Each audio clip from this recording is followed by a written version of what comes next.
Hello guys, how's it going? Alright, we got a raid. Hello guys. HC rip. Thank you.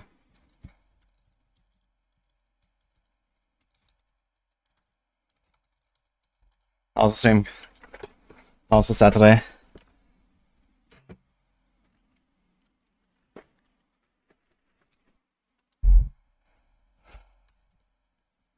Doing good, yeah?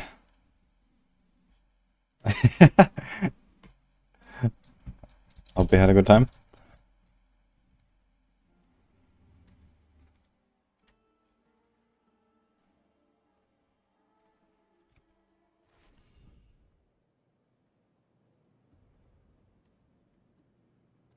Oh no. I remember this is where you were. Oh, this is kind of juicy. 2 blood maidens. I'll do those. But first we go here.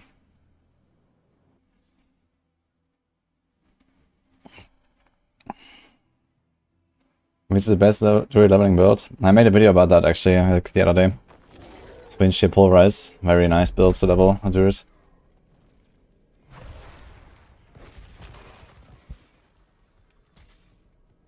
Learning with Heartsinger is pretty fun. What about you?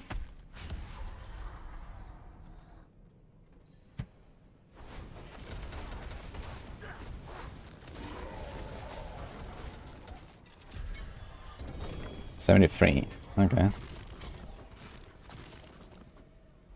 Could I get really wake of Heartsinger at 45? Any specifics you should focus at? Yeah, get vulnerable damage tempers. And make sure you have a cursed touch to make stuff vulnerable. And get Moonrise and adaptability aspects if you can. What class am I running after Druid? Well, there's Barb, Sorc and Necro left. I haven't decided yet, honestly. I'm really in the mood to play Kratos Barb. So I might do a Barb as my third. Sorc probably my last. I'm not that interested in Sorc. I like the Frozen Orb build. So that's the cool one. But outside of that, I don't really have much I want to do on a Sorc right now. Played a lot of Sorc last seasons. Krigar grind, yes.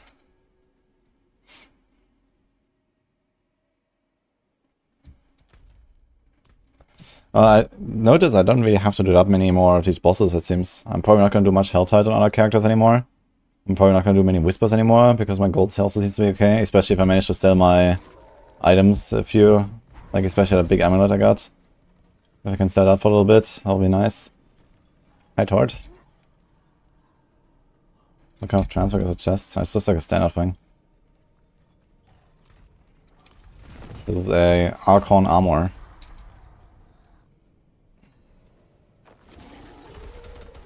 Doing Meteor Sorc.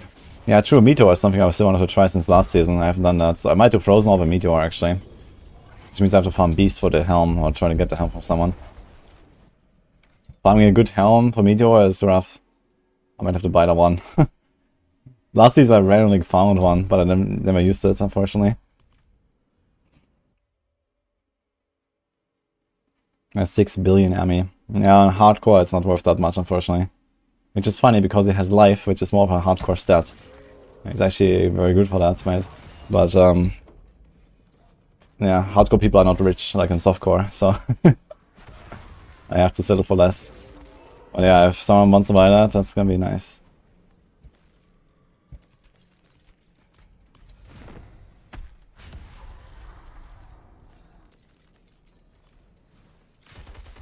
Rogue Bastard build when.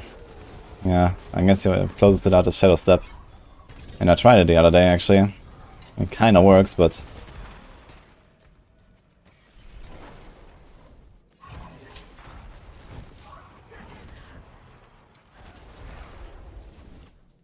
Is he there?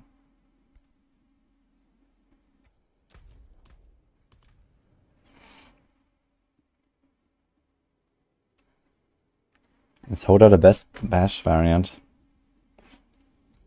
I mean, I use Hota for 30% extra damage bonus every 5 seconds or something, right? So, yeah, it's pretty good.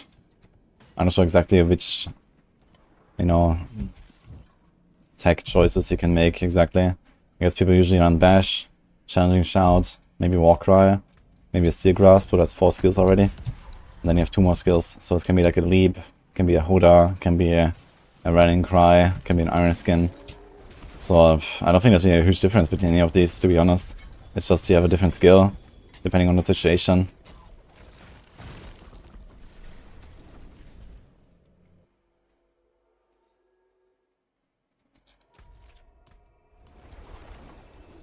Oh, 2 and 3, finally. Got a ring. Hi Kim, hi John Dawson.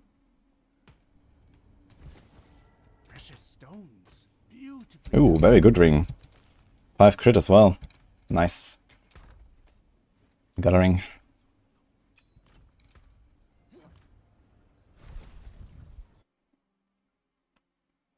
Okay, how long do I need for 4 Blood Maidens? I should probably say 5 minutes per character, so 10 minutes maybe. It's probably quite doable for 4 Blood Maidens. So in 50 minutes from now I should go and do the Helltide on the 2 characters. That's fine.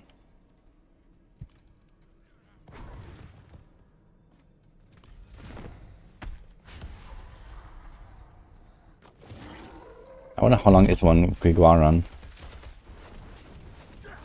Don't have the highest movement speed here.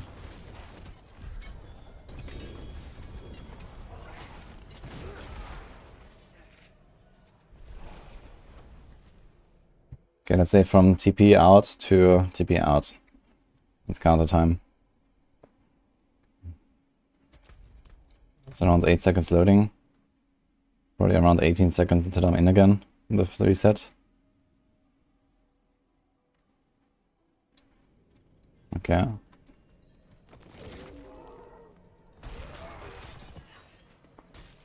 What else might you drop on Heartseeker when putting in Harlequin Crest? Assimilation.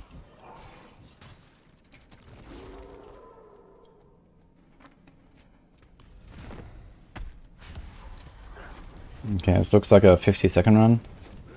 55.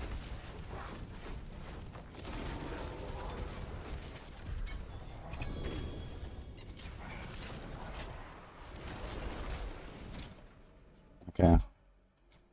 Around 52 seconds without the town sometimes. So it's pretty much exactly 1 minute per run, I guess.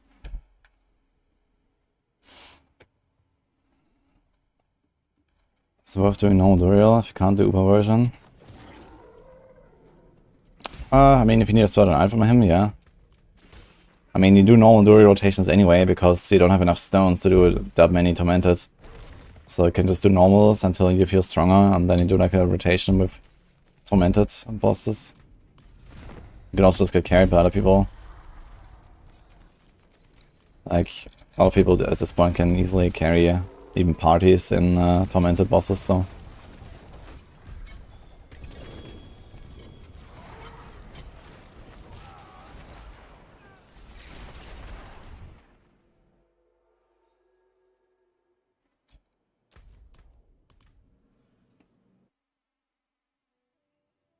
Thanks, creator.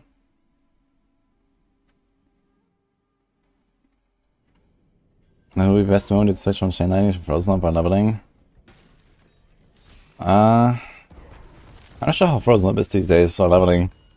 It's usually not really the best leveling build, but I think it should be fine. You can probably just stick to it if you want. As long as you avoid big bosses.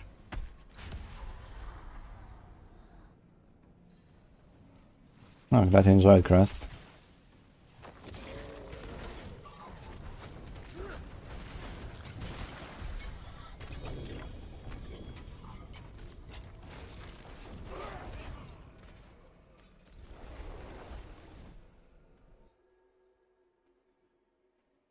Is the Uber drop rate way higher on Tormented? Yeah, I dropped 5 times the amount of loot.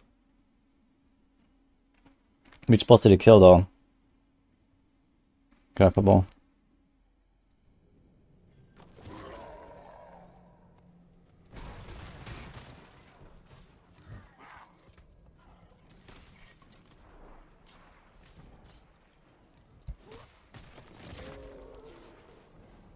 I'm farming for the shards right now, so I can do Durios later. That's all I wanted to hunt a Zenith, but I actually got one now. Pretty good one. Pretty much the best you can get here without greater affixes. So that's nice.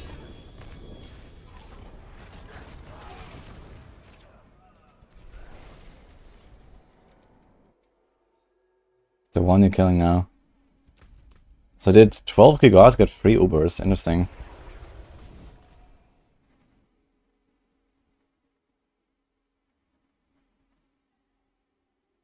How's the build as a starter? Extremely good. Should check the one with Pulverize. I use that for leveling and for farming until I switch to pure Wind Shear.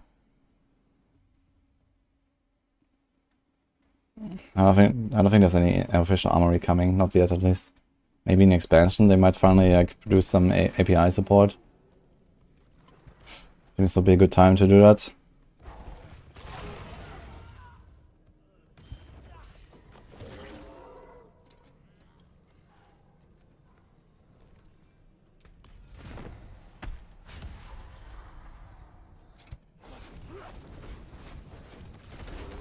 Sorc multipliers are bugged. Yeah, I think Frigid Finesse, and not Frigid Fate, and the Shredded Blades, or whatever, Shredding Blades aspect, right? And I think one more. It's not 50% weaker, but yeah, probably like 20, 30. If they fix that, Sorc will actually be pretty decent.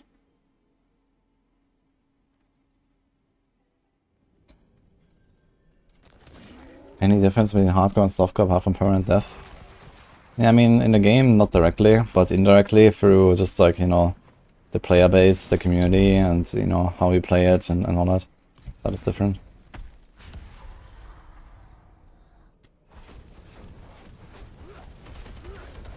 Nice Fallen of Stone Swell.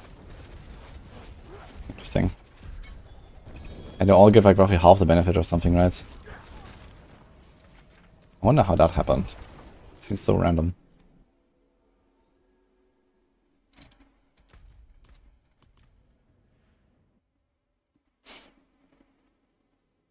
Hello Laura, by the way. Thank you.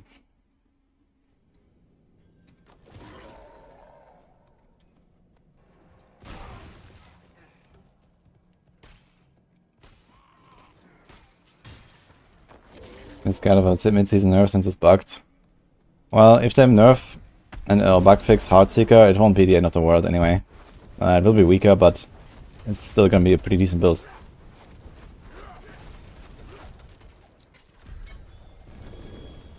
And I don't think it's even guaranteed that they're gonna do it mid-season.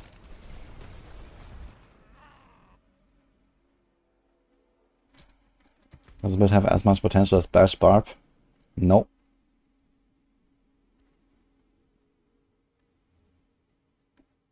And there's a Druid and Necro in less than an hour.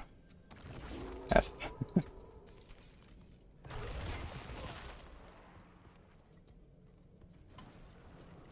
But he can do a 2-in-1 funeral now.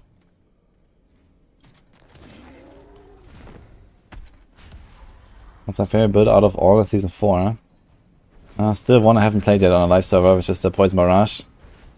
I want to do that this week. Still waiting for the Shako though. So that's why I want to do a lot of bosses today and tomorrow maybe. To make sure I get that. Or at least get a lot of shards and craft one. I could salvage items now and get a Shako, but it's also 50 million gold and I still have a lot of bosses to farm. So I want to see if I get the drop.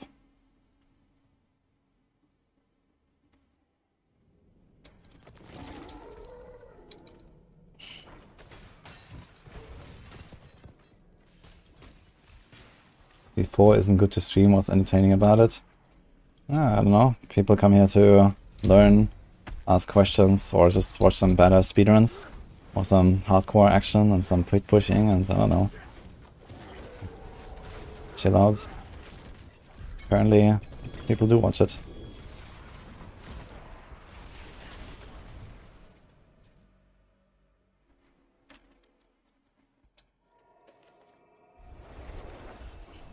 Okay, one more round of reset.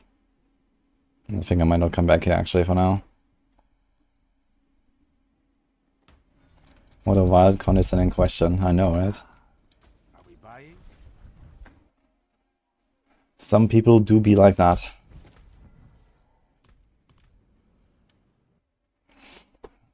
Especially Diablo 2 purists, I guess.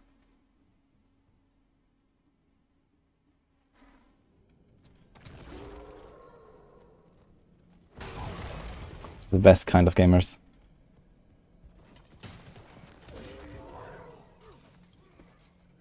Hey, X99.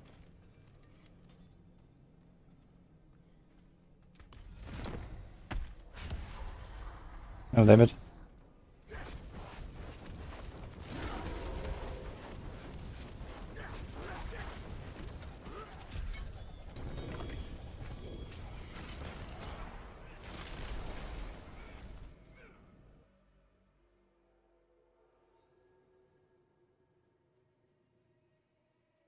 Yeah, hold on to your Masterworking until Tuesday, by the way. They reduce the cost for Masterworking. So I'll just farm up your mats now, and then do it on Tuesday after the patch.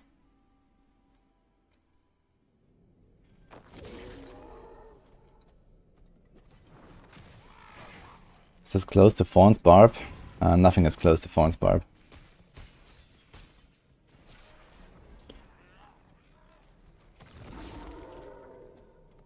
I do have the materials to craft the Shako, and I do have the gold as well, but I don't want to. I'm waiting, because I have like, you know, another, I don't know, I can probably do like 200 boss kills or something, you know? That's a lot of Ubers. And I have a bunch of Tormented boss summons as well. So I want to do rotations today and tomorrow, get rid of all my boss mats, and then we'll see what's left. Maybe I'll find a Shako. And once I got it, I will respec my Rogue. I mean, I could do it now, it's not like required for the build, but I would feel much safer.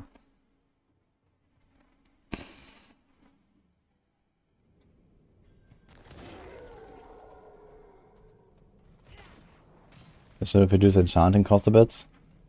I think enchanting is okay now, it's capped. So there is like, you know, a kind of reasonable chance to get what you want for enchanting, even if it might be costly. And you just have to be a bit smart about enchanting your gear as well. Not try to enchant like the rare mods.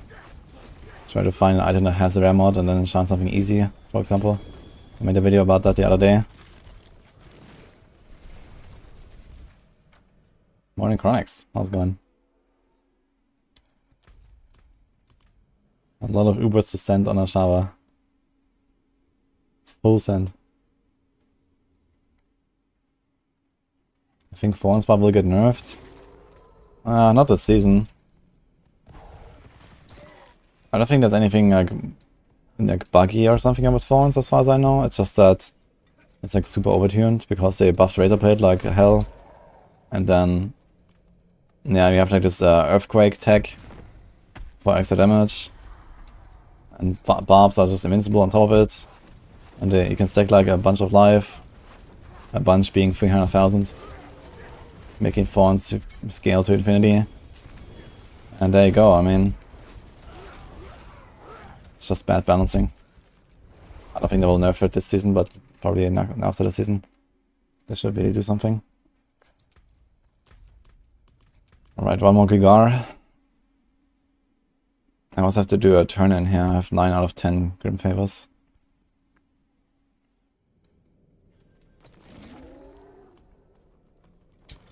Okay, we have 14 Gigars left, which is okay, I guess.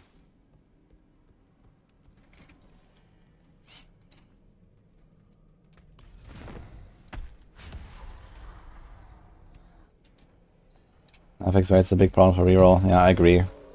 It's kind of weird.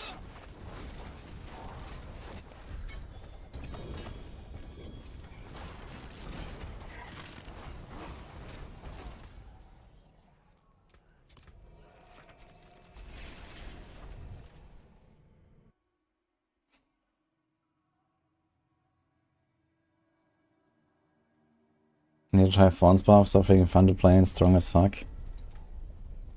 Nah, I don't know. I don't think I want to. I'll play Kratos Barb, I think. And then we'll see. I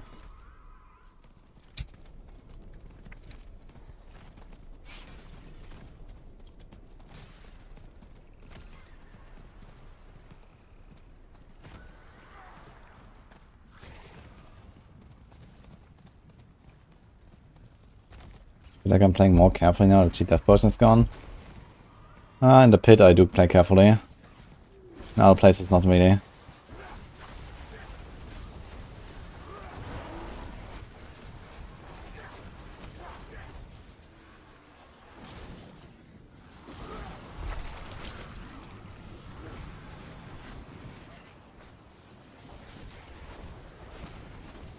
Strength, max life, overpower, mace. Overpower is not really in fashion these days.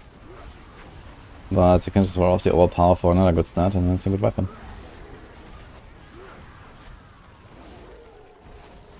Hello, Boka.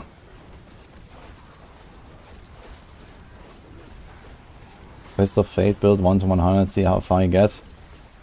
I don't think I'll get beyond level 30 because I'll just rage quit.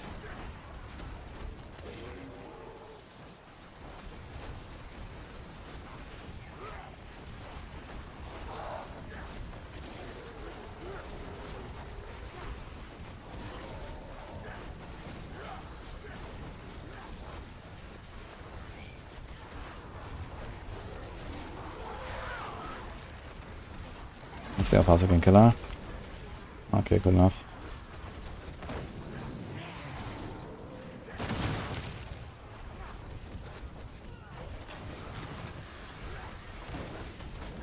This guy's also bonking.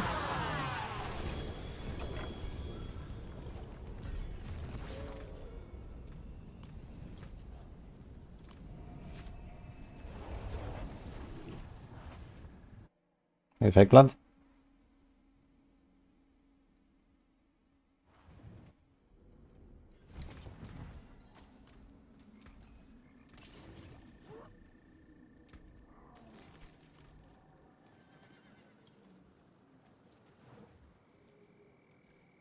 It is done.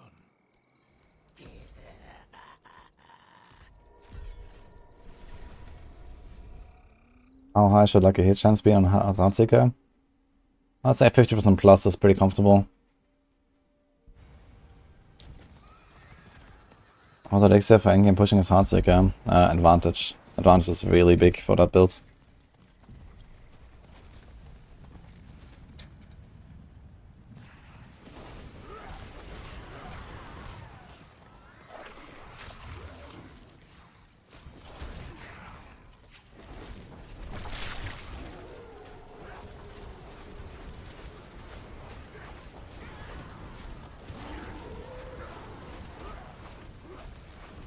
I do have a public playlist. What's playing right now is actually one of our own songs. You can find it if you search my name, it's also part of the playlist.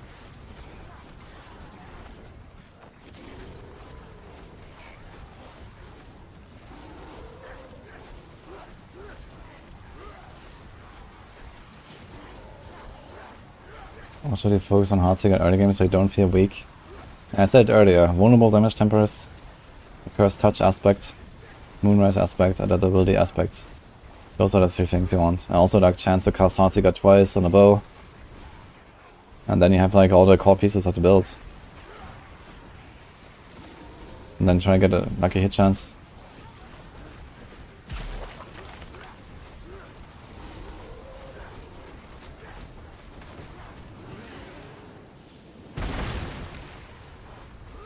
For some reason I can't hit this one here. Look, I can't hit him. What?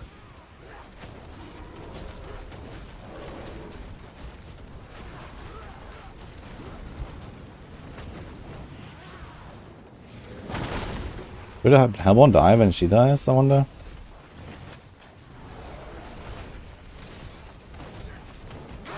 They do actually.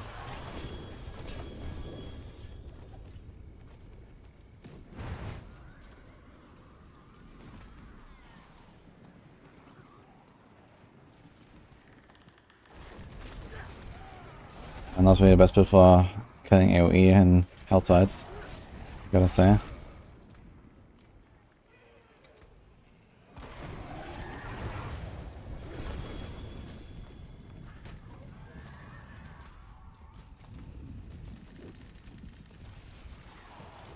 21% healing received, man. Huge graphics.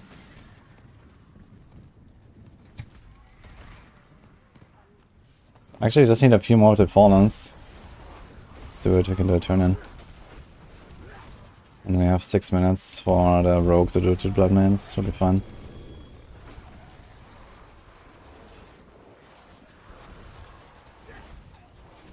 I wonder if like the revived Fallens actually count as...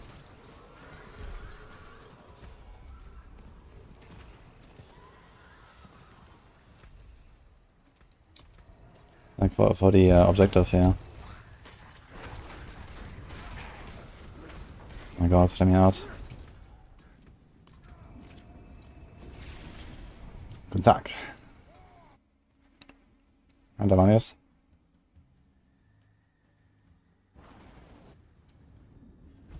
What would you recommend for Rogue as 50 to 100? Barrage or Penshot?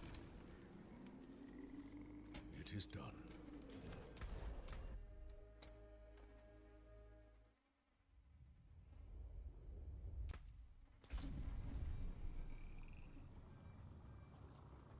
When do I sing? I'm not singing.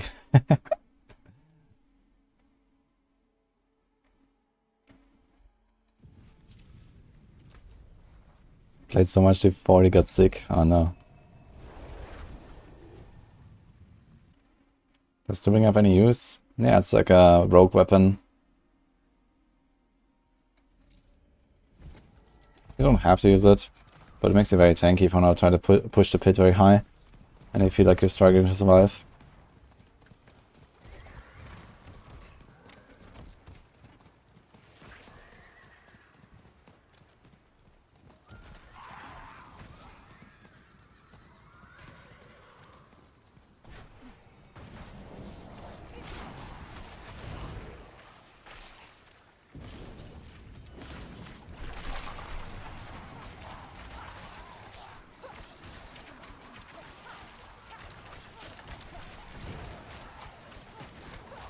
Is it possible to make a viable Rabies build with the Tempers?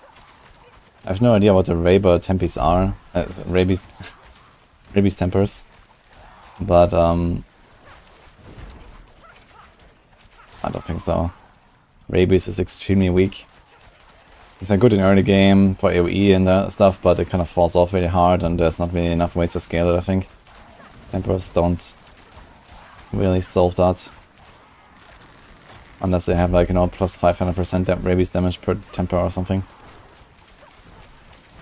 And even then it's kinda eh. It may be good enough to like, you know, walk around in Helltide and actually melt some stuff in AoE, but that's probably about it.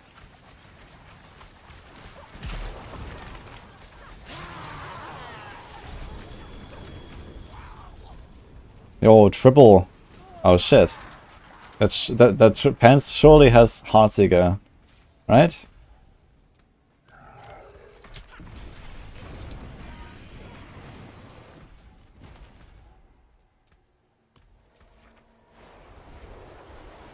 Dex and dodge. Ah well, it's 2 good stats. For sure. Yo, thanks Meatclap for the prime.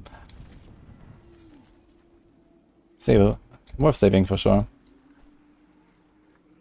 It is done.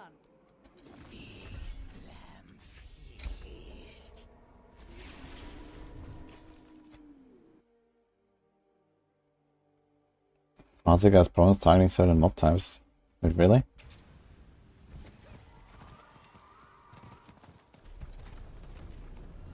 Probably best pushing build for Rogue. Heartseeker is a really good all-rounder.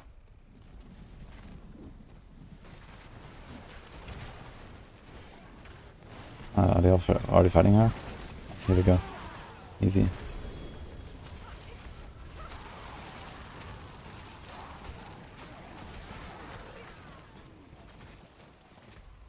Guess you open this one.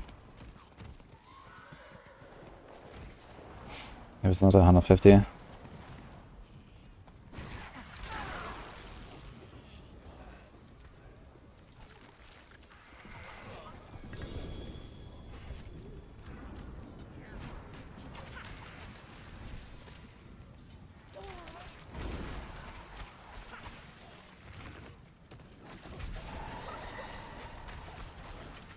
Me out.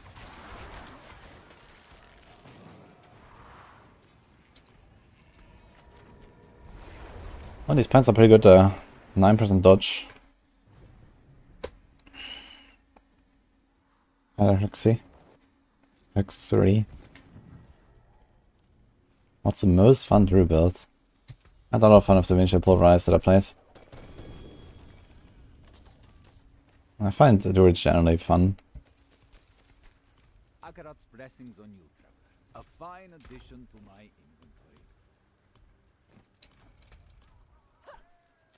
inventory. Okay, do we go back on the Druid? I think we do.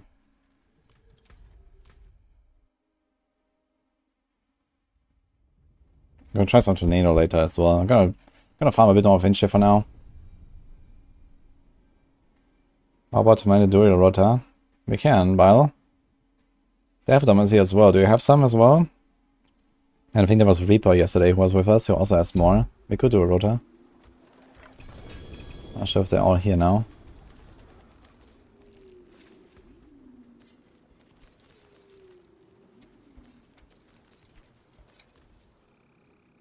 Precious stones to catch the light. 12 stones. Nice. I have 10. Actually slowly running out of them. I've been using a lot. Yeah, we got 42 shards here. Let's go. I actually have more shards than X now again. Any of those dungeons you want to do?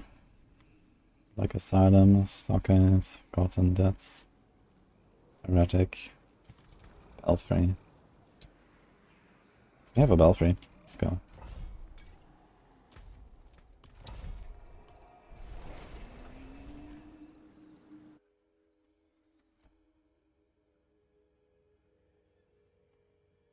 I've been doing BCIs 100 times in the past 2 days. They are two most the strongest target if they're close. It might be because it's of the dungeon, not because of the monster stored. So the ice caves, they have like some invisible obstacles and stuff for projectiles. There's like some stuff going on like that.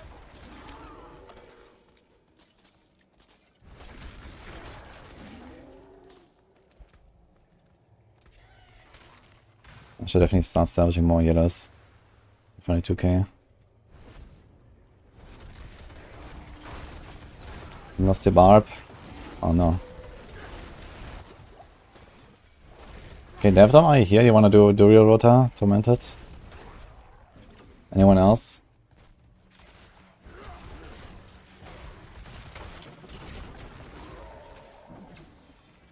You drop a Curse Touch on the Rogue. Yeah, I did. Any class can get it.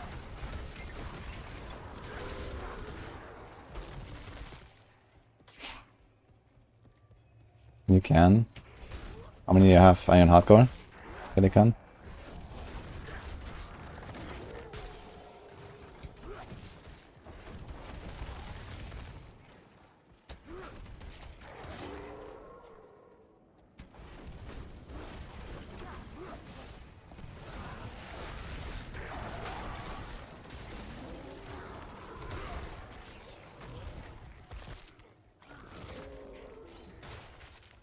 Zakar is such a nice fast dungeon. Almost like Goa Ruins.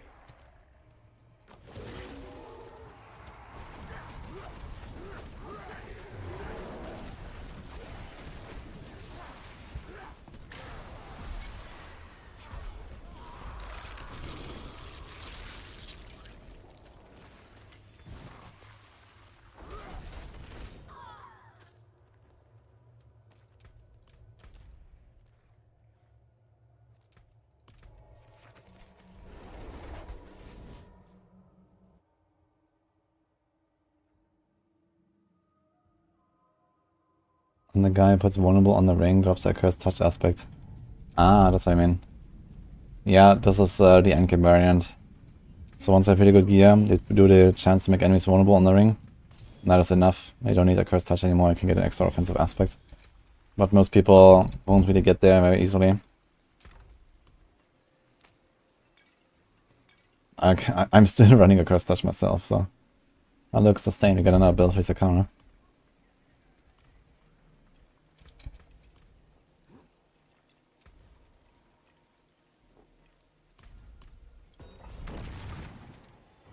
Okay, still looking for +2 for hardcore Tormented Rota. Anyone? I think thorns Barb is better than bash Barb. It is, yes. We talk about the pit. What would you run instead of a Cursed Touch? Output Retribution.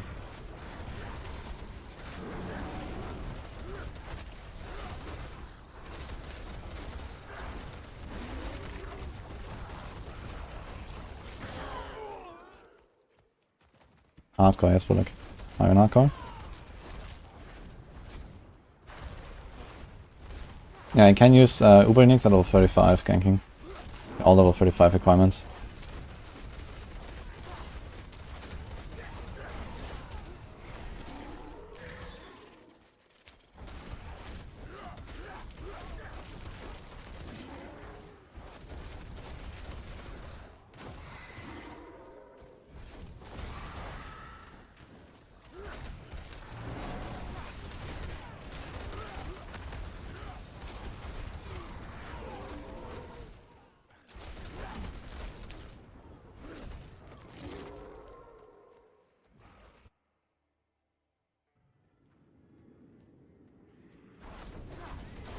All your buildings are level 35 in the crafted ones.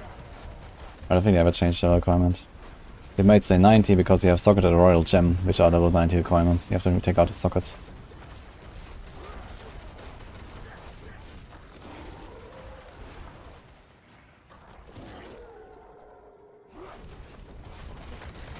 Streamer was leveling yesterday with 5 Ubers and died on hardcore. Damn, what a noob, man. That guy should not play hardcore, I guess.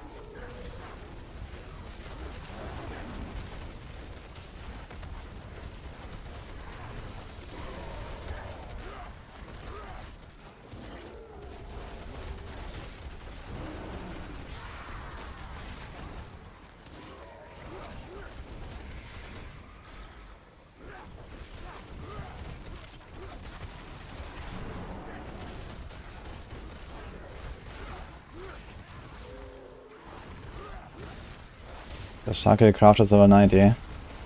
Yes, because he didn't listen to what I just said. You have to take out the gem. The gem you have in your Shako is level 90, not the Shako itself.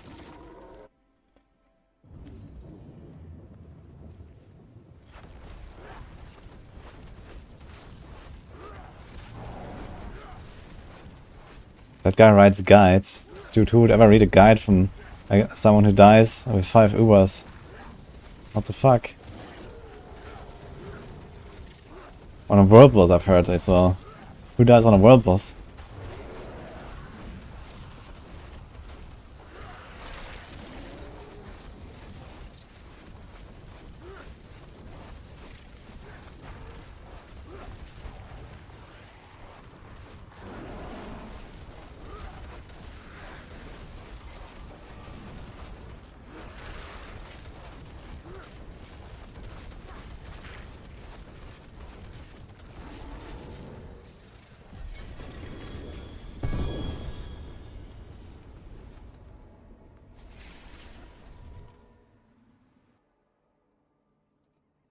He passed it.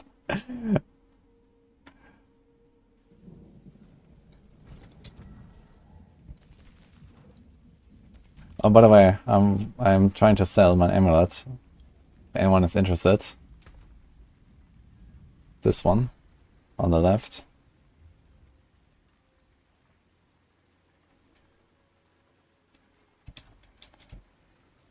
What's the best build for pit? Thorns Barb. I'm not saying it's the most fun. Since build quite boring. Actually, I think it's kind of cool build. I like the positioning requirements. It feels especially fun when you like push forward through the pit and then just shoot backwards in like a straight line on all the monsters. It's kind of nice. I don't sell my red gems. Sorry about that. I kind of need them at some point. Like there will be some characters that die. Especially my rogue on next Sunday. So I'll need to replace 5 red gems.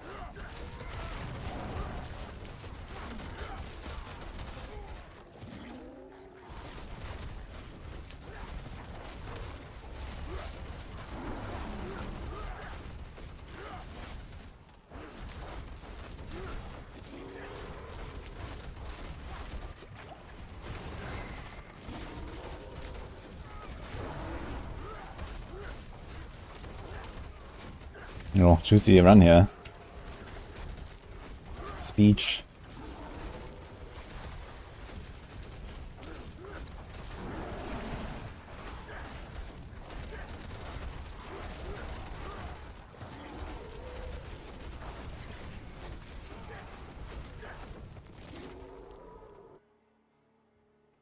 Got monstered by thorns by PvP. Yeah, I think they need to apply a penalty to thorns in general. I mean, first of all, they have to nerf thorns because thorns is just ridiculous. And second, in PvP in particular, I think I should just give like a heavy penalty for thorns. Like, thorns in PvP is just stupid. Honestly. Like, they have like all these like PvP buffs. But thorns should be one of them, for sure.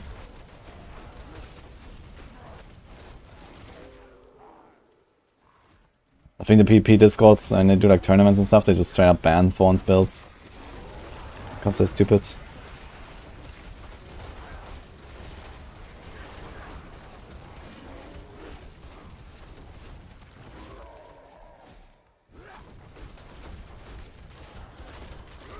Egg drops from Vashan, yeah.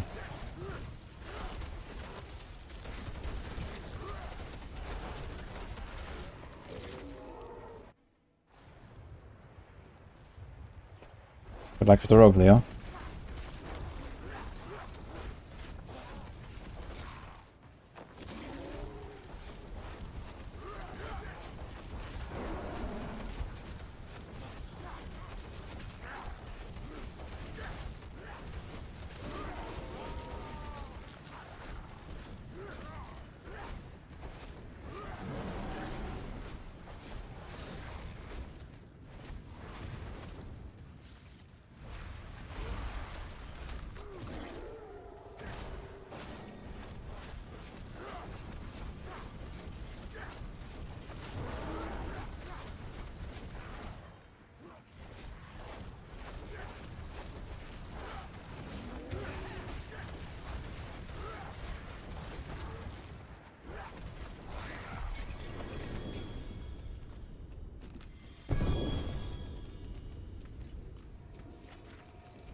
I will probably dominate PvP once again.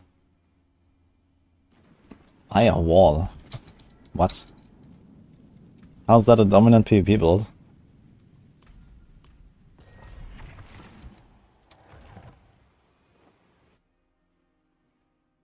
Diablo is vulnerable as a buff for me or applies a debuff to vulnerable enemies. Let's just reduce the damage done to you by vulnerable enemies, so I guess it's more of a debuff. But it only works for you, not for other party members.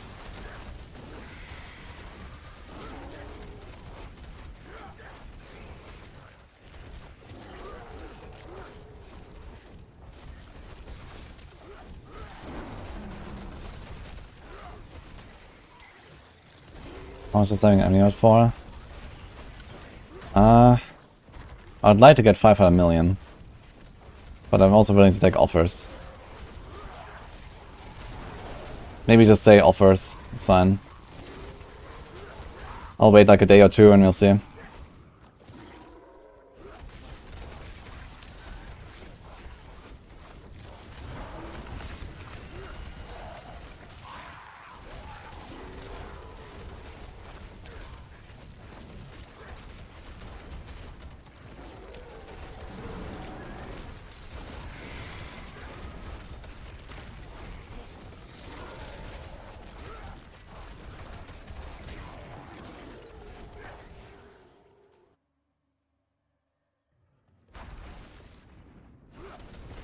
Okay, let's say like starting bid 100 mil, so that we don't get these meme offers.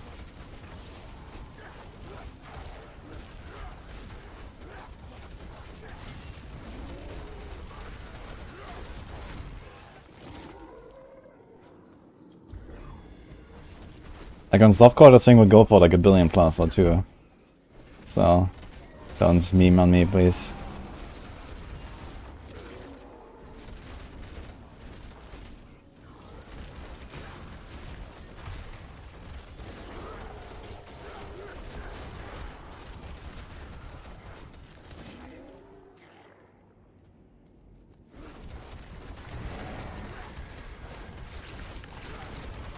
still looking for Druid Rogue, guys. +1 or +2. He had Bile. I want to ask Devdom, I'm not sure if he replied, but Devdom, if you are here, Druid Rogue, do Tormented. And then +1. Heartseeker Rogue did not get ninja nerfed. He probably forgot an aspect or forgot to turn on your vulnerable.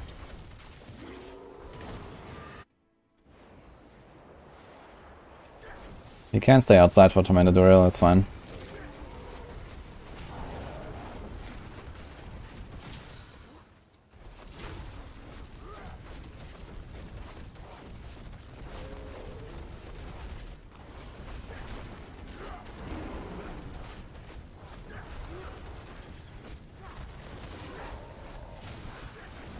Oh.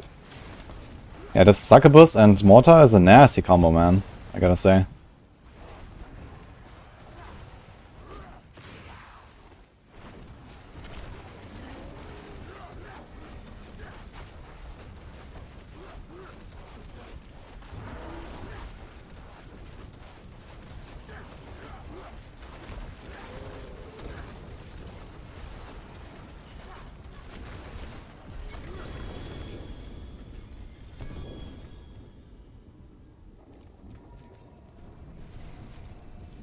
Here's a staff of resource.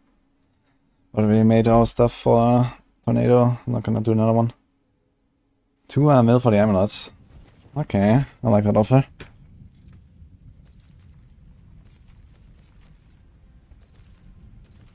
But I'm still waiting a bit.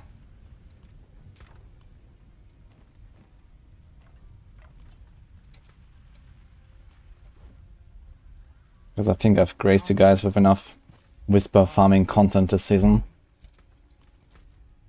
Already. Oh, we can do another Blood Maiden actually. Where's she here? Fuck, where's Blood Maiden here? Guess we'll find out.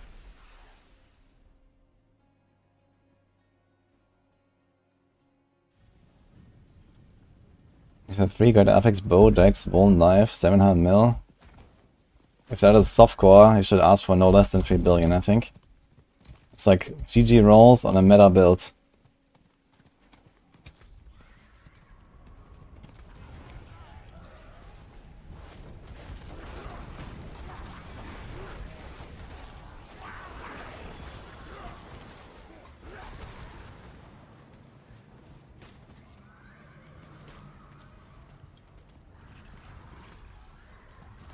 For a million, who will offer more?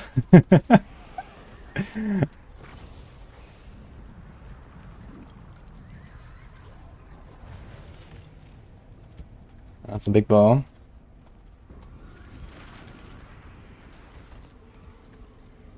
Let's see, the event is popping here. Okay, let's go.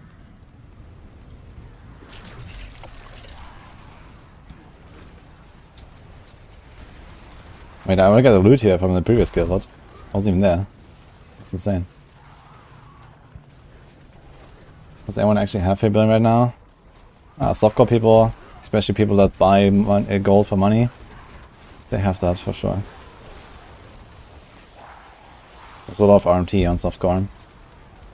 That's why I'm also selling my amulet for very low compared to softcore prices. Because there's not much of that on hardcore. Hardcore is pretty clean.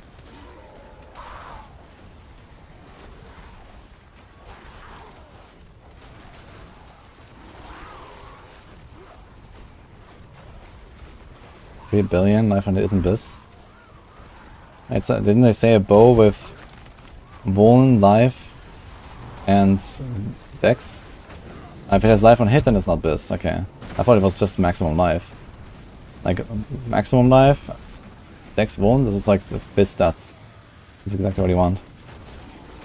Like a triple greater bow with that for Heartseeker, this is nuts. People will certainly pay a few billion for that. If it's life per hit, then yeah, not as much, I guess. Life per hit is not really a huge stat for that build.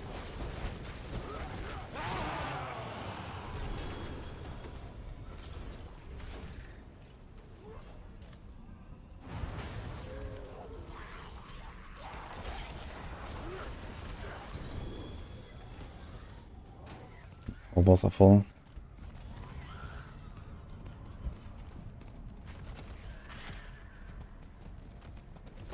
think that should be 1 billion or 3 billion. Yeah, it's just like the inflation from bots and RMT. It's just how it is on softcore. Softcore economy is fucked as hell if you play legit. Another reason I'm glad I'm on hardcore, gotta say. I mean, you can profit of it, but if you can't really buy anything.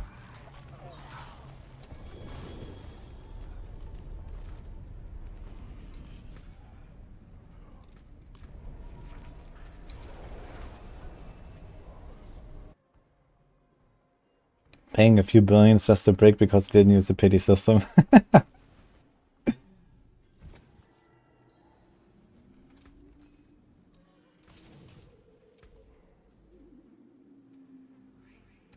Come back and see us. Hello, Shaladia.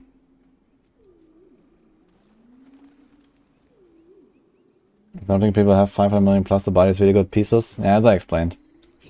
I mean, if you farm a lot of whispers, you can have goals. You can farm like 50 million gold an hour. If you'd like, you know, one weekend mega blast of whispers, you can have like 1 billion of gold or so. And buy some CG item. But I mean, not many people blast a full weekend of whispers or something, so... we need to gamble. So yeah, 250 is so far as alpha for the amulets from Pavika.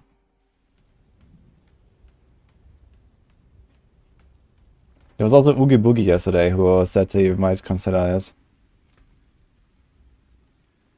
Well, shame that. Not a bad. Hello, shining beauty. Well, there's something special. I'll keep my forge hot. Return soon.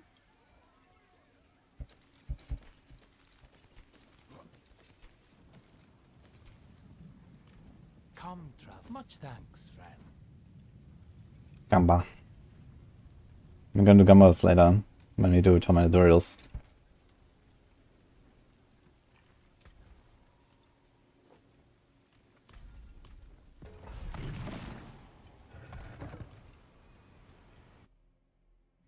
Heartseeker is slightly bugged, and if it's fixed, it will be a very good build anyway.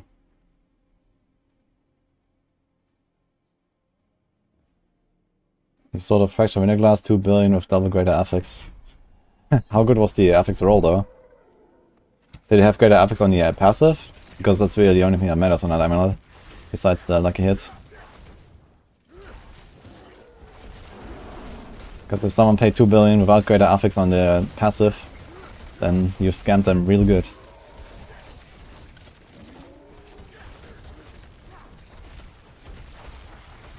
I only got 70k life.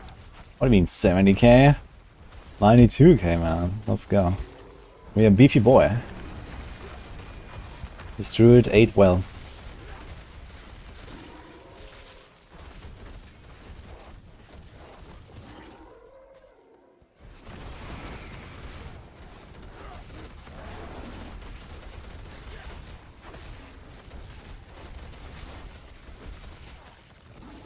If I Masterwork up my gear, I can actually hit 100k or so, I think.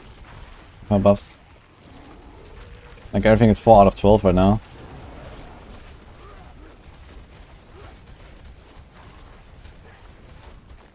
I might upgrade it further actually. At least to 8 or so, but for now I'm gonna save my materials for the rogue. I have a lot of masterworking to do on the rogue.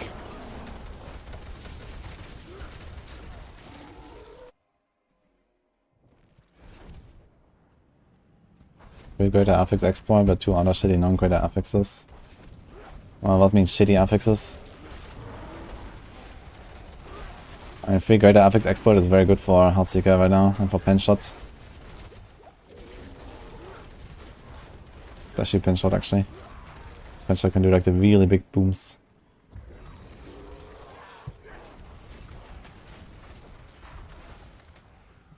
See, you don't use 2 elixirs. Yeah, I mean, farming. I'm not gonna waste my flowers on... Like, you know how expensive that elixir is? The quest elixir.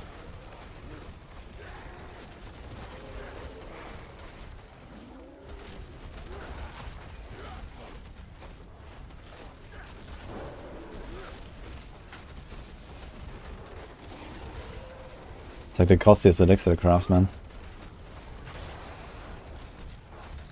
You need like 10 Angel Breath and 30 herbs or so. Pretty insane. So I need to save that for the push. I think a puncture basic attack rogue can work. Well, the grenade rogue that I have on max roll is basically that. And I think there might be some possibilities with like Antariel's build with puncture.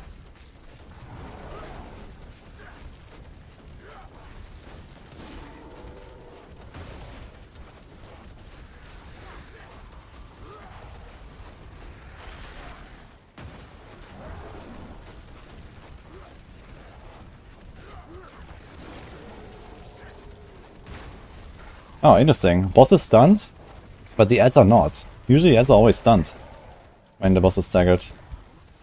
Strange.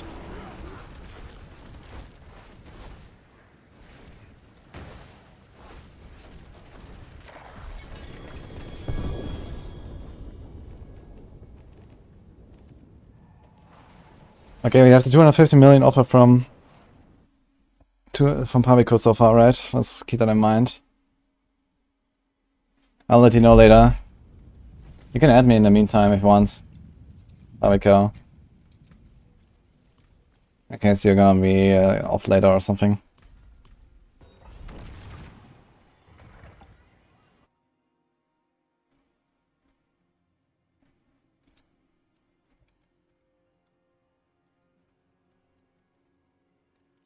Got a Doombringer, krass. Can put it on a Heartseeker build, yeah.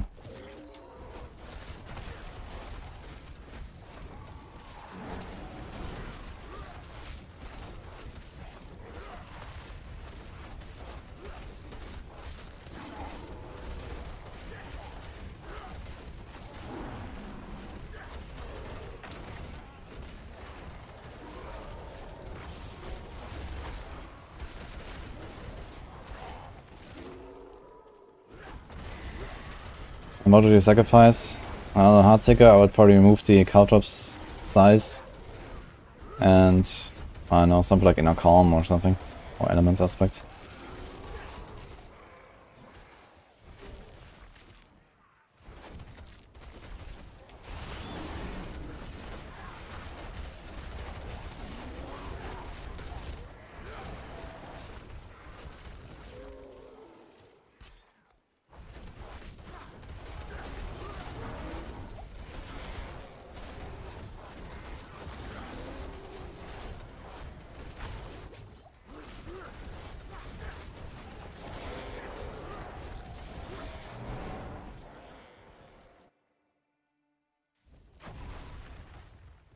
There's a bit of stuttering. I'm not sure what's stuttering.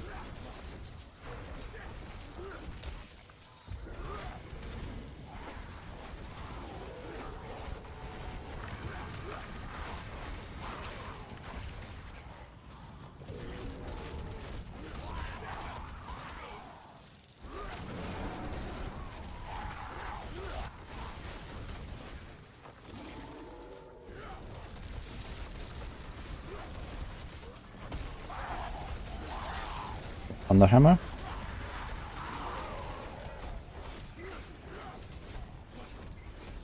Where will I get my crypto from now? Sorry, Sylvie.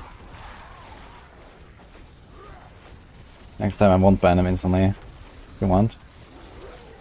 Maybe we can DM them. If you're interested.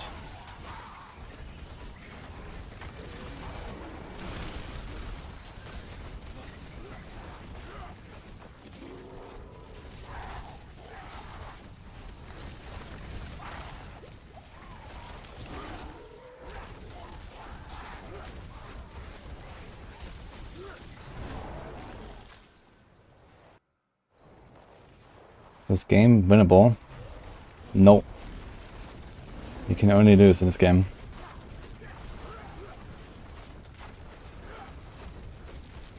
At least for now.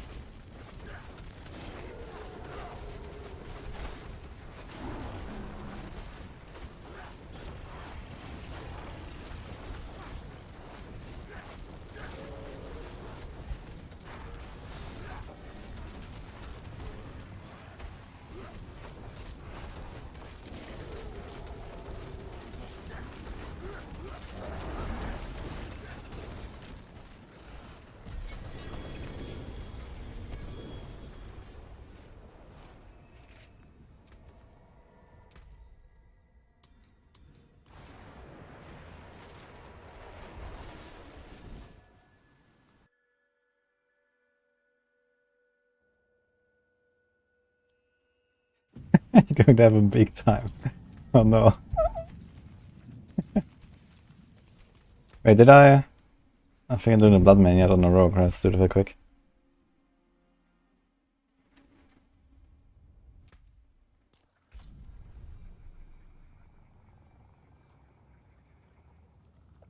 How many wristbands have I done this season, I'd say? Quite a lot. I know I've been doing it on 2 characters now for a little while and a lot on rogue. I mean, how much gold have I spent? I guess you can estimate from that. So I've probably spent something like 1.5 to 2 billion gold so far in total with everything I've done. And I guess at least half that gold came from whispers. So 1 whisper on turn-in is like on average, let's say 5 million gold. So it's like 200 turn-ins for 1 billion. Yeah, maybe something like that, 200 turn-ins or so maybe.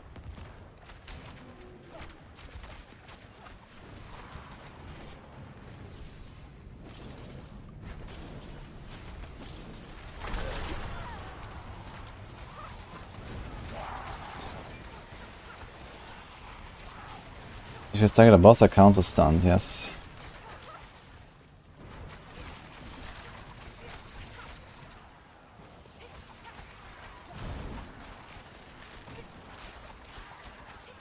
My signs get 3 million out of 7. Yeah, there's like a variance. And also depending on which chest you open, especially the chaos chest gives a lot of gold. If you get the chaos chest, you want to take that. I even take the chaos chest over legendary chest from the whispers. Just for more gold.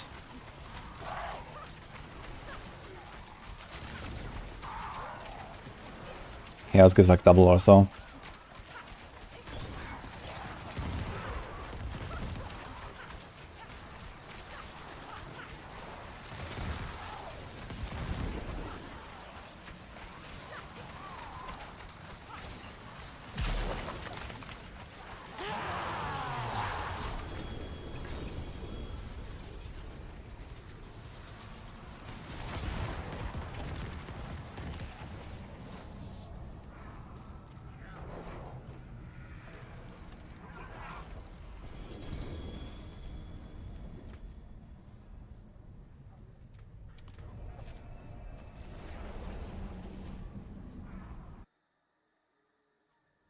Their trade Discord.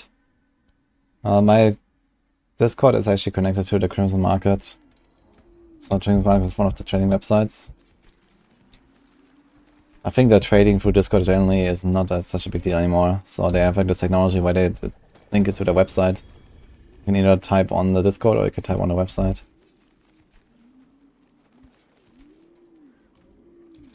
Otherwise I think it's mostly just websites like Diablo Trade and Crimson Market.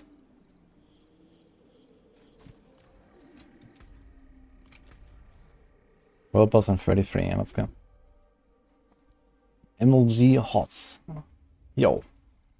Thank you for the sub.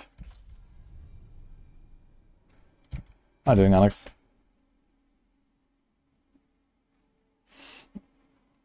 Found a pain goes with 180 legendary and greater attack speeds. Is that worth anything? It's not better than like a 200% non-greater, but yeah, Bash Barb definitely wants that, I think.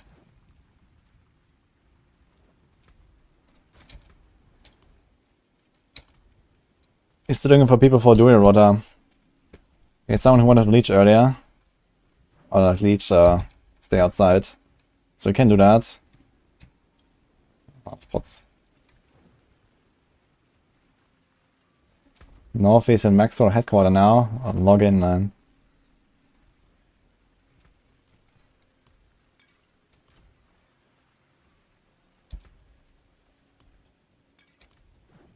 new location, guys, for Northie. New streaming room soon. I'm excited to see him on cam next time.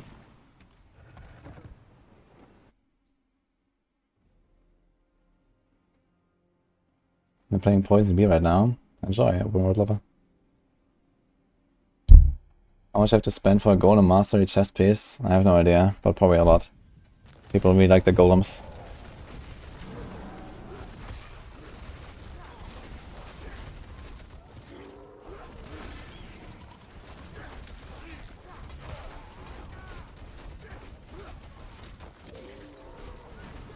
CEO of chilling with Northie.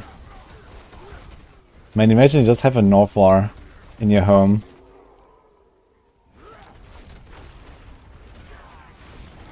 The amount of Theorycrafting is gonna be unreal.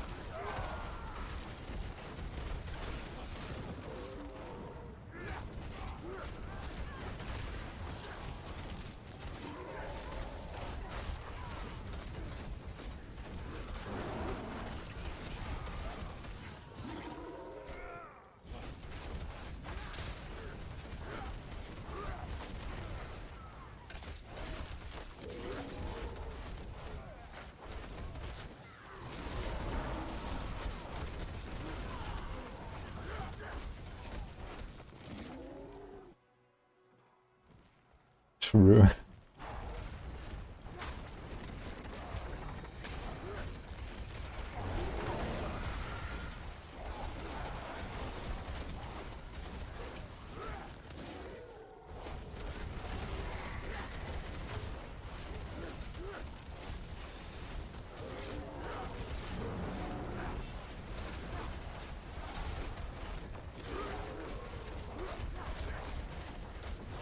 Yo, Alex, how much have you played Season 4, by the way? Have you been blasting? To try.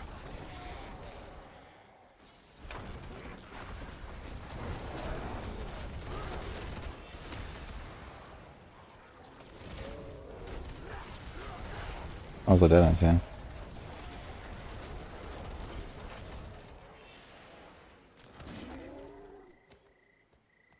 Are you pushing pit? Yeah, I'm not really pushing right now. But I'm still grinding mats. I've been doing a slight push with the Druid yesterday to like 85 or something, or 90. Was getting a bit hairy there though. So I don't wanna rip this character just yet. For now, 75 is pretty comfy.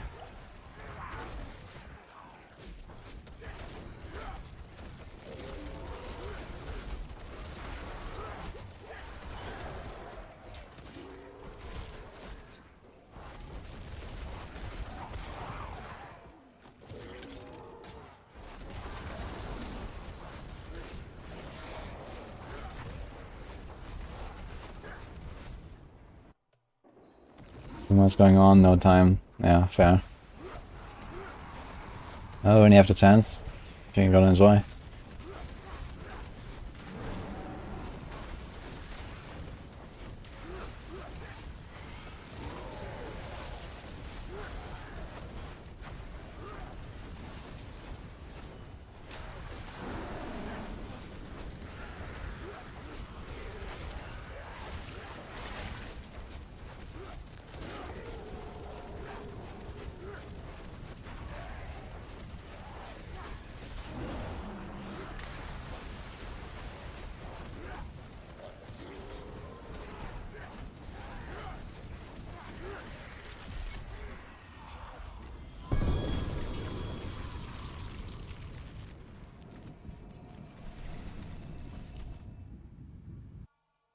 Point of polarizing this is to transform into bear whenever I want.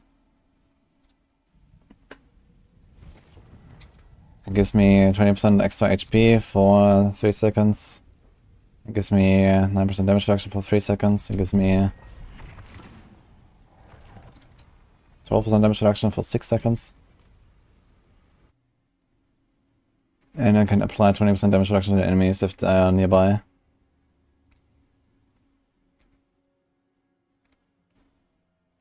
Yeah, that's basically it. And it also gives me the activation for Wild Hunger. Because just Bloodhowl and Debilitating Roar is not enough. I don't have enough cooldown for that. Maybe if I had cooldown on the neck and Masterwork the stuff up a little bit, I could maybe get away with just Hectic and Debilitating Roar and Bloodhowl to activate Wild Hunger. You have to shift every 5 seconds, so if you time it well, it might be possible, even on the boss, to keep Wild Hunger up. But I like the, you know, the activation on demand, because sometimes my Debilitating Roar runs out, like now for example, it's on cooldown. And I can still get my toughness buffs from transforming into bear. And I don't wanna trample randomly. Like I keep my trample for, you know, when I get CC'd and when Lilith spawns in the boss fight and pulls me. These kind of things. On softcore I guess I could YOLO a bit more with trample and get away with just trample. But here I just pulverize sometimes to get the buffs.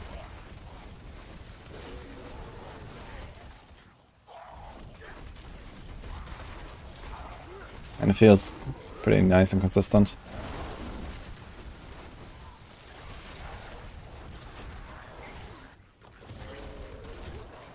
Good luck with the rogue, Jared. Hello Ringo, should be level 100 before pit. Generally yes, because usually want to level your glyphs and nightmare dungeons first, before I go pit. It's not really an upside to running pit earlier. Yeah, I can get a few Masterworking mats or so, but you get most of the Masterworking mats once you do like higher level pits. 61 plus is where it starts getting interesting with the mats. And you're not gonna do that before level 100 easily anyway.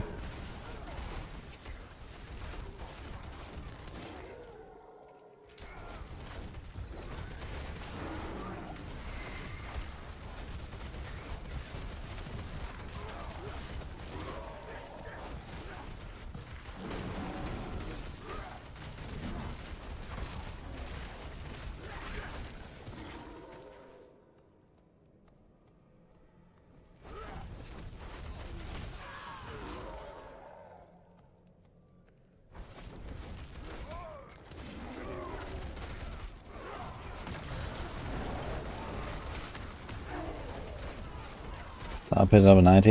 Yeah, I mean you can do it at 90. You also get very good XP in here actually. Pit is pretty good XP for leveling. But ultimately it's kind of like a waste of time when you still have to do nightmare dungeons for a glyph. And farming the low pit tiers doesn't really give you mats that are like really enough.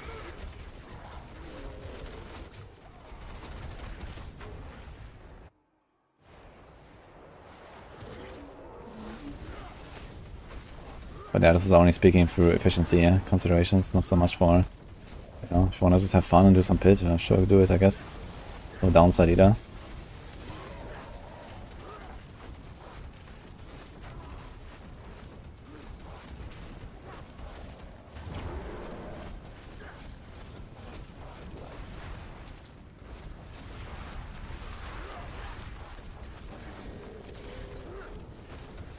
Oh, staggering him actually destroys the boils. Interesting.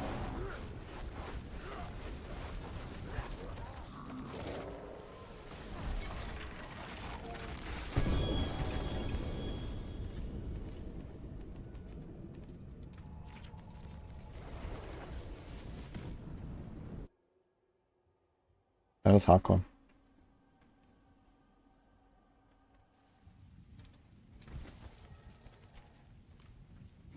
I think Druid is a bit too much focused on shapeshifting right now. I kind of like the shapeshifting aspect of it, but I wish there would be like, you know, pure human builds as well and these kind of things.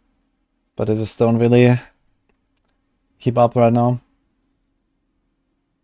Biggest tip for Barrage, rogue class I can give. Build 3 call points every time. Shotgun bosses properly. Don't get hit.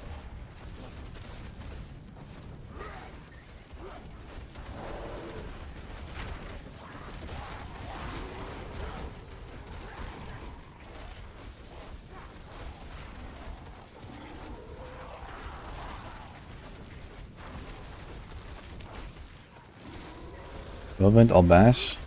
Bash and it's not even close.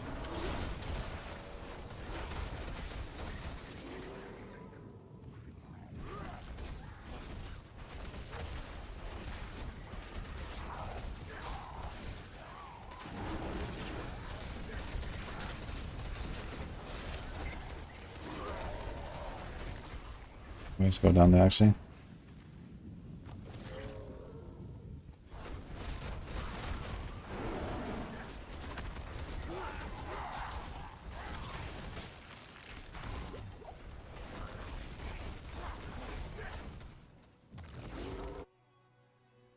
That's a good master, you know, you can beat Olaf.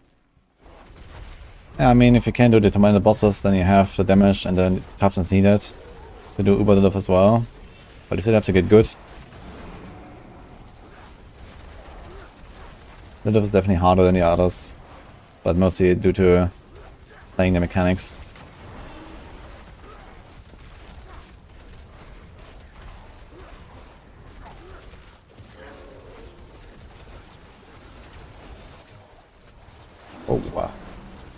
That was a nasty pull.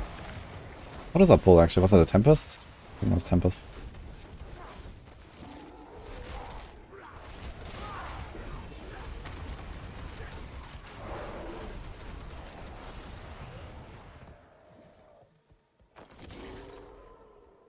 Or werewolf, rabies do it to be viable. Would be interesting to do like a shred plus wolf combo. Wait, wasn't there something about like the werewolf minions now getting the werewolf tag or something? That should actually open up a few more like aspect synergies and stuff. So maybe we can actually do like a shred plus werewolf companions combo. Because shred has notoriously really bad single target damage. So this might actually be like an enabler there. To do like shred plus companions.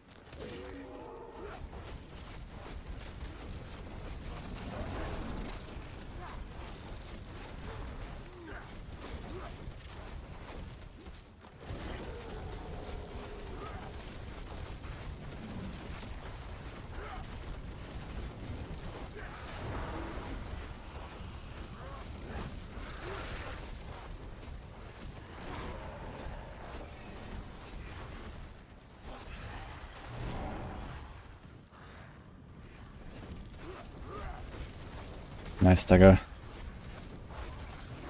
I don't have one from Lilith.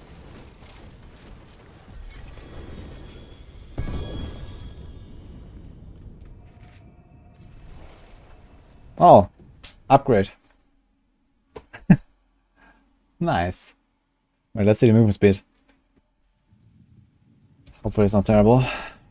And it is in fact terrible. And so is the damage reduction. Oh shit, man. I have perfect movement speed here and I don't even want to give it up. Maybe I don't do that. My Wild Tangos are not really great, man.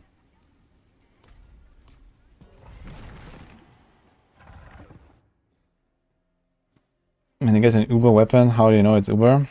I can try salvaging it and you see what you get. Or you check the uniques list on Maxwell.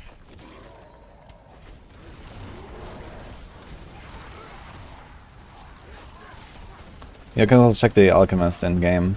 The Alchemist allows you to craft the Ubers. He has the list of all of them.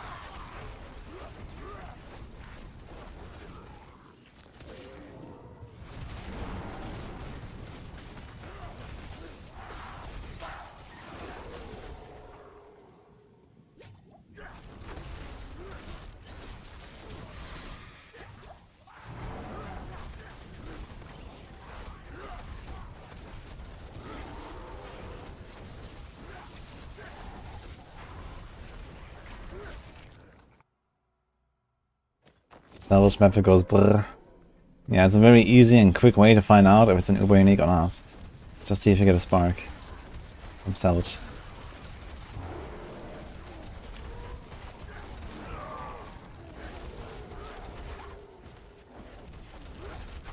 This build is fun to play. Can't recommend.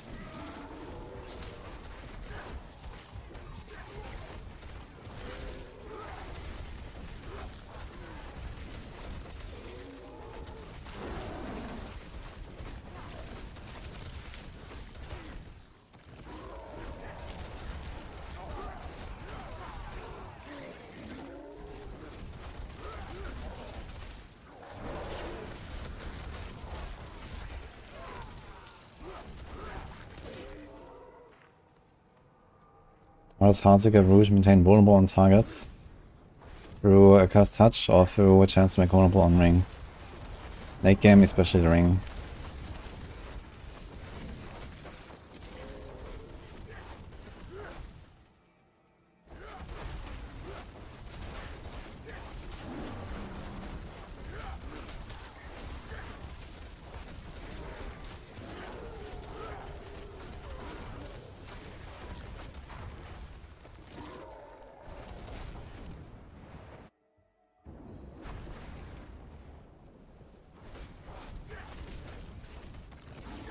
Aspect of the Damned bugged. I think there's any bug with it. 1 curse. It's extra shadow damage for you and minions as far as I know. I think they profit of it.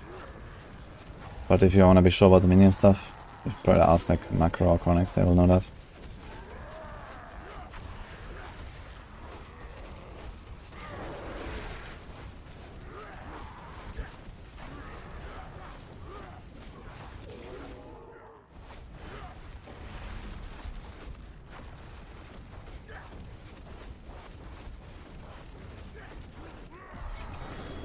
Ring!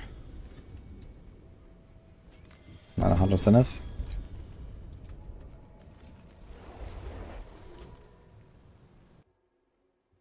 Can't be imbue with Shadow. Heartseeker cannot be imbued. It's a basic attack.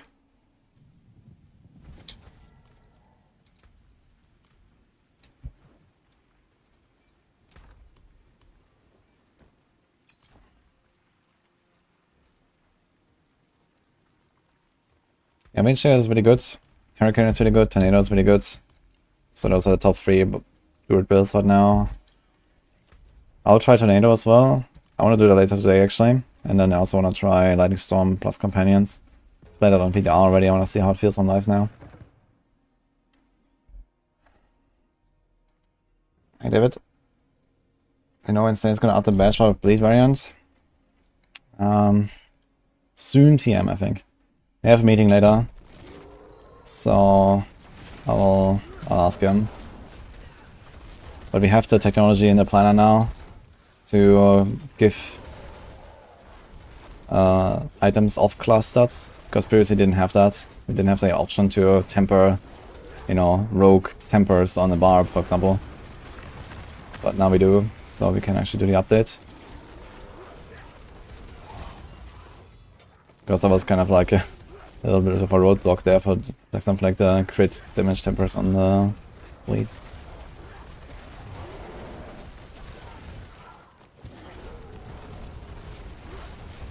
I mean, the whole concept of the build doesn't change that much, right? You just go for like a 2-handed berserk ripping, get gushing wounds, and then stack crit damage to the moon. And the build is very much the same, I think, no? Maybe include a rupture.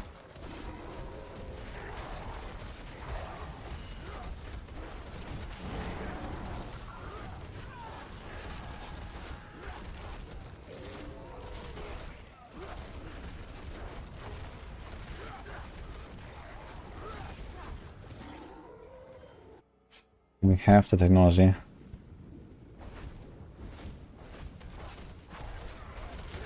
What was 11? Yep. My potion runs out. That's the timer.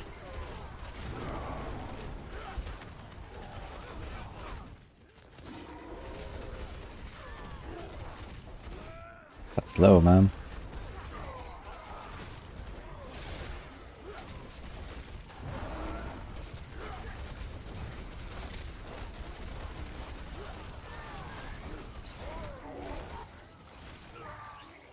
What's that technology link?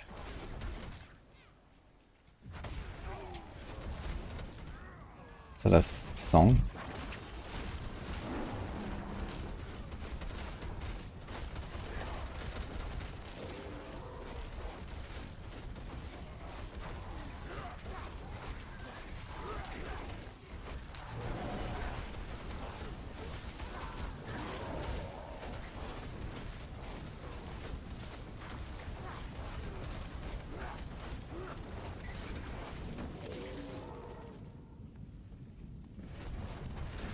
Can rebuild him.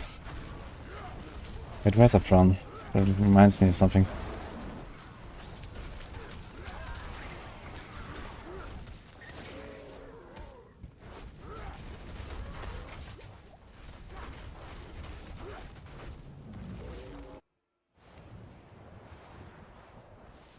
Softcore, you can't buy my amulet, it's a hardcore drop.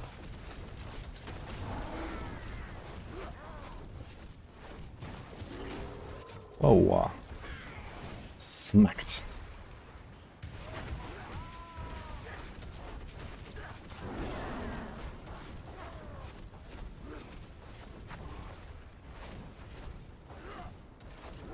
Seems like the smacks that this guy does when he hits the ground are... Oh. Oh. Oh. Okay, Grace didn't go far enough. Like, it seems like he slams on the ground, doing a lot more damage than the ground effect of this, whatever this guy is called, the Act 2 dude here. I'd like to walk through one of the ground effects and see how much damage it does, actually. Willpower armor. See any use for Barbarian Spear of the Condor? I've not heard of anyone using it in the pit so far. So the HP scaling might be too big, or the consistency might be too low for the Conduit and the Blaster Shrines and the Eternity Shrines to really do much when you get them. But I'm not sure, maybe. Not a bad shame that. Not a bad pull that. Well, finished, are you? I forge more than horseshoes and nails. What do you need?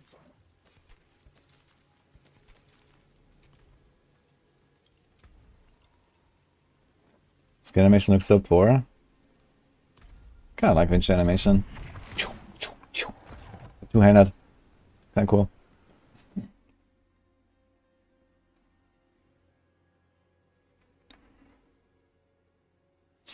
Why is int higher priority than percent damage? Percent damage is a really weak stat in general because it's the same category as any other additive damage, but it has low values. It's just like the, you know, catch it all, last resort kind of stat. Int produces a multiplier, which is better than that, even if you have a lot of int already. Because a lot of builds have a lot of additive damage, you know. Common builds these days have like 1200%, 59%, 2000% additive damage or so. So adding like a, you know, 30% damage roll does like less than 1% sometimes. The int roll, even at like 2k int, can be like 3-4% DPS.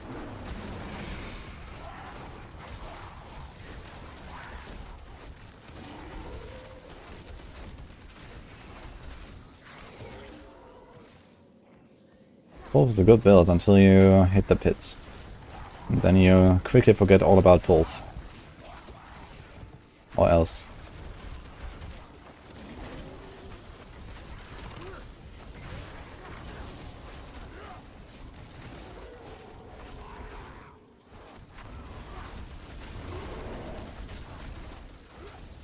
Although on the other hand, you should do some pretty big overpower pumps now. With like 100k life, man, you have like insane overpower scaling.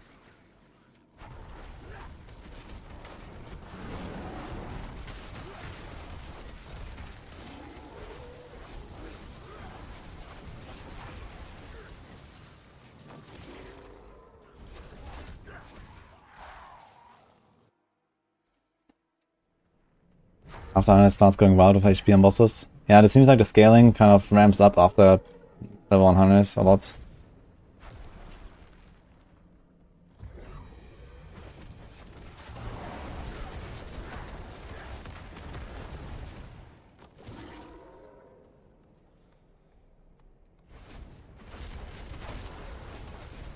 You can't time me out. That redeem is useless.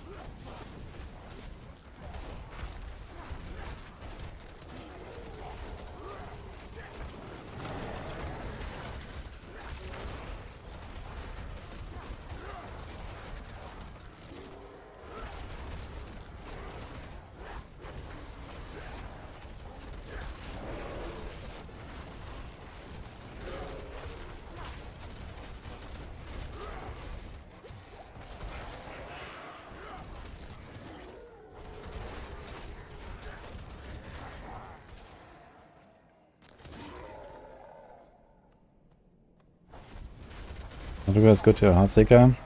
Shako mostly. You can also use Doombringer if you want to be tanky.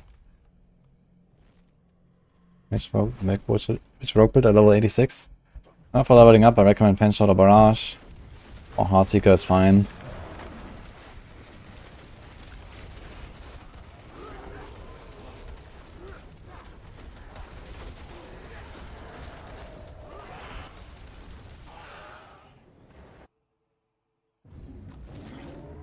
Well, +5. I guess you do one more run.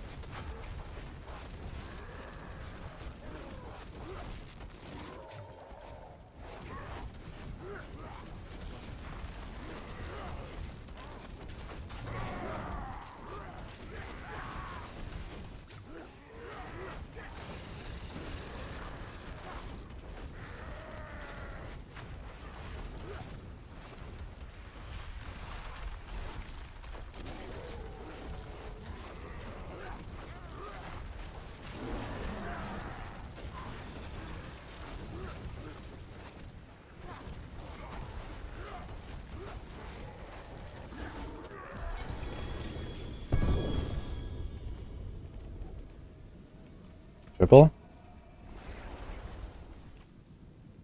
Ooh! Man, what's up with my amulets? Oh shit! Oh shit, this one is even better, man.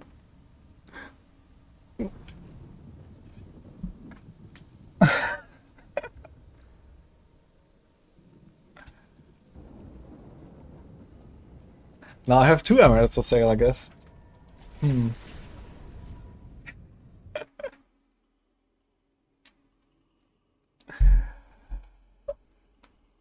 Dude, attack speed and movement speed, that's actually insane. I like that one. I mean, they're both insane, to be fair. Crit cooldown, attack speed, move speed. Damn. One is like the farm amulet, the other one is the push amulet. The resistance and blood howl. Yeah, this is not very great, I guess.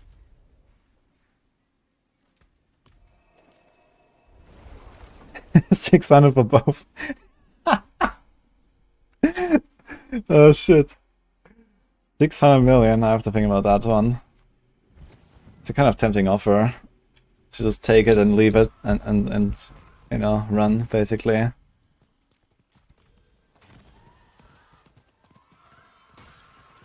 Wizard partner drop buff.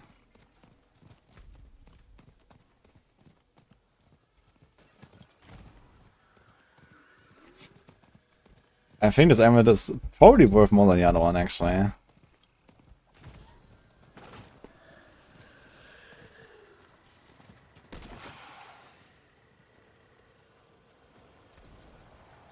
Greetings. Greetings. You are courting pain 601. and death. Hello. Thank you, Thomas. Greetings. What about Rapid Fire Rogue? Yeah, Rapid Fire Rogue is also really good, Greetings. but it's a bit clunky about farming. Greetings. Hello. Greetings. Frigid Finesse, the most important amulet for Heartseeker. Exploit actually is, but Frigid is also a similar value, I'd say. Those are the best 2 by far.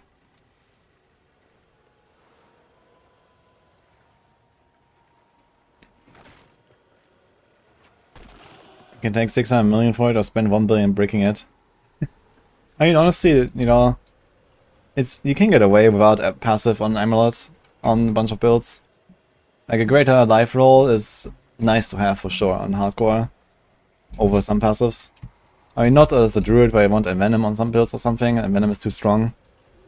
But like many passives are not that crazy on other classes and other builds. Like I guess one exception is like the exploit ranks on Heartseeker right now. Frigid Finesse in general is pretty good for rogues. But other classes don't necessarily have like these like super shiny passives.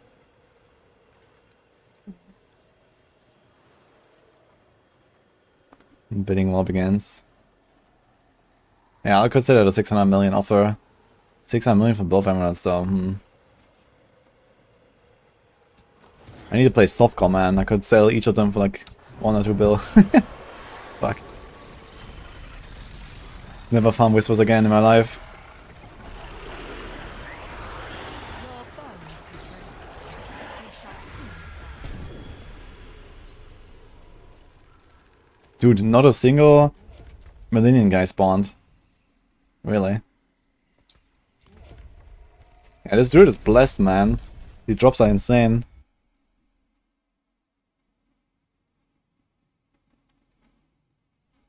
Exploit better, Malice for Heartseeker, yes. Malice is fine too though, Malice is okay passive.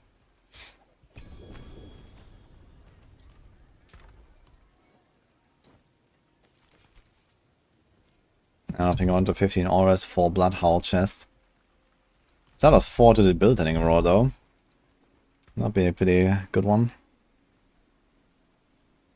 Wait, I put the neck into the stash, right? Okay.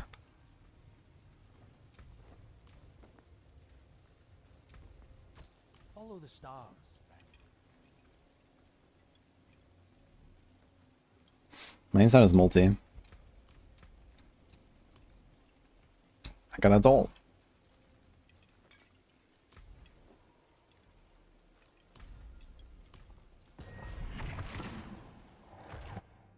Any bits unique for Heartseeker? Shako. Can make Heartseeker tanky and high damage, yes.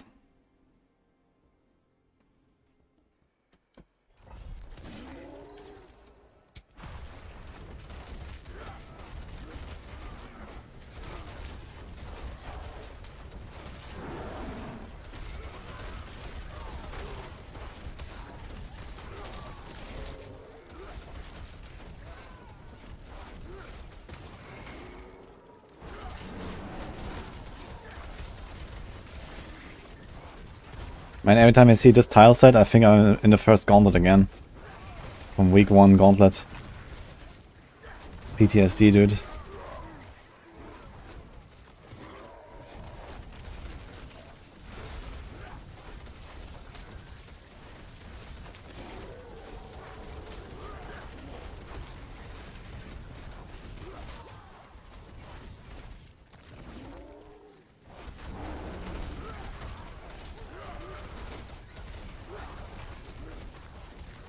How good is Meteor Sorc?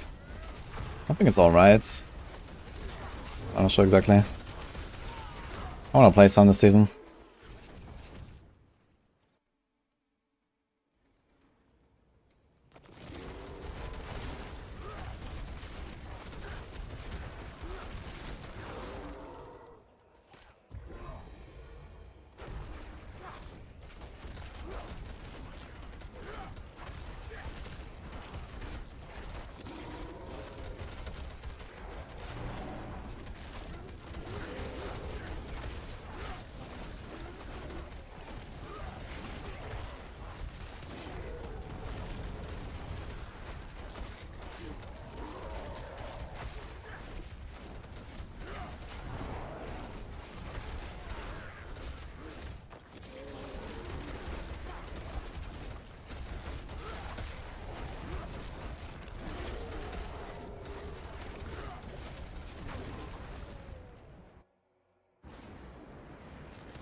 Oh, how to temper bow crossbow for Heartseeker.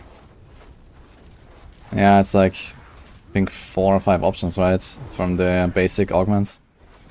And then you want a high roll as on the Heartseeker as well. Like cast twice.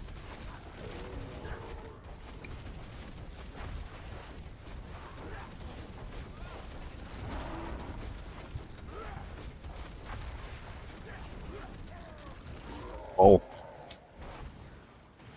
Dude, this Hive Master is knockback, man. He's always scary.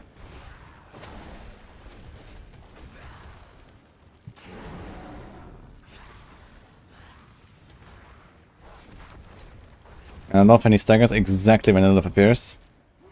It's wonderful.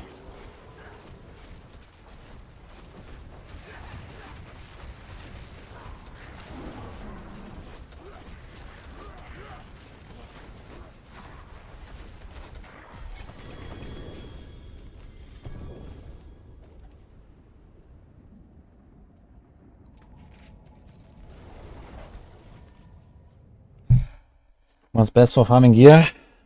Hold tight.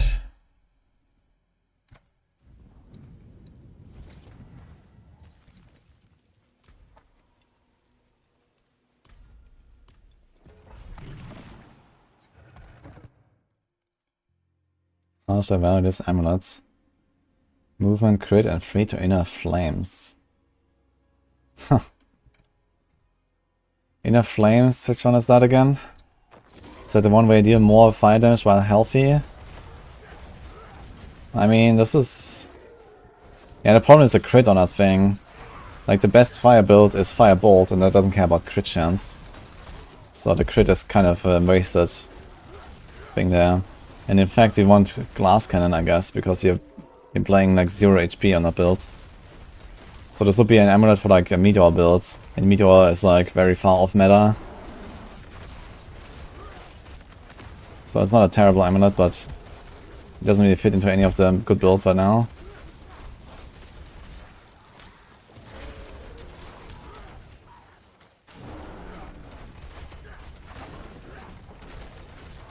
What's the most fun speed build in Diablo 4? That's obviously the Twisting Blades Rogue.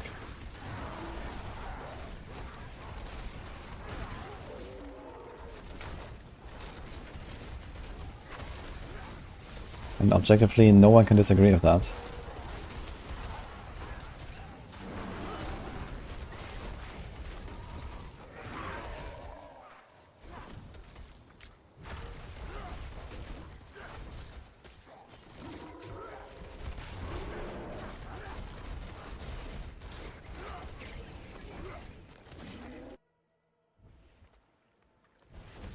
I used 42 elixir for this build right now. Just to feel a bit more tanky. I mean, so far I did not drop low enough to die without it. But there are these situations where I take some big hits and I'm not careful.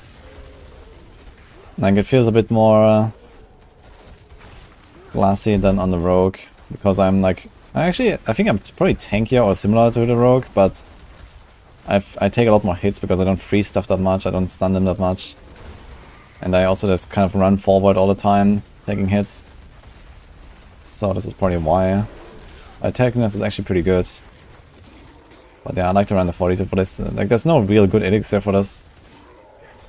Yeah, sure, I can run an advantage elixir or something. But there's just a bit of attack speed and we already have a lot of it. Lucky he doesn't do anything really, besides maybe some more stuns, some more stagger, but...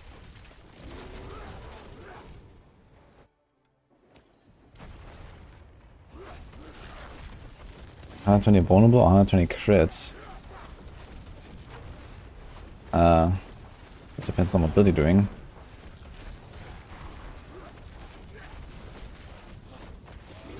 One build wants crit, one wants vulnerable. Some builds don't want any of those two, and then they just go for whatever gives you the most value.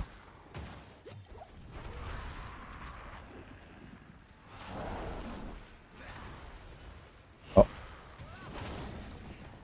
That's Stagger. How did he stagger actually? I haven't attacked him for like 8 seconds. He just randomly staggered. Ah, from the... Wait, from the debilitating roar? No, I don't have the slow upgrade, I think, on roar. How the hell did he stagger?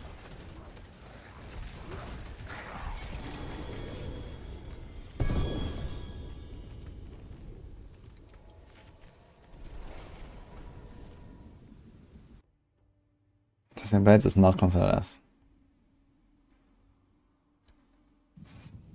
What kind of inconsistencies can be implanted in Vessel of Hated with Loot Reborn done? I mean, I can start with an armory, I can start with communities, LFG or whatever. I mean... Is that what you mean? Or do you mean like gameplay?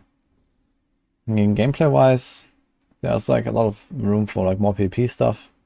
There's room for like some mega dungeons, people talk about raids. So these kind of things could be cool. You could start working on runes.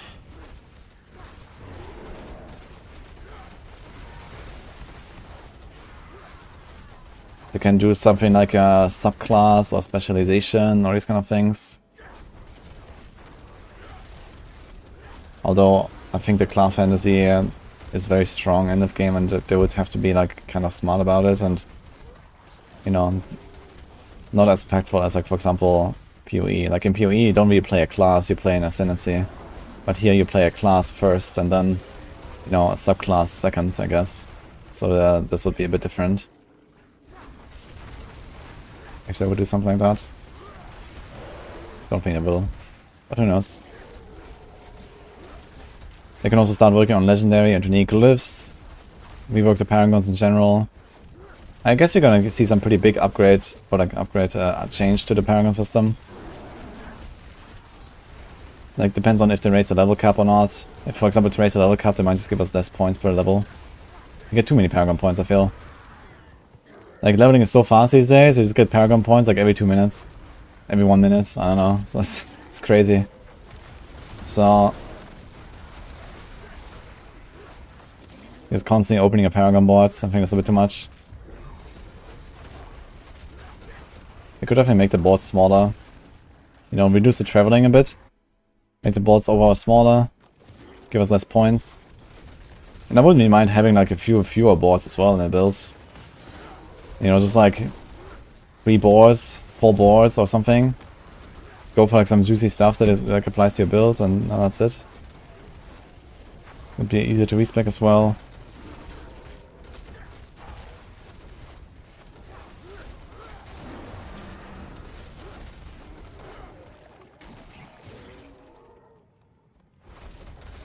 Pegasus is super unintuitive. How's it unintuitive though? When you see stats, you take them. You see a legendary node that does something for you, you take it.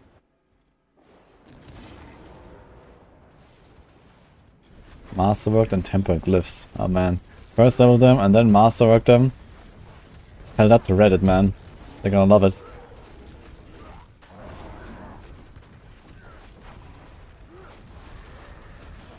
Chance of breaking your glyph with temper, let's go.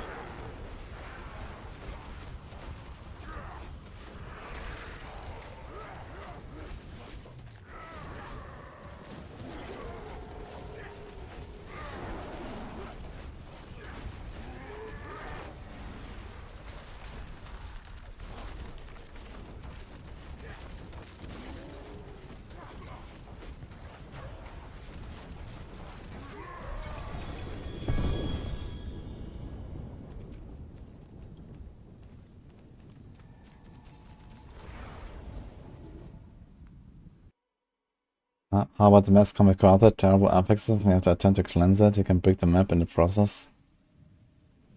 That sounds like nightmare analysis with extra steps. Return soon. What 2 classes I think will come to the 4 with DLC? The first one we know is just the Spiritborn, and then the second one depends on what the Spiritborn will do. I would expect a holy class at some point, so if the Spiritborn is not a holy class, then they will probably add a holy class in the second expansion.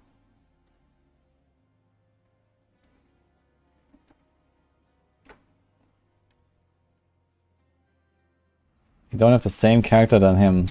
Yeah, my character is nuts, man. I have 4 out of 12 masterwork on all of my gear. Like, 4 items of greater affix, 1, and the rest of 0. That's nuts, man. My gear. 1.2 Wild Heart Hunger. Pumping, man. The clear speed really comes from good gameplay in this build, I would say. Positioning. Timing. Not losing your buffs.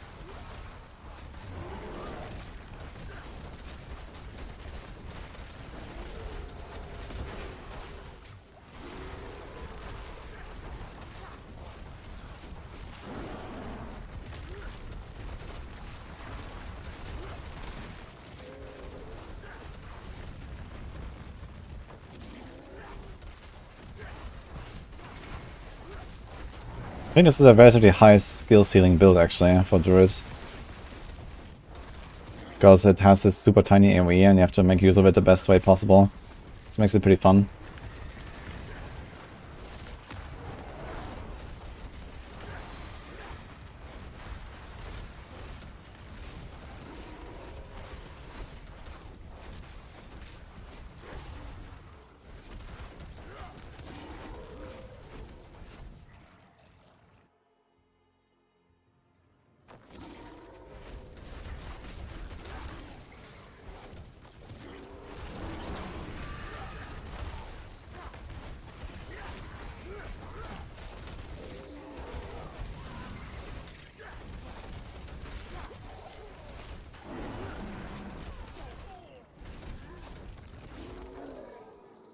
No Hunter Zenith.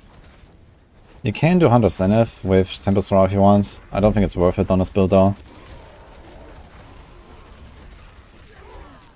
But it's an option. It gives you much easier activation of Bestial Rampage if you want to Bestial Rampage. Like, you have the option to run Tempest Roar, and then you're always a werewolf. So you don't really need Blood Howl at all actually. You can skip Blood Howl, get another skill there if you want. And you can just stay in bear form for 2 seconds, every 15 seconds you get Bestial Rampage buff. So that's an option actually. So while running sometimes you just like, you know, do a pull rise, run for 2 seconds, get best of rampage. This would be more damage for sure than this. But yeah, Tempest Thrower doesn't have any good stats, it doesn't have any stat rail that does anything. And you don't benefit from the 2 most important modifiers that Tempest Thrower allows you to benefit from, which is 2 crit on 2 spirit on crit from Paragons and Venom. You don't need either of those 2.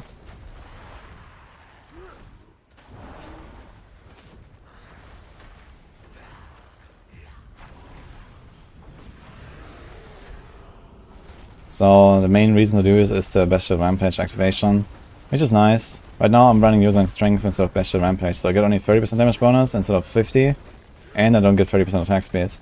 So Bestial Rampage will probably be an overall DPS boost of like 30% or so. It's pretty good.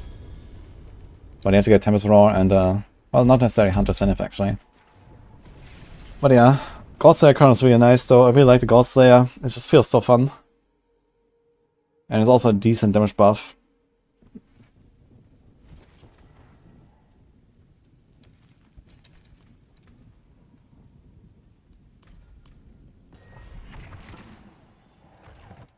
Why not use Holy Bolts? The Spirit should not profit from Holy Bolts very much. This is mostly a Barbarian and Necro thing, because it's bugged with minions, and Barbarians have insane amounts of unconditional damage buffs, like Berserking. Like, I have a lot of distant damage. I guess Holy Bolts should be buffed by distant damage actually, since I'm mostly distant. I could try Holy Bolts run and see how it feels. I've not really considered Holy Bolts, to be honest. I've not been running it at all on Rogue. It's kind of bad on Rogue.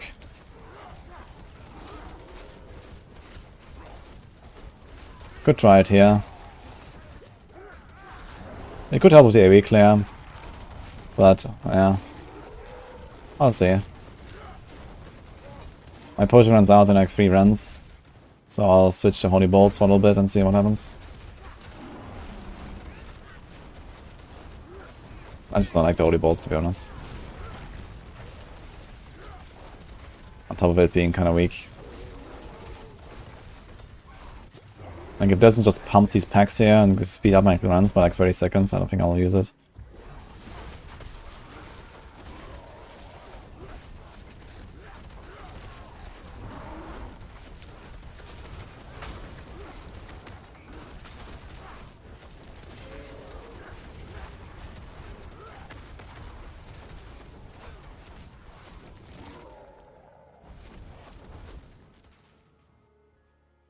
Thorns or bleed, like a hit chance? No and no. As far as I know. I mean, bleeds by Berserk Gripping definitely don't. Bleeds by Rend, yes.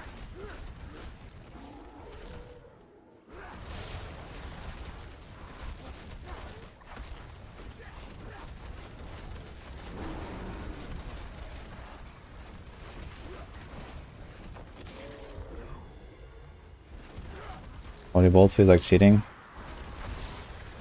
Yeah, on Barbs and on Necros it's really good. On other classes, kinda whatever, I think.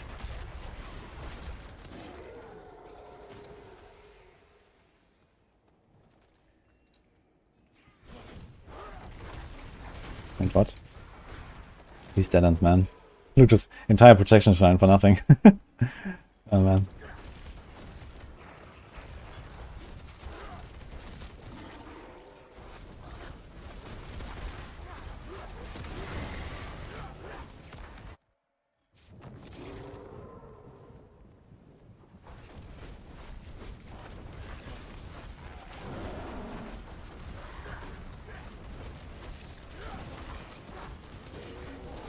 Does this pillar do anything? Like, what is this pillar doing that he's summoning? This totem or whatever. Doesn't really seem to do anything there. It's just chilling there.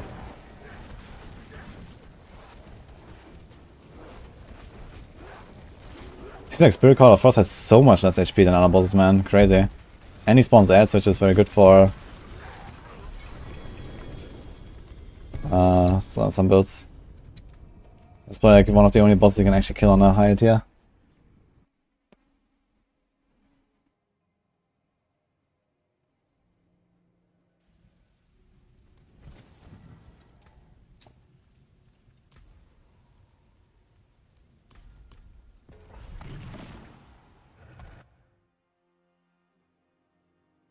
How sad is it? The community has to make their own leaderboard. Yeah, I'm sure we're gonna get it at some point.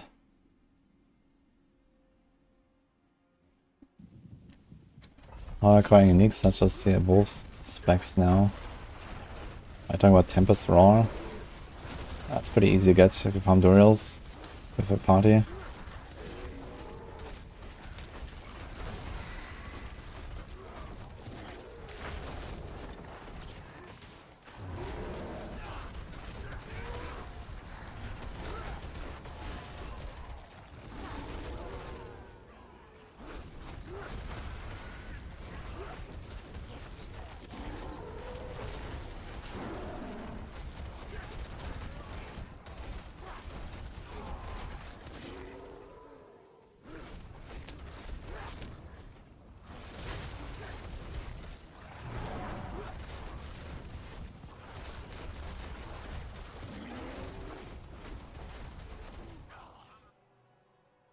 Darius would not be good in this build.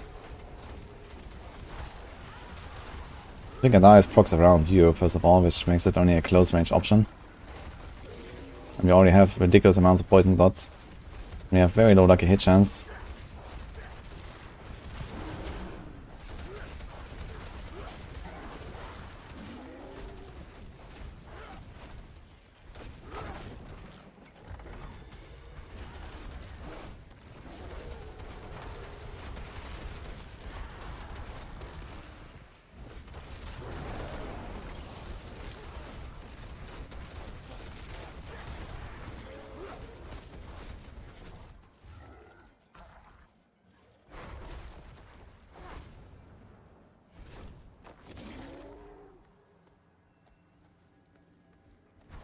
Master the grandfather 12 out of 12 and consumed the resources but didn't change anything.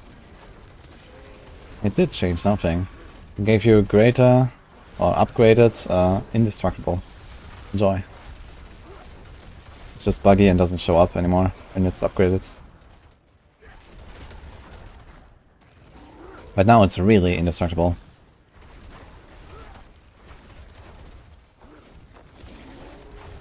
Hope you enjoyed your 20 million gold spent. And 2 hours of farming pits.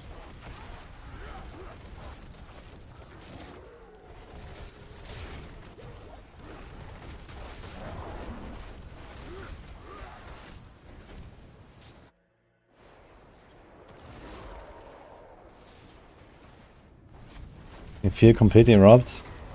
What do you mean? Indestructible is one of the 4 affixes. Of course you can hit it with Masterworking. What do you expect? It's a normal affix on the item. That's what you get.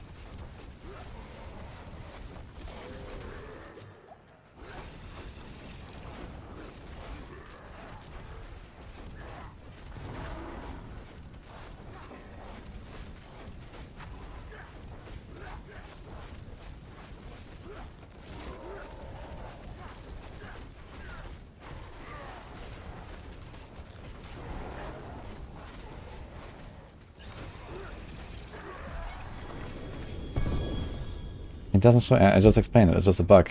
Just a visual bug. It doesn't show indestructible. I guess it's. You can try to die and see if it loses durability. I suppose it's still indestructible. Does grandfather even show durability? Either way, that's what you upgraded, and then it bugs out and it becomes invisible. I assume it still works though. The stars of sanctuary await.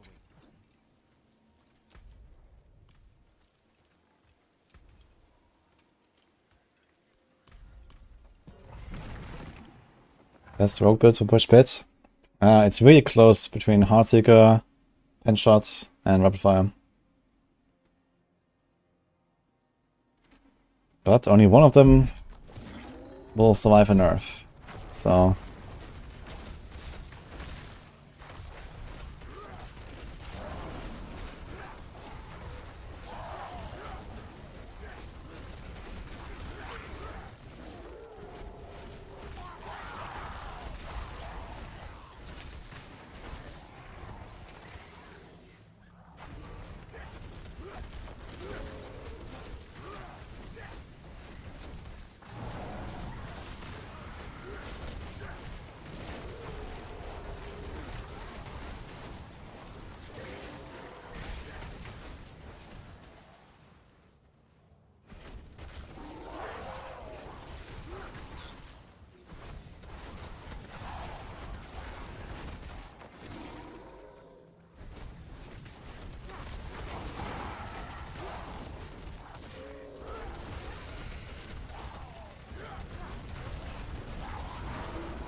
should try some rapid fire of Godslayer as well. It could be funny actually.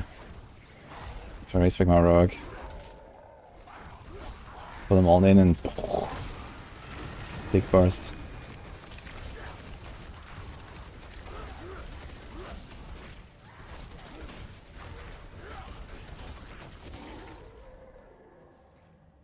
Rogue is getting a nerf eventually.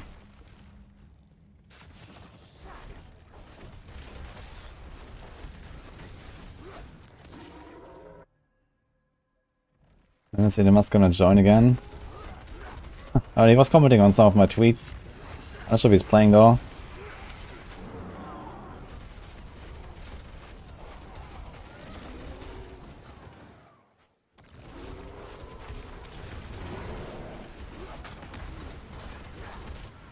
But he's playing softcore, I guess, so I don't have a softcore character currently.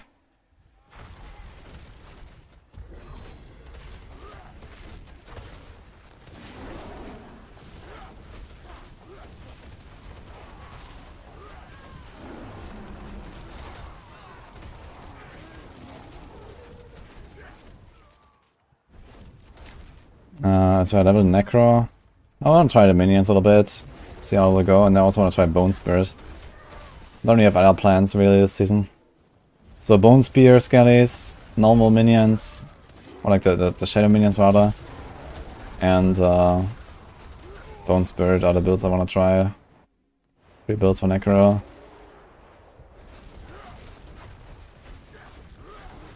Blood builds are kind of down bad right now. I was actually hyped for some Sever, but also doesn't seem great.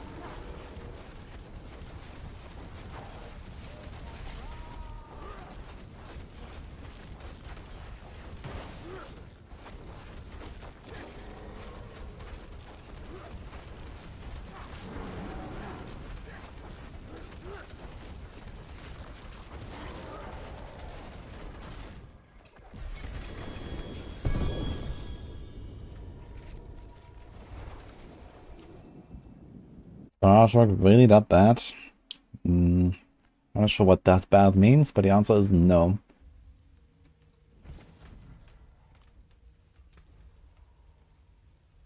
Okay, potion's about to run out, so let's try Holy Bolts. Not a bad pull, that. Hello, shining. Well, And it's a patch for all these nerfs. In like a month. We're gonna get the mid-season patch, and we'll see. But I don't expect massive nerfs anyway. Return soon. Season 4 and Season 5 is probably gonna see some real nerfs. Don't think anything is like really crazy out there right now, besides like Bash and Thorns being kind of busted. But they're not really getting a nerf, I think.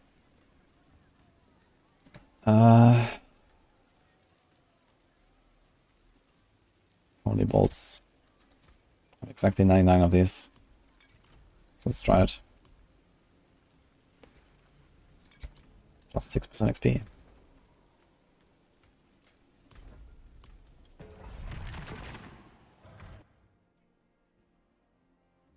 Got a stars that crit greater affects. There's any build that used to use that. Oh, there's a bunch of builds actually. That's very good. A lot of builds that are very resource hungry do it. Tornado. Some rogue builds can do it. I want to use it on Barrage. I guess a bunch of stuff on Sorc can do it. Something like Bone Spear.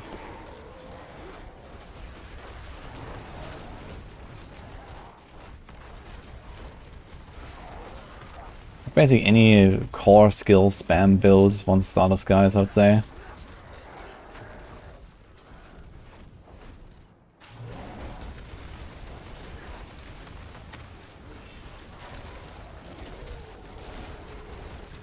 I mean, I feel like the only thing that this Holy Bolts does is clutter my vision. I don't really see much of an improvement currently.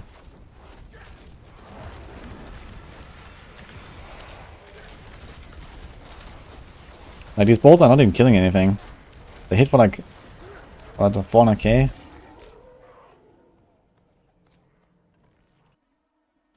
I did not buy any cosmetics. Although they do have some pretty cool stuff sometimes. Like, what exactly am I doing with Holy Bolts here?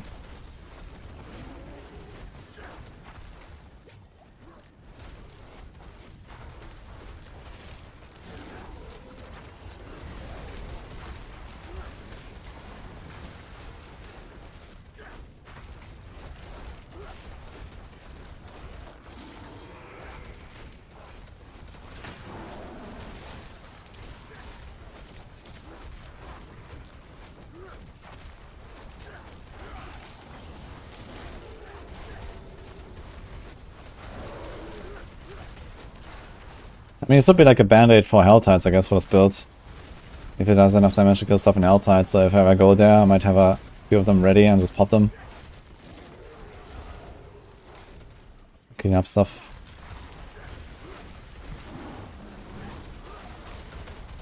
Here, I don't think this is useful.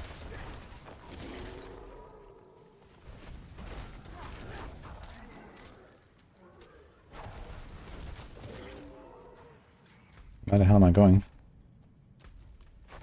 Oh, I could have gone up there.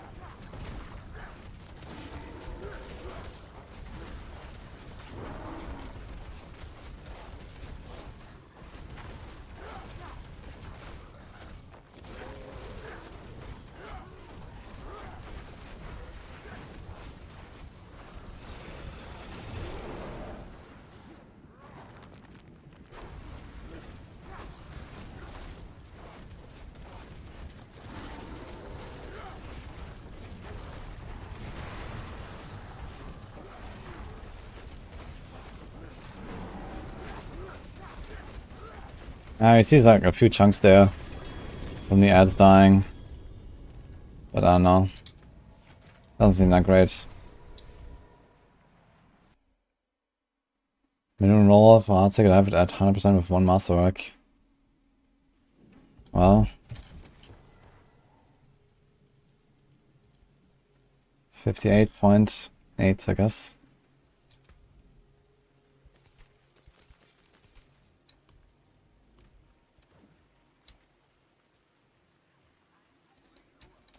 I consider WSD movement. Would be a bad idea to prepare for PoE 2, I guess, since it seems to be a pretty major feature in PoE 2 and kind of required there compared to here. Maybe I'll try to practice a bit with WSD. Also kind of scary though in the pit. I'll try a little bit to get a bit of a feel for it ahead of PoE 2.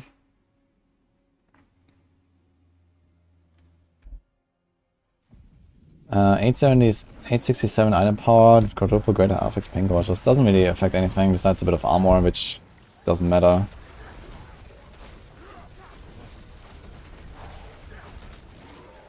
Well, I guess it affects the price of the item because some collector will pay less for it since it's not 925.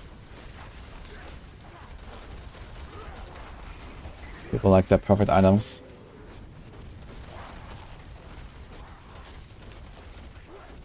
But yeah, that kind of minor armor difference very, very rarely matters at this point.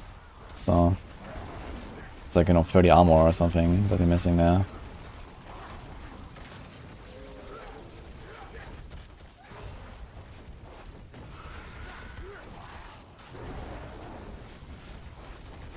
I can get better rolls of Calm Breeze and Gamble Rings.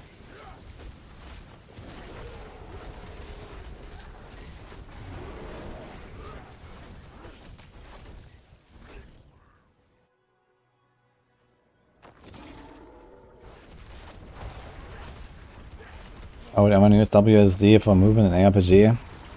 A good question, but apparently PoE 2 is going to be full of WSD. Even for melee builds, so joy. So yeah, I'll try a little bit.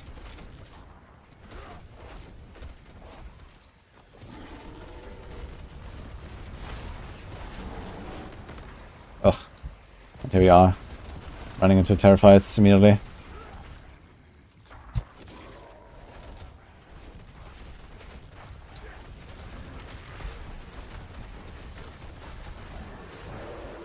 Yeah, the problem is like, I also have to press buttons at some point, right?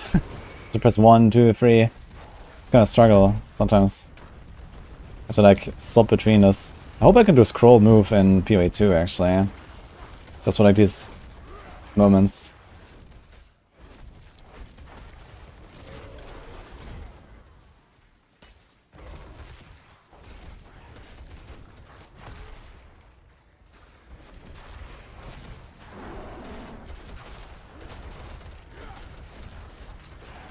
I'm still scrolling sometimes. Yeah, I'm playing kind of suboptimally right now. Trying to learn WSD. It is definitely way easier on the mouse. Because you can just like click on the target and keep your cursor there. So that's an advantage.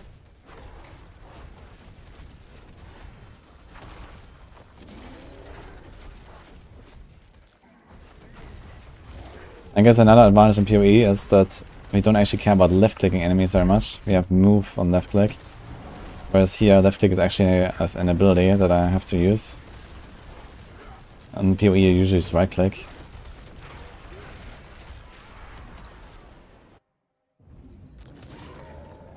Okay, let's see where the boss.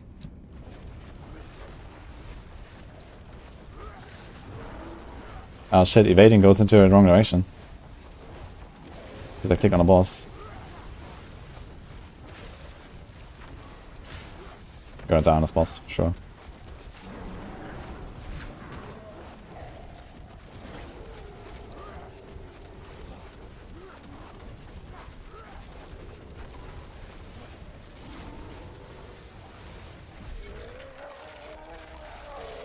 Yeah, it takes a bit getting used to fighting with WSD as well. Usually I just use it in town. Why can't he WSD during Incinerate? That'd be kind of sick actually if you could move with Incinerate.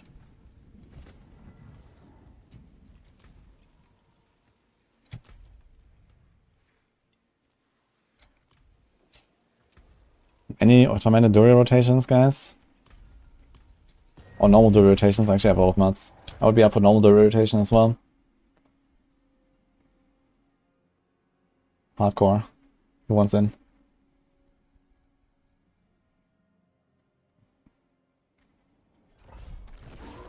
Very strange they don't have a skip campaign option in PoE 2. I don't think that's strange at all. They really like the campaign in PoE 2. Multiplayers, I mean the devs.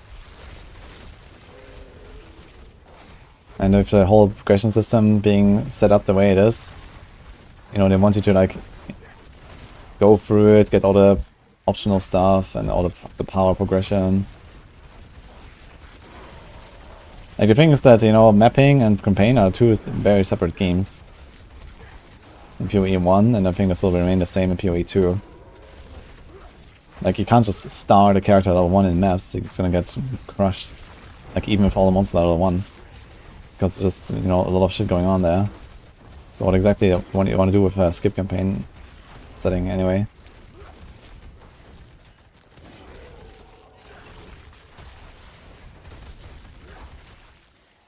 Personally, I don't mind the campaign on every character.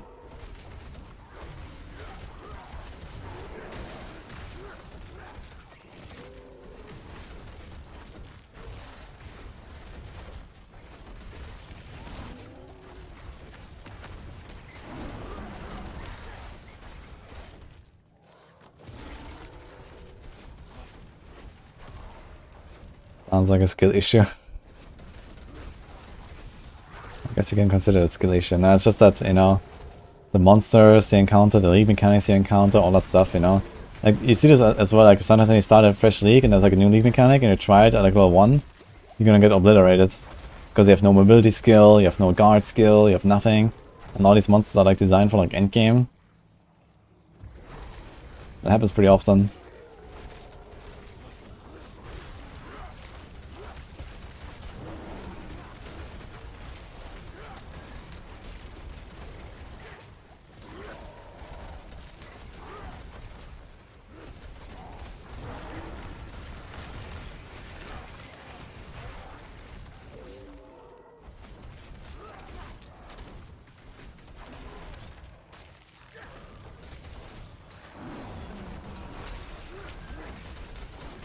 My god, what is this here?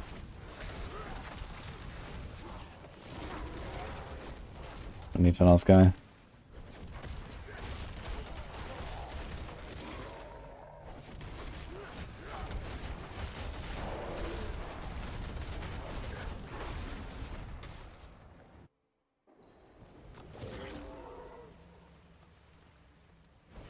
Did I miss anyone who wants to join Druid Rogue?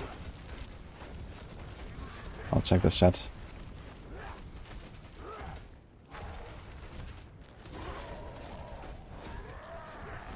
If you want to try WSD again.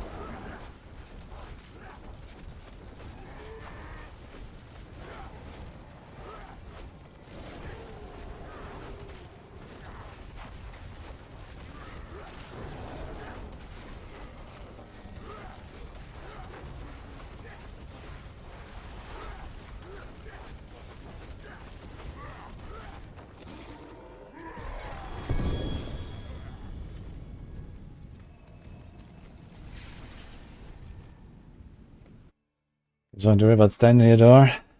Is that normal or tormented approval?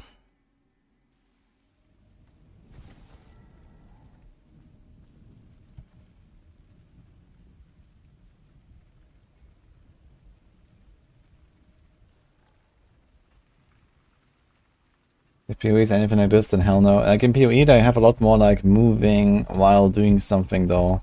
Like here, you always have like attack animations, and there's not many things you can do while moving. In PoE, it's like more fluid, I guess, when it comes to WSD, so there's that as well. So that's why you will have to use WSD in the first place, because you don't have this like, you know, attack animation, return animation, attack animation, return animation. You have just like attacks and you can move independently.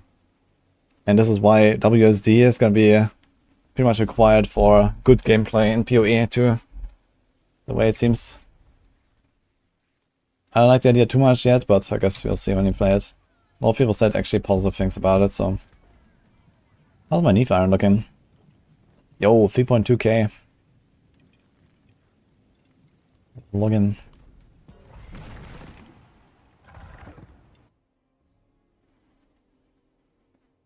Okay, approval for Tormented Duels. Nice. Bile, are still here? You wanna do some? Is Reaper here? Or Devlin?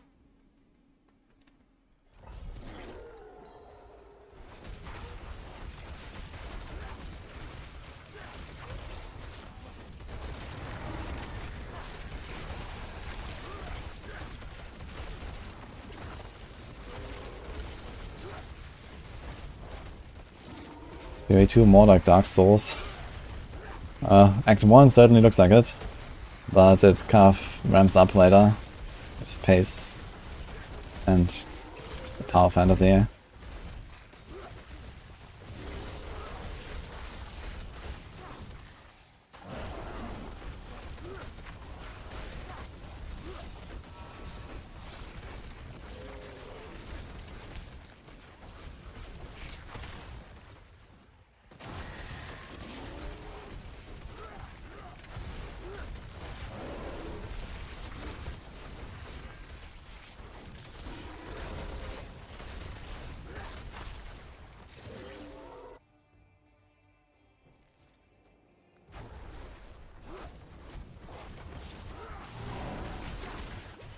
They went on to play for hours.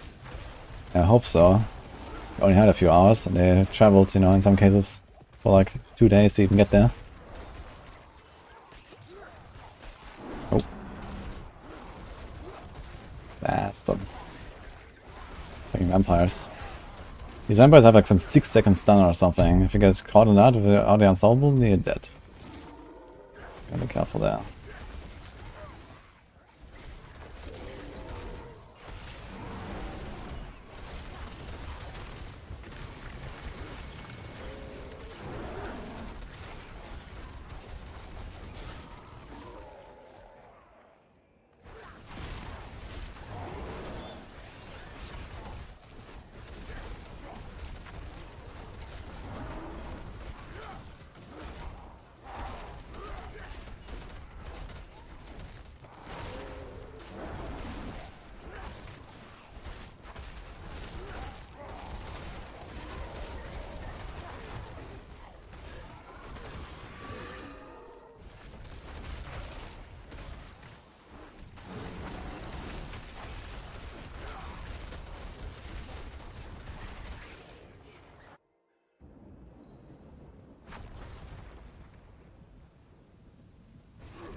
Definitely have some trouble dodging here.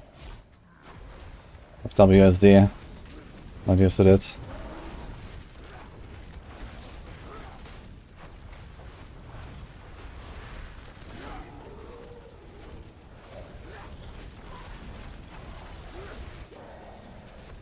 So I don't know how much damage these blood boys do. One of them just popped, but it didn't hit me.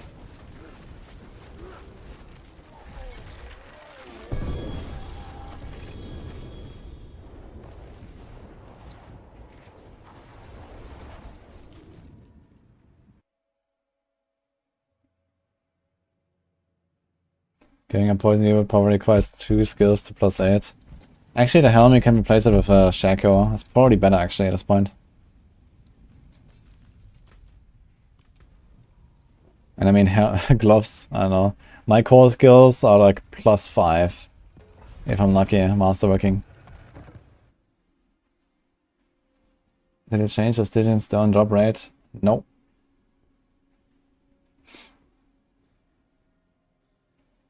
I'm not sure how I can do about the crashes.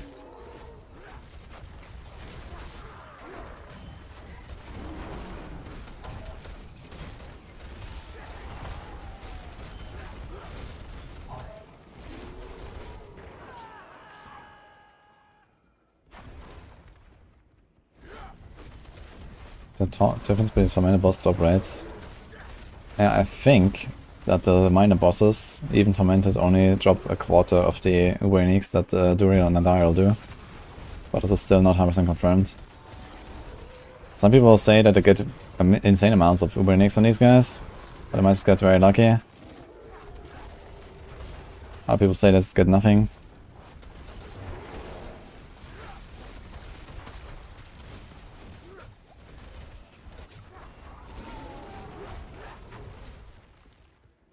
So for now, the safest option is just to do real rotas for Tormented. So Barb is really good, yes. Not a great on the bosses though.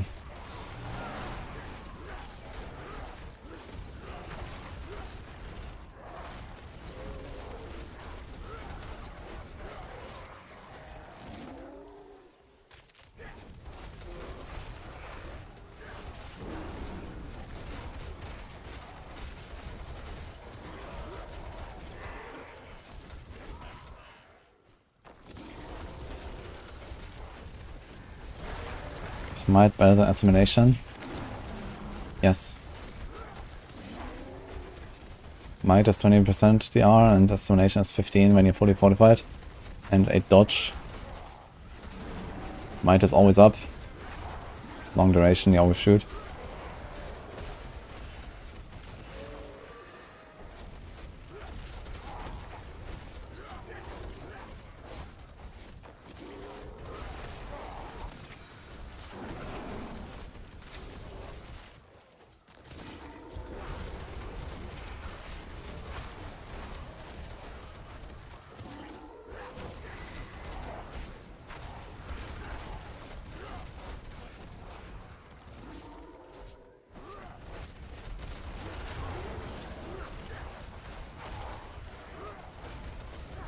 Tormented bosses seem to be better. Yeah, tormented bosses are better. They have ×5 to loot.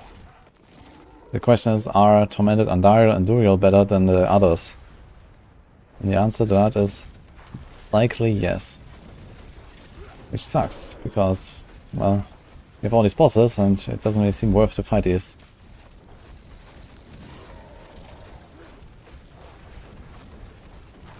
But yeah, still trying to understand if it's actually true or not.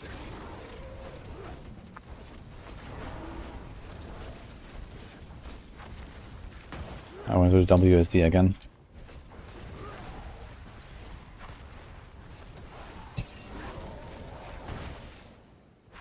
Oh, the evading is a problem though. When I don't use my mouse, like if I have my mouse just on a boss and I evade, I just go to the boss, and I don't really want to sometimes. Because the evade doesn't respect which direction I'm moving with WSD. It just goes to my cursor.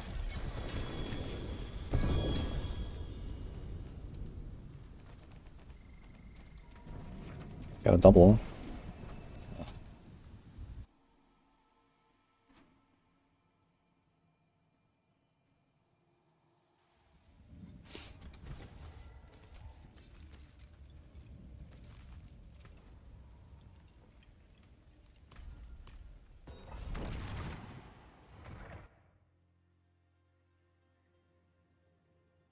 Buenos Dias, got 2 factory in a glass.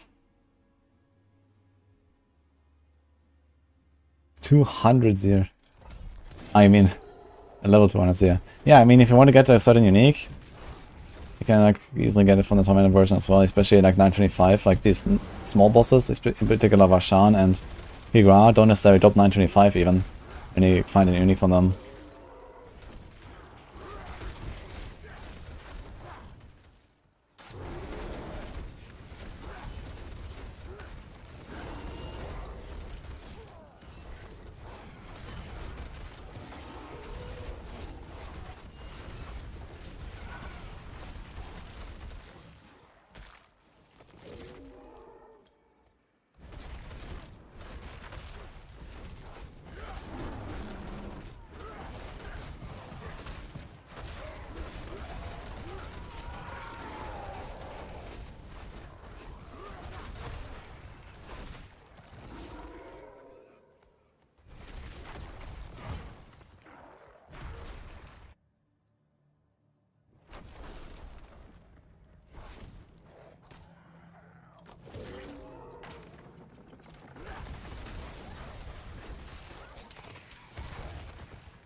Oh, found Chimston.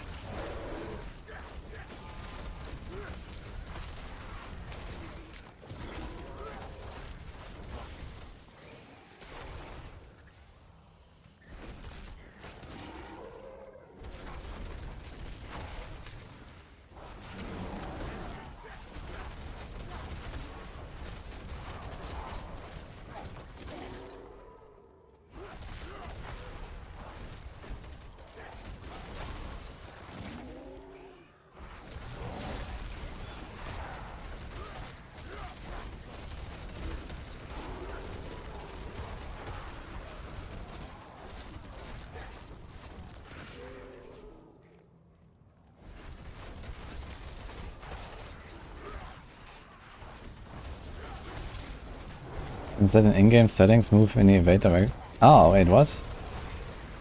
Evade in the move direction. So this works then with WSD, I guess. I could try. Let's see how that goes. I'm not sure what's the behavior in PoE 2 with the dodge roll, but I guess it will go in the WSD direction as well, right?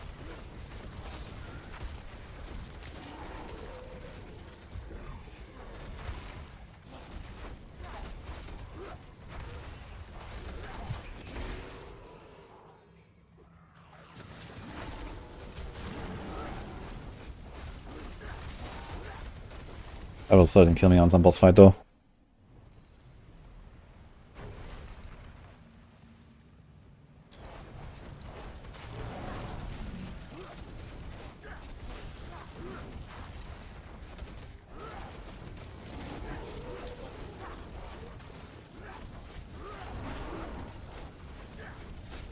Ugh. Slither and slither again.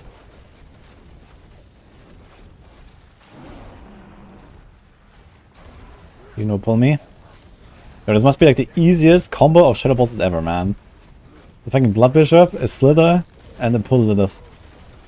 And slither boss as well, man, who does nothing. That's funny. Cannot die.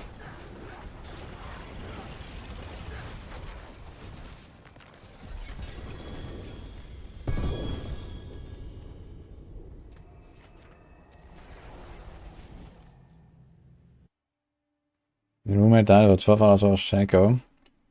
Unlucky. Shako better than Stardust or Frozen Orb. We kind of want to bump both, I guess. So maybe we want to do some more bosses and see what we get. I'd assume Shako's better though. You have not really any mana issue, and Stardust Guys is a pretty big item for mana as well.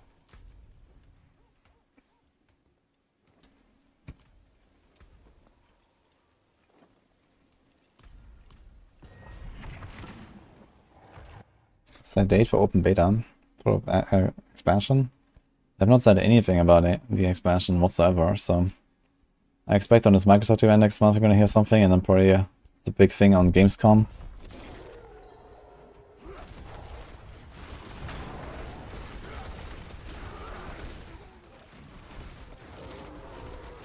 I wanted to change the setting for the evade direction.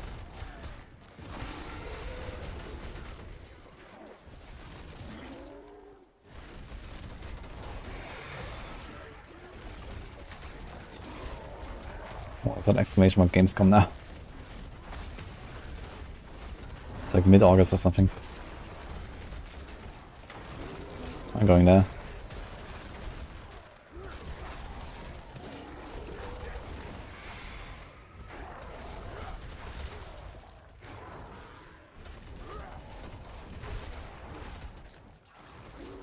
It's not even 100 and you're already thinking about crafting a Shako or a Starless? What is going on?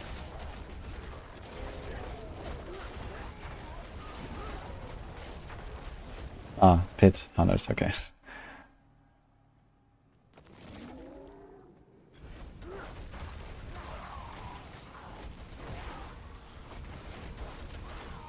I recommend Bash Barb.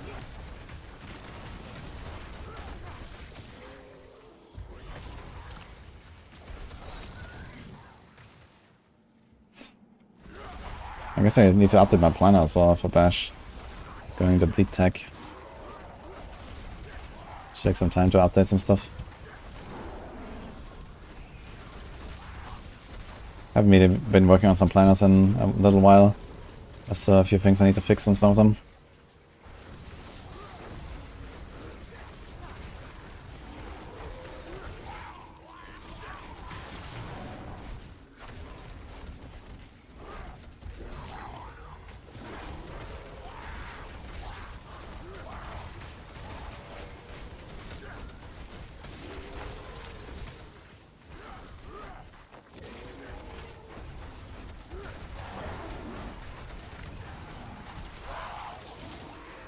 That's a lot of explosions.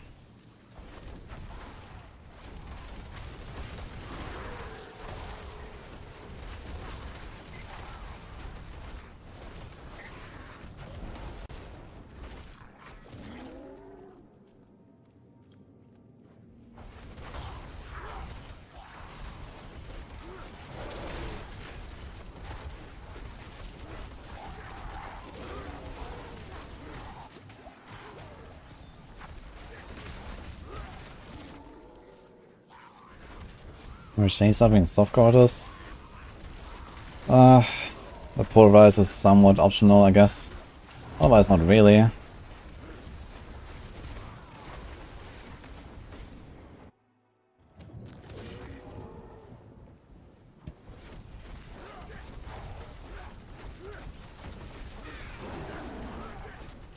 Like, you want to have a certain amount of toughness to not die in the pit.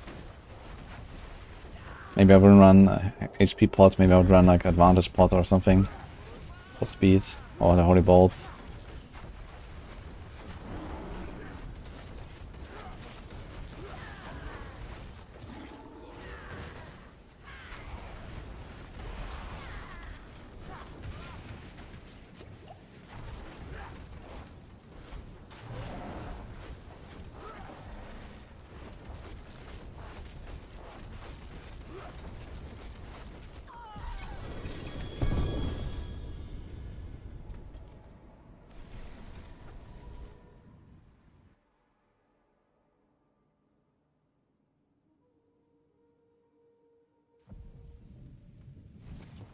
Oh, Alexander, I will get better soon.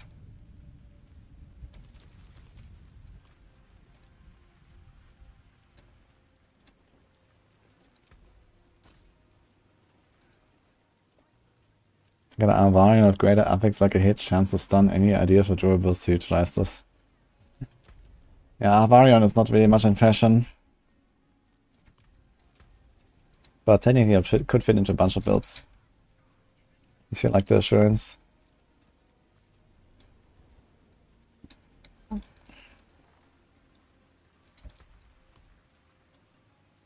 Yeah, every class has a basic attack build, right? Not Necro, actually.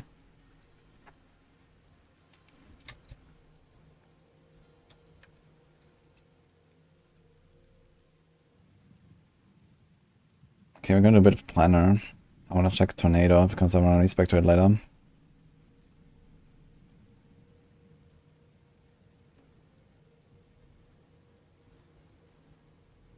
So what if we put a Stardust guys here?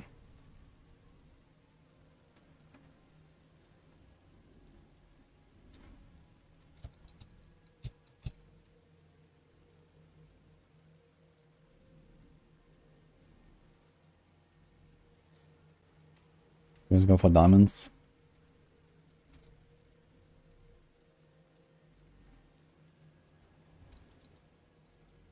Because I have too much rest anyway.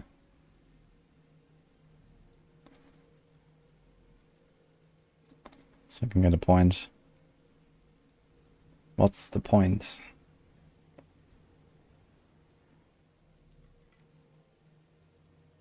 Getting Temple for Spirit, but I don't really want to.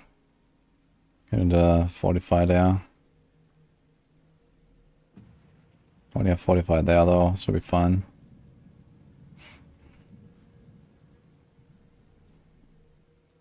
So what else changes? Which aspect do we remove? This is Stampede. We need Storm Chaser. We need Shepherds. So you don't need Changing Stat. So if you want to do it Stardust, you have to drop Changing Stat. And I guess you put Storm Chaser on the neck.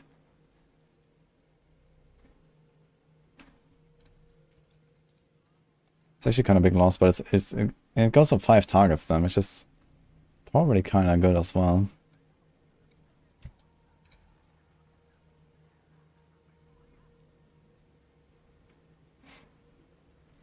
How about we just do Stampede here? Change this ring to Storm Chaser. Anyone playing Tornado? Do you play Stardust? So what do we lose? We lose a bunch of close, lose a bunch of resource generation, crits, willpower, resource cost reduction. We lose a pretty big aspect, to be honest. I'm not sure if Stardust guys is really that worth it for this. You can get pretty big rings. I think also has crit, but nothing else really. Oh. That's kind of funny. The Masterwork on the planner scales the affix, but that's not true. Should be 40%. No Stardust, yeah. I'm thinking about not running Stardust either.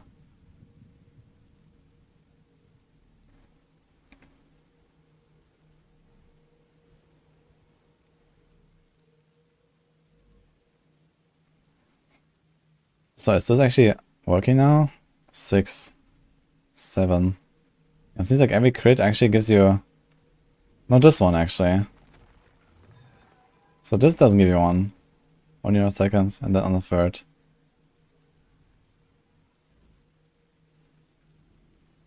So I don't actually want to do this. I actually want to do this. Easy. 7 in Venom, of course, why not? Seems legit. Yeah, I mean, you can have resource generation and resource cost reduction. And that's actually kind of close to Stardust. And then you have the damage to close. Which is... What's the difference on Thunderstruck? 34. 9. Well, that's a low. I found 50, but I guess it's because it's close and not distant. In the Stardust version, we also... I mean, the good thing about Stardust is we don't lose damage. Like, we don't lose anything on the boss. It's only for non-bosses, really. Because it's against crowd-controlled enemies. And here we get a +5 to Tornado. So it should be better on the boss and worse in other situations, I think. So good try. And makes the resource easier. Might have too much resource like this. 10 spell per second also doesn't work anymore.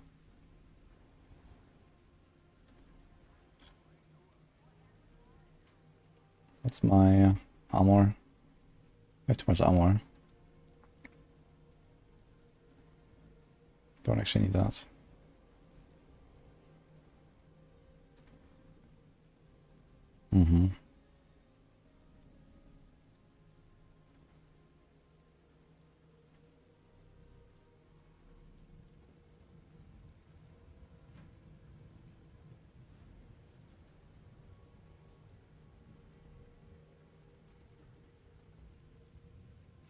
Did they change some of these rolls here? Like maximum spirit is off, poison rest is off. Interesting.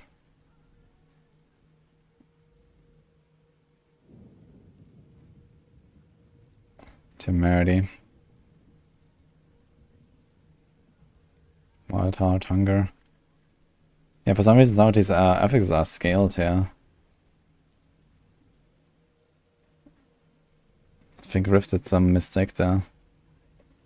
I'm gonna turn them real quick.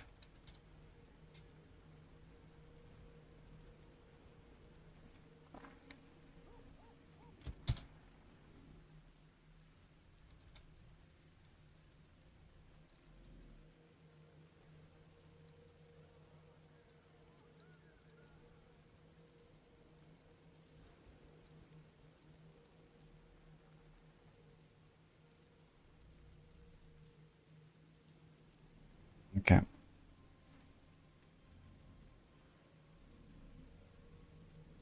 Every time I click the screen, there's no gameplay. It's interesting, considering that I did like non-stop gameplay for like the last 30 hours of streaming. But welcome. Let's check some of the other planets real quick. So what about Lightning Storm?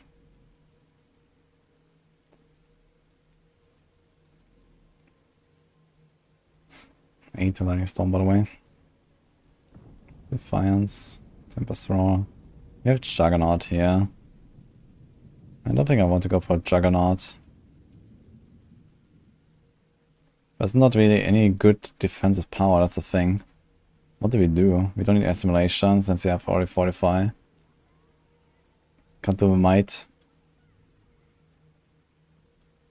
It's only Vigorous, I guess. 50% DR. Like, this setup is really squish.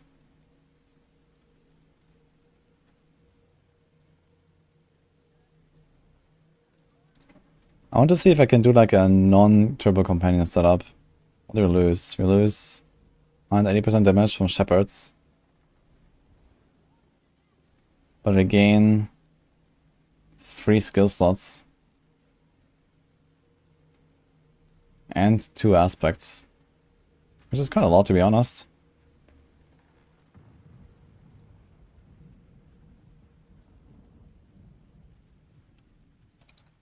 Shepherd. Let's try this. What do we do? Let's remove all this. I guess we do the Cyclone Armor, just like before.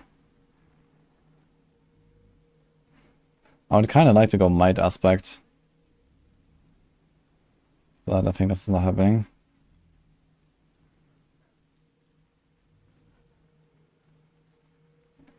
I don't think we really care about the Blood Howl. It is a bit of resource if you want. That's Hurricane. It's gonna give some DR. That's Petrify. I think Petrify would be a pretty good idea.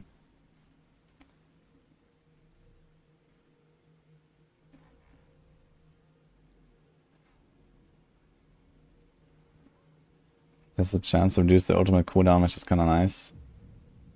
But you also want the healing. I guess you want to go Temerity route at least. If we don't do Temerity, we could have a generator and Calm Before the Storm for a lot more Petrify. But maybe it's okay. Need one more point there.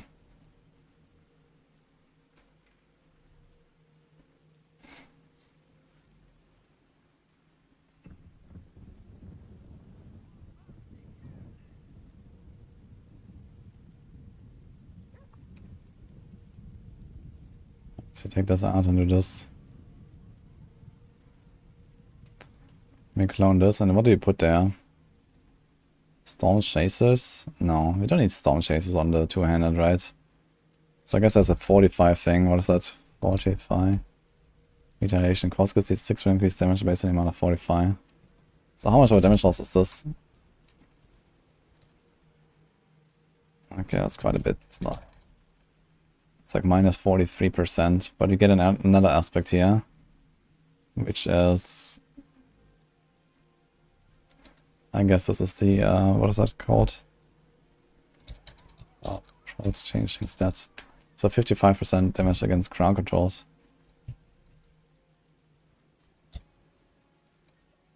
So that brings us back to 88% of the previous value. We're not running shepherds. Main downside is weaker on the boss. Warwind wants to become unstoppable. So on the boss we don't have this effect. On the boss we have minus 40%.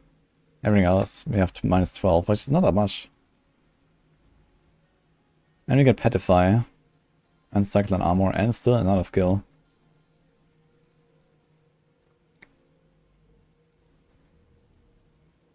But I'm not sure what would it be.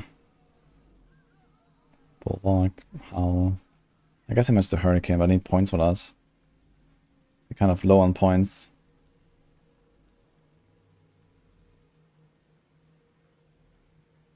I could remove Resonance, it's only 6% damage. Take Hurricane. So that's an option. We just activate it sometimes. I don't like it too much. We could also do this. We remove Natural Disaster, so we have like boss damage a little bit more again.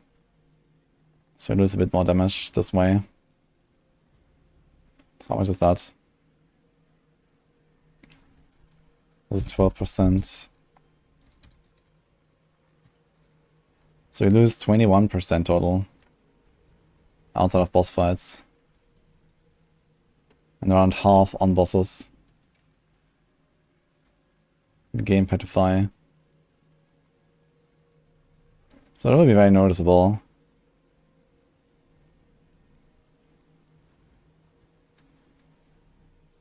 And I don't change any gear, it's just aspects, so I can try both. Something we change here, right? Werewolf, Territorial, Undaunted, Outmatched, Spirit. Nah, everything's the same. So I'll try it. Still not sure about Starless.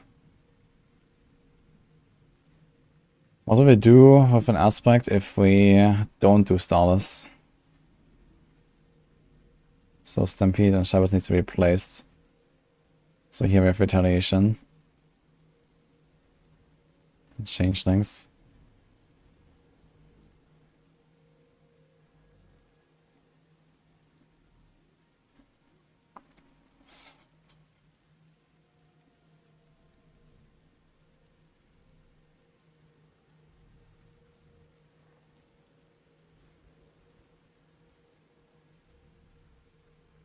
There's not really much, I think.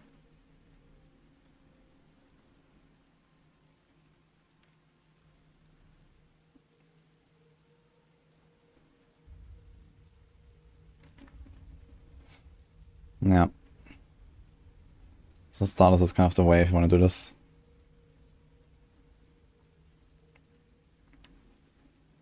Need an armor chest. Do we have enough armor of this?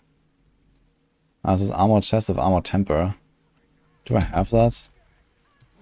Did I do that? We have a dodge temper. 3 tempers left though. It doesn't have armor. Wait a minute, that's like the only chance for me to get armor.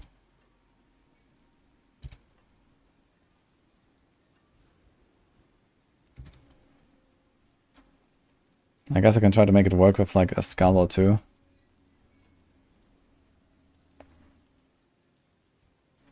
Unless I go for normal pants.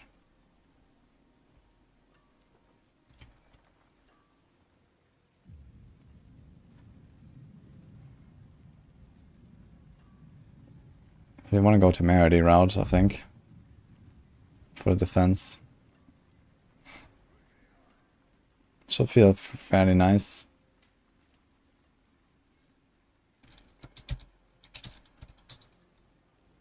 And I think I might have like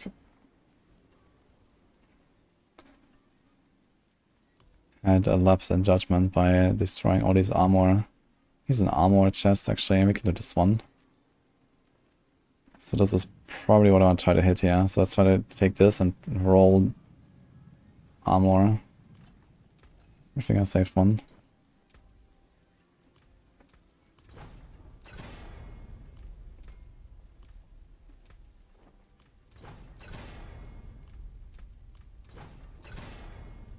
Okay, good armor roll.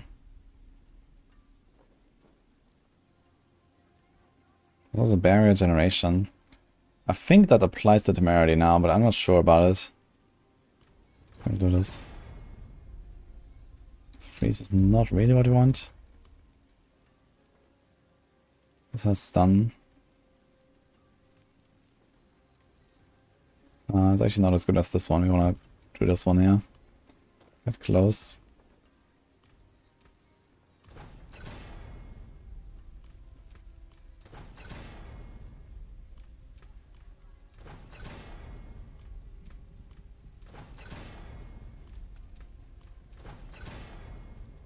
Yikes. Okay, this one is dead. It's actually a really good glove. Unlucky. I have to use this one, I guess. I mean, it has greater willpower at least, but it's not the same as the next rank to Tornado. This has stun. We save this chest for now. We save this. Before we salvage this. We have all these rings here. Here there's amulet. And so this. I still have to hit spirit per second on the chest. Let's see. I rolled the other chest already for spirit per second. I hope I can hit this one too. But we have to hit willpower every time here. Willpower is a very common roll. Come on. 4 spirit, okay. My magics await your return. Sometimes lucky. I think otherwise we should be kind of ready on the tornado gear. So we got chest, pants, gloves, helm, boots, weapon, ring, amulet. We got everything for tornado, so we can do it.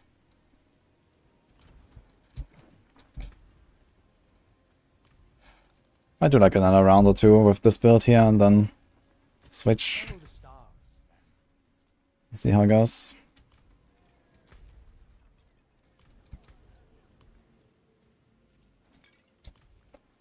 Later.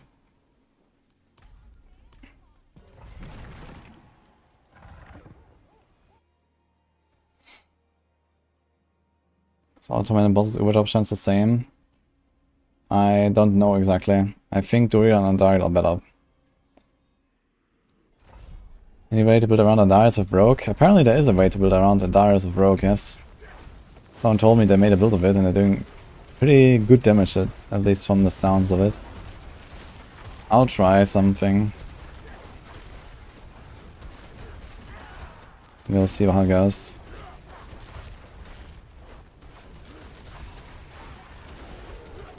Do like a puncture build with big lucky hits. Actually, I repurpose a lot of the gear, I guess, that I have. Although it's all based on vulnerable, I mean, it's like... it's gonna be a close quarter combat build. So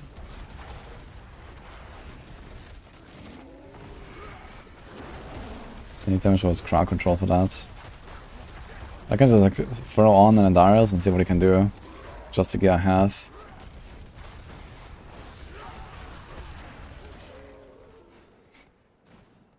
Duriel. I'm up for Duriel. Anyone else? Normal Duriel or Tormented Duriel? I would be up for both.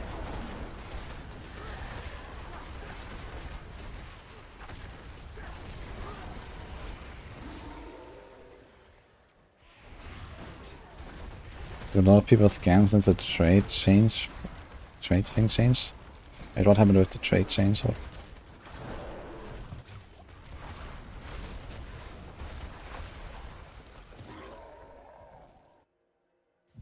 Save his hardcore class, sorcerer. Ah, it's Barb. That Sorc should be pretty good too.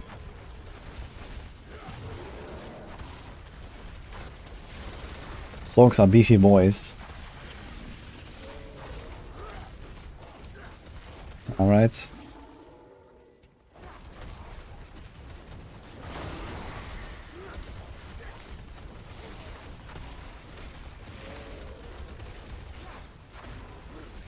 How much does the Tormented have compared to Lilith? I think they have pretty comparable HP. But I'm not sure exactly.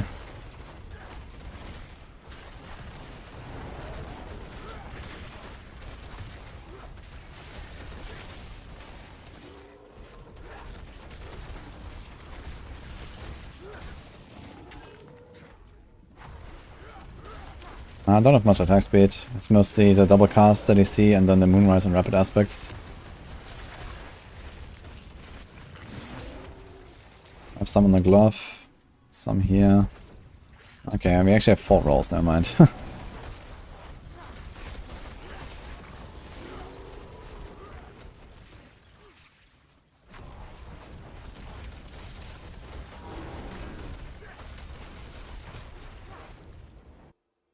Katze.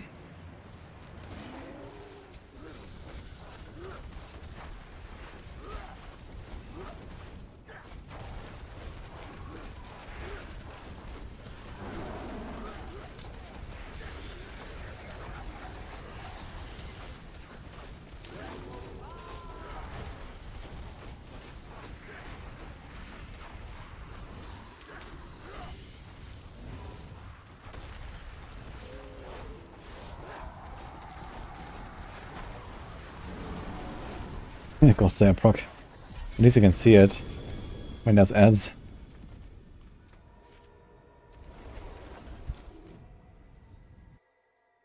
Masterworking Rota. So we had Bile. Mirrors, you wanna join? Yeah, I need one then. How do you max your resistances? On the Druid is very easy. You get most of it just from the tree and the paragons.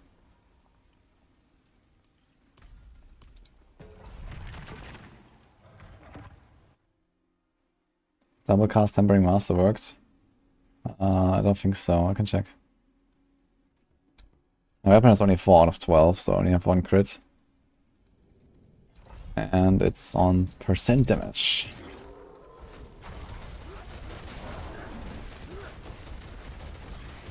Yeah, you can actually get to 100% chance to cast Wind Shit twice, I think. Yeah, 74.7 right now. Master Arc is at 12.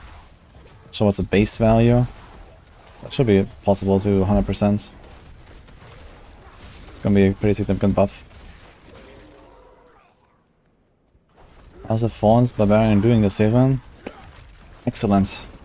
It's just the strongest build in the game by far.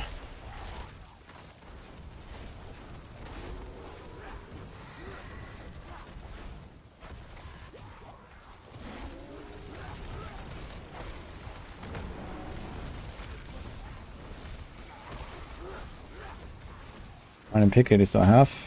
I can do like another 800 runs right now. Not hard to get them. One tier 100 dungeon is like 21 keys, so that's 7 runs. And you also get them from other sources. I don't think you get them only from Nightmare Dungeons, because I haven't done that many Nightmare Dungeons.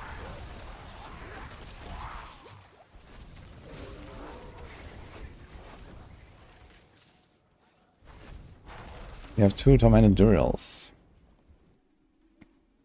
Is that on hardcore, Coraza?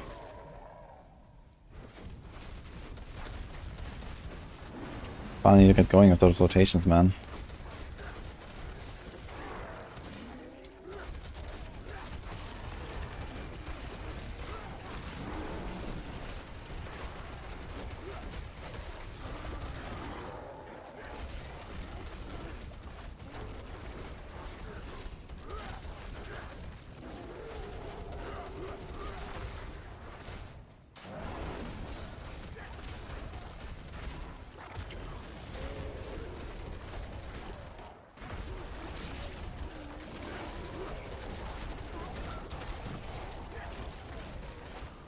And die in Helltide at 79.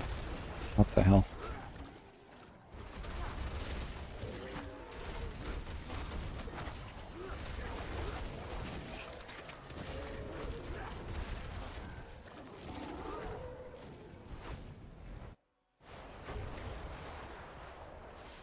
Ah, Terry Smite was my first Uber as well.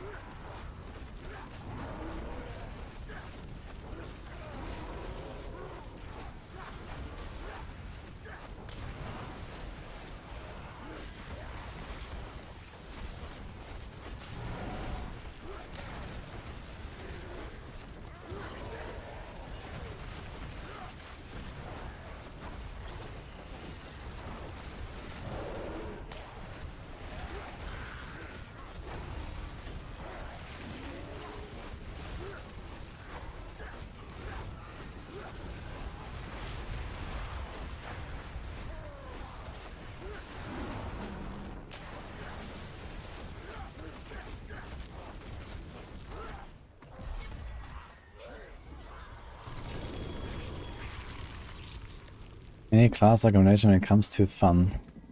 Rogue.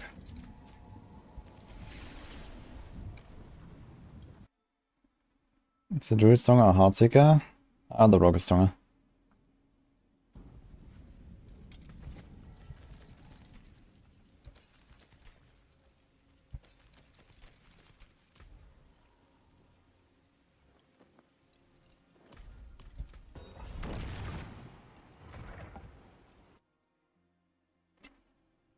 Okay, so Coraza is in. Bile is in. Where's the third one now? You guys wanna go? Coraza said I need a minute.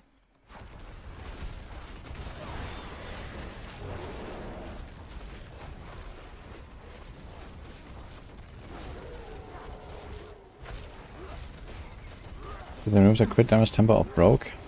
Nope.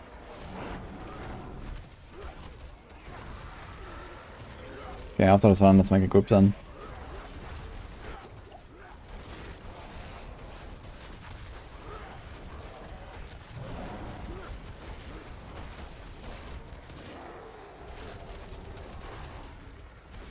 Hi, T-Ref.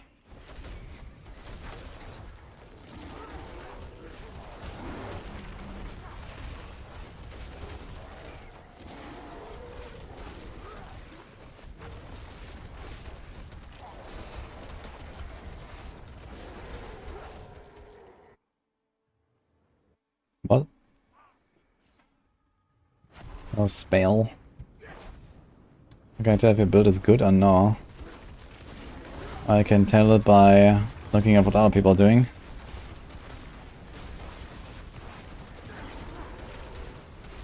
Which is not necessarily only build related if you're a newbie. But in a good portion it is.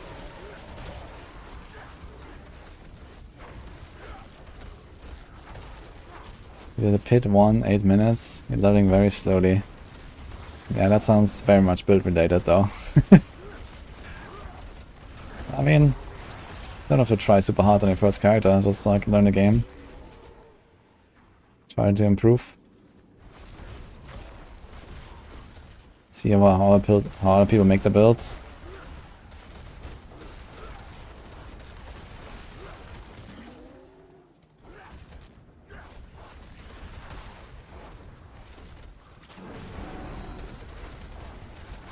Menace or expert for Rabbit Fire, no?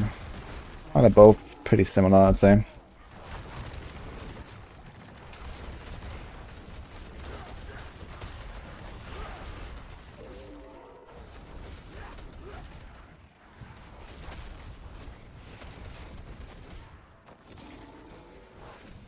I get a quest for HP potion.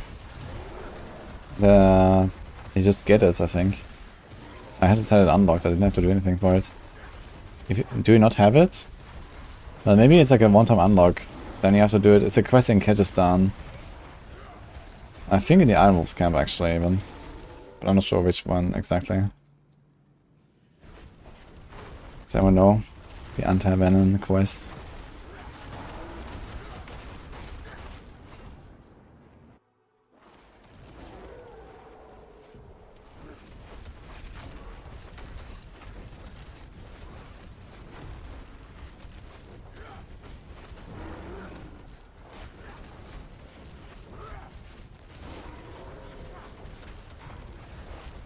It seems to me that these Elias projectiles, when you stand in them, when he spawns, they do much less damage than when they actually hit you from a distance.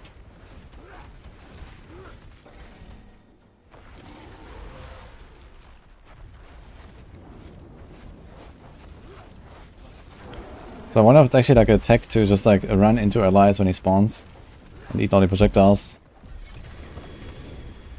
I'll try it on softcore when I get there. Okay, so for the Druid Rota, add me guys if you haven't added me yet. The pot quest. So I can use 2 elixirs. Okay, let's see. Okay, so how am I using 2 potions? Okay, there's the quest over here in Gay Cool. It's called like Pinch cool. of Poison. Once you complete it, you could go to this little alchemist Got it. Okay, so pinch of poison and yeah, cool. I got it.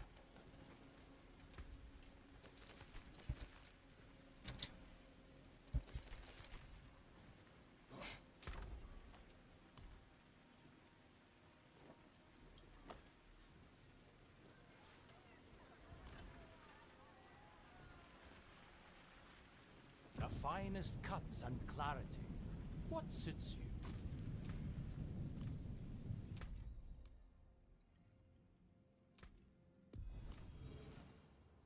Do I have Coraza? Add me. Actually, I'll go on the Rogue. Can play Shako and Heartseeker is. It's a good item.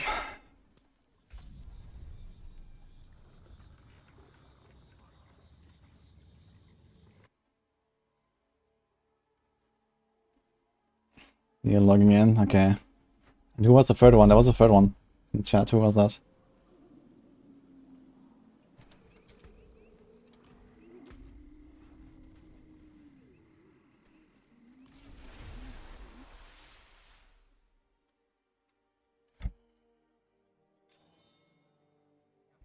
Ubo. Yo. A request on me. Currently I have crossplay on.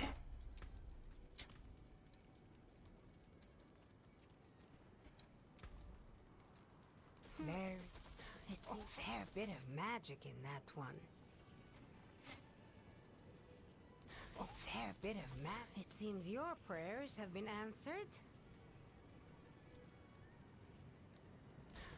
Very nice. But could be better. Okay.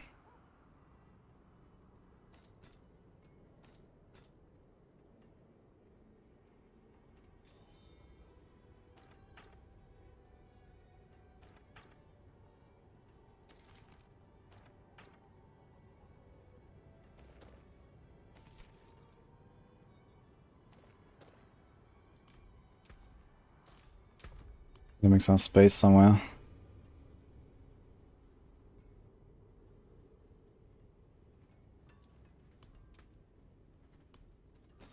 There's a problem sending the party invite. Wonderful. Gonna relook.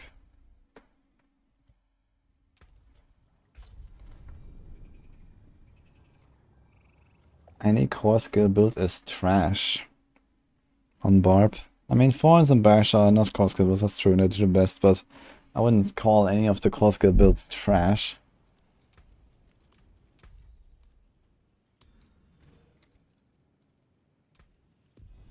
Yeah, barely bugged, you have to relook.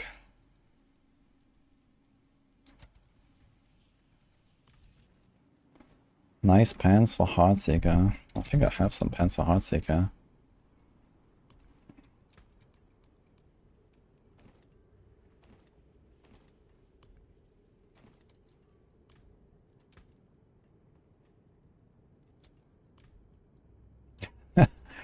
Eight 12 pants with Masterworked crit life 658.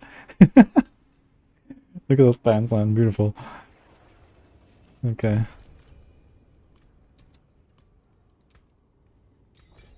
How should Heartseeker pants go for, guys? Like something like this here. Oh, this one is rolled, okay. But he has like a life dex Heartseeker pants, life dex Heartseeker pants, life dex Heartseeker pants. How much does this go without greater affix?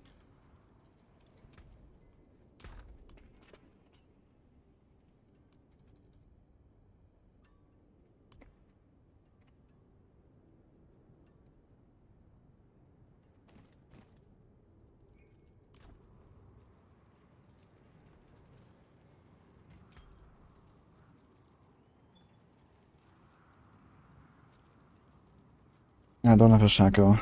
That's why I'm gonna do Duros now. Well, Shako's stronger season is.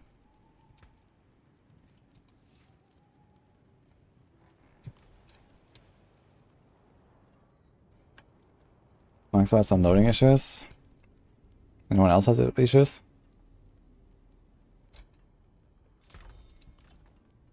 Okay, there's our Pubo.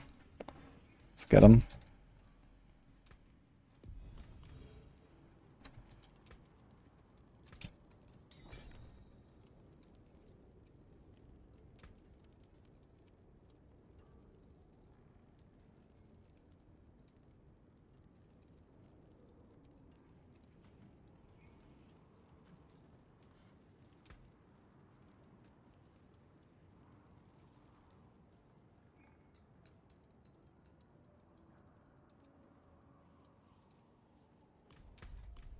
Okay, 5 mil for those pants. Or whatever, let's go.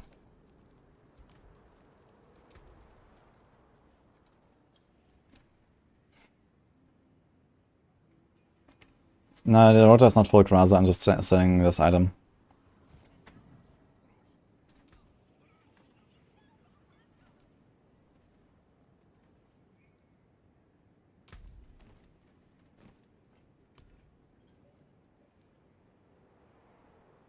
Oh. Dungeon complete, Millennium Burrow. Okay. Alright. Wait, how do I kick someone from the party? Oh, here.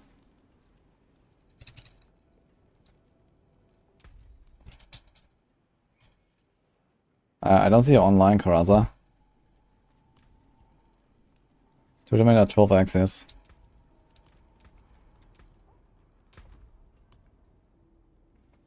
Okay, I got 10 stones. I have a lot of eggs and agony.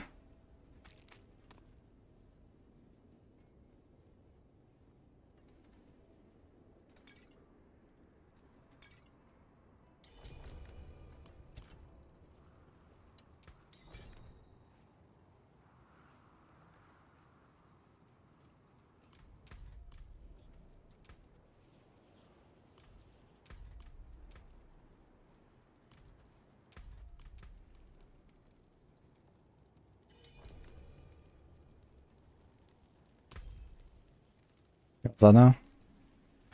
Yeah, don't give me everything now. Let's just decide first what we're gonna do. So...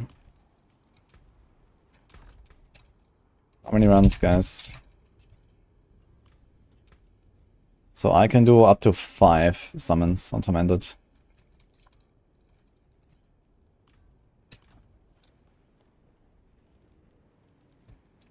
Yeah, that's fine, Karaza.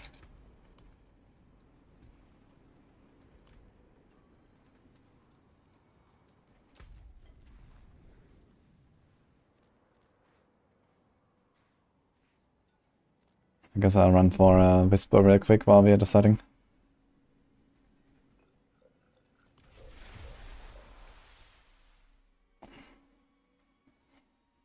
Got a greater affix Heartseeker pants, but it's not 925. Yeah, you should still use it.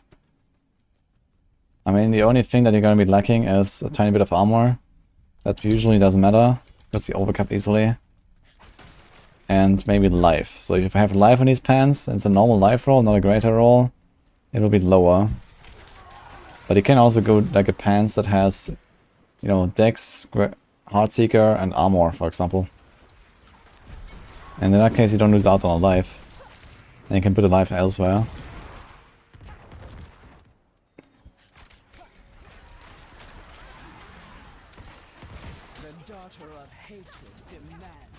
Okay, Apubo can do 5 Tormented, I can do 5 Tormented, that sounds really cool. Bile has almost enough for 5, so we can do a big rotation, man. Yo. How much do you have, Karaza?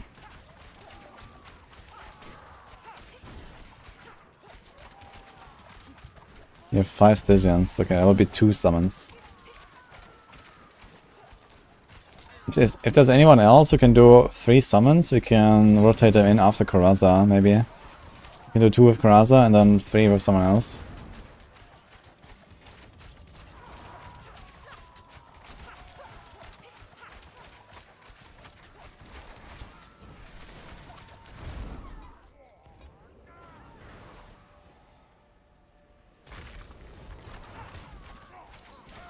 Oh, the mouse. Thank you, what's up? 3 Ubers incoming this session. Could be. 20 summons. But he needs like a 4th one for the second rotation. Krauser doesn't have enough.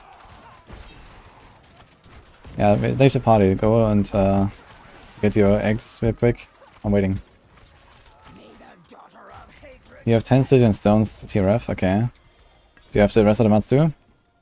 For they need 18 shards and 18 eggs. And then 6 stones to summon it 3 times. Yeah, Bash is not nerfed.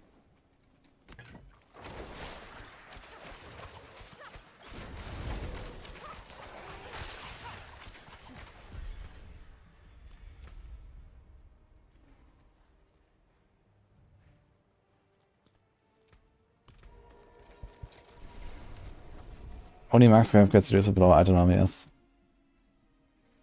Maybe armor too, if he does an armor roll, but I'm not sure about armor. But yeah, life is directly affected by item power. But yeah, as long as you have Ancestral, most stats roll the same range. Like, you know, Dex rolls the same, whatever, you know, all these stats roll the same as long as the item is Ancestral.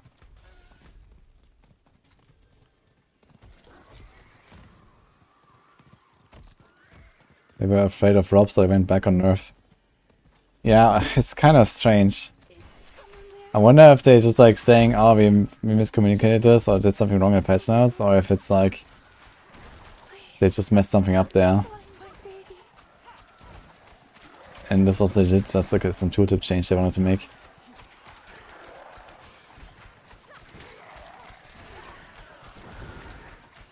The kid Lilith and then get a spark, that is normal. You're gonna get it on Tuesday.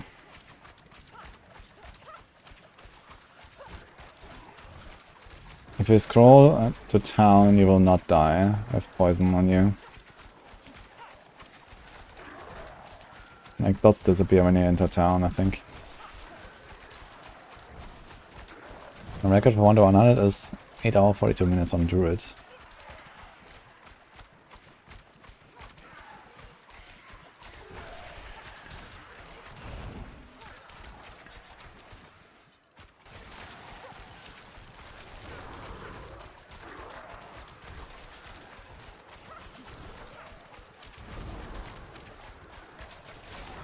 Also the scroll during Gauntlet. Yikes. That's not how the Gauntlet is supposed to go.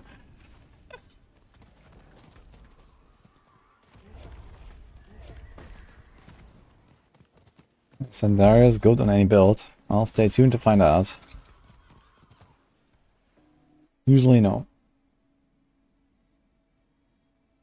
We're doing only Tormented right now, T-Ref. So you wanna join later? We're doing 8 runs now with Karaza, and then we have 12 more runs. We need someone with 3 summons.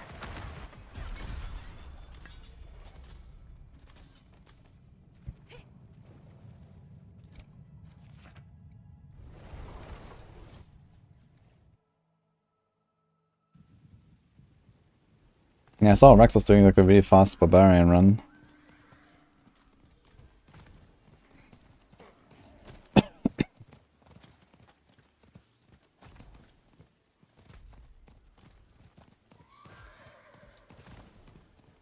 Six hours 11. That's pretty fast. But he's also thinking it out quite a bit, right?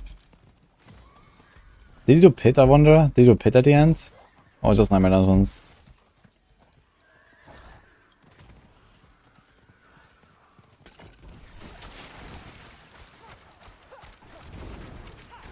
Just Nightmare Dungeons, okay, so that's nice.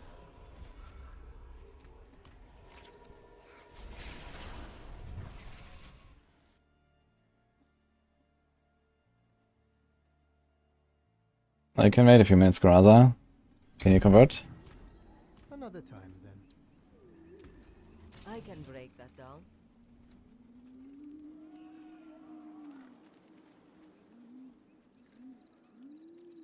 It is done.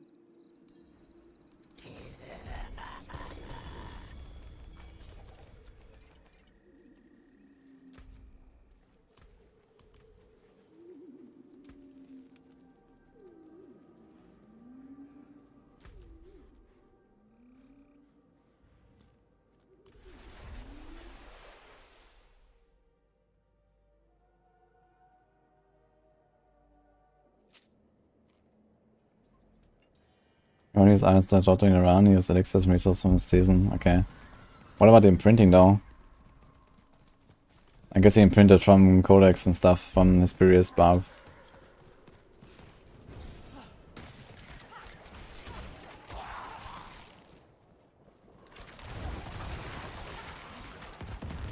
Okay. And to be fair, you don't really need like twink gear that much because monsters are just not really strong enough while leveling to require that. But the aspects can make a pretty sizable difference.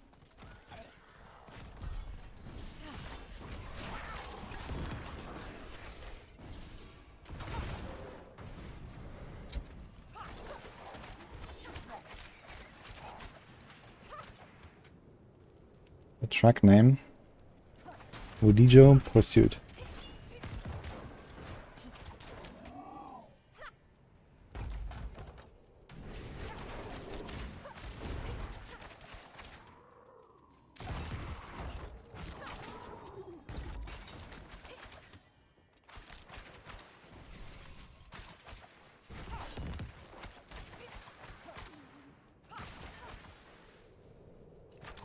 Right, and I will help. Uboduriel. Thanks for the kind offer. Where's the monsters? What?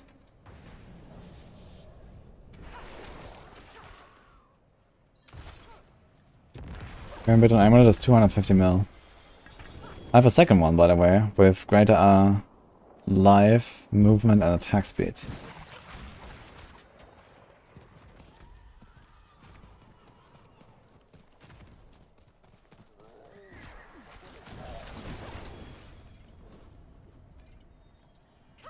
Where's the Onyx? Okay, Karaza is here, seems to be ready. You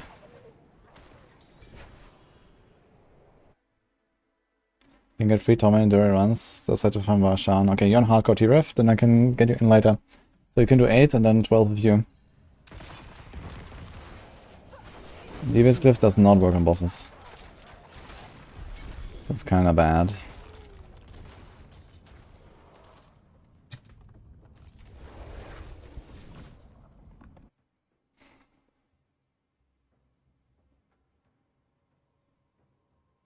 Bash Barbarian has Ancient's Oath, but also two-handed sword, which is better. Ancient's Oath. I think Ancient's Oath is used for anything. This might be in the equipment list or something, but it might not be in any like actual like setup. So check the setups. The equipment list can have some weird stuff sometimes because, you know, you just try out some options.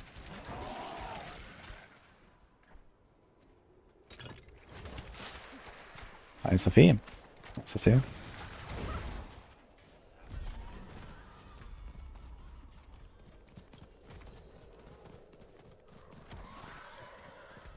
Okay, we're missing Bile. Are you coming back?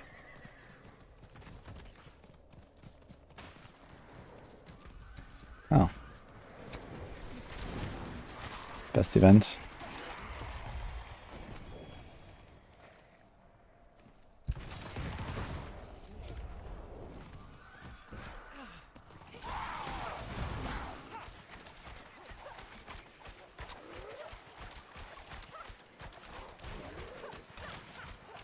In the Maxwell Thorns builds. Ah, maybe in the Thorns build. Okay, I could imagine that's the thing, yes. There's probably not many really good multipliers for Thorns, so use Ancient's Oath.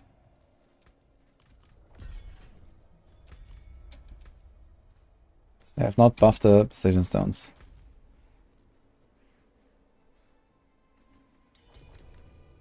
Okay, here we go. Going to Giakul.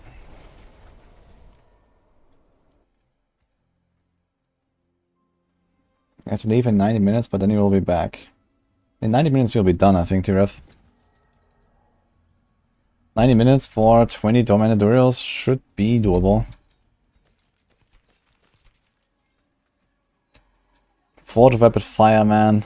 Resource and Lightning Resonant, oh my god. Yikes.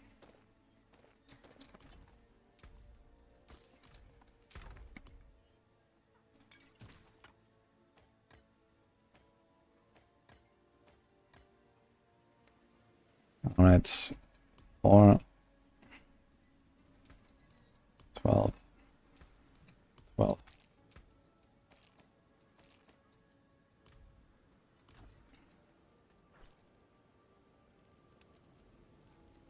Holy Bolt kills Doria. I think this is a Necromancer that I've even party there, right? But this is Rogue, Rogue, and Rogue. And a Necro, I think. Is it a Necro?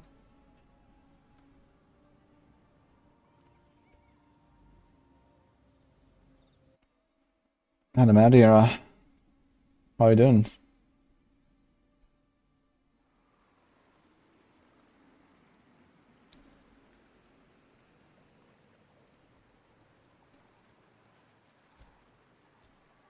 Okay, we're gonna Gamba guys for 8 kills. And then we're gonna do more later. I can't believe that after all this time, the party frames still don't show what class the player is doing. Like, I have no idea if this is a Necro or not. I think it's a Necro. But why is there like no color or like an icon or anything that tells me what class they are?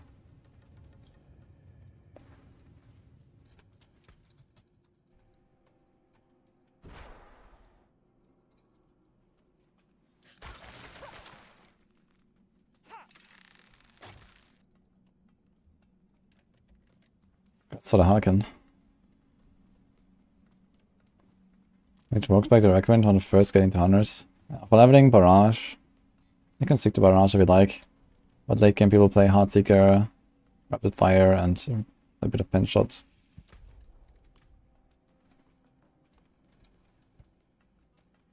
Leveling's fun this season, I agree.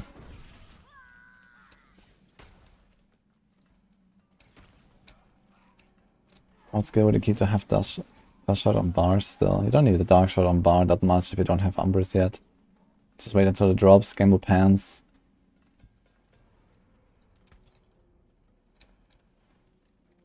But yeah, you can drop something like Shadow Step or so. It's not really required. Yeah, if you don't want to rip, if you're feeling not confident, then stay outside. But what you need to know is... don't get hit by the spit. Don't get hit by the slam with the ground circle afterwards. You're gonna be fine. And scroll out if you have like 2 or 3 stacks. You can come back. You can TP in again.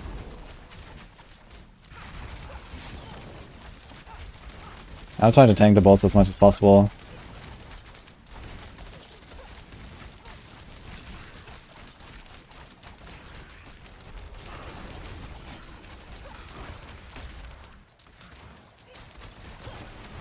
Anyone holy bolting? I see no holy bolts. The Necro needs on holy bolts. So it's gonna get a lucky hit.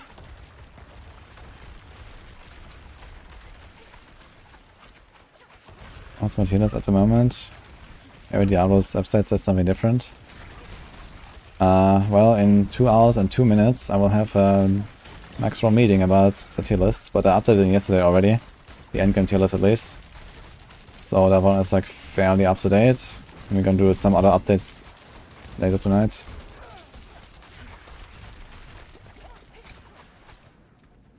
I don't trust other websites. Make my own tier list.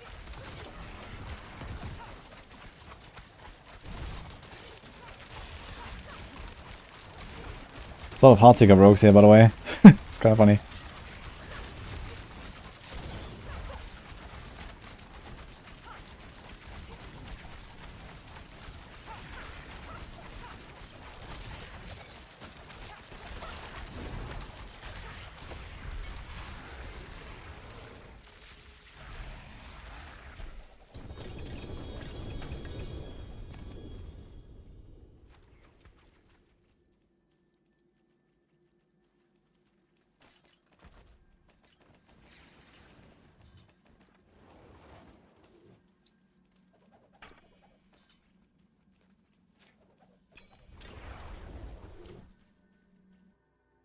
How do you farm Stygian stones?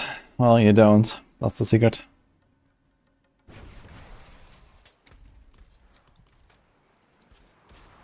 Will there be snacks at a meeting? For me, yes, because I've actually not eaten anything yet today.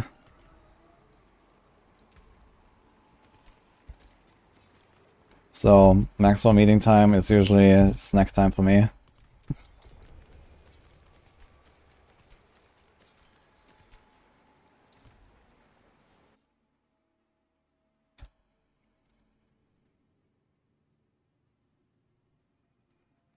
Barb, Necro, or Rogue?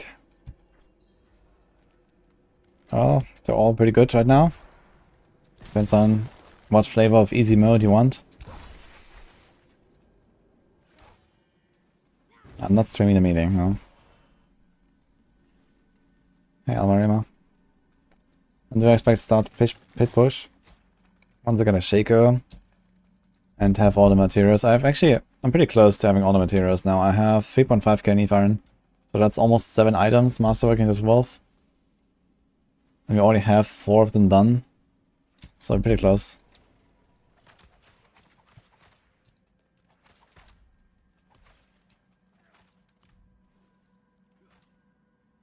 I'll come back after the meeting.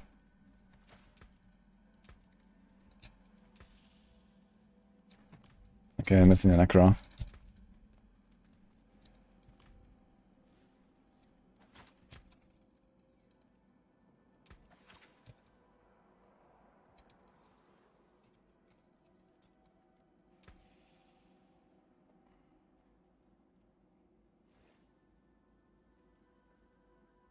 I'll be ranking easy to hard. Necro, Barb, Rogue.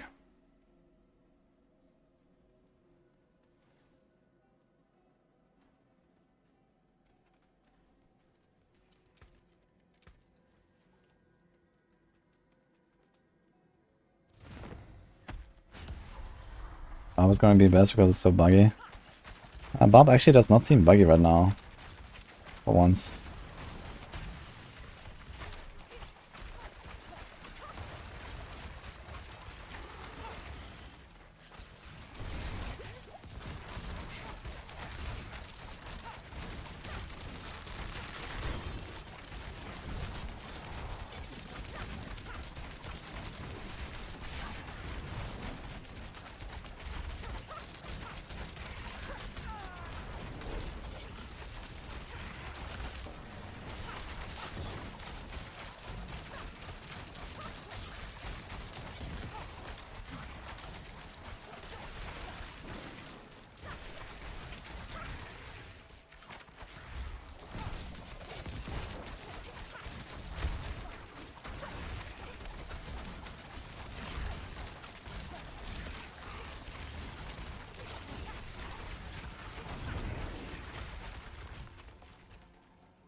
Capped resist is mandatory, yes.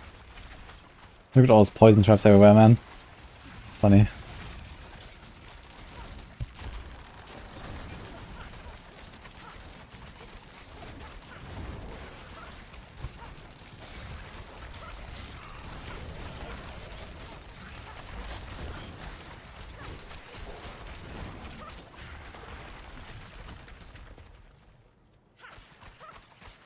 So find out an S tier.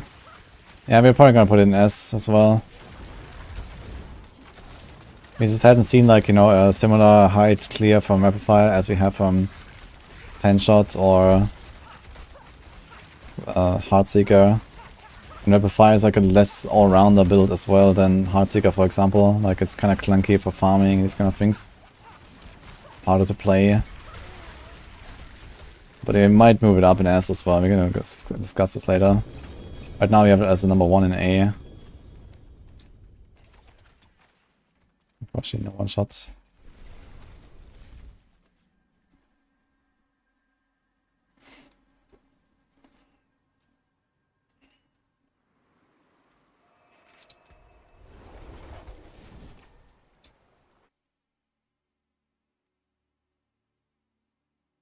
Let's give a release window for the expansion.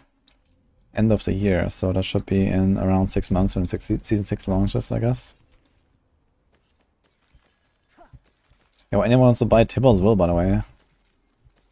Or Banish Lord's Talisman. Or X-Falls rings. I have a lot of these uniques.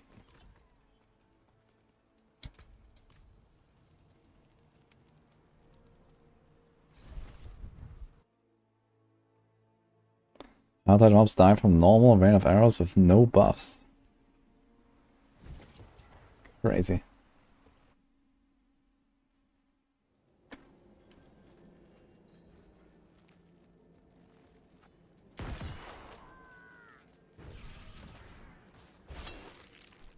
Yeah, I guess you can make up for it with like a Holy Bolt elixir. They drop often enough.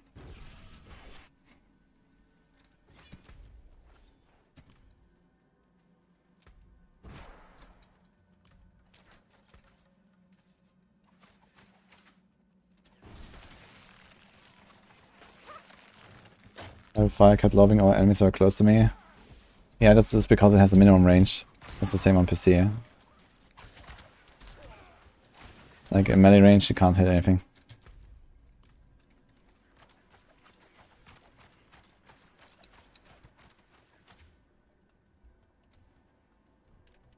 The best skill to proc like it hits on Sorc. I guess I should ask Northar. Probably ball lightning or something.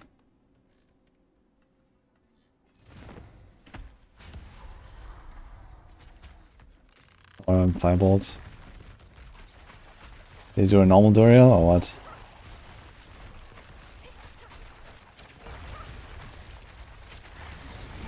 It's a normal Duriel. Sounds like a free run to me.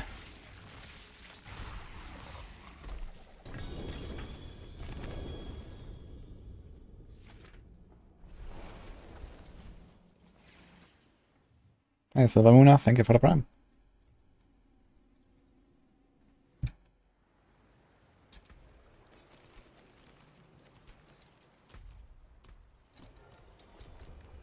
A lot of stuff here. Yoink. This thing has a greater. Dude, who dropped this thing? What? That's a good bow. It's just on the ground.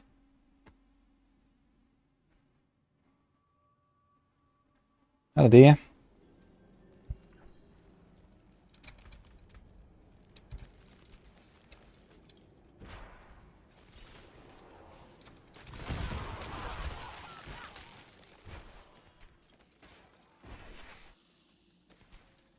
It's my loot. I mean, this bow is usable. Well, hope Barb has mutts again. He hates bows, man. Those pesky bows. Yeah, private fire, pen shot. And a brigade.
That was nice, Holy Bolts.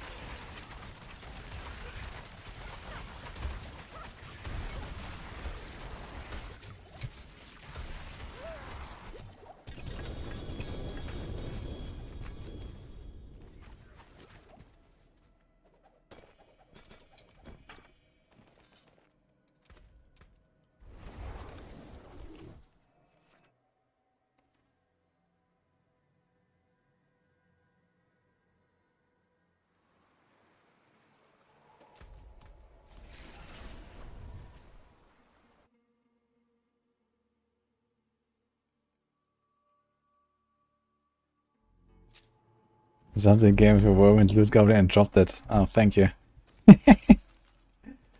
Yeah. Let's put this thing there. Ready to break later.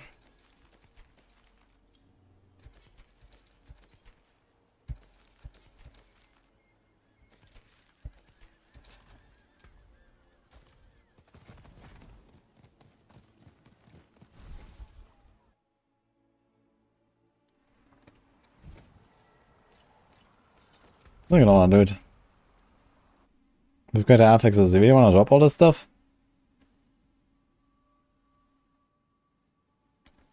Surprise Penshot is rank 6 on ladder. Yeah, Penshot is blasting pretty hard. It's also a victimized build. And it profits even more from like exploit ranks, for example. Because you do like the one big shot for packs. Yeah, it turns out it actually does have surprising amount of boss damage. Didn't expect it to go that high. I think I have Penshot in A right now, but maybe move it up as well to S. Although it's like not the traditional Penshot setup, it's like the push setup with blade shift. Which is useful to activate tricks on the trade board and some other things and get comm points very fast.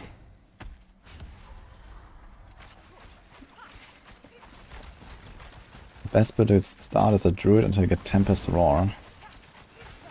Exclamation mark builds.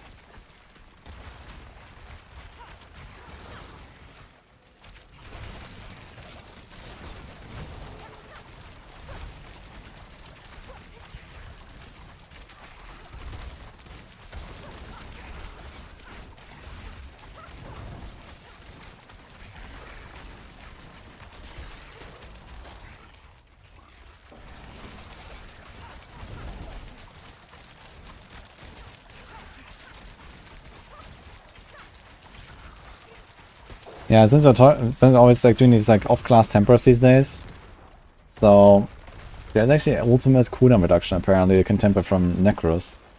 There's also like basic skills resource generation, on, I think also on Necros.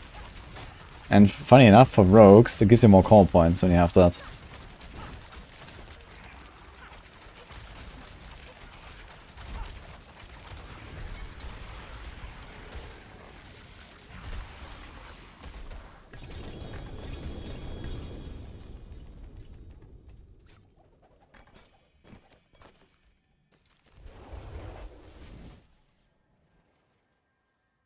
It's good to play Vinci without uniques.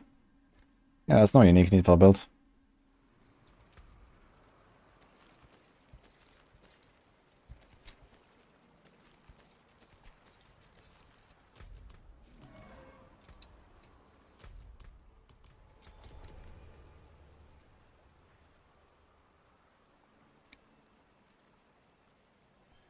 Should I be #1 highest bid on the comm points thing? Well, it's only really good for Penshot, I guess. Heartseeker doesn't care about comm points. Precision builds, you have to attack at least 3 times anyway for precision. So you don't really get much out of this outside of Penshot. So Penshot you can do like 1-2 Penshot, 1-2 Penshot instead of 1-2-3 Penshot. But you do it with Blade Shift, and Blade Shift is already really fast. And you also start running into resource issues, I suppose. So it gives it its benefit. I'm not sure if like the guy who did the Penshot clear actually used that, but I suppose he did. Guess you can see it easily in the video depending on how fast he gets comm points. But it's like a nice interesting tech you can do.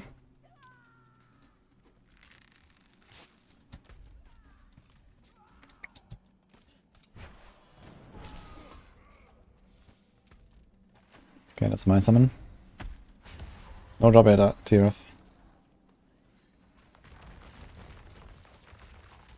You have more chance of getting greater affix on Tormented boss? I don't think so. Like so far, I can't really say that I noticed getting more greater affix on like high level monsters or something.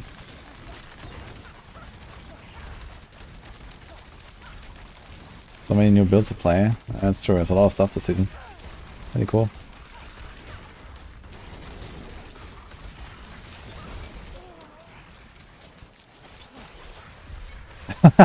Delete it. Kapow.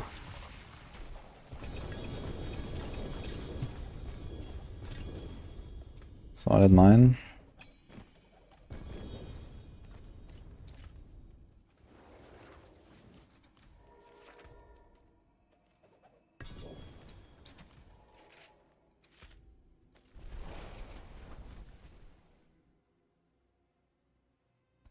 Alvies.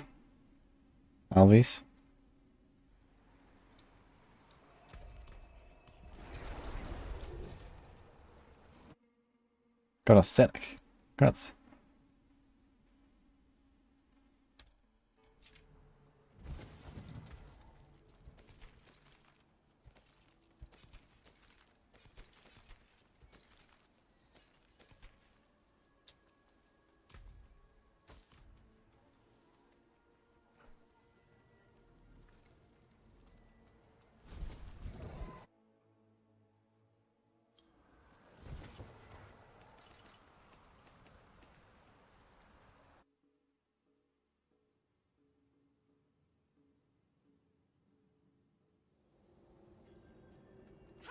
Level 29 patrons, so I could to 80s as stupid as to upgrade items. I think you need to see the Alchemist.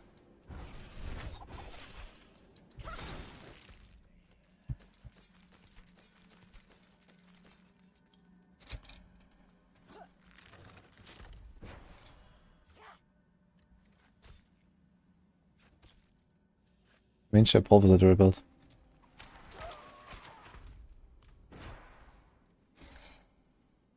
I think only being on PC is hurting them.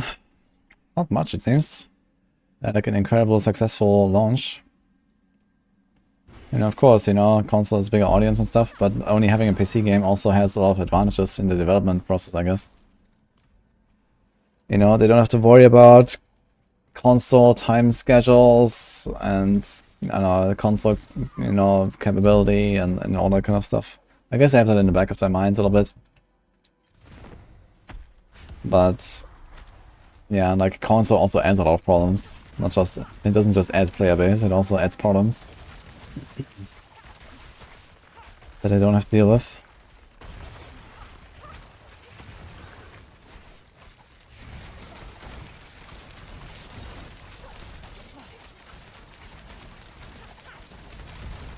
And I mean, Last Epoch was also, I mean, it's like a somewhat approachable game, but it's also still like, you know, a somewhat complex game.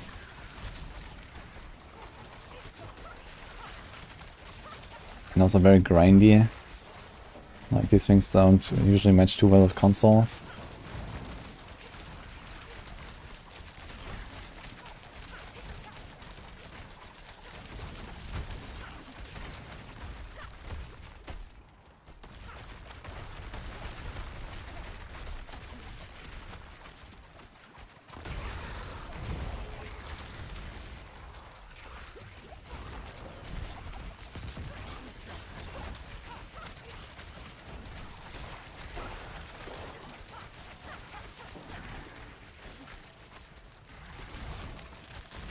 Get him.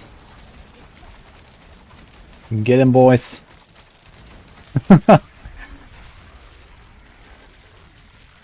Three rogues of Heartseeker pumping on the Stagger.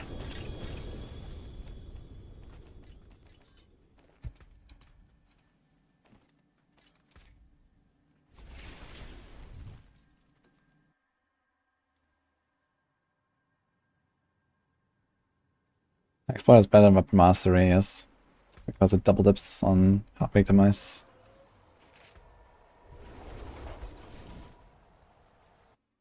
PO2 is going to console, yes.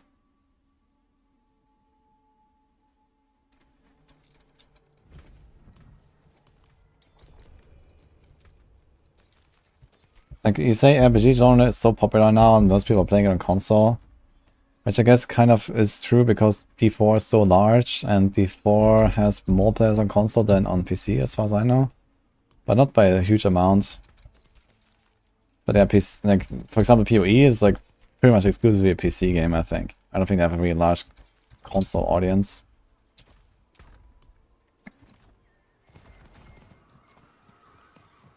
I guess D3 has like a relatively large console audience. But I mean, the console came later there, so most people are probably still on PC there. D2, I have no idea. Last Epoch doesn't even exist on console.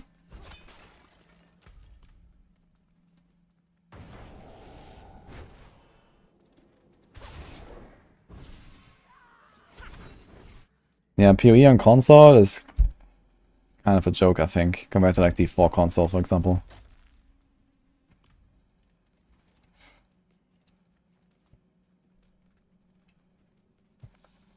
PoE has a massive console audience. It's double digits, like 12. Damn, son. Okay, 2 more summons, guys. For a triple Imbu build, I think I should be playing Season 3 again.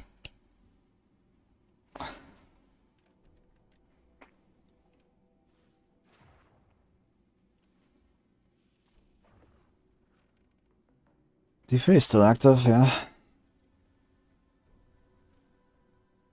Gonna do someone's portal to go to a random place. Yeah, this happens when they are in loading screen. Yeah, multi-imbue is not a thing anymore, I think. You have like the imbuement charges now. I mean, if you really want, I guess you can do something like that, but yeah. Not much of a reason to be honest.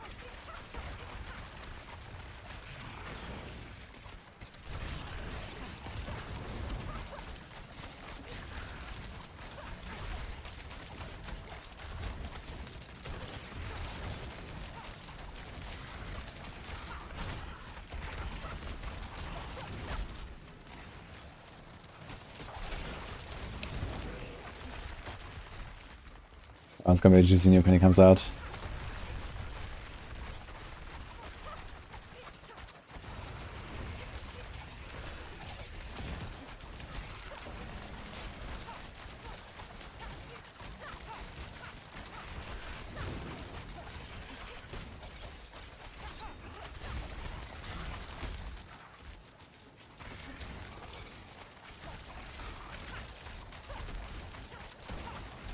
Scenario. Doing good in here. Alright, 1 summon left. Still no Uber in sight. Why is Finesse so good? Gives you like roughly triple the benefit per point of any other passive. As long as the target is frozen, that's pretty good.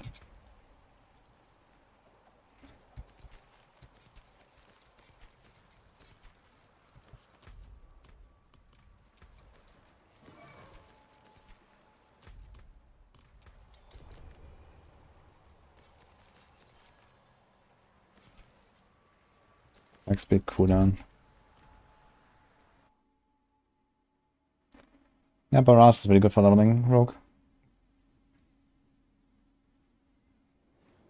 How do you deal with poison whenever it's a poison dungeon? You just melt. I guess you're talking about the poison spiders that explode. Well, number 1, you can stand not any explosions, but somewhere else. Number 2, you can try to get damage reduction from dots. Especially rogues have easy access to that from the tree here, from Rugged, for example. Number 3, I guess you can get Undying aspect or something. Just for more healing passively all the time. Number 4, you can press a potion.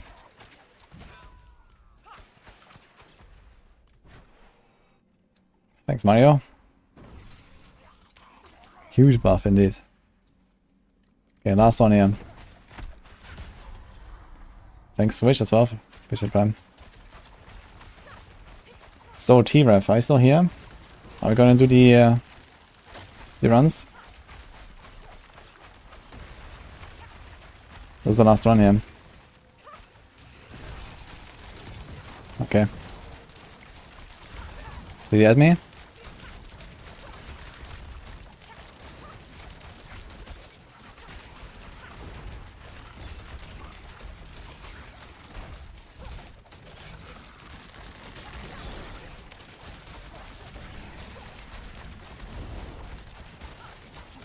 Da ist ich mag B-Tag.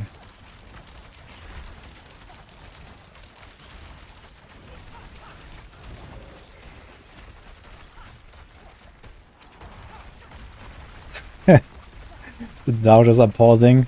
Last run, no drop. Uh-oh.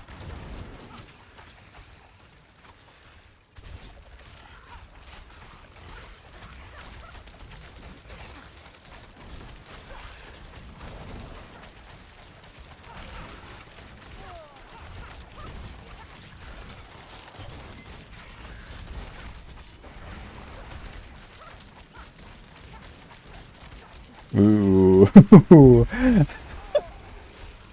Nice.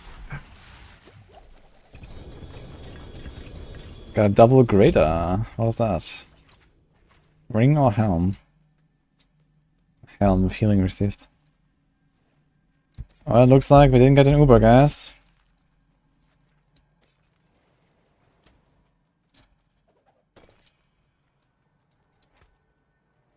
Okay, thanks for the runs to Karaza. We're swapping in T-Ref now for more runs.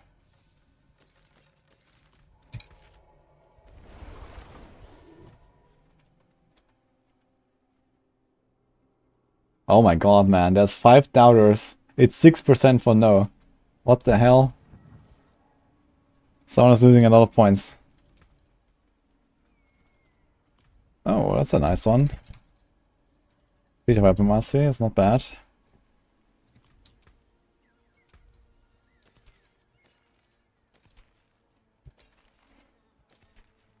I got 4 to smoke grenade, man, that's the wrong skill. Never dark shot.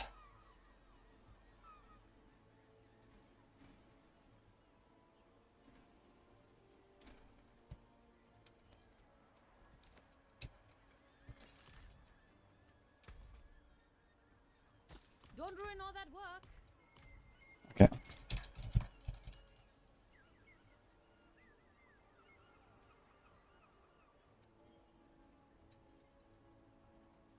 Yeah, T-Ref, let's go. From 10k to 178. So cap on number of Urs per boss? Yes, it's 5.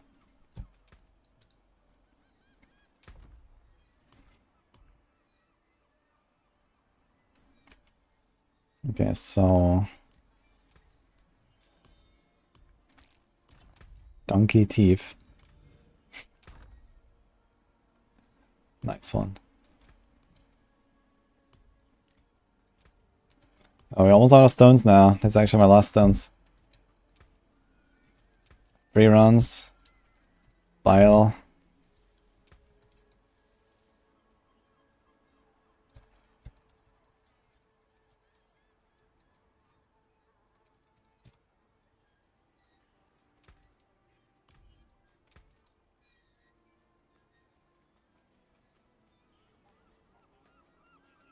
How many legendary orange items do I have? A lot.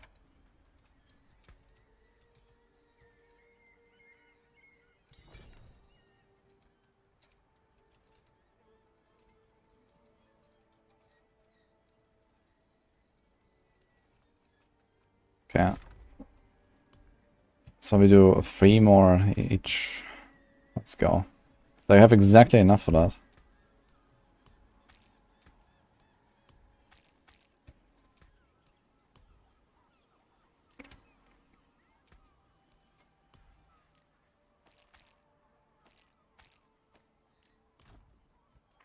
I got 18x, I just need 2 shards. Sure. Okay. And... Alright.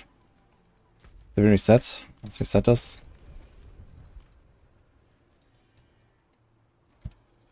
Next prediction, 12 runs.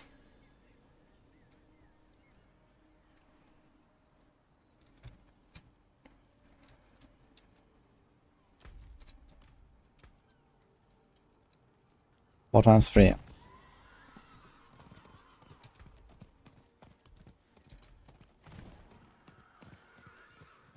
Exam rare. Not really. People just don't farm whispers enough, I suppose.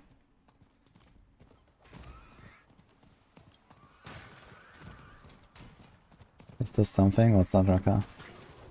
Crit, and percent damage. Only percent damage doesn't really fit in the mix there. The crit chance, crit damage is okay.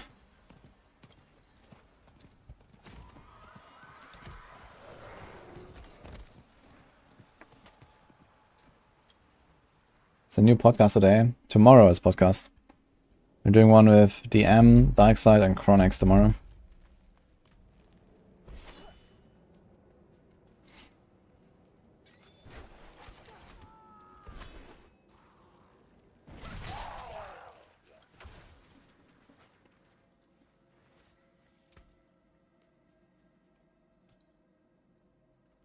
I didn't have a pot running, I think, it's all this time, just realized.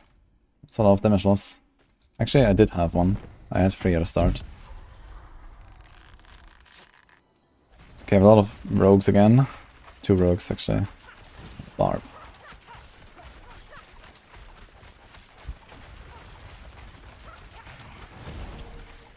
Yo, what? Wait. Free run again.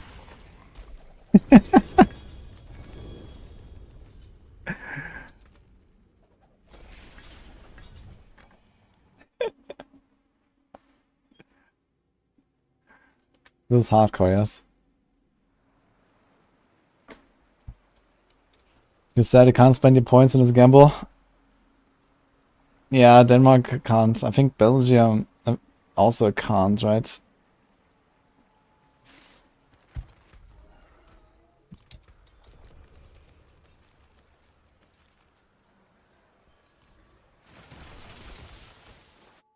Good start. Doesn't have to even knows about cosmetic store refresh bug. All of season 4 cosmetic store is bugged on refresh, same skins. I'm not sure if this is a bug. I mean, they don't have infinite amounts of cosmetics, so they also rotate like weekly or something, so maybe just see something from last season.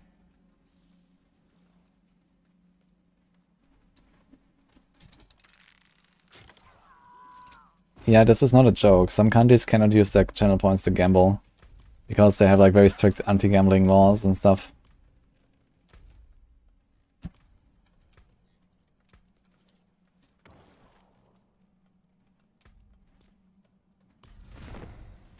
NP, do it again. Free run. Anti-gambling for 0 value. Yeah, I guess it's just like, you know, a legal technicality or something, right? So, even though there's like no value attached to channel points, it's just probably falls under some weird law and that's it. But I mean, nothing wrong with making anti-gambling laws too strict, to be honest, so I think that's fine.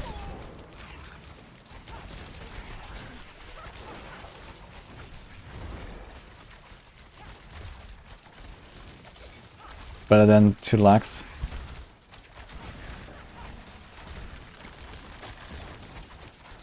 Look at that Barb jumping, man. Look at him go.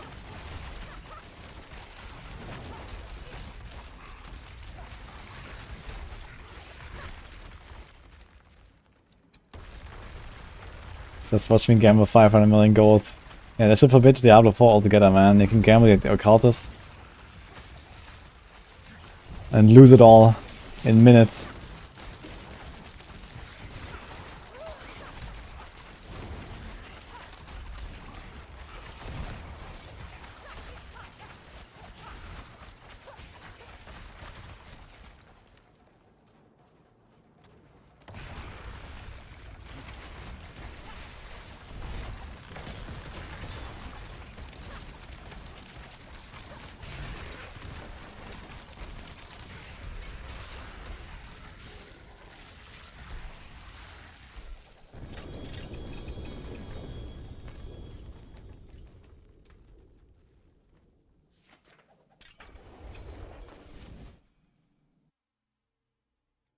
Song right now is Mechanizer Mega Hit.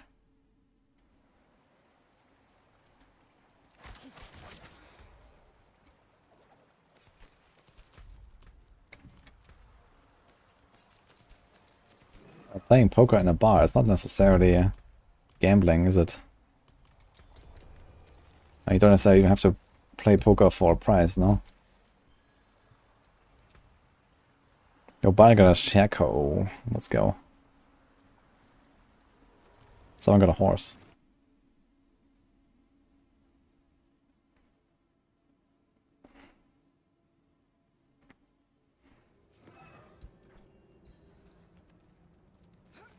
Stack bar using any calculations for damage output?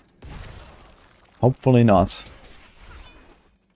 But it's Blizzard we're talking about, so you never know.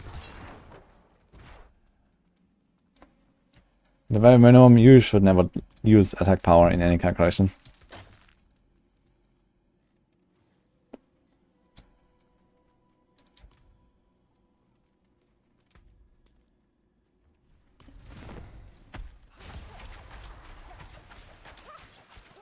Yeah, still looking for Shako. Crit chance is 40%, does that mean it's gambling? Let's go.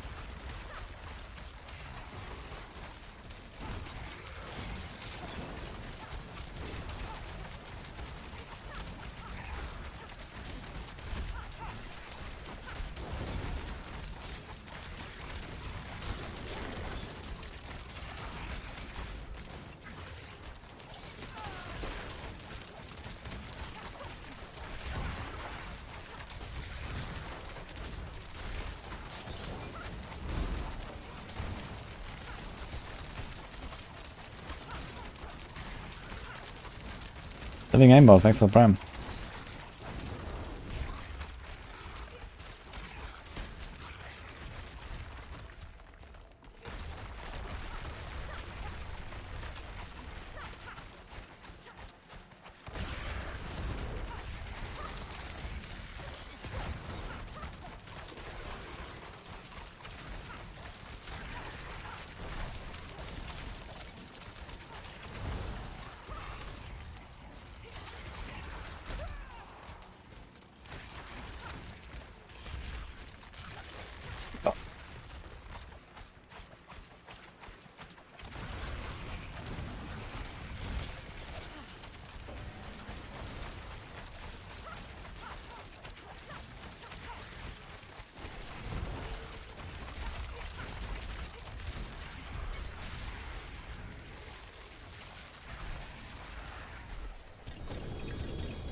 So Death Trap don't scale anymore because Victimize exists.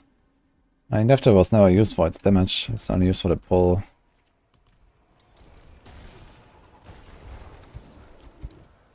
So lucky hit movement speed amulet, that's actually not bad. 12 is unlucky hit amulet with move speed.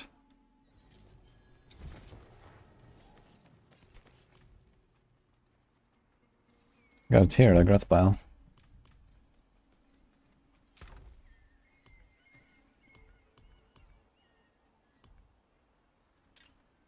Oh, I got a Tyrael. Oh, shit. Yeah, I didn't notice. I got a Tyrael, guys. Wow.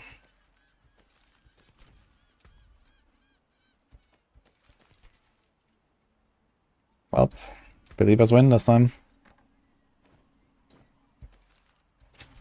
Oh, I've got more than bauble. Plus 1 spark.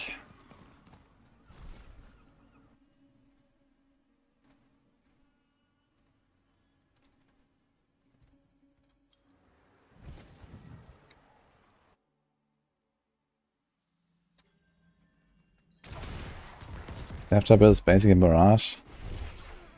Yeah, it's just like the version of Death Trap that I made now. I mean, you can play Death Trap in many builds.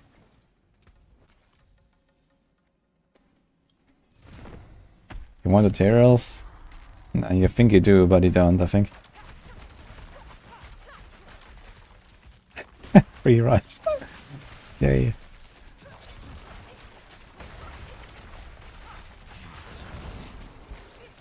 You have Fligator affix, Lucky Hit, and Malice, and random affix. 400 million deep in rerolling. Damn. Yeah, double Greater with Malice and Lucky Hit is pretty good, to be honest. I'll probably keep rolling.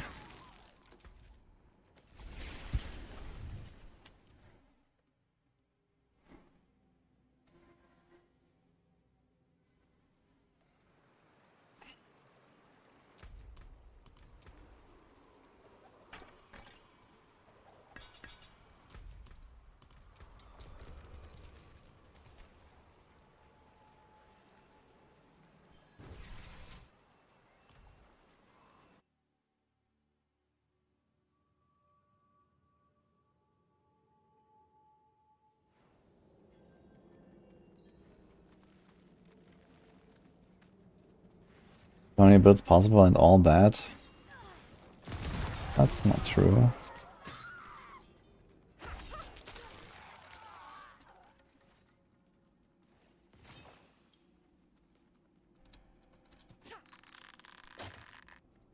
The World Stone shards only dropped from world bosses. The World Stone? Uh-oh. What's that?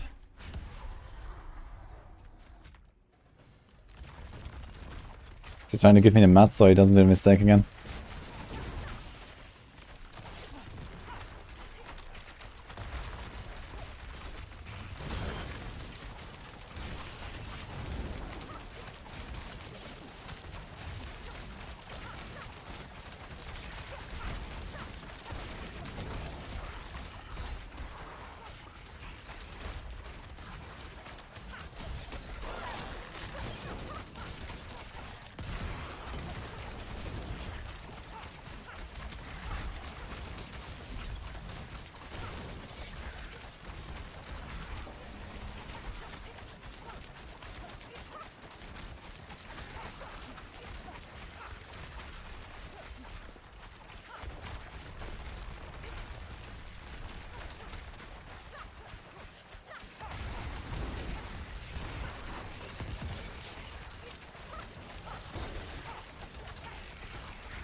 If you mess up your tempering, that's it for the item.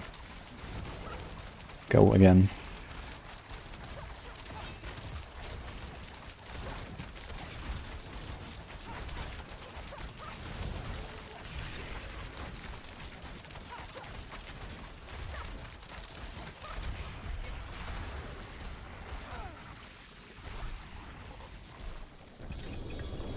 Let's attack you.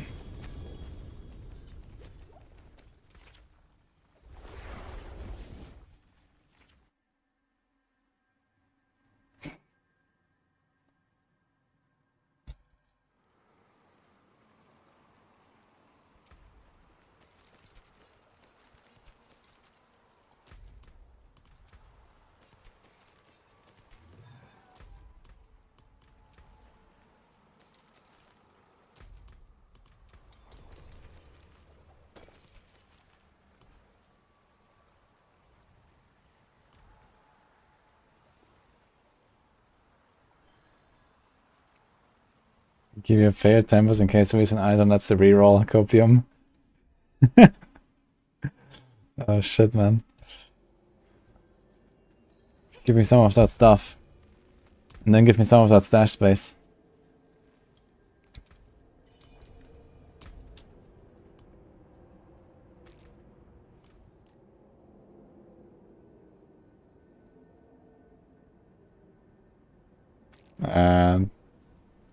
Oh, this is missing some stuff though. It's missing 2 eggs and 4 shards. You need 18, not 16. I'm missing 2 of each now.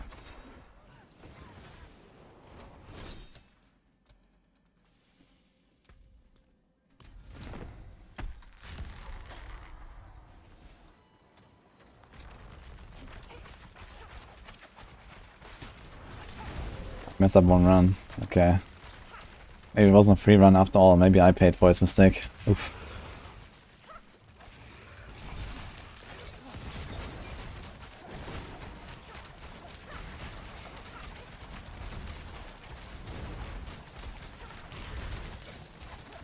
Rob trying to get permabans, showing people how to make groups to abuse exploit methods.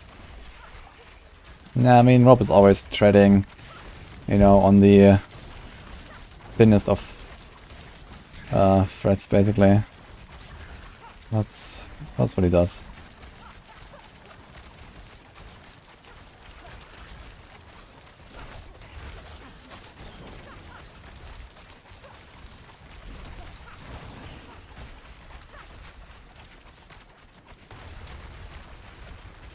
And 2 weeks ago, and XN was banned in WoW for abusing a class cast and posting how it was done on Reddit.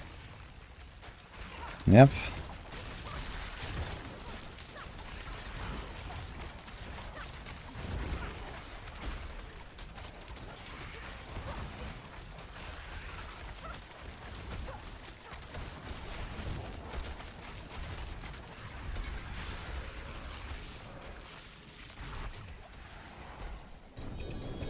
That's a lot of chest armors, man, what?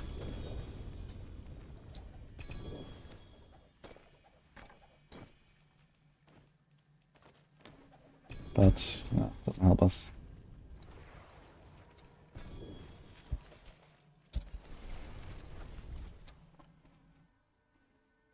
They won't ban Rob even if RMT on stream. I mean, they seem to be somewhat... It seems to be open to bans at least.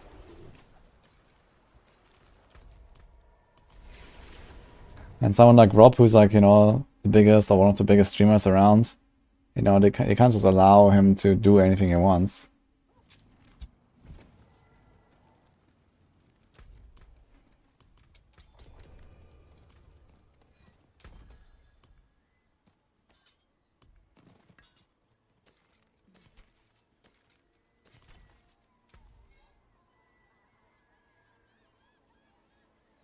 You don't want that.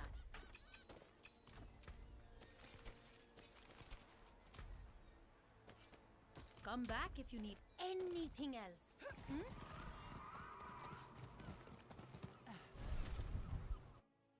Didn't RMT on stream, this was just an example. Well, I'm not sure, maybe he did. I doubt it though. I think this might be a line that Rob is also not crossing. But he likes to live close to the edge, that's for sure. As close as he can.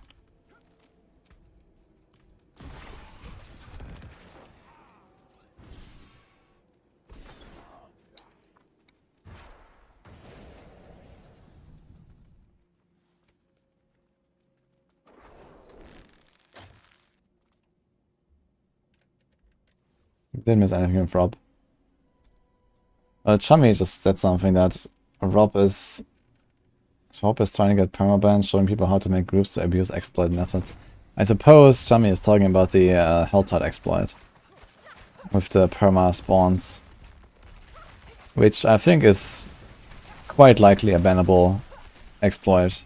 So it's not unlikely that Rob could get banned for showing it off, yes. If that's the one, maybe there's something else going on, I don't know.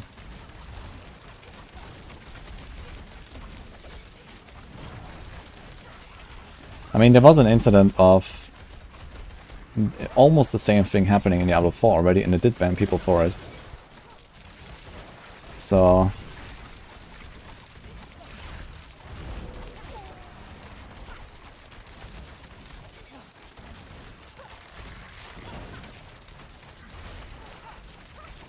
it seems, at the very least, stupid to advertise it. If he's getting banned or not, we'll see, I guess.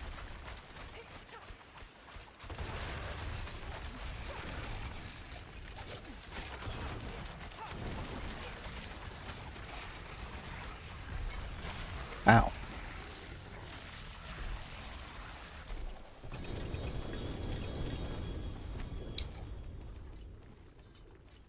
Thousands of people did a dupe glitch, no one got banned for it. That's untrue. They did ban quite a bit, I think, for duping. Most people didn't dupe themselves. They just got the duped mats for almost free from other people, or profited from other people having duped mats or something like that. There's not that many people that actually dupe themselves, I think. But they banned for dupes for sure.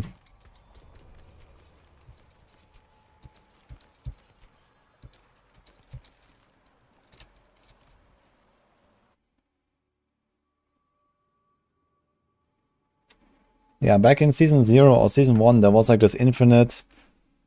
It was like this Altar of Bishibosh event. There was like a cave, there was a cellar with Altar of Bishibosh event.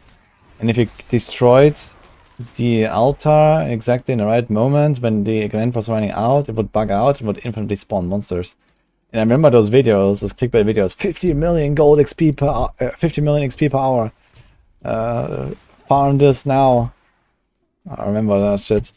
Yeah, and they did ban people for that, which is very similar to the Helltide exploit, you know? Infinite mob spawns when they shouldn't, by doing the right timing in the right moment, and all that stuff. So yeah. I think a ban is not unlikely for this.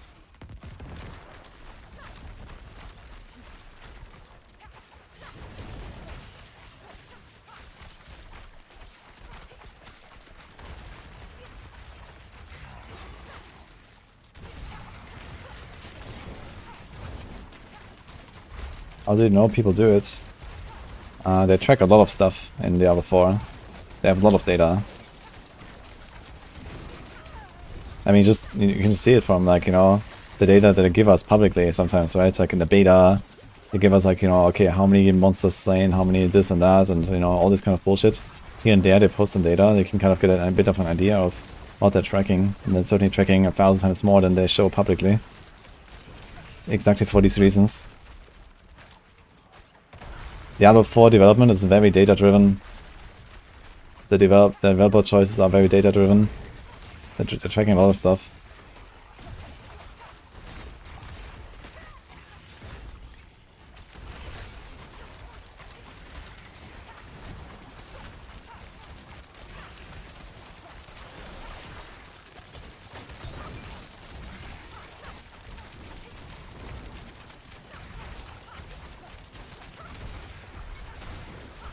Yo! I got a stack after the boss is dead. Yo, double great, huh?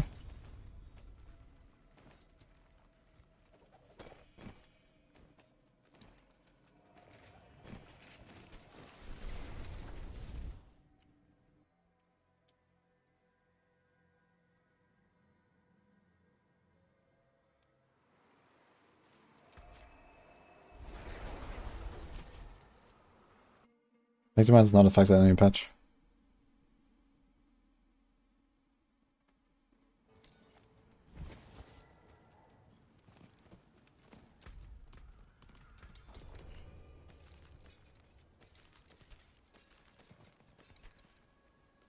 See anything you like? Come back if you need anything else. I'm gonna take 2 extra eggs and shards now for Barb's mistake, I guess. Actually, almost out of eggs now.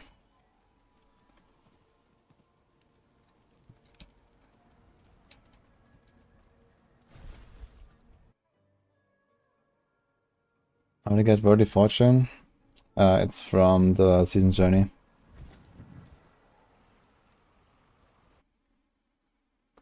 If presented in a way there's a bug and we get people banned for it, then I have no problem. If Blizzard is, listen to Rob when he finds issues like that. More often than not, they fix it. Yeah, I mean, of course, advertising it helps fixing it, because you make it a bigger problem and a public problem. The thing is that this Helltide exploit has been reported on PTR already like a month ago. They just didn't fix it for life, and now people start abusing it, of course. Which doesn't make it any better for abusing it, but actually, like, you know, helping people organize groups or telling people to make groups to use it, I mean, that it goes way beyond just saying, hey, here's this exploit, don't do this. So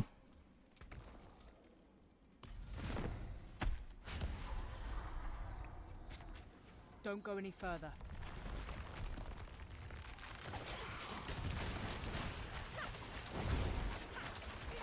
yeah, there's also a new patch. New patch is not even out. It's on Tuesday. Yeah, this is a bug from PTR.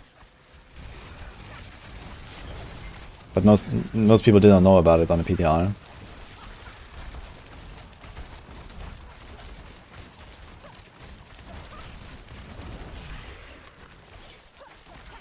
They're not going to ban. I wouldn't be so sure.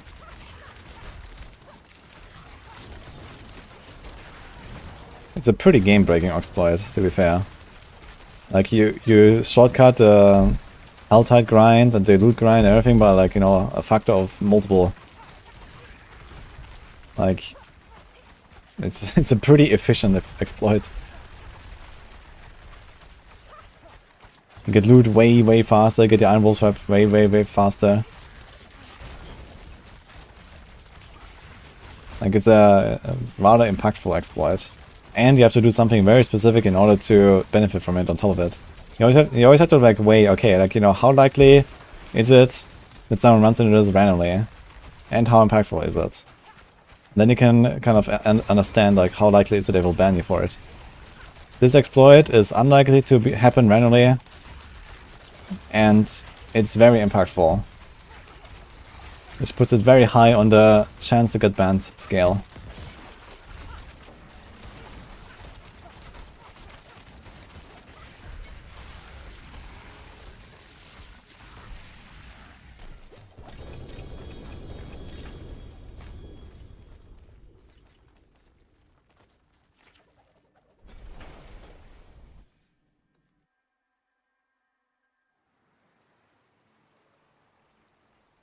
Not supposed to farm Helltide till Tuesday.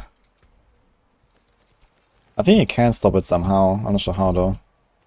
I mean, it does happen randomly to some people. It can happen randomly. So this is like the saving grace, I guess. Why they might not ban is because it can happen randomly to people.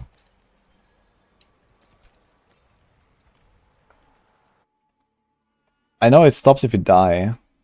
I'm not sure if it stops in any other circumstances though. But even then, you know, it's not just about having the perma Helltide threat meter. It's also about then grouping up with 3 other people that have it.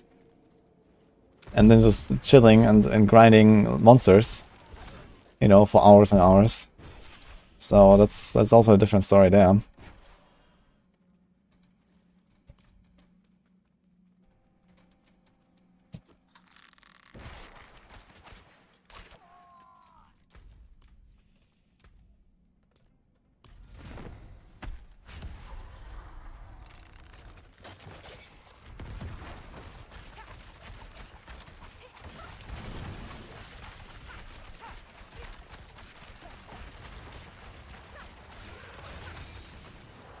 Yep.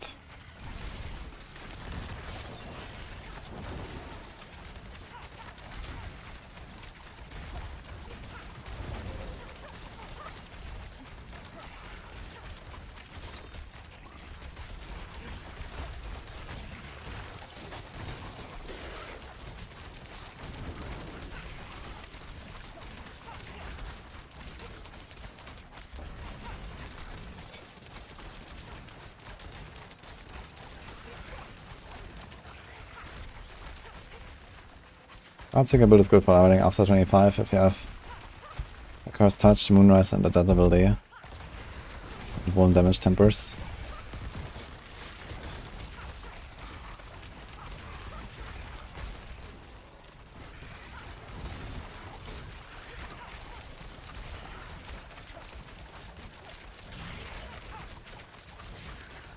Patches on Tuesday.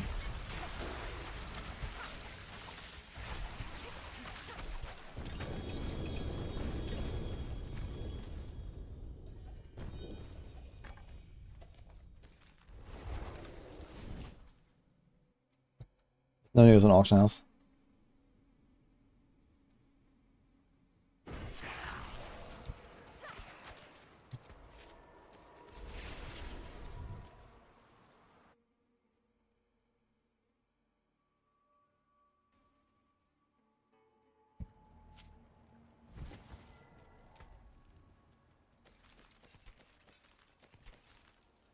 "21 hours to finish a character and Iron Wolf solo." I heard it's 4 hours. Come back if you need Hmm. anything else. Hmm?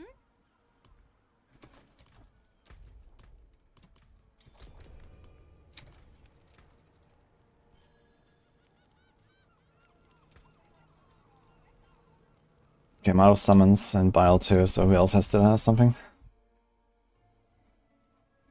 3.5.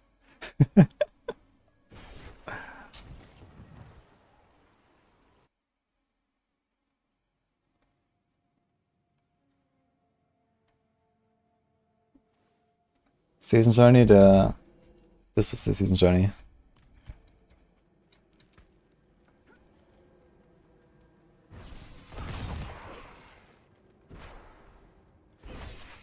I'm playing Druid, but it's slow AF. Can Druid be fast? It can, yeah. My record for the fastest 1-to-100 ever so far is on a Druid. Although, to be fair, I've not leveled that many characters in Season 4, where we have the fastest leveling ever. So it's beatable on other classes, potentially.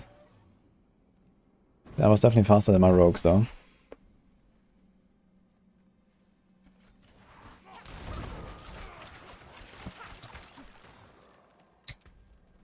Oof.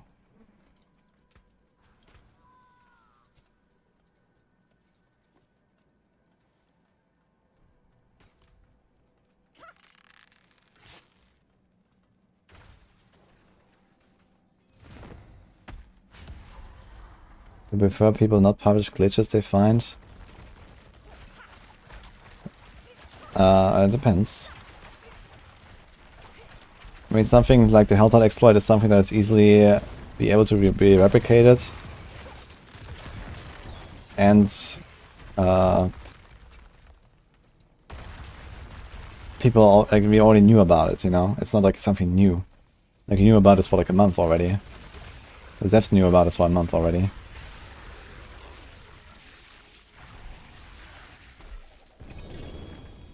Okay, someone is really scamming us here with those stones.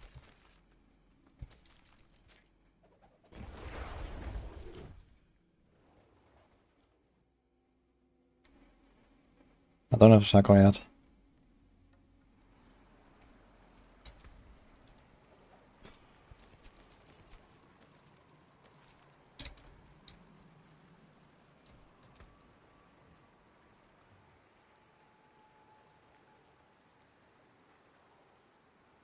If devs knew and didn't fix it, it should be known publicly. What is the logic behind that?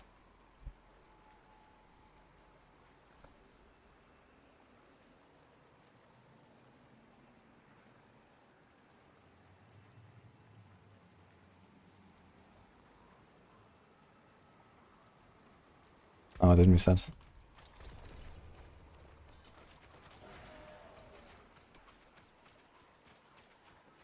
Yeah, putting more pressure on them to fix it is right. I guess in that case, we could have put more pressure on them publicly by, you know, putting out videos before the season started. But I guess on the PTR, no one really bothered with it that much. We just knew that this was possible, but no one really tried to do it because it wasn't really relevant. You had infinite gear, you had infinite mats, you didn't care. And we also expected this would be a high priority fix because it's a very impactful exploit. Didn't fix it. So I kind of expect this would be a no-brainer to fix this, but it didn't. So missing one summon now, or what? So by me, I have done everything. Donkey have one. How many left?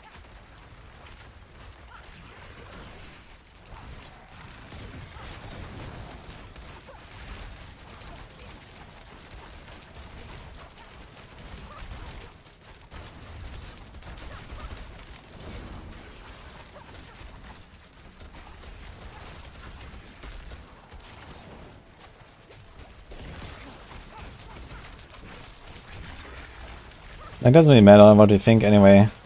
What matters is what Blizzard will decide to do. And I think a ban is likely. That's all. I don't want to discuss this further now.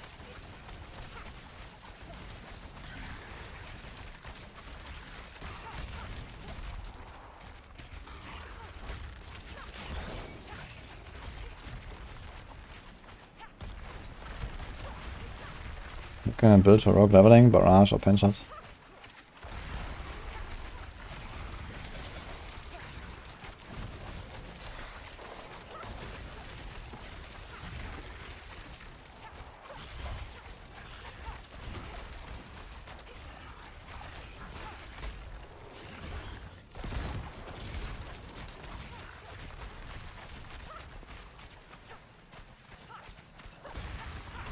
Yeah, who knows why I didn't fix it, you know? Maybe they did have some schedule to fix it and it didn't make it into the patch, or maybe that person who was fixing it got sick, or I don't know what, right? There's always bugs. Who knows why it's not fixed? Impressive. Maybe it's just a very hard issue to fix.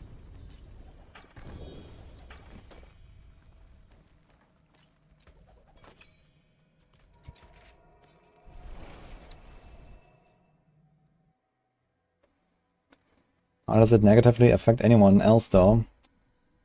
Because there's an economy in this game and people care about getting and buying and selling good items. And this economy is now upset because there are people farming the game like 3 times more efficiently than other people. This is how it impacts other people.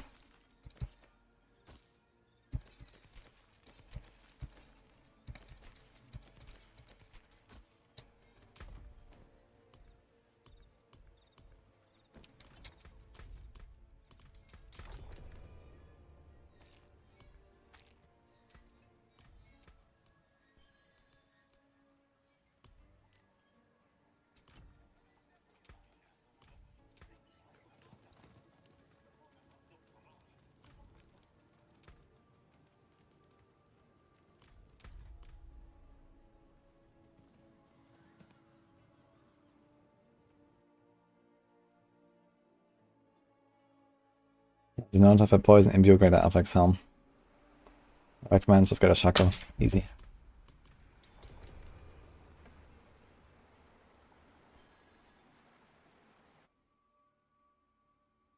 The season journey temper reward is mobility temper, same across 3 characters, Worldly Fortune stuck on magic, legendary won't drop. If you finish the entire season journey, you get like higher and higher rarity.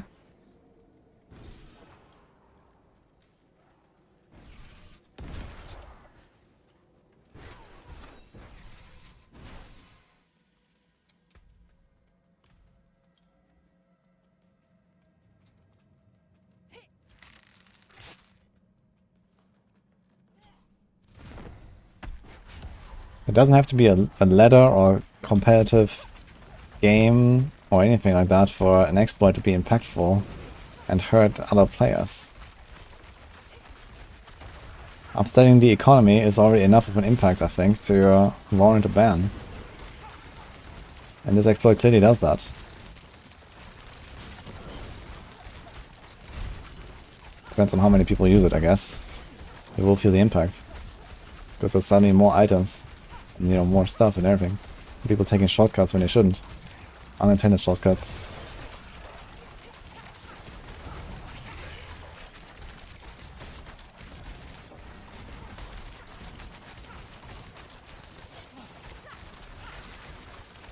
Are they gonna detect exploiters? I'm sure they can. I mean, how are they gonna detect bots and ban bots, you know? I mean, they track all kinds of stuff and then they ban them. That's how they do it.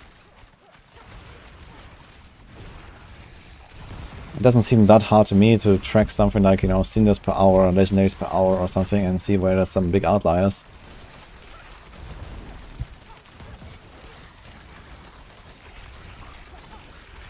And potentially other stuff. Maybe they even track how often you trigger your Helltide threat meter. And if it's 0 because it's perma full, then that's a pretty clear case.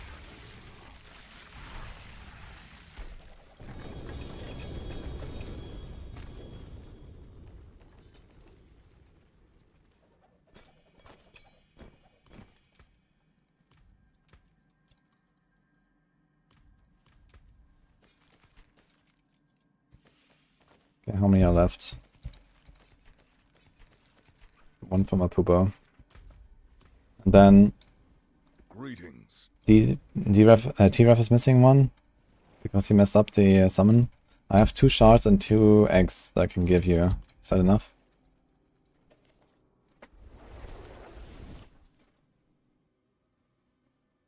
Why not craft a Shako for Rogue? Because first of all I need to get rid of my mats. And then we see what we get. I have to craft a grandfather at some point, so I can't just craft anything I want when I have only like a few shards. It also costs 50 million gold. I might get more drops.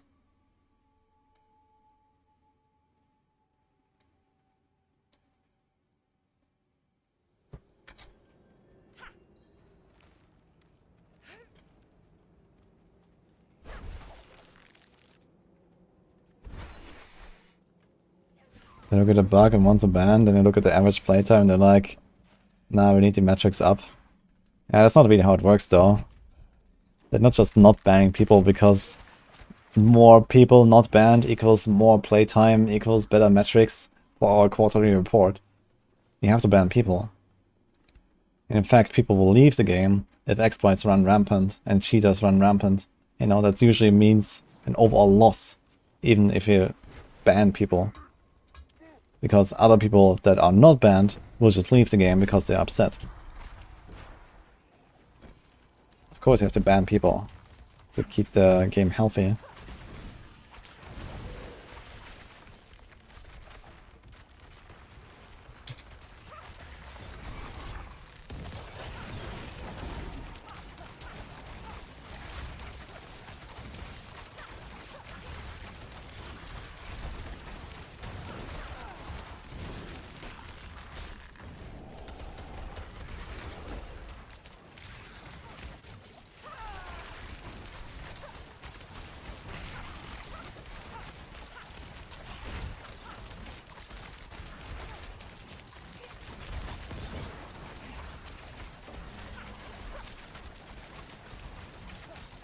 Disable trading because Chinese bots are more harm than a helpful exploit. Yeah. Guess they need to step up their anti-botting a little bit as well. Not saying they shouldn't do that. I think disabling the economy, disabling the trading altogether would be a step backwards though, because that would, you know, I mean, okay, there's a negative impact from Chinese bots, but there's an even bigger negative impact by disabling trading altogether. So you just have to fight the bots. You can't just disable trading because you say, okay, there is an impact. You just have to deal with the bots the best way you can. I mean, that's in every online game. And they all have trading. Well, not all, but, you know, many games have online trading and online games, and Chinese bots exist. I got a Stardust. Look at that. Yeah, double glove.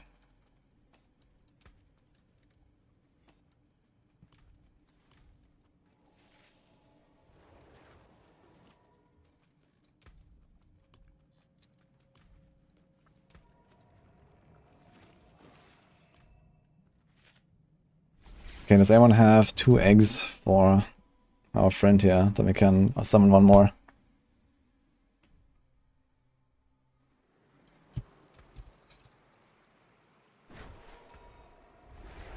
Greetings. You can counter Shako, I am. I have the shards, so I just don't want to do it yet. I'm waiting for a drop.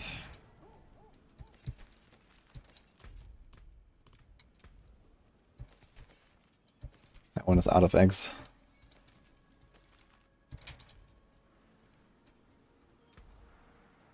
You'll get an upgrade there. What's that? Wait, it's a necromancer thing. Okay. All things have value, I suppose. These cards have bloodlands. Nah, whatever.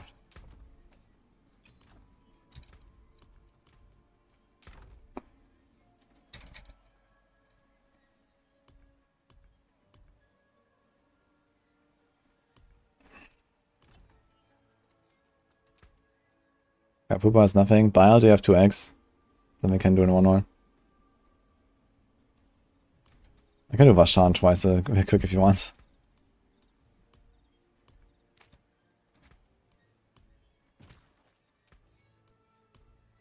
So it's gonna get the eggs. Fuck it.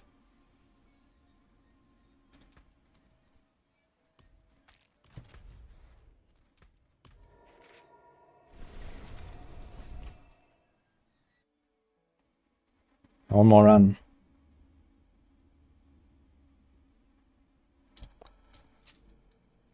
That's enough with this topic now. Let's find something else to talk about, guys.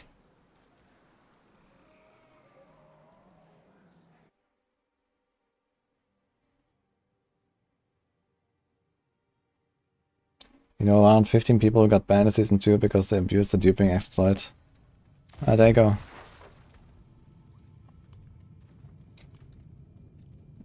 I know that they certainly banned people for that.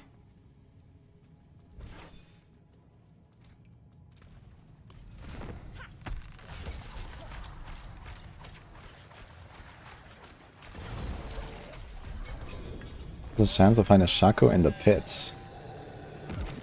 Good question. How often does a unique drop? Maybe once every 5 runs? It's like 1 unique maybe? And an Uber unique is like around 1 in 2000. And then a Shako is like a 1 in 7. So like once every every 30,000 runs or so. Roughly.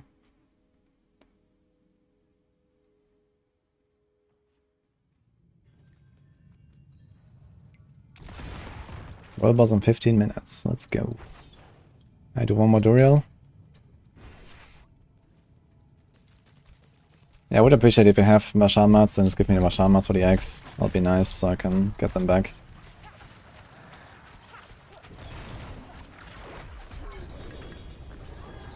Okay, let's go.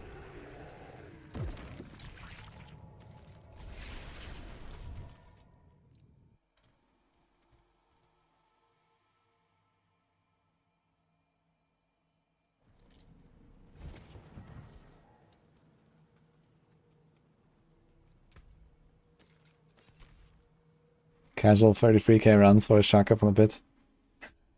Yeah, I don't know if this is like an accurate estimate, but it's like somewhere in the ballpark, I guess.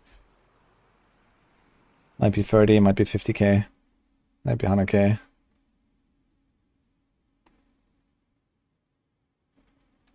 I did not see the 4 greater affix Shako. That sounds funny. I could need one of those.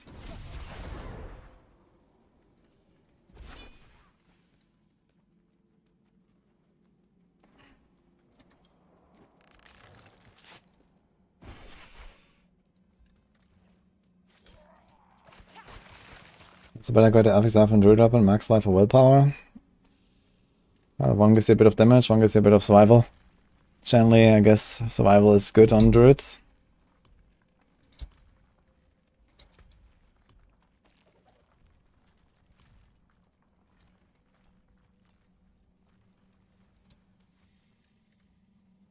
I did not see Arax's hardcore speedrun, because when I joined his channel, he was picking flowers. Someone wanted to trade me? Yeah, someone needs to summon the boss. I just took 4 eggs. Are we summoning the boss?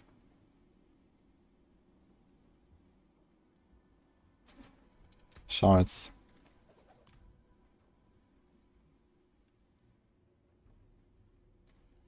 How much do you need? How often did you mess it up? You had exactly 18?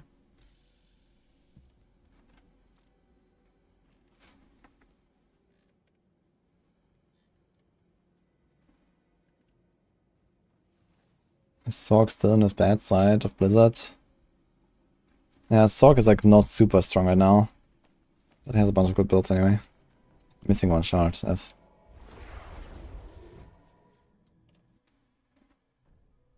Okay, someone needs to give me Living Steel and Vashal Nuts. Because that is getting a bit pricey now for making up for other people's mistakes.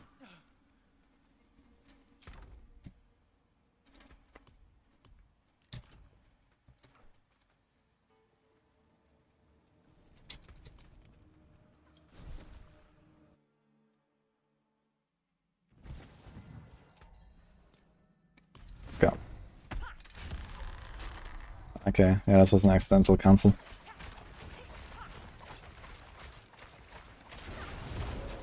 They accidentally summoned normal Duriel, and then they didn't have enough mats to summon the Tormented Duriel that we agreed to do. So I had to step in with my own eggs and shards. And I don't like doing it.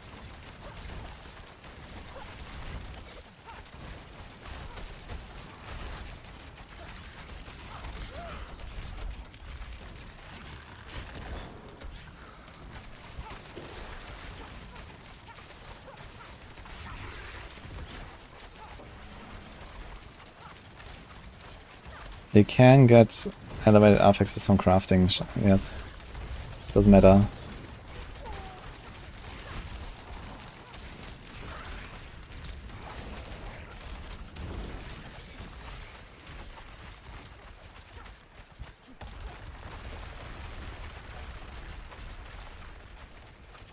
Why is this in so bad now?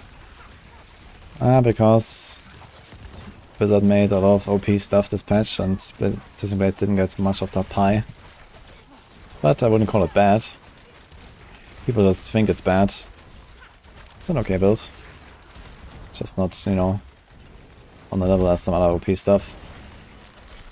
I think it's more of a problem that we have a lot of OP builds in the game than it is of Twisting Blades being weak.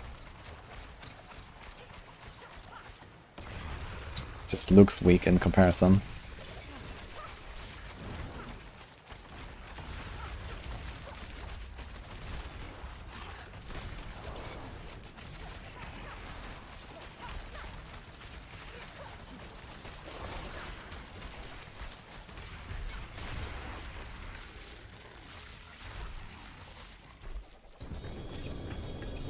Greater. Okay, we got 1 Starless. And we got 2 actually. I got a Tears earlier. So in 20 rounds we got 2 drops, that seems expected. Okay, thanks for runs.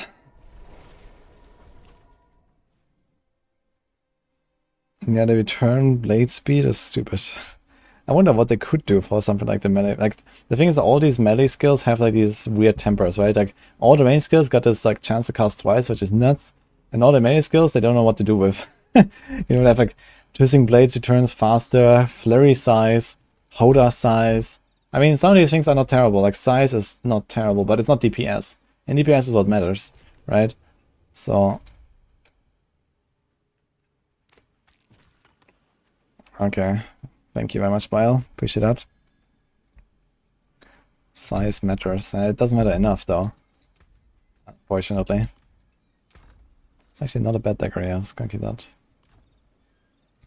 For our potential Andariel build.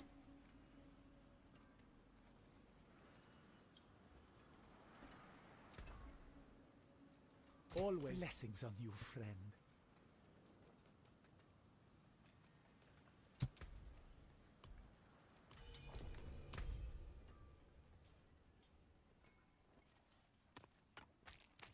That's a lot of stuff. That's too much.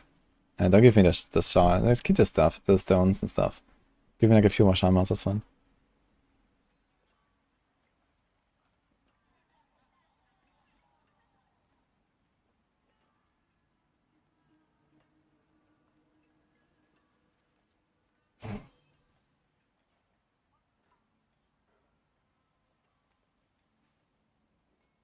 Dude. Highest speed I've done is still 100. I haven't pushed for a week or so. I'm gonna push next weekend. I'm nearly done gearing this character.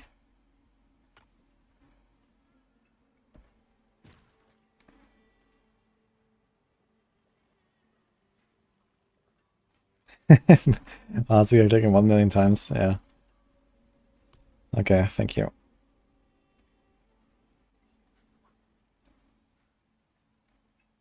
Buy the Starless. No, I can't. Ubers cannot be traded. It would be interesting actually if you could do that. Actually, while we're here, I'm completely out of eggs now, so in case the next Theory rotation comes around. Actually, I have 25 Andariels as well. Damn. So I'm out of stones. So I'm like, for me, there's no more Tormented rotations for now. How can I help? Let's get that spark.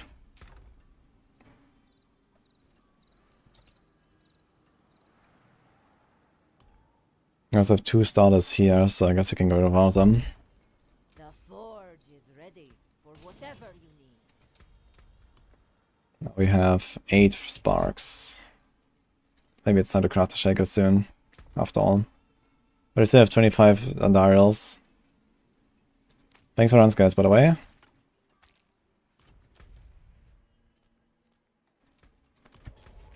I heard there's a world boss coming somewhere. Goodbye, Tyrios. I tried on PTR, actually. And I still have one. I kept one around.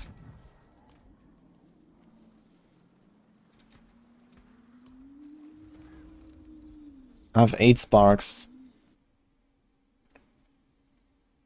How do I get 8 sparks? By going to the blacksmith and pressing salvage.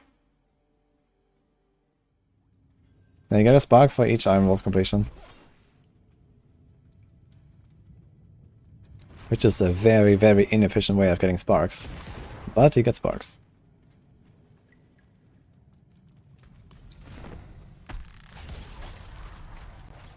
All good, team. Appreciate it. Thanks for the mats. I was gonna find the Rashans now back and it's fine.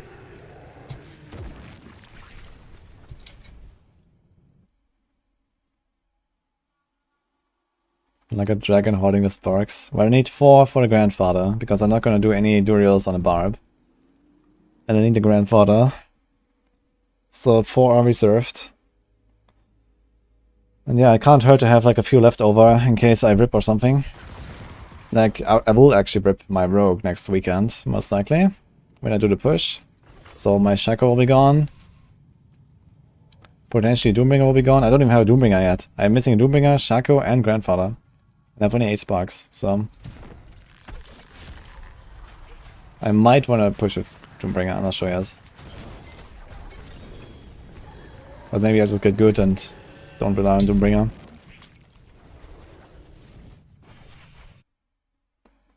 Grandfather's kinda trash now. Explain. What happened?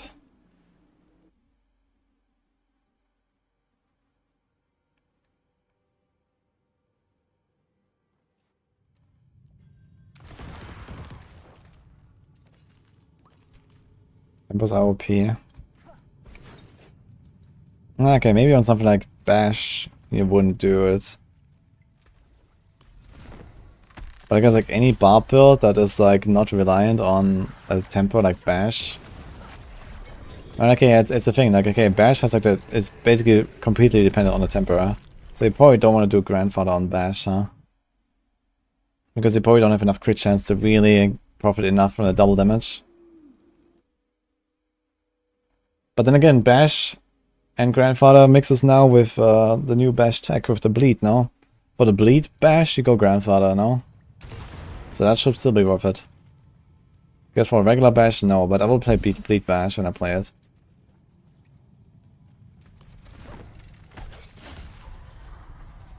And then there is like Rend, if you want to do that. We'll see. Yeah, Thorns can't use Grandfather, that's fine. I want to play Thorns anyway.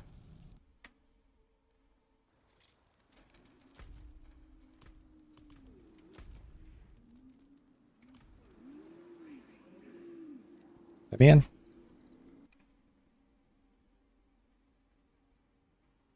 Do I have to update a build? For which?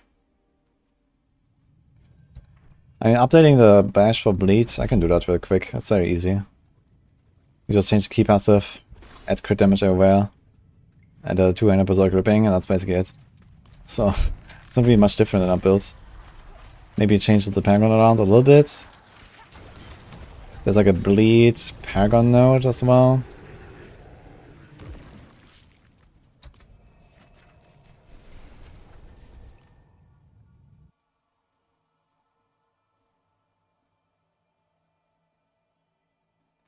The number of gem fragments that drops is connected to your level. Yeah, I know. It's weird. If you farm high level dungeons, you still drop only 50 shards instead of 250 million total.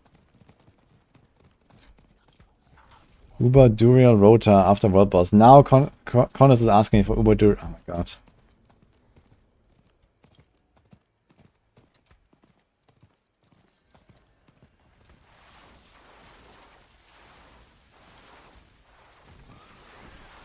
Greetings. Unlucky. How's it going?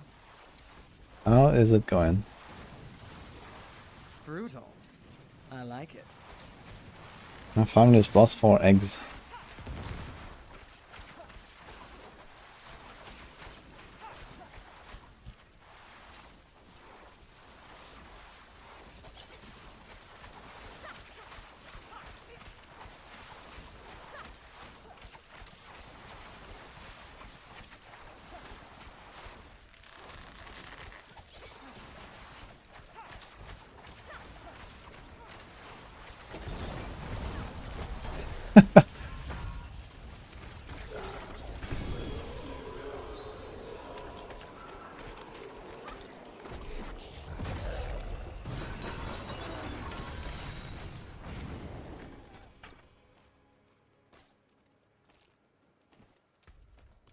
Stuff.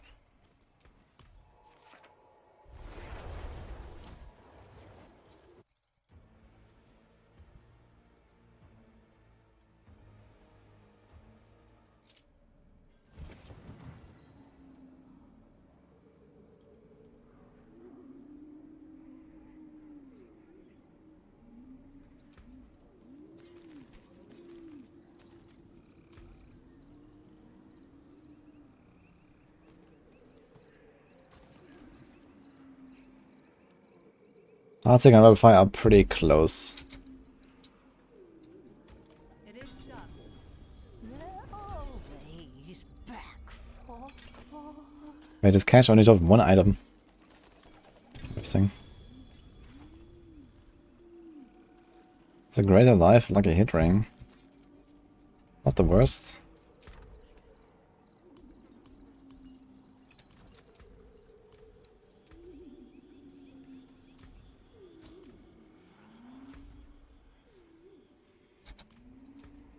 Okay, time for more Bashan. Maybe we should save some Vashanas at some point. But I guess you're gonna get them randomly. Because I have to find a Tarasha ring for Wizard, I have a Sorc, and I also have to get a Sacrilegious Soul ring for Necro. And in both cases the rolls have pretty high variance. I should probably stop doing Vashan and just save the mats at some point.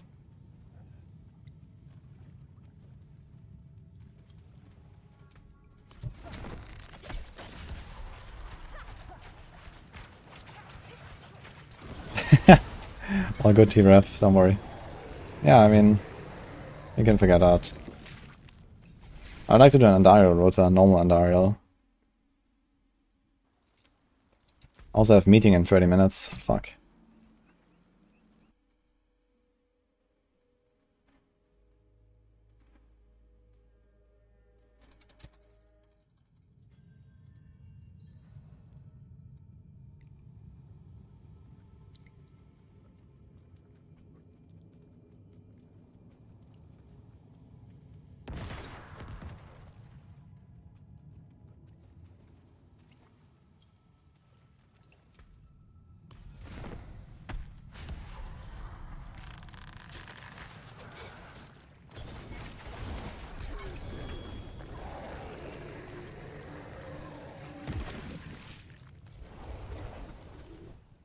There's no sleeping in on Saturday morning.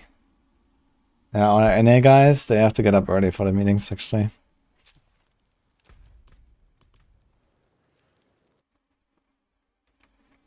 Margari's grandfather fall. Yeah, it's part of Bash build. And well, a bunch of other Barb builds for sure. I don't really want to play Hoda right now, but I want to play Kratos Barb. I might use it for Kratos.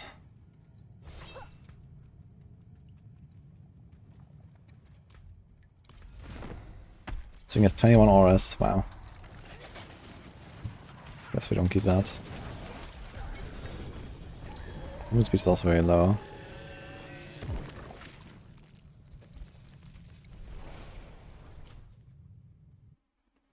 I've not played God of War, but I watched some of it.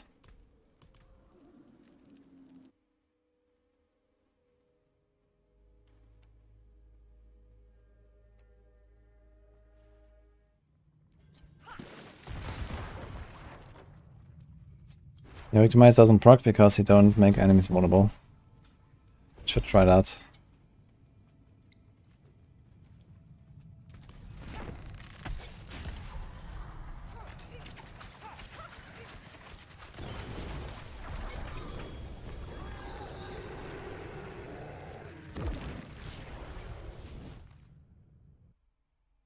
Scarlet's Curse is from Lord Zir.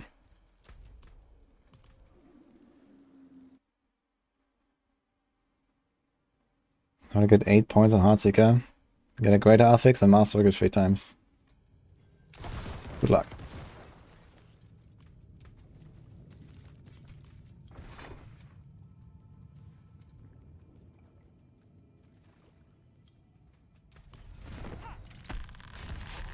Blizzard is converting non-season players to the latest patch to take a bite of seasons. I mean the latest patch that goes live in 4 days. That gives everyone a spark for having killed Lilith at some point. I think that's a far-stretched assumption.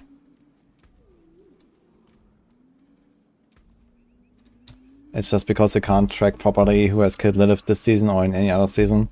So they're just giving it to everyone who has ever killed her.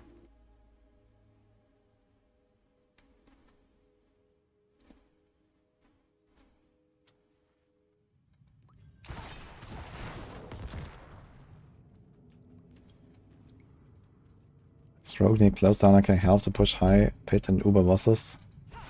For the uber bosses, certainly not. For the pit, I mean 100k is a lot. think you should expect to have something like 50, 60k without Doombringer.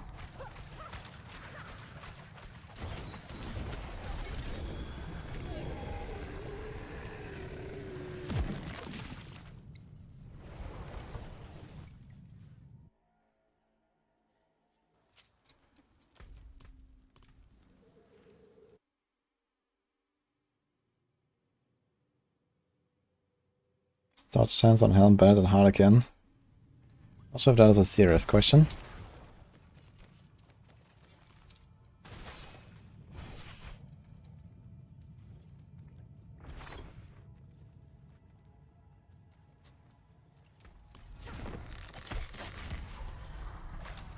Dude, why do I have so few heads?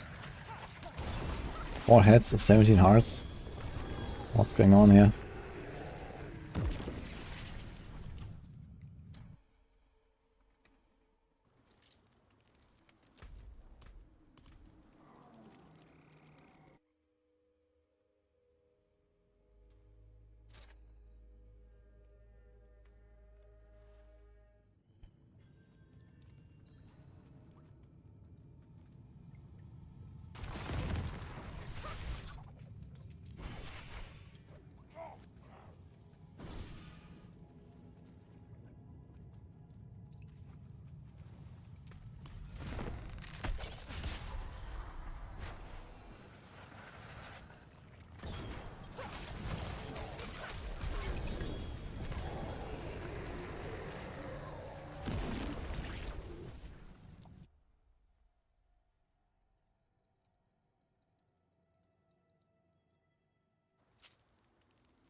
Bow is a bit better than crossbow for this build. It's not a massive difference, but it is faster, gives you more procs, and also does a bit more damage with Weapon Mastery passive. So, unless you have like a very good crossbow and not a good bow, then you wanna go bow.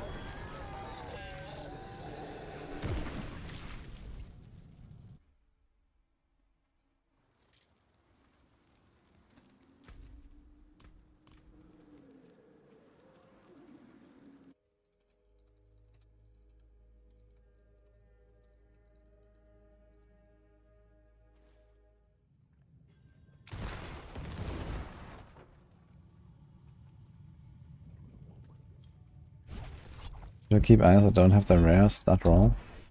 What do you mean that? Ah, you mean like the from enchanting? Yeah, I mean you don't really have like a rare stat on every single slot, right? Like, and Helm is perfectly fine if you have like main stats, armor and life or something. And the same with pants or whatever, depends a bit on the build, depending on what you were trying to do. And sometimes you don't really have an option, like if you want to get the Dark Shroud chest, and you just don't find a Dark Shroud chest, then you try your luck in rolling it on a few chests maybe.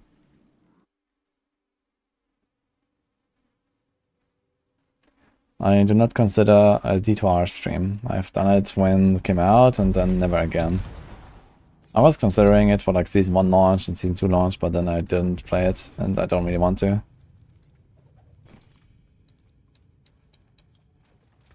Dark Shroud is a very strong roll to get on Rogue.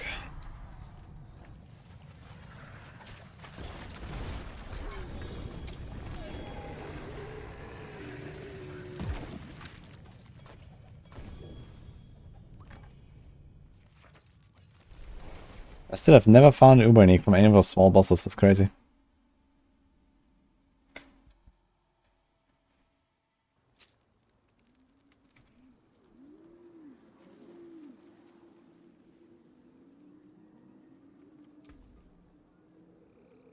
Bless and thank you.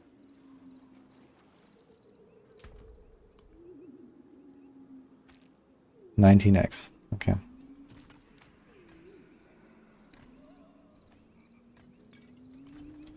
Any cool dungeon we can do here?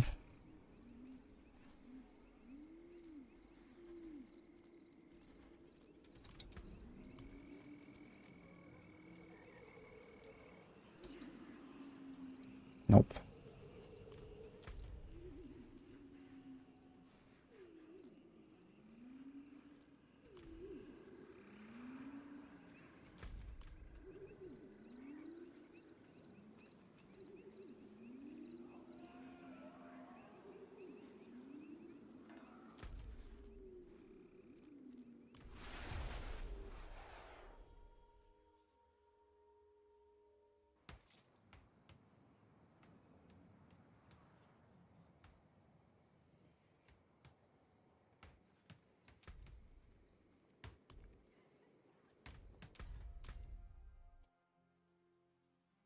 Got Doombringer of Tormented 0. Congrats.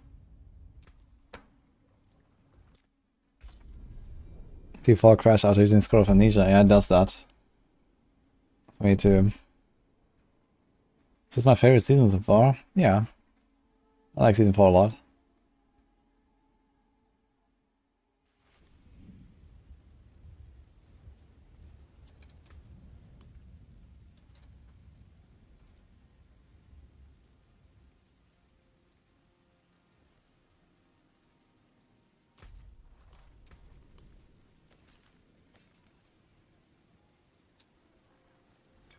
I do a few runs.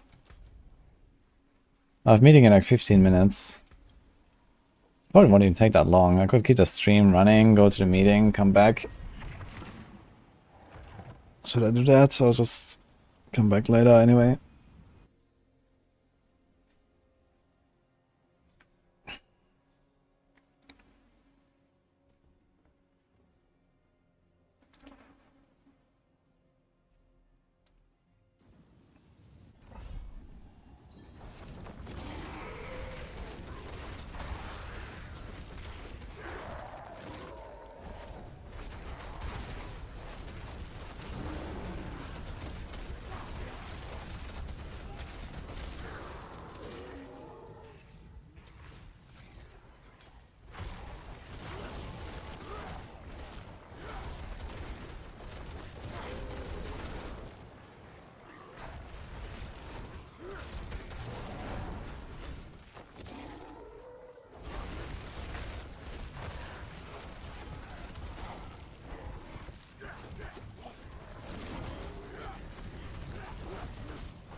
Let us play Wordle.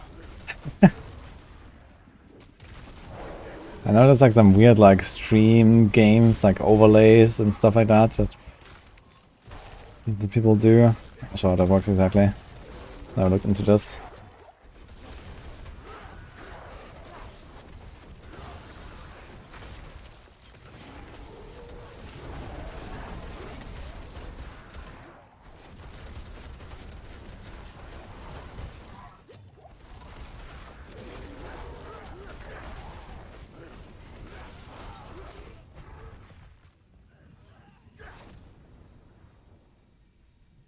Nah, I'm not gonna stream the meeting, guys. That's not how it works.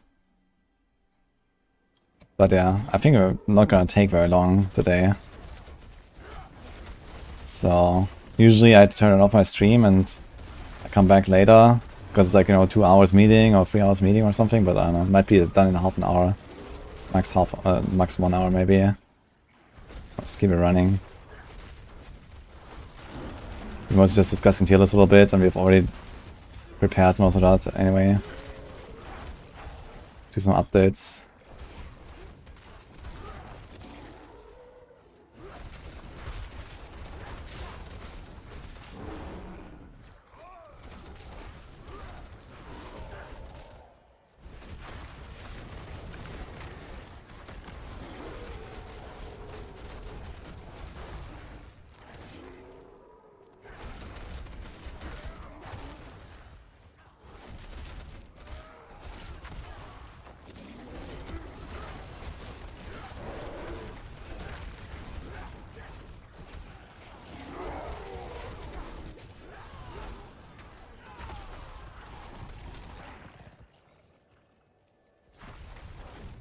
I ever fired someone from Maxwell?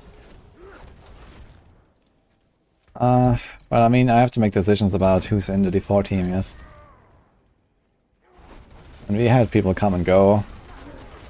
Usually, they go on their own accord, though.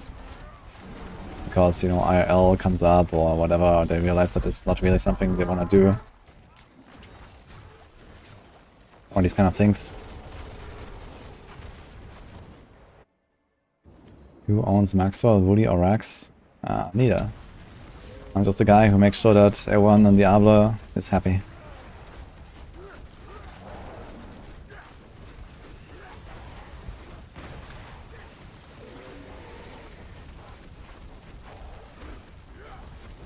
Rax is not really involved these days.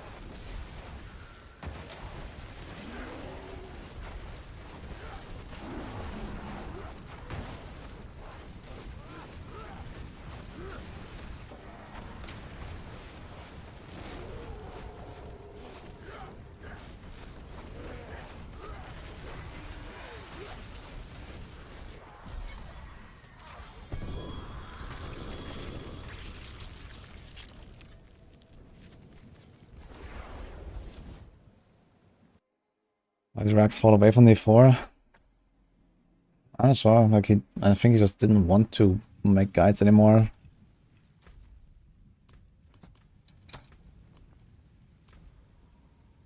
I don't know exactly what was his reason. And he has been out of the 4 team for, well, basically since launch, so almost a year now. He was there before, he was doing like some of the stuff doing beta and so on, but yeah, he was mostly on the defeat team for a while, but then he was also out there. I guess he just doesn't want to write guides that much. I mean, why would he? You know? With that kind of audience and stuff. It's basically a waste of time.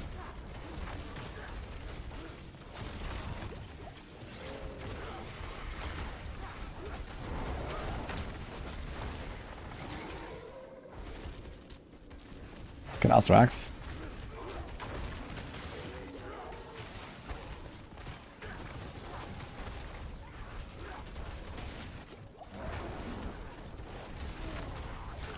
I mean, technically it's also not really, you know, worth it for me, let's say, to write guides. You know, I can make videos, I have a platform, I have a stream and so on. I just do it because I like it.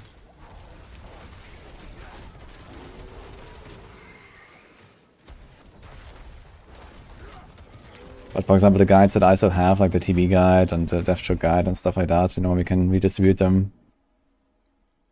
And I still want to be like, you know, like as a team lead, I still want to be involved in the guide writing a little bit. I think that's important to be like, you know, to understand exactly what's going on with like all the other guides that people are writing. Because they discuss a lot about, you know, the templates they're making, what we put where, how we write it, what are the guidelines, you know, how many greater affixes do we put into a planner, how do we put the masterworking, what do we say in the stat priority section, you know, all this kind of stuff we discussed a lot recently when Season 4 came around. And me not writing any guides myself would probably reduce the quality of the guides, because I would not be able to make the right decisions and give the right input for these questions. But yeah, like we had very long meetings about exactly these kind of things, like what do we do with the stat priorities, which stats do we put, you know, what item power do we put in the starter variant, what item power do we put in the mid-game variant, you know, these kind of things. Like, someone has to decide all this. And obviously then using that new template as well, you learn things. And you also learn, okay, like I get feedback from people like that read my guide. That tell me, hey, I didn't understand this, I didn't understand that, or these kind of things. And it's good to have some of the guides on the page still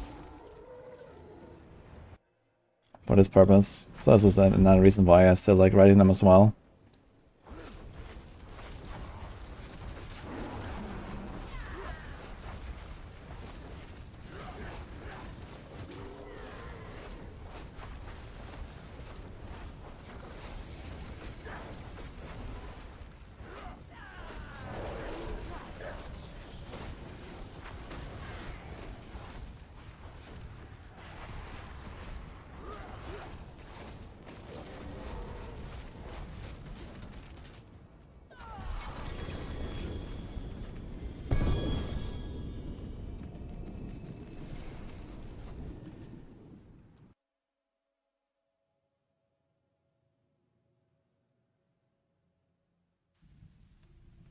You guys just on Tormented wrote down the secret accounts during the meeting. I mean, it's not uncommon that someone is playing the game while in the meeting. I've also done that. It depends on like how involved I am. Most of the time though, like I'm doing screen share and I'm the, you know, the one who has like a spreadsheet open and I have the tier list open, and you know, so I can't really do that most of the time. Since I'm team lead, I usually do these things. But sometimes we're just discussing stuff, and you know, no one is really necessarily showing something or whatever, and you know, then, you know, okay, I log in, do the world boss or whatever, so or I just do like some rounds for the Helltide. That happens.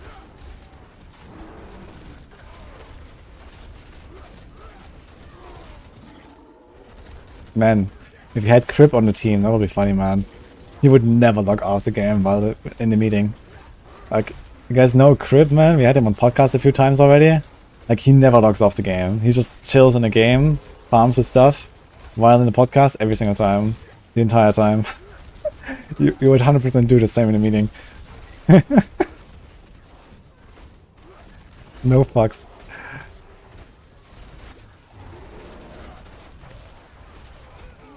But yeah, I mean, it's fine, you know. As I said, most of the time, the meetings are not as involved, so I want that it's fine to just like do some brainless farming somewhere.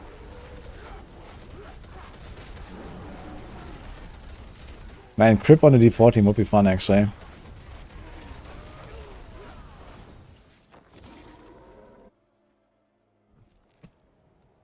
Yeah, I played a lot of Dota 1. And we don't have an in-game overlay. I think you tried to make one, but it was not allowed. Like, overlays are generally not allowed.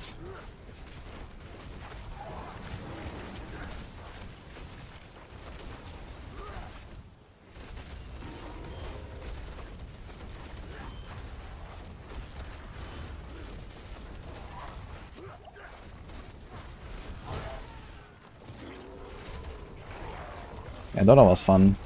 I don't like League of Legends very much. I played a bit of Dota 2 as well. But it was all like, you know, past my MOBA prime, I'd say. Dota 1 is where it's at for me.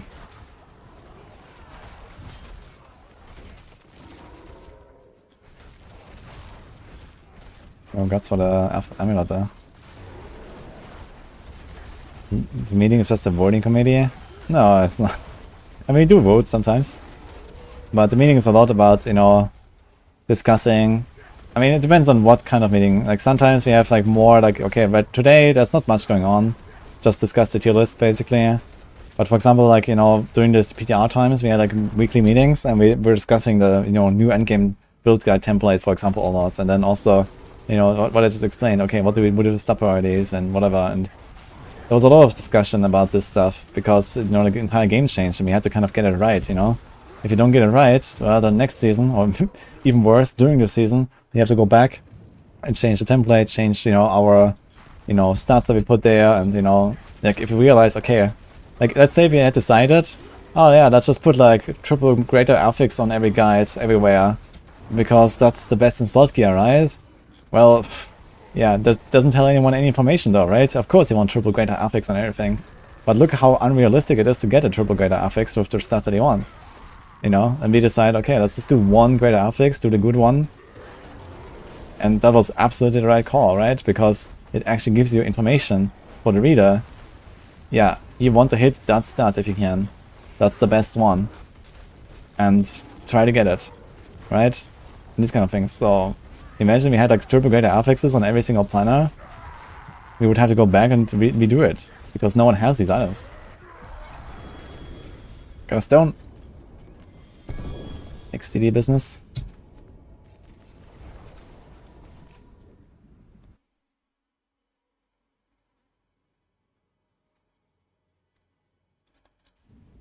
The guiding mode would be disastrous for enemy team. Yeah, I would say it was pretty good in Dota. But I mean, you know, again, this was like many years ago, over a decade ago or whatever. So.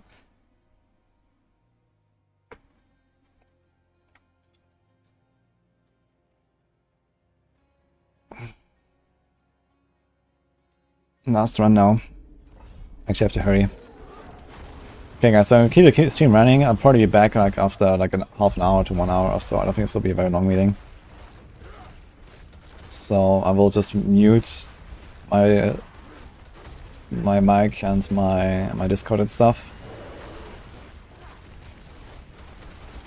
And I'll just let the music run, I guess, with a black screen or whatever. All screen. I have to hurry up, actually. It's in 4 minutes. Okay.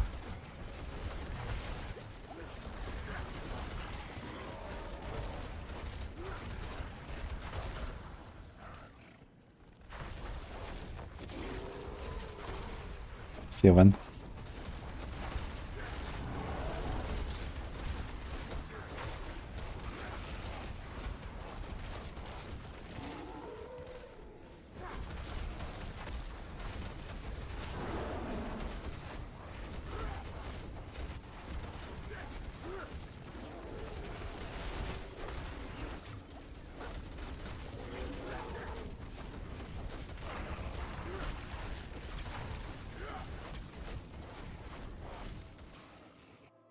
Also tomorrow, guys, we have a podcast with Chronix on Dark Side, 2 of our Maxwell boys, and DM.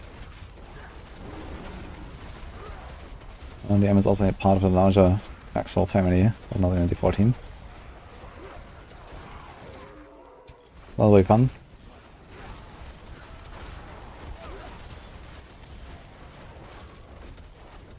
What time we have? We're voting right now, so I have not decided yet. But it will be like evening EU time. Like around now to some hours from now tomorrow.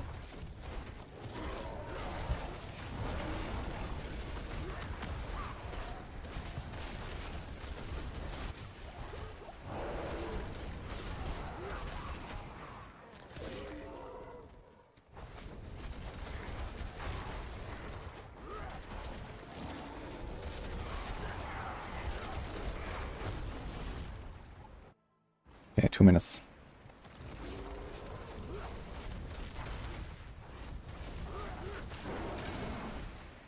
Yo.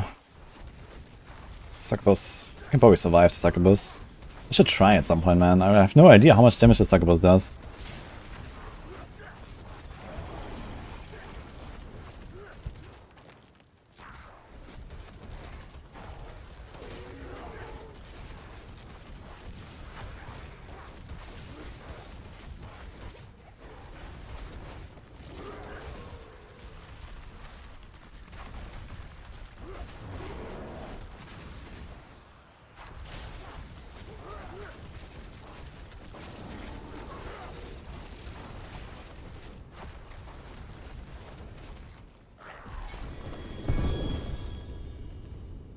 Okay. I change my settings and stuff. Let's see if I can turn this off properly, so...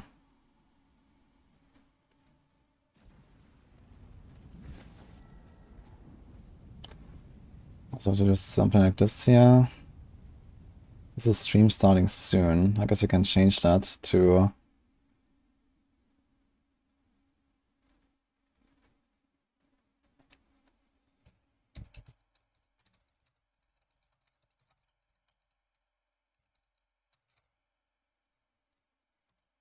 Let's do this.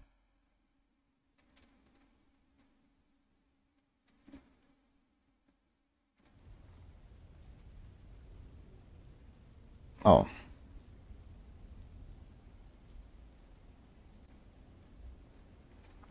So we do this. Okay. You can still hear the music, you can still hear me, right? Until I mute.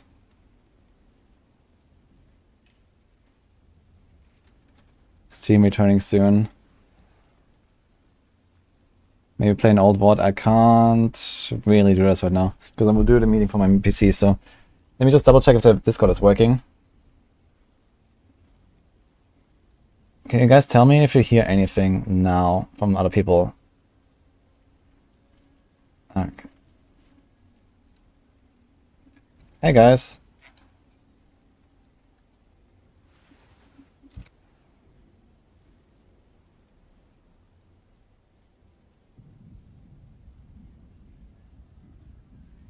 Okay, chat. I'll be back later then.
Hello, chat.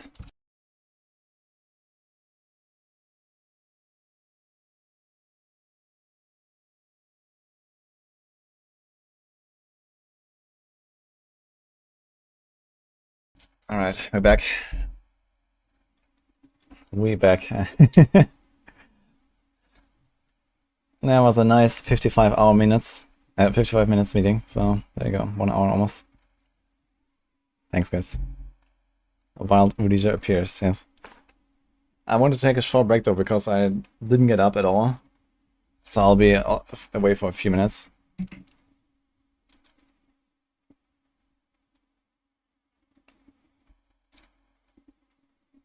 Do we have a world boss coming or something soon?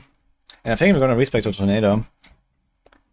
Yeah, by the way, we did update on the tier lists, if you want to check them out. Especially Endgame tier lists, we did a lot of moving.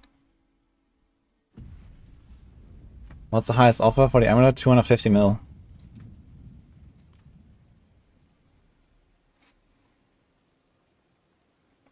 What's up with Stygian stone drops?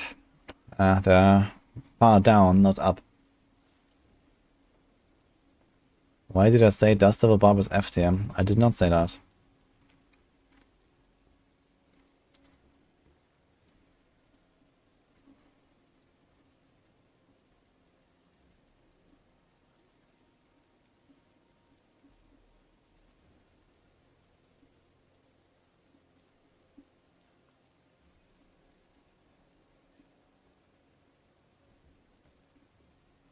Okay. Just fix my sound settings again. I think I should be fine. No world boss and no helltide. Great. So we see the next one. I got a Tazes of Dawning Sky. Greater affix. Wow.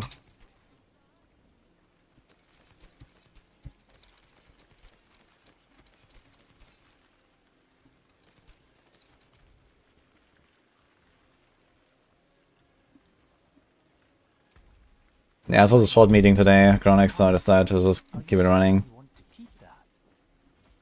That was something that I needed to upgrade my codex with. F. I am going for Poison Bolt at some point, yeah. Next... I wanted to wait for the Shako to drop. But if I don't get the Shako, I might just craft it after finishing my mats. Because I don't really get many boss mats right now. We're mostly farming Pit. But I have 25 Andariel summons. I have 10 Duriel summons, so I can still do a bunch of bosses. Chronix, you're up.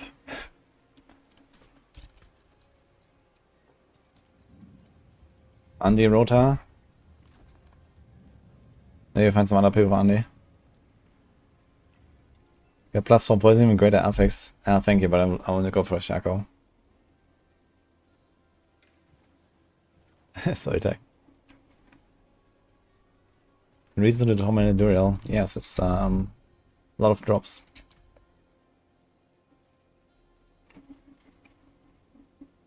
Get a free start upgrade Penitent. What build could I go for with this unique? Penitent Grease is not used on any build. It used to be used for rogues, because it gave you a frigid finesse activation. But it's easy to do these days with just temporary mods on your gear and chance to freeze. So Penitent Grease is pretty bad these days. Greater affix or not. Okay, I'll be in like a few minutes, guys. I'm gonna get a drink and all that. So we're gonna continue in a second.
Greetings.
Okay, let's go.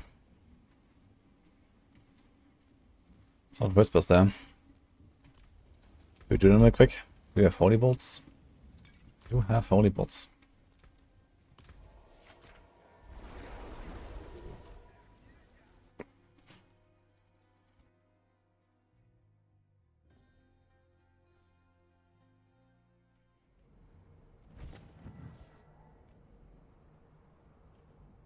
Tornado when? I'll respec soon actually.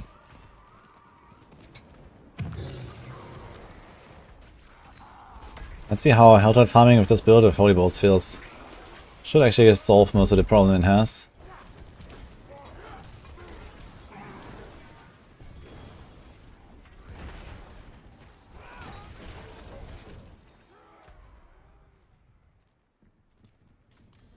$300 demons. I don't think we're gonna do 300 demons, but let's see.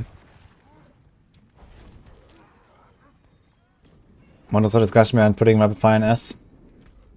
Well, it turns out it's just very powerful. It's very good at bossing. Very good pit farming. Very good pit pushing. It's kind of like the same level as Heartseeker in terms of pit pushing.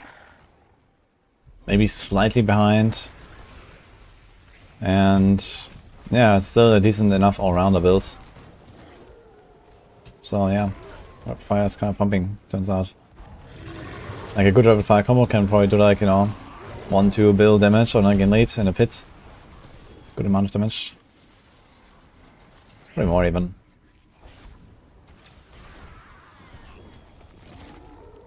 But it's kind of strong.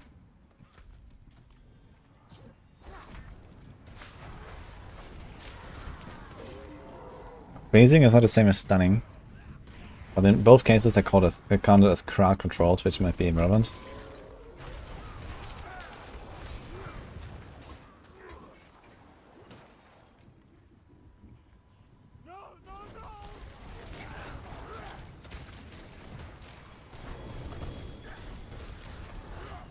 That's what Doom says.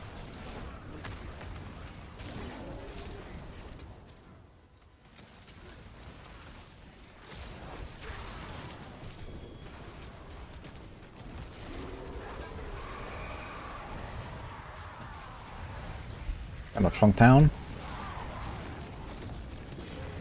I'm gonna get the Rogue is unique. I've seen that. It's like some amulet, right? With just a few stats and no effect. Kind of funny. How's that drop? Wind is better than Werewolf? No, Wind is currently winning by a little margin. Not much though. If you like Tornado, I can do that. I guess Tornadoes just way harder to set up.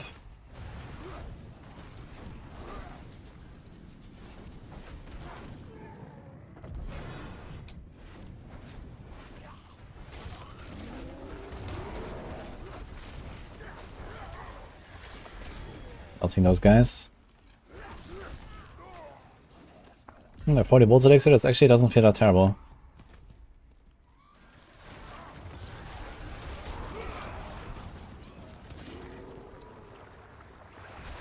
Can frozen enemies be knocked down?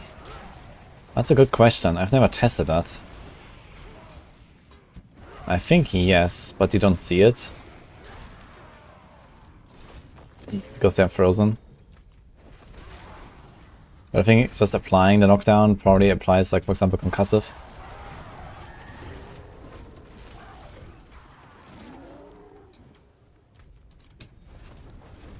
Yo, Ace of Spades with the raid. That's a big raid. Thank you. He's just raided us last time already. Here, how's it going?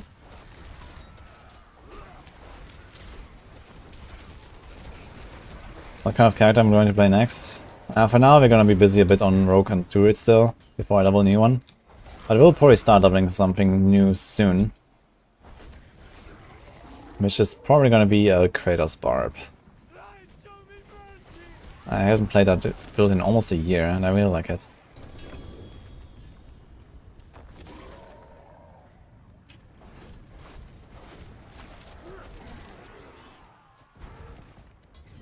All your friends log off before me. So I'm the last one left to raid. Nice. I'll take it.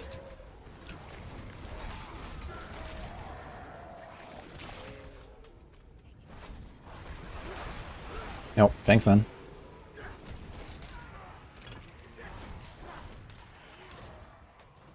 Smash Pad gonna be the best after nerf? Well, turns out they're not nerfing it.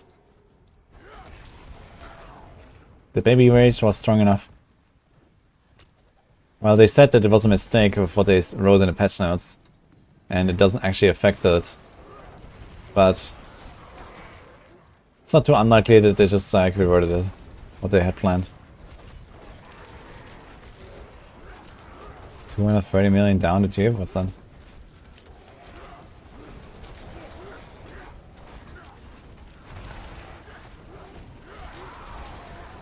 Is Fincher probably far ahead of Tornado? It's not far ahead. Fincher is a little bit ahead of Tornado. As far as I know. I'll be playing it. Tornado. The respec into it. Can do it now actually. Can do the respec now.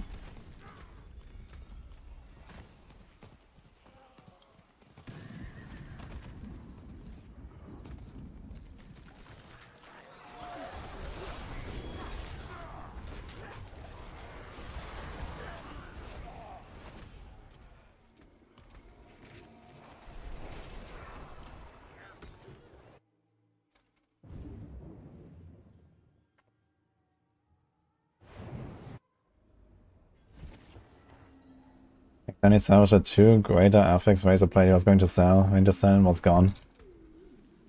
Unlucky. It is done. Always back for What's that? Ruse. Got another guy. 30 mil profit, dude.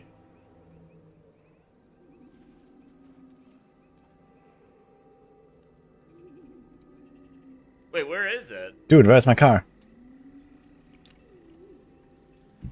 Wait, where's the clip of him salvaging Did I though? sash it? I don't. Like, we don't see him salvaging it, so... Yeah, too bad. That's the funny part we want to see.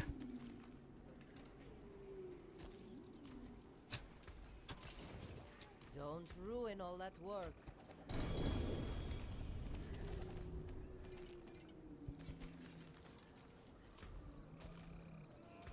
I can break that down.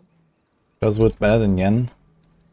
I mean, Yen gives you a bit more like random debilitating roars and stuff, which is also nice.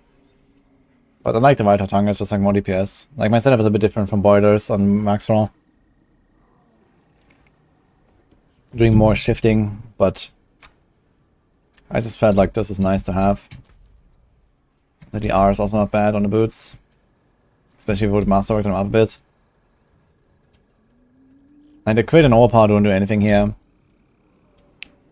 I guess at the R, it's kind of comparable to like a life roll, I suppose. So it's not really a huge upgrade defensively.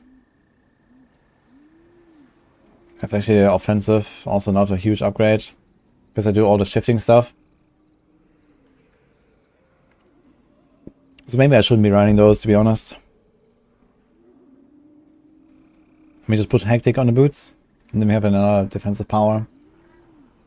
That could be... I guess I would do Protecting here. And we also have another pair of boots that you can temper for more movement speed. And for more chance to stun or something. Which is also not bad.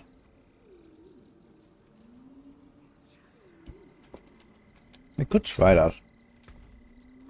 Before I respec this. And just see how it compares to what I was doing earlier. May the light keep you. Any boots?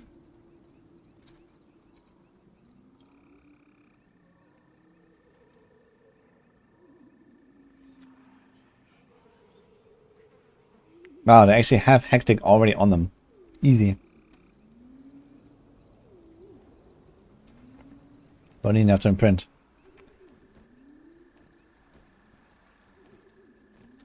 Is there something else I could put on the chest? That looks worn. I can fix it. Okay, movement speed. Slow. You just go to slow, it's fine. Should be stun or freeze or something, or immobilize, but...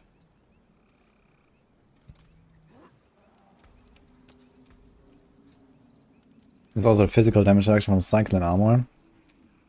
That's only 10%.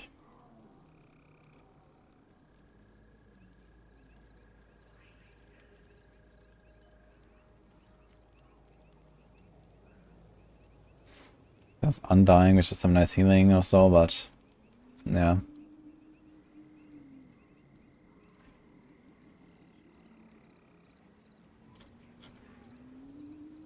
So in that case, it's still Protecting.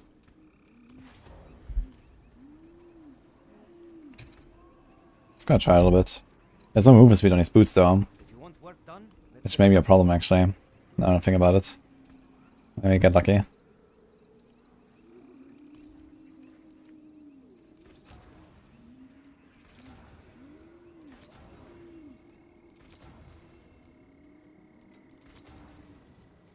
Some move speed. Rare to have something so fine. Let's see if you notice a damage difference really. Without the shifting.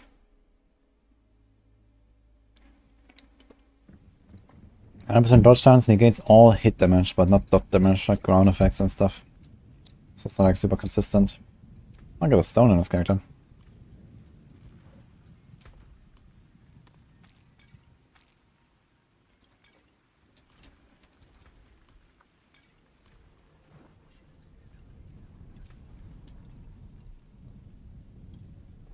So you're finally 75, so let's see if you notice a difference. What do you have on gloves? While the split runs offensively, Calm Breeze on the neck, adaptability on a ring, Moonrise on a two-handed, and then it's like Edge Master, Rapid. And then we have Might, Hectic, Protecting, and a Godslayer. Now we don't have to like swap forms that much anymore.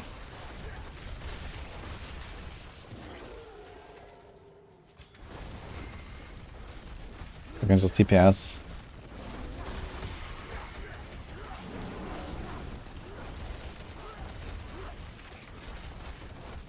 Because it takes, how long? I think 30 seconds for Wildheart Hunger to stack up. If I ever drop it, or even at the start of the run. At least hardcore wise, it might not be a bad idea to do the protecting thing here. I don't get that much DPS from the Wildheart Hunger. And we lose speed.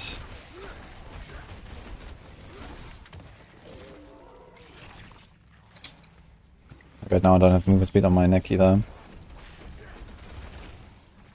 Just on temper.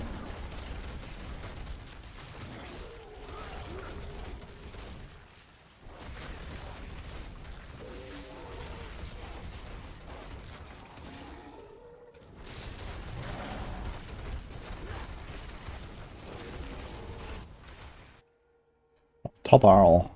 Thank you, appreciate the sub. Been back for a little bit.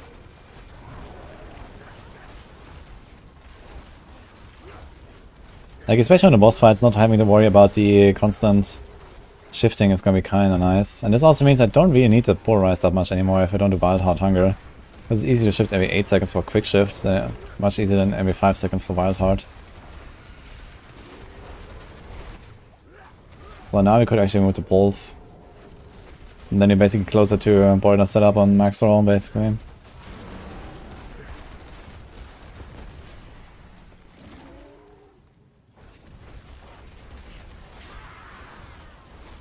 It's also easier to play a lot without boots. You find a blizzard level druid that isn't super clunky early. Yeah, this Windshear polarized druid was super nice and fun. I mean, usually early game, you just, until if you have nothing, you can do Lightning Storm plus Companions. That's usually the way to do it. But you can also just get the Calm Breeze aspect from the dungeon and then start Calm Breezing.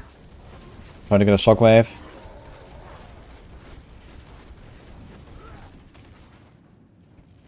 Oh shit.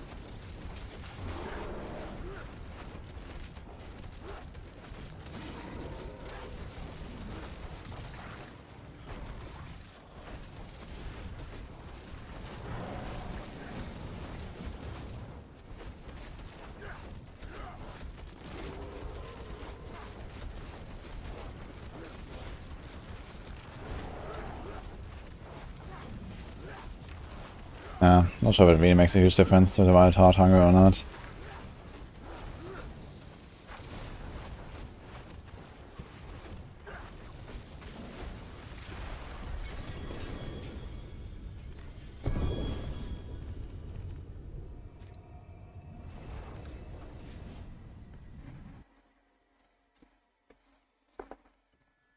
Max Throat Hunter Zenith with crit and senses, greater affix. Yeah, greater affix on heightened senses is pretty good. Quickshift is the bigger one though. So quickshift should be free. If that is a free on the quickshift, then that's a very nice item.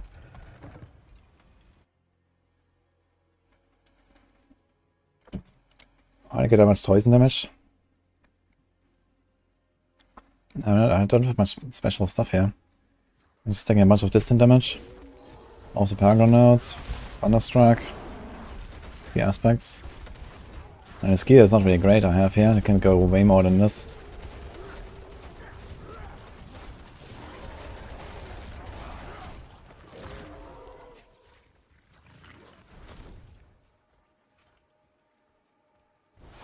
It's like some good utility aspect you can put in. Instead of just protecting, I wonder. I can check for utility.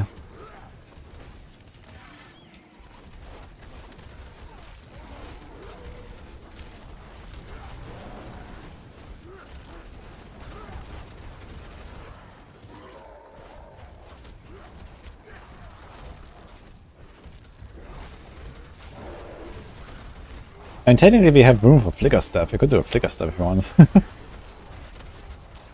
That's not any ultimate that we really want. We don't crit, so Lacer is useless. Petrify, we don't crit, Petrify is useless. Thunderstorm is just useless. Or is it Cataclysm?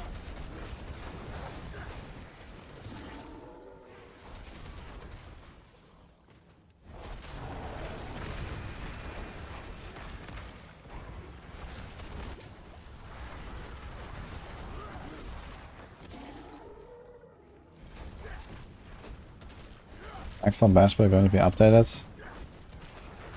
Yeah, it's not a bleed version yet, but say it's gonna put in a variant for the bleed.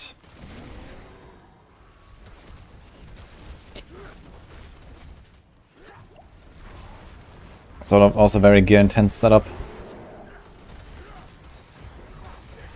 Grandfather and all that.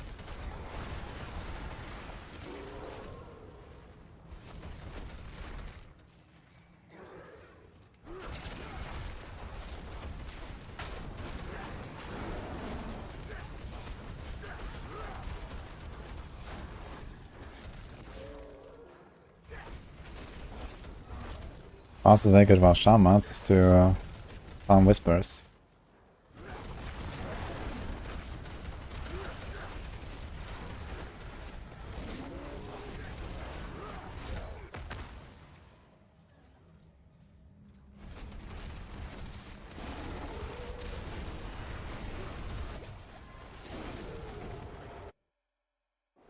Rogue, please. Why?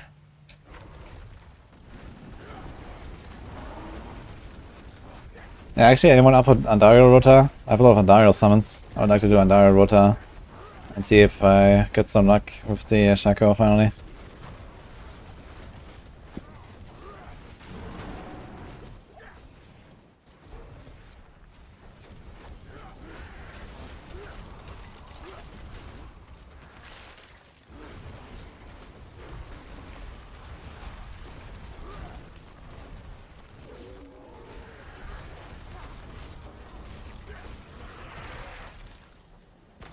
Oh, that was a big hit. Without using strength up and without. Wait, was that for the Tomb Lord hit? Or was it from. I was from the Tomb Lord, right? Interesting.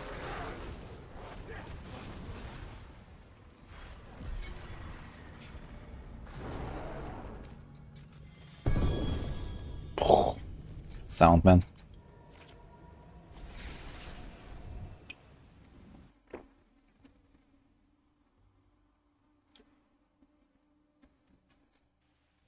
Wait, that's not a one-shot? 75. A lot of life. Oh, we have more life now, actually, because of the boots.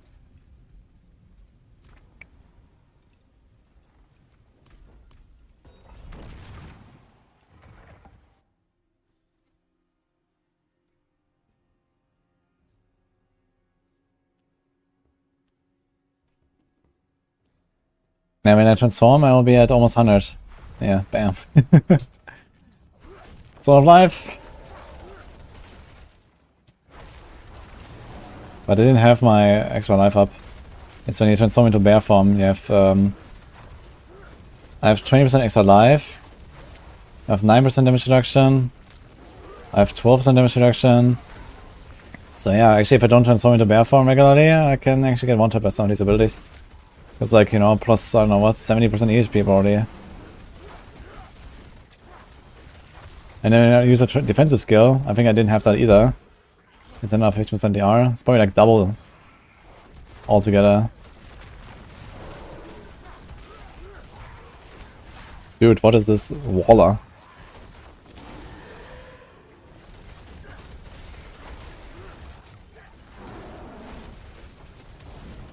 Oh, that's nasty.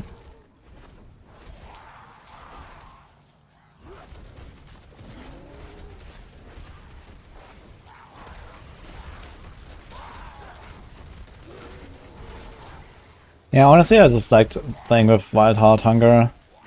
It's a nice damage boost that you otherwise don't have.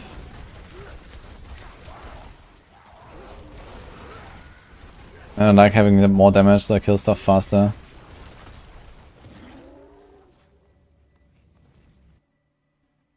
Sorry, Sleepless. How much life does a Pit 100 boss have? I don't know. I guess a few billion. Not sure if anyone has cataloged that. It's very hard to do. You need like some really big bonk builds to really have like an easy time gathering that data. You need like something where you see like chunks of HP dropping basically. And there's not many builds that do that right now. There's like Pinch Shot maybe that does that. But not really much beyond that.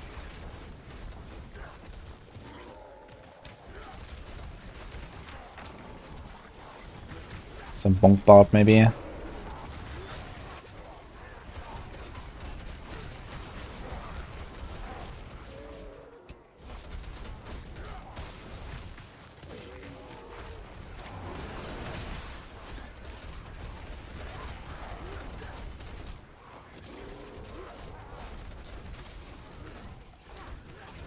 Combine Pinch Shot with Rain of Arrows.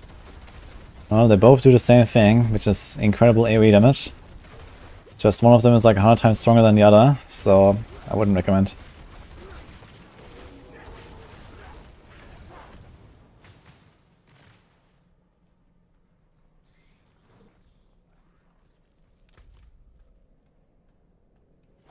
This concussive work for Heartseeker. Yeah, you can trigger it by hitting a dazed enemy and knocking it down with the trigger attacks passive.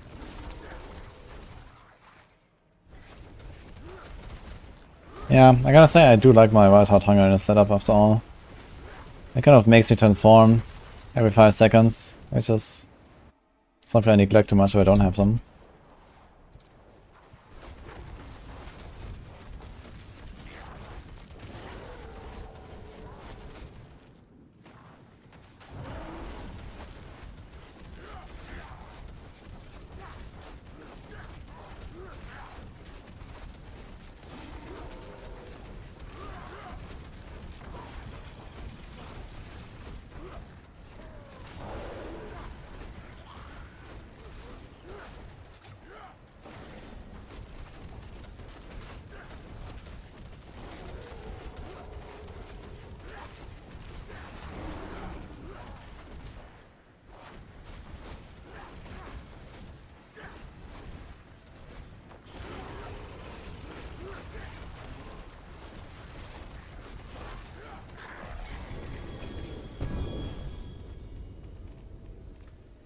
Balls.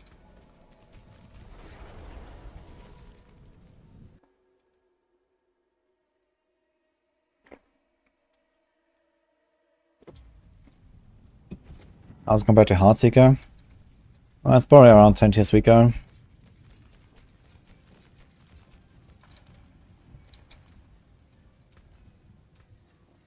What's left, you ask?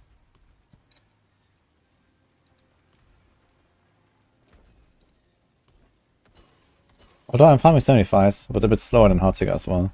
My Heartseeker I'm farming like 82s, but faster than this as well.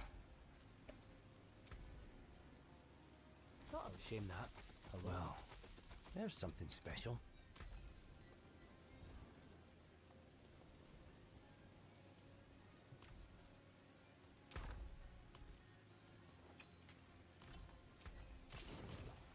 Okay, we do 15 more minutes and then we respect the tornado, guys. I'm gonna go back to Wild Hunger though. Or, no, let's keep going with this. I don't want to imprint this again. This is fine.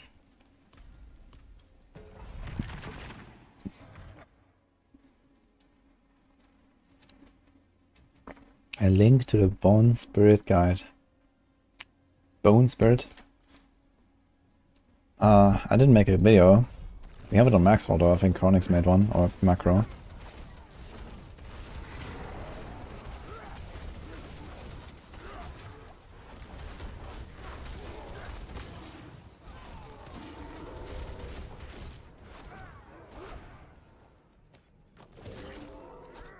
You get renown from almost anything you do. You can look at the map and press W when you mouse over a zone. It will open the renown interface and you'll see.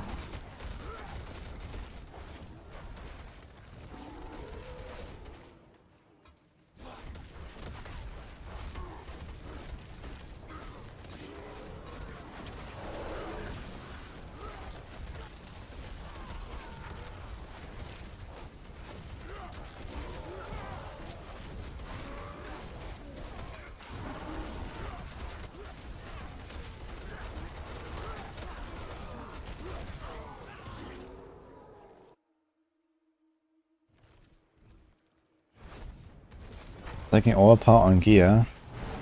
No, this doesn't stack Overpower. I'm not sure if Overpower works at all for dots, I don't think so.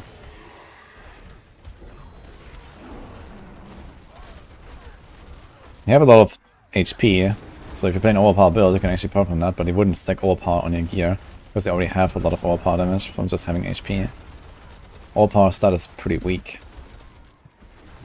And the builds that do Overpower are also relatively weak this season. With Benesol's Talisman, I made a lot of other stuff pretty OP.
Oh, I do not get one shot.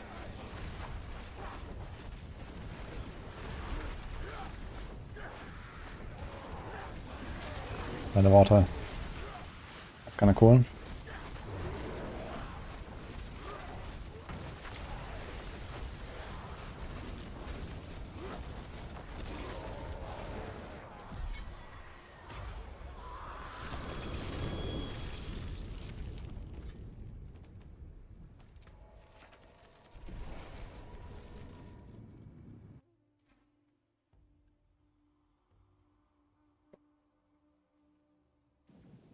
Level 100 shred build need more HP and lol, please help.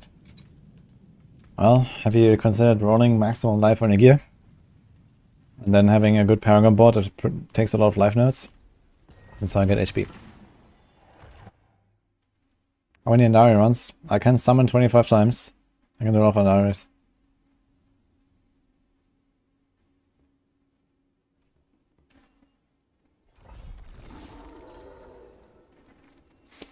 You have some gears, the aspect values are higher than the limit in the codex.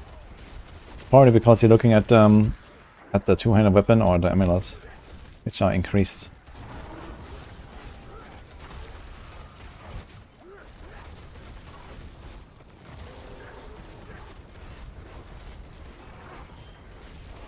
You have 12 summons, that's nice. You can do like a 10 Andi Rota maybe? Anyone else for Andariel? Normal Andariel?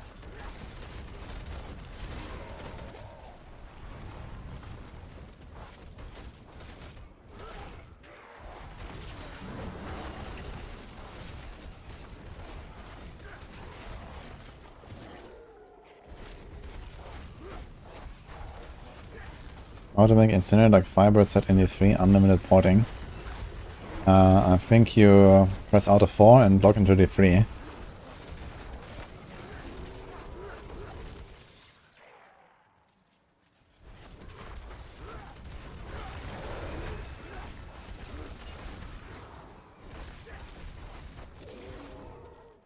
I'm doing Andariel, guys, not Duriel right now.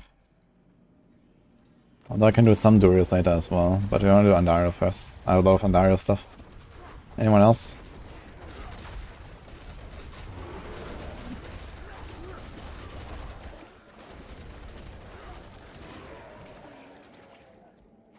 You have mats? Artivail? How much do you got? Are you on hardcore?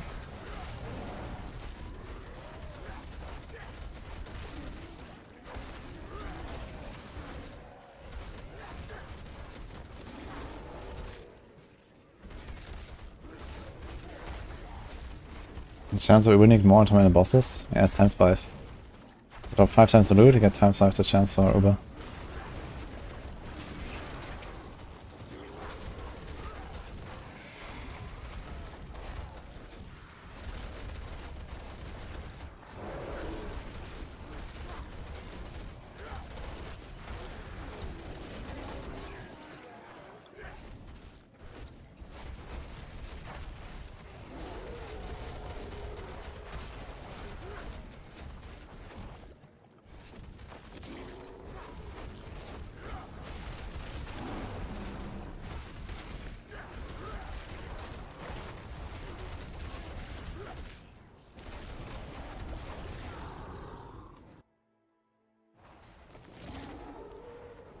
Growth stacks I keep building. Probably the Polarize. Guaranteed overpower from Polarize.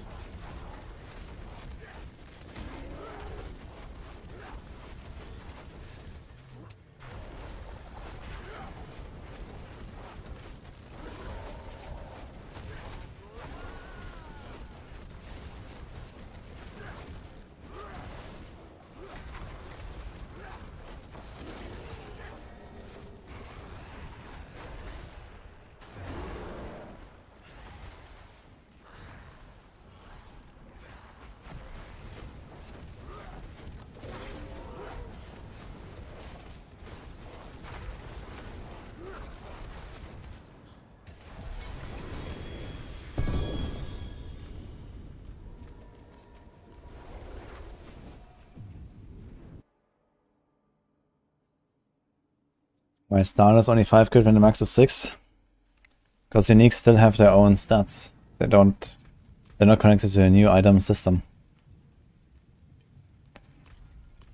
5 crit used to be the max on a ring, and this is what they put on the starters. But they didn't update starters with the new system. Okay, Love Yourself has mats of 5 runs, so 5 anti-mats. We're talking about normal Andariel on hardcore, guys. We need still one more. Huh? Actually, we don't. Wait a minute. So we have to have them, me, Love Yourself, and Atuvail. So we go. Maybe swap in more people as we go. I have 25 summons myself, so we can do a bunch with more people.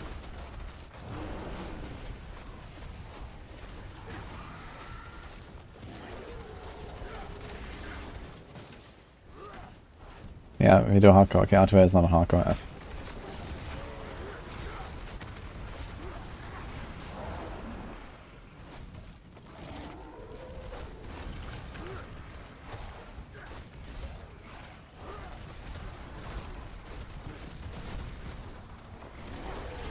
Ah, Substan. Okay. We can go then. After this run, let's go.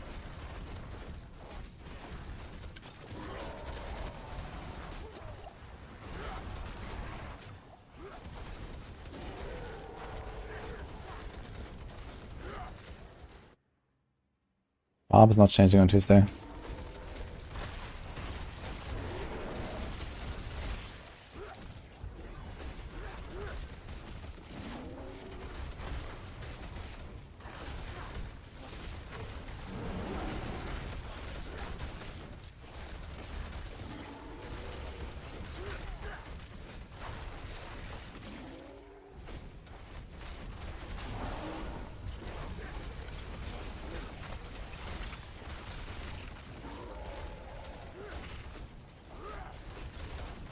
Actually, I realized that there's so many damage numbers popping up. Surprising amount. I should turn it off and see how it feels. I can actually aim better then, because sometimes I don't see exactly where the monsters are when I shoot in the pack.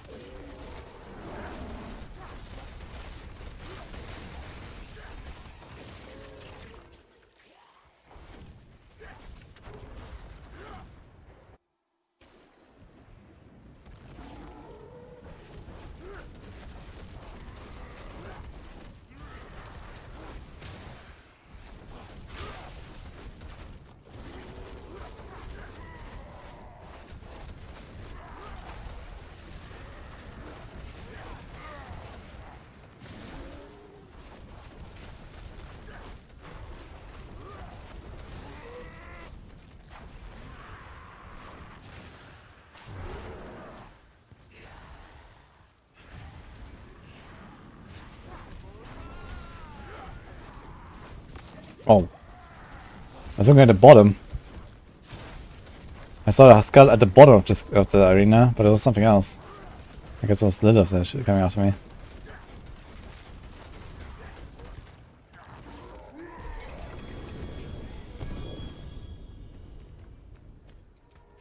Let's go.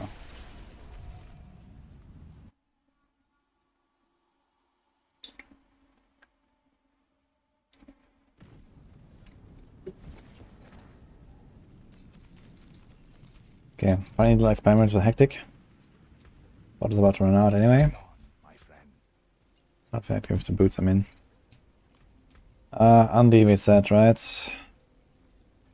I'll go on the Rogue.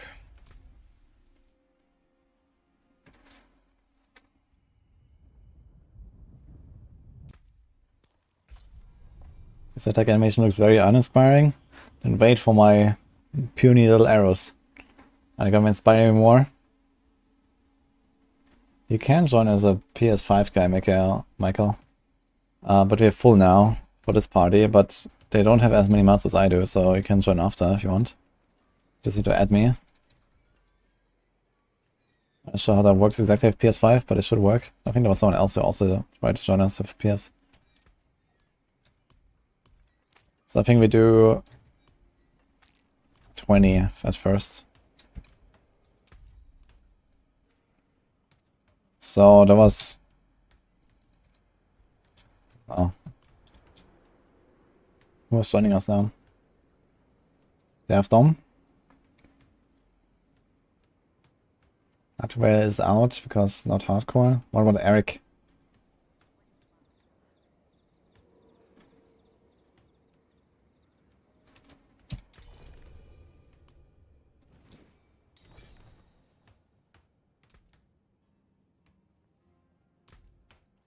Crossbow honor offer now.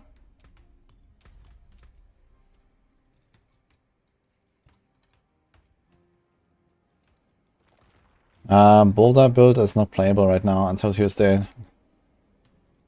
How hard is normal in Dario? Oh, you one-shot her, so...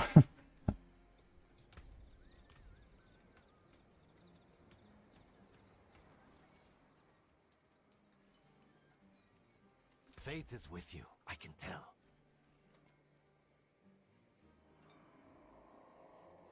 The wind, fate, the winds truly. Love yourself, here we go.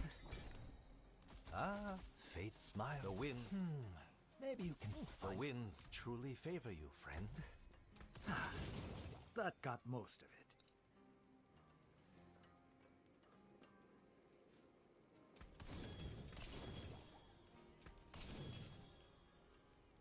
Win favor, my friend. We're playing a few items for Andaria build. Andaria Visage build.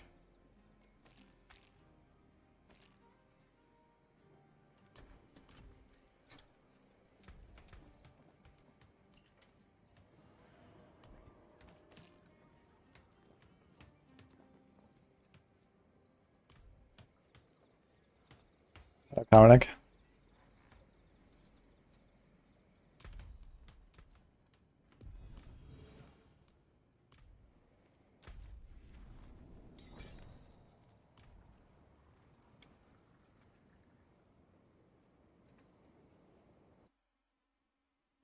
It is not a good way to farm gold. You farm whispers for that. What's the point in Eteris Might? Looks so shitty on Bash Barb. Yeah, I forget about the damage effect. Eteris Might is exclusively for the defense. So it's just like a defensive option if you don't have anything good to put there as a defensive power, for example. Like, for example, I just had a problem here on my Druid. Like, I didn't have another defensive power to put because I have Might and there's nothing else that I really care about on Druid. So I could actually run Eteris Might there for damage reduction.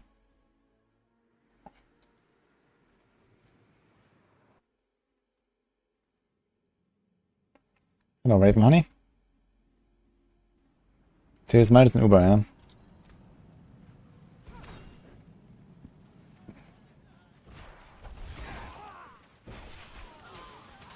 So, 20 kills. 20 normal Andariels, guys. 1 minute prediction. Quick one.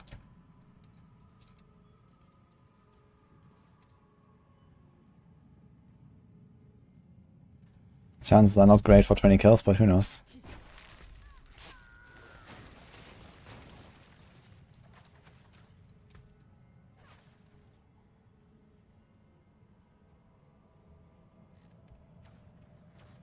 Going here? Okay, I'm starting.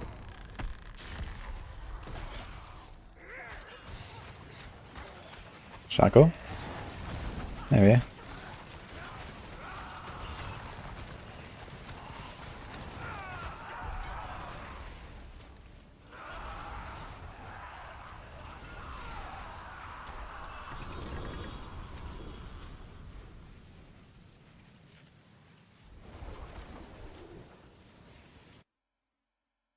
Pencho is so bad when you're so committed. Pencho Rogue is not bad, so there must be maybe something wrong with your setup or your playstyle. We actually considered to move Pencho into S tier today in that meeting. It's a pretty good build.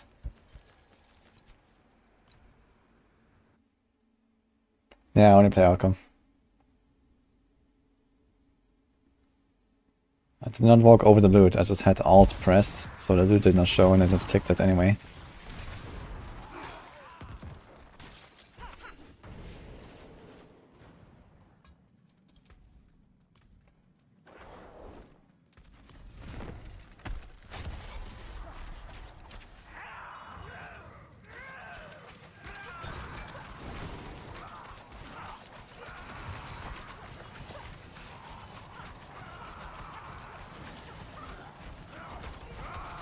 Wait. Wait. Boom.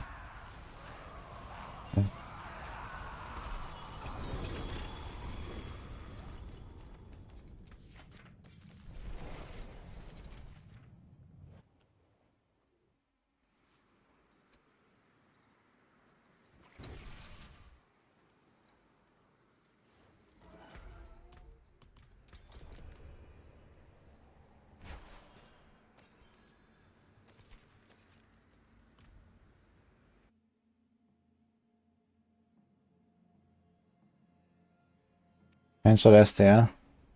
Yeah, for now we have it as the number 1 in A tier. But we're keeping an eye on it. And Pencho is very fast built, very good at farming. And it turns out it has the damage to actually push into the 120 plus, so it's pretty good.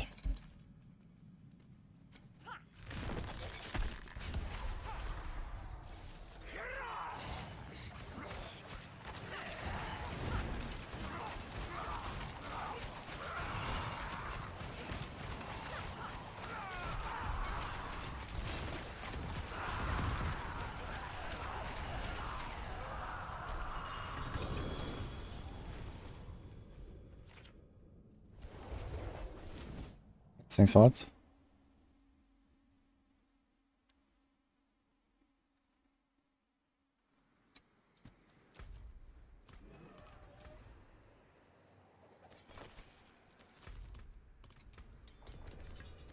Sword for anything. Percent damage greater. Nah, Pencho is not our rapid fire. We have number 1 on Rogue, Heartseeker, and number 2 Rapid Fire and number 3 Pen Shot, and they're all really close. So, but now we have Rapid Fire and Heartsick at S. And you put Pen Shot at A. Oh, someone got a Tyraels here, grats.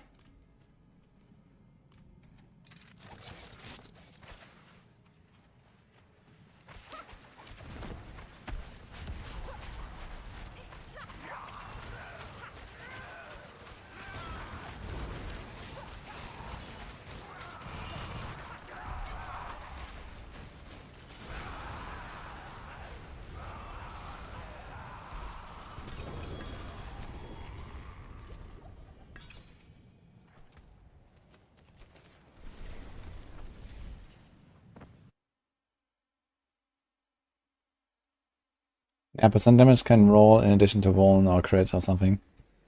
But I mean, you usually have life and dex, and then 1 damage stat. So that's how you have a weapon usually.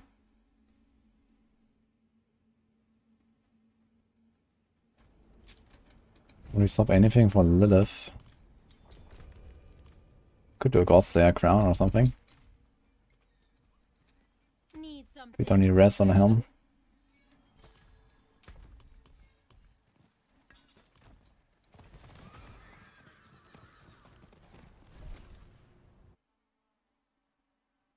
I'll try Puncture under Iris Visage.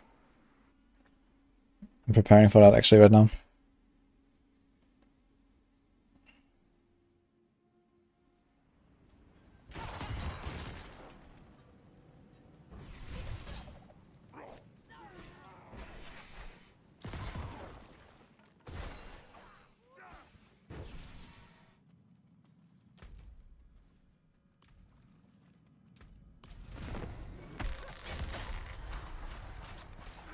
Yeah. Hello, Nini. How are you?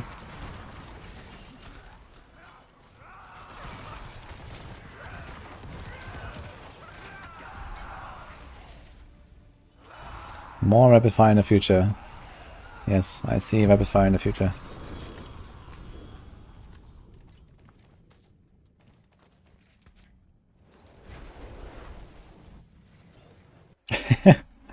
Nice. How was the walk? How long? Why do bash files go rogue to temper their weapons? Because rogues can have crit damage, and crit damage scales gushing wounds, and people play a bleed bash build now with gushing wounds. And that's a rogue temper. That's the marksman finesse temper.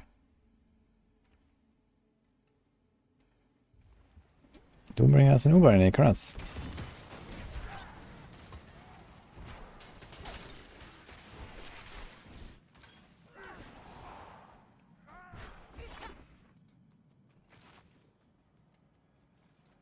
Where do you find the Gushing Wounds bash build? Well, you take the bash build, you take Gushing Wounds, you temper crit, you put the Berserk Ripping on a 2-handed weapon, and that's basically the build. Plus minus some choices, I guess, and a Rupture maybe that you want to put in there.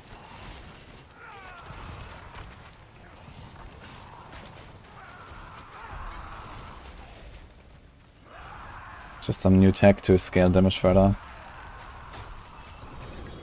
Oh, double drop. Nope.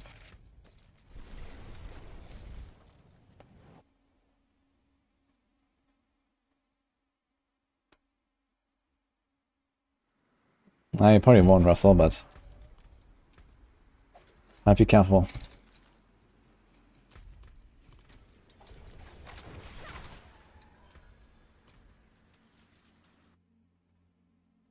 Yeah, you probably have to change the Paragon on the Bleed Bash compared to a normal Bash.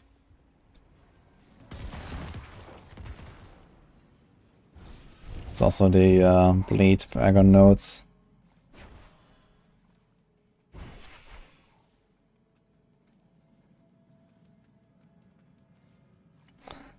I'm gonna check the planner. I'll probably try this Bleed Bash once I get there on the Barb, so I wanna prepare it.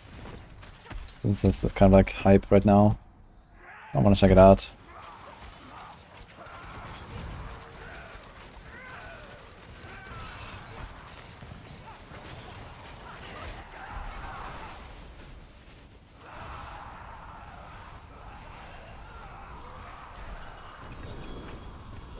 Yeah, the builds have different chance to freeze, immobilize, and stun and so on, because it gives you more stagger.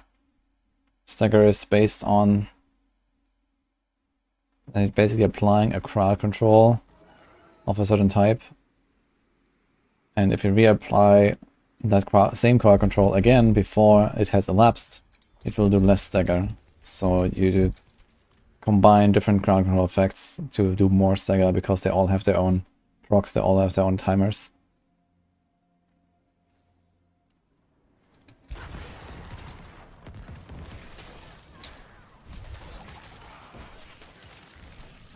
That's a good flicker step.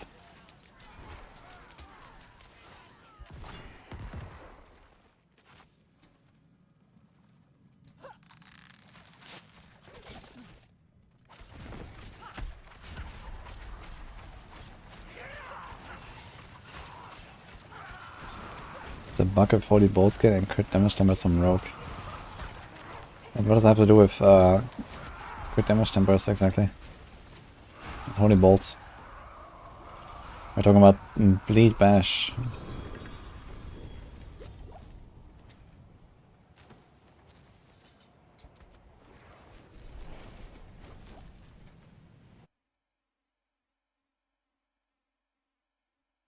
No, you wizard. Someone got a Terrorist Might though.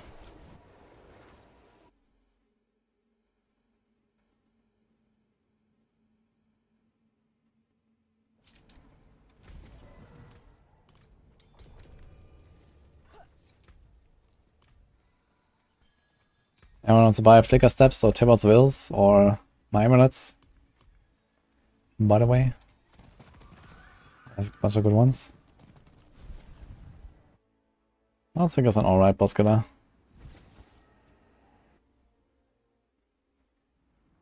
The Bleed Bash with the Wounds Pass outside the Chinese guy cleared 138 pit. Yeah, but you don't clear 138 just with like Holy Bolt stuff. I mean, Necromancers abuse Holy Bolt stuff way better than Barbs could. And they're not even close to 148.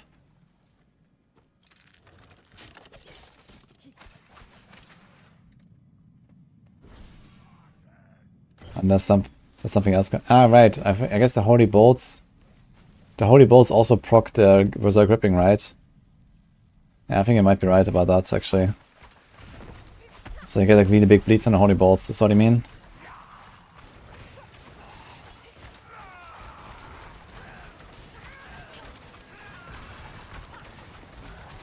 Okay, but is it bugged?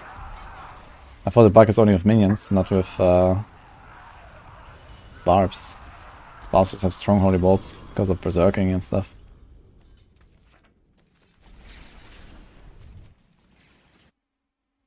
Yeah, Holy Bolts not allowed for the leaderboard anyway, so I don't care too much. People do some shenanigans with Holy Bolts.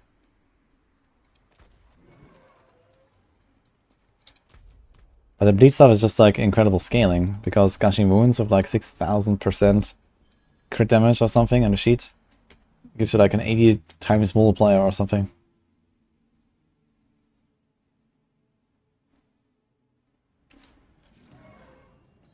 I think it's bugged. It's just like a ridiculous multiplier. I mean, maybe that's a bug, I don't know. But the Holy Bolts is scaled to monster level in some way. And then you just like, you know, convert that into the bleed, and then you scale the bleed. So maybe it's just how it is. It seems kind of strange that a non-skill can trigger Berserk Ripping. But technically a Berserk Ripping says whenever you deal direct damage. And I don't think that Diablo 4 has a mechanic like secondary damage, like other games. So it just like does a hit and it applies the bleed.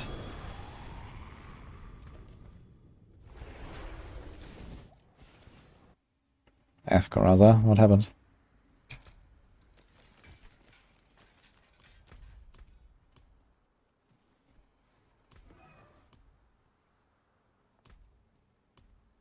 Hello. If any exploit matters like a hit amulet.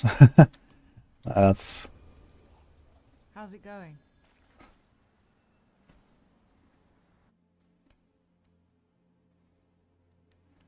I'm running normal versions. Well, if you're rich then you could sponsor a few Stygian stones, I don't mind.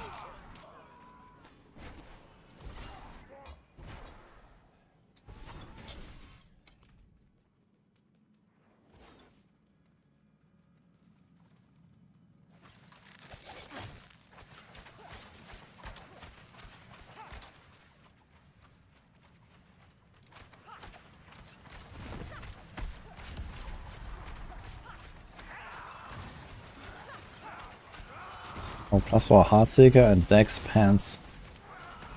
Log in. That's... I think it's going to be worth a lot if you're trying to sell it.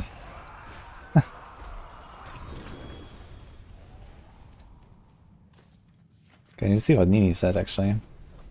Did I miss something? Get out of your mom, check out a pickup post and photocopy. Ah. Okay, let's see what Nini posted, guys.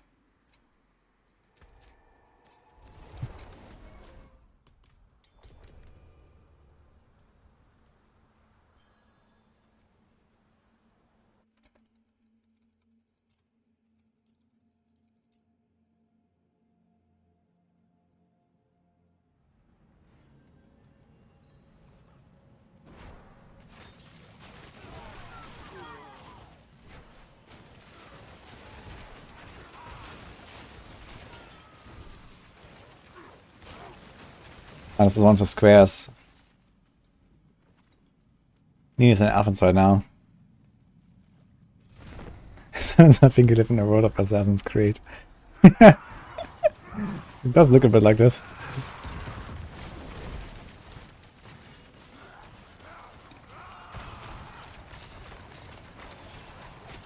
Look, there's a hay cart right under this tower. So then you climb up and you can jump.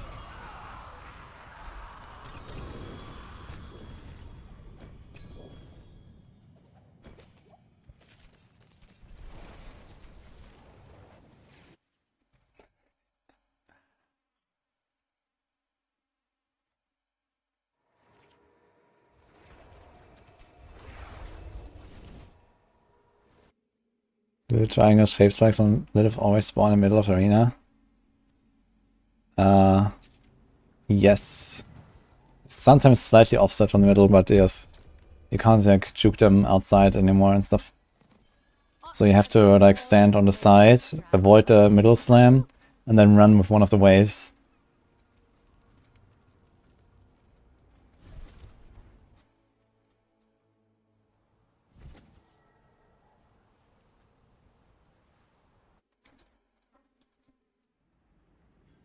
Our plan with Tornado Druid is not die, mostly.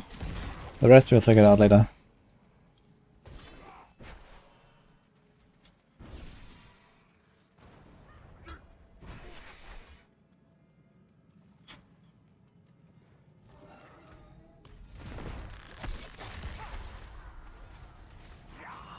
How many left? Been doing a bunch. You can start rotating more people. So Death Obstin has more. I have a lot more. I need like probably +1 or +2. And how much do you have?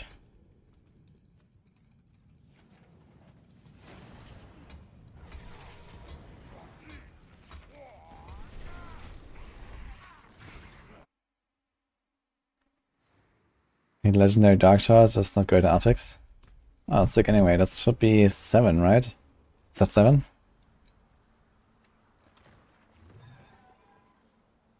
Greetings. Point in picking up rares is if you need red crystals or gold, but not for actual items. Hello.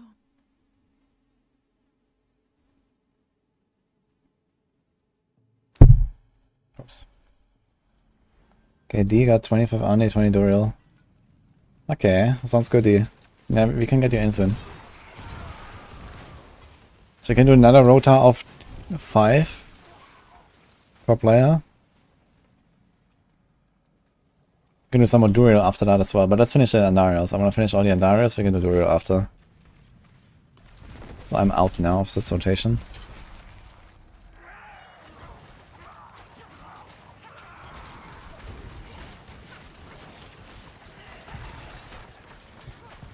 KD in like 10 minutes or so.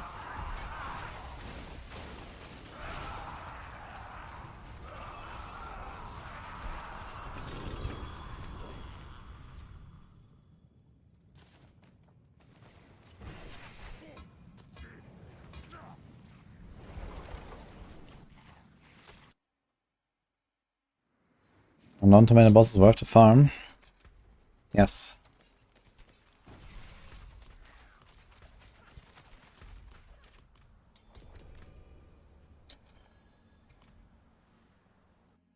While also has 10 under, okay.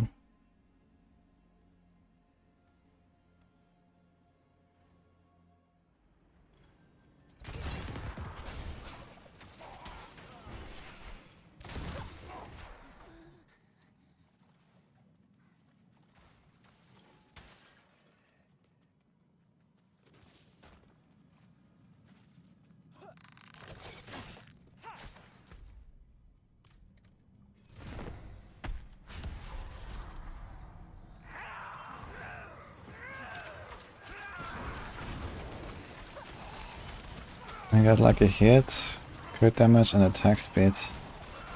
Crit damage is not very good. So even as a greater affix, it doesn't help it that much. I'll probably roll crit damage to crit chance. But it's a pretty good glove anyway.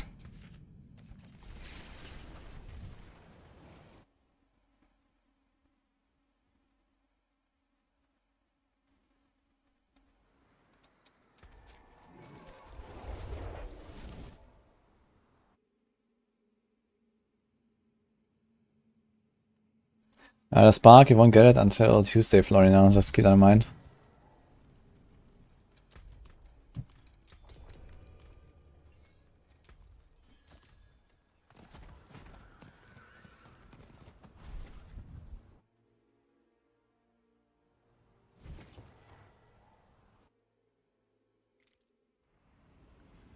You don't need 100% chance for the build to be functional, but it's one of your strongest stats you can have on a gear. You want to have it 100.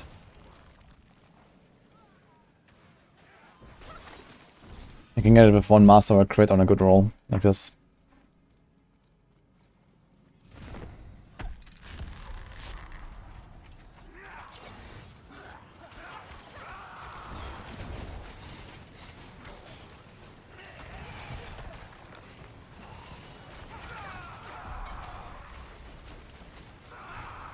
Chili Bomba, thanks for Prime.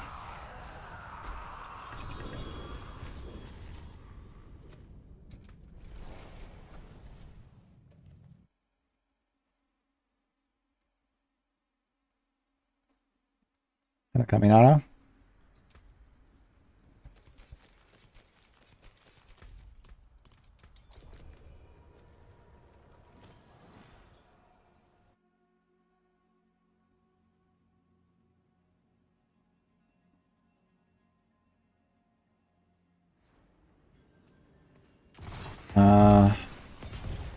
Marksman damage is just additive damage, and vulnerable damage is just additive damage, but with benefits for victimize.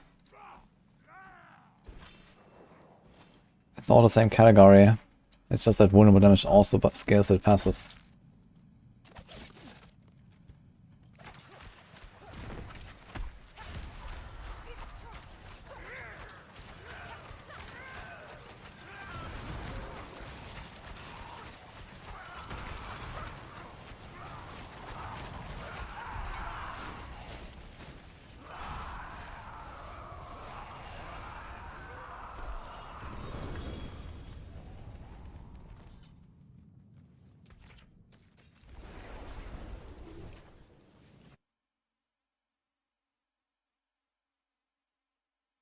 Yes, Caminara.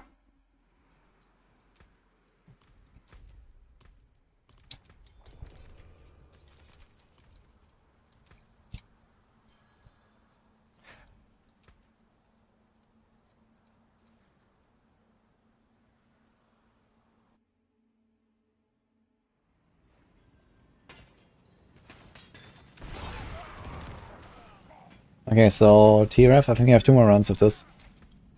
So we can get you in.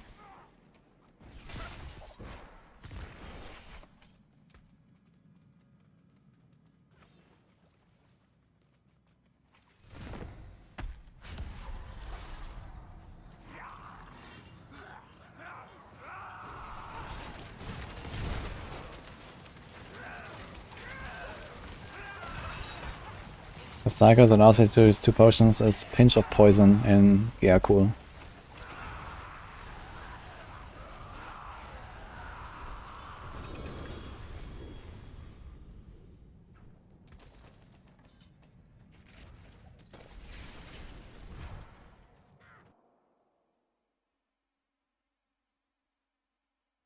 Spell is good in beginning as well, Patrick, after level 25. But I need 3 aspects, I need vulnerable damage tempers. I want this.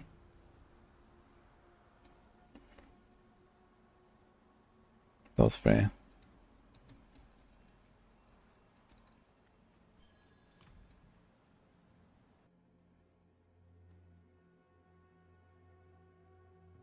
There we go. Glad you like it. Good luck. Give me that necklace.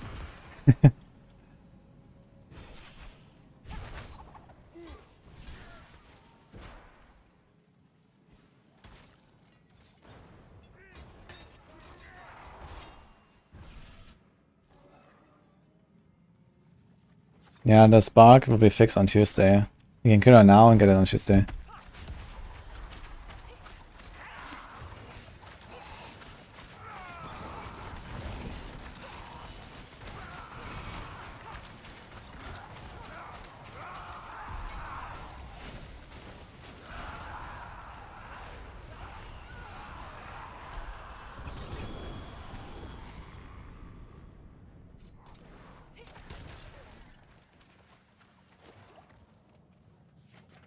Okay, we need 1 for more Andariels. Anyone else who's joining?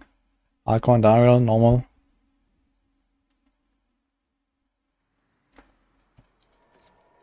I think this was the last one right now, right?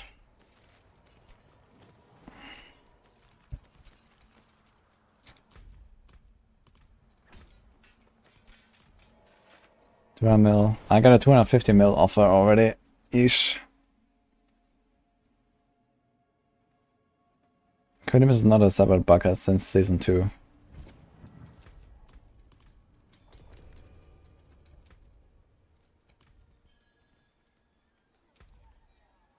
Don't ruin all that work. Oh wait, I have still on my left.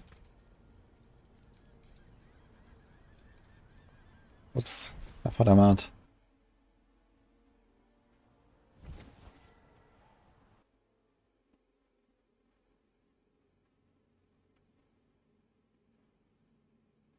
Doesn't every build want plus ranks on amulets? It's somewhat optional for some builds. Like you only really need it for basically anything on Druid besides Minshia, because Envenom is OP. Fish and Finesse is pretty good, but you know, we also get to the point where Fish and Finesse is like not really active half the dungeon, and like pushing at least. Like, you know, 120 pit or something. Because boss fight is like 7 minutes and he's barely staggered. And then there's not really many other super strong passives. Maybe Glass Cannon on Firebolt Sorcs right now is pretty strong, because they don't care about the defensive downside of Glass Cannon. But that's already kind of like not that crazy.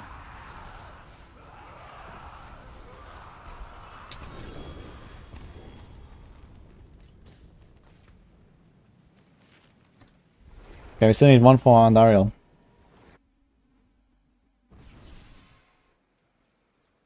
Is see the best target from Scoundrel's Kiss? Yeah, it's the only one actually.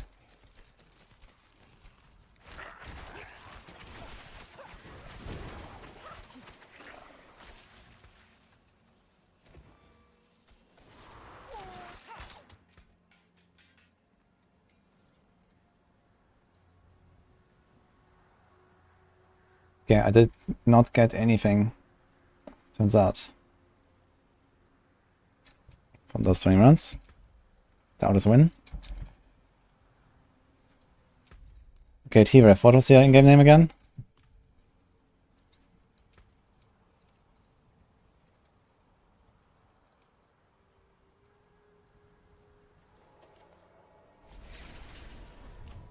Best for the farm items. The Helltide boss. Helltide boss is pretty good, yeah. Especially if you manage to put a heart for the extra loot. And people one-shot it, or nearly. Barrage is okay to push pit. Can probably go like 110 plus.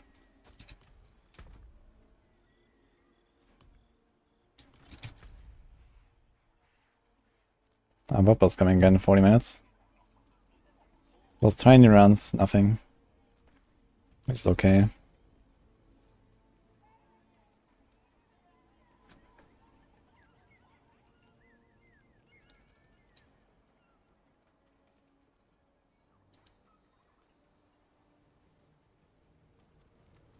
I'm not sure if they have said anything about the Hell exploit, but I would stay away from it.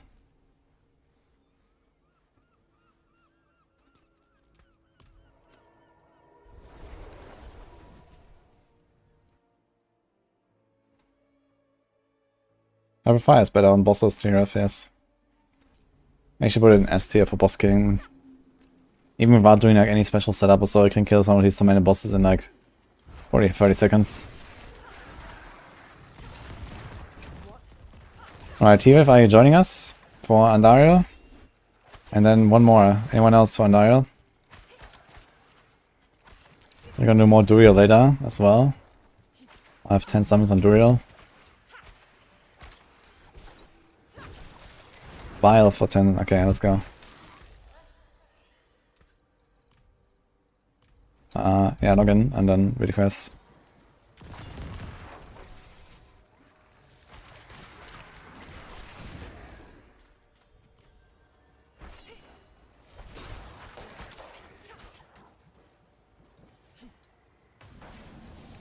$300 for the amulet. That's a nice offer.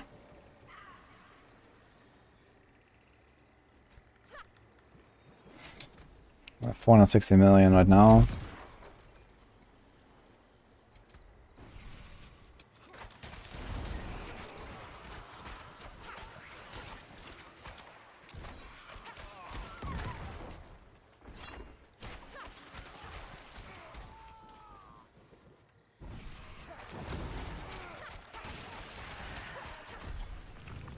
Iron Hardcore, I have to remember. Niche, you know that, right? Iron Hardcore?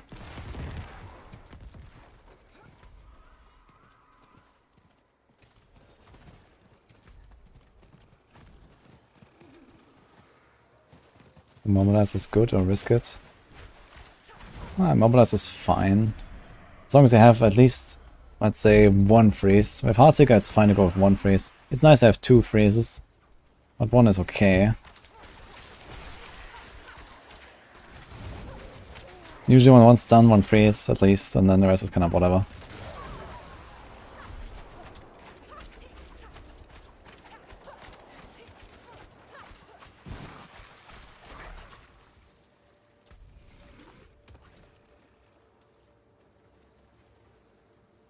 I'm gonna play with your friend or just start a season and we join. Okay, TRF. Alright then. Well, one of our guys for Danaris just swapped out, guys, so we have still one more spot.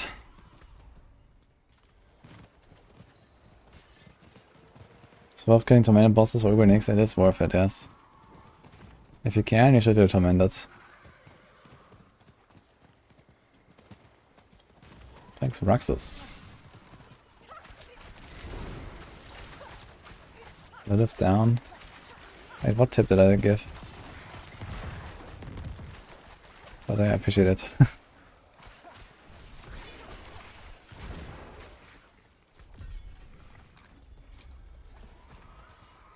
There's no EU or NA. If you're an hardcore, you have Andariel mats, you can join.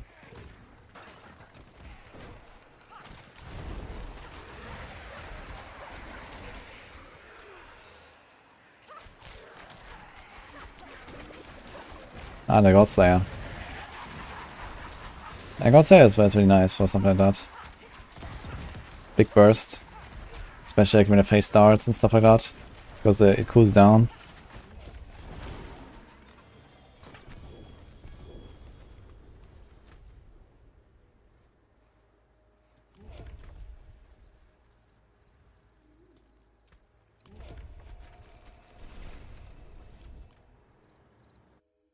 Really? Thank you so much for the follows.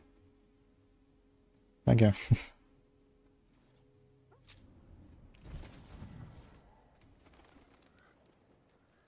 Victimized explosions are hitting for 100 million, more room to scale. Oh, there's more room for sure. I've seen maybe hit like 2 billion or something for Victimize. But we suspect there's like an accumulated number of multiple hits overlapping.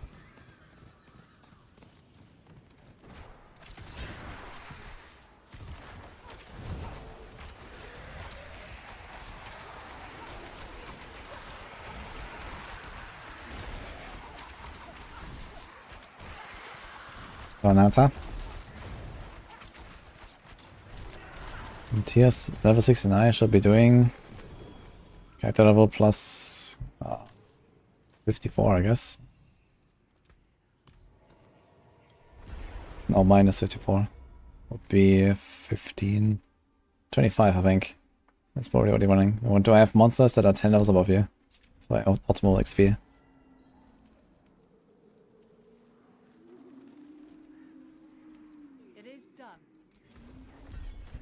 An easy, good rogue build. This one is one of those, I think. Heartseeker.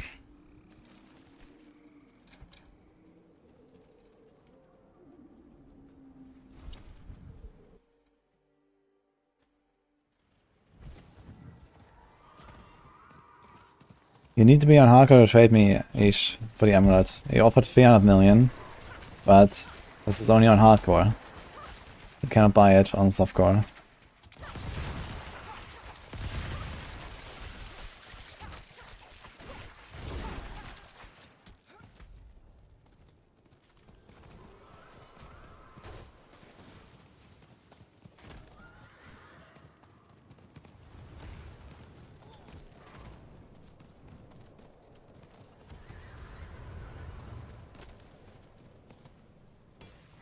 Bone Spear is alright.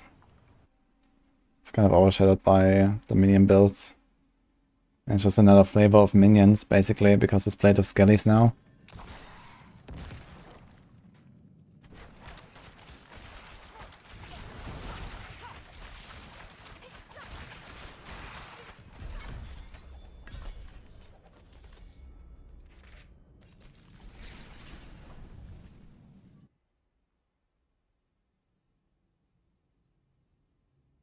That's it here.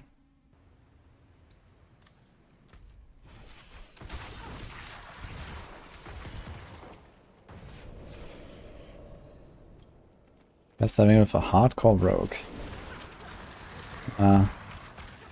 It's probably called double swing.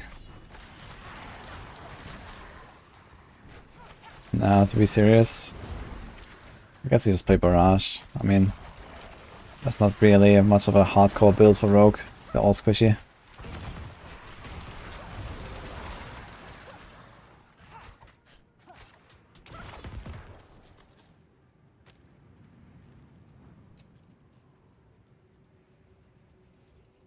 Oh, nice, Vala Roka.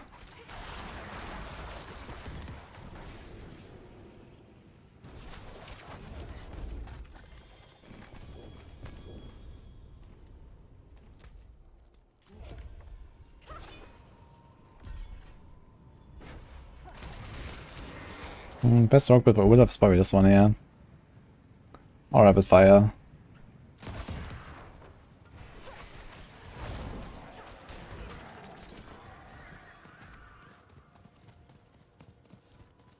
Oh, casual bro, thanks. More subs. Gonna have a hype team soon here.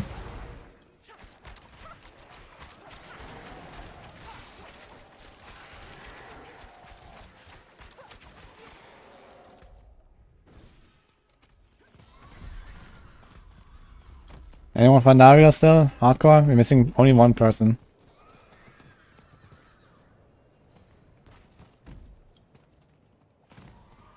I go to this fucking stronghold now.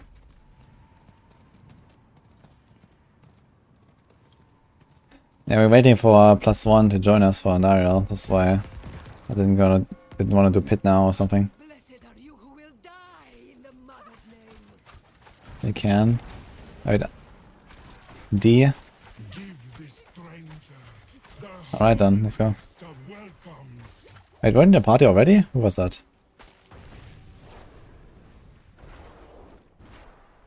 Eric. Okay, how much do you got? guys. D and Eric.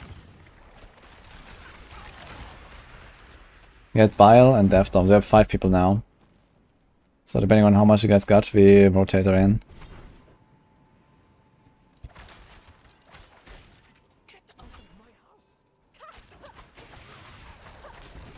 These effigies reek of corruption. I must destroy them.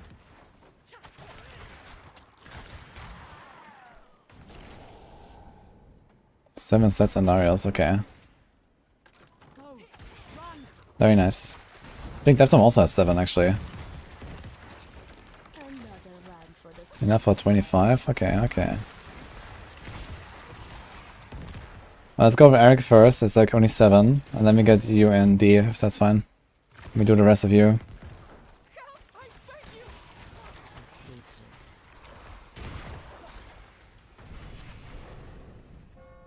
Okay, finishing this here and making a party. Add me, Eric.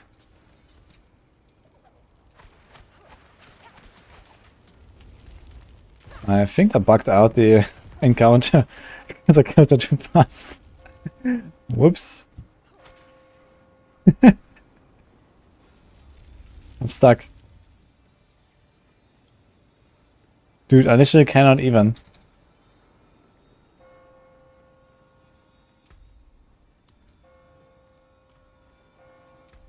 Well. I can't TP, can't go anywhere. Time to scroll.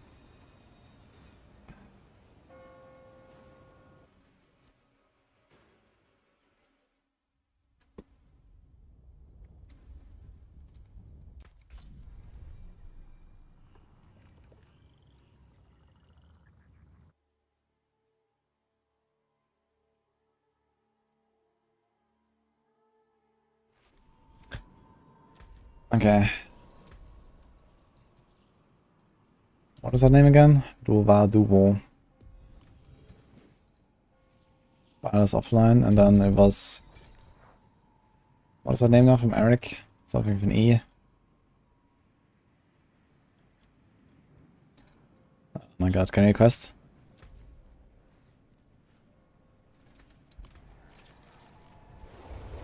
Yo, we got a raid from Siggy. Hello guys.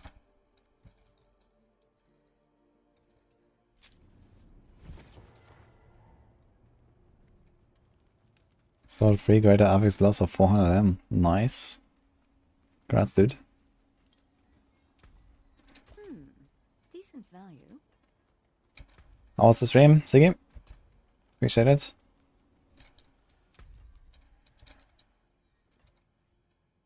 Yeah, Ty. You're offline for me.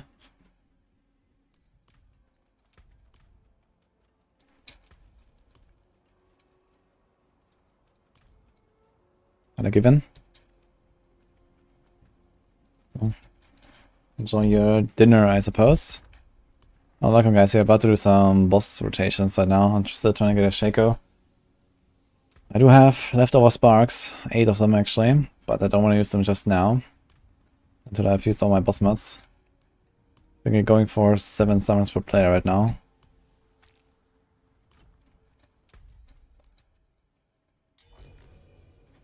Okay. Where's Bile now?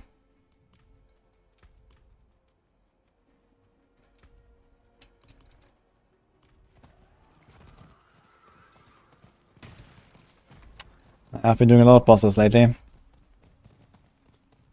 But still no Shako. I want to wait for the Shako drop. But that's not happening. So I might have to craft it.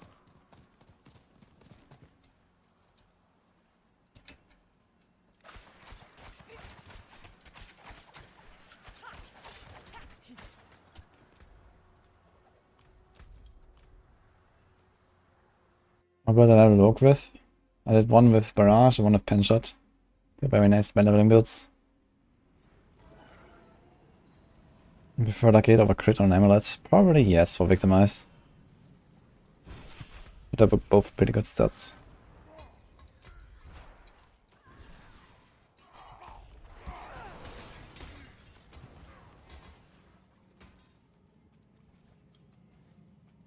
Okay, where's Bile now?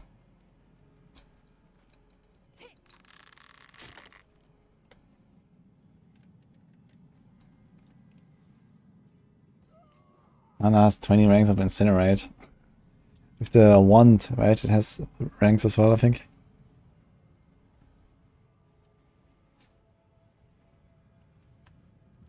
Yeah, leveling with Barrage to 100 is really nice, it's smooth.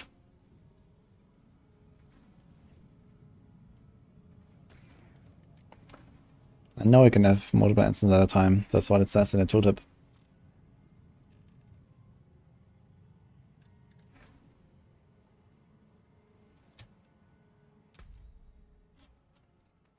What did he say earlier?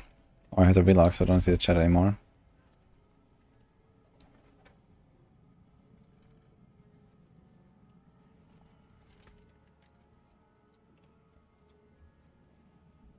Did he say anything?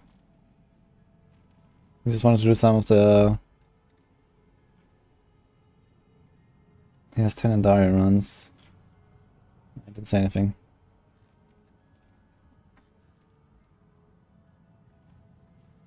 Well, maybe Div is got you in.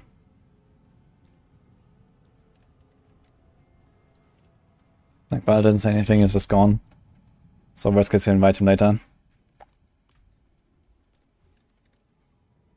Can you log in?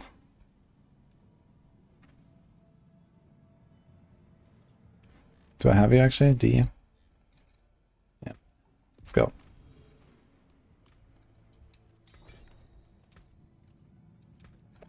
First ever Rota. It's pretty simple. I mean, I'm not really checking who's opening, so I just assume everyone opens 7 times. We're doing 7 right now because that's what we got.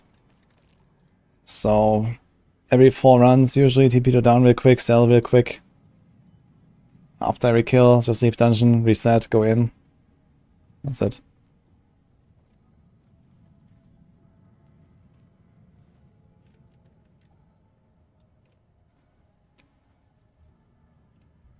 So, 28 Andariels. Another round, guys. More Gamba?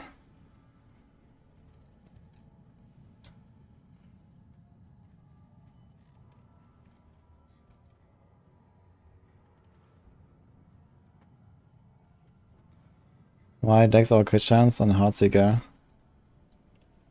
Yeah, crit chance might actually be competitive there. It's kind of close. Would have to do the math exactly. Depends on how much Dex and how much crit you have already. Dex is also much easier to get than crit. I have to roll this to Dex and I have this to crit, this is fine. Yeah, this could be rolled to crit potentially, this might be better. I have a lot of Dex.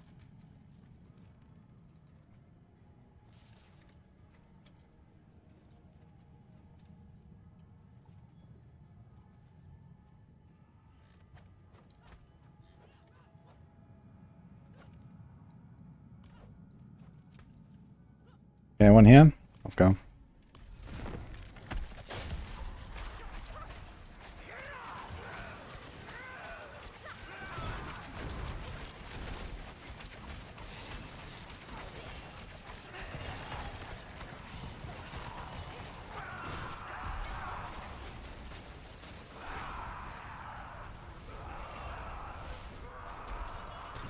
Why the Paragon points invested in crit damage when the main ability doesn't crit? I think I have the same on some Paragon board because you just have to path through it to get to the legendary node.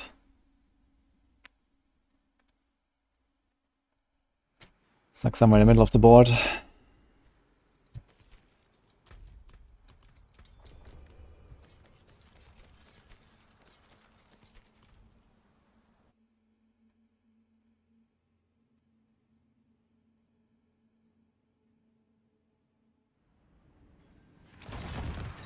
Oh, Tucklands. That was fine. We updated all the tier lists. Some discussion about our benchmarks and stuff. But for now, it's fine.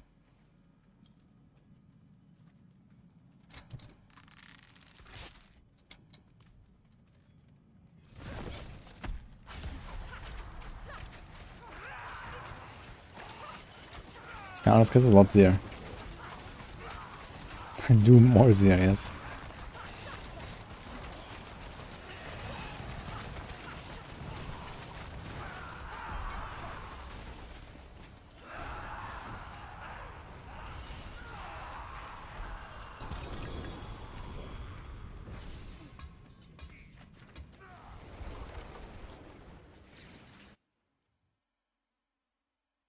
Yeah, but I'm gonna do dex to keep that or roll percent damage.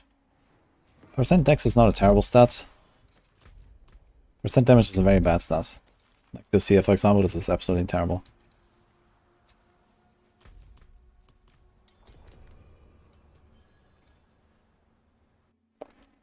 Mincha is not as good as Heartseeker. It's probably like 10 tiers behind in the pit or so, but it's okay.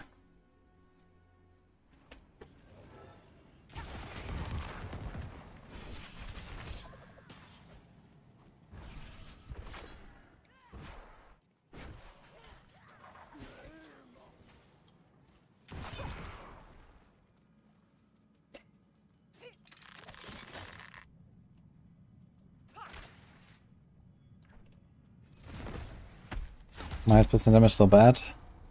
Because percent damage is in the same category as basically all the other additive stats.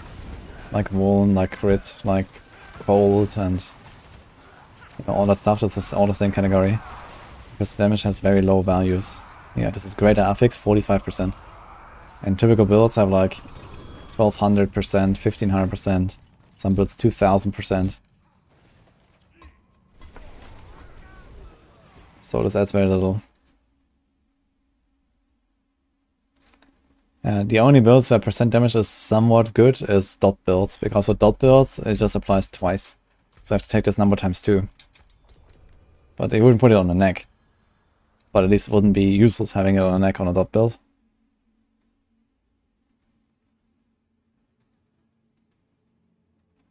The maximum skill level is uncapped.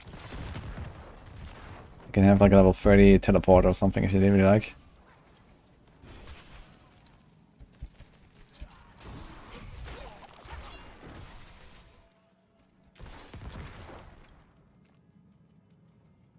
My highest pit push is 100 and my goal is 120 on hardcore.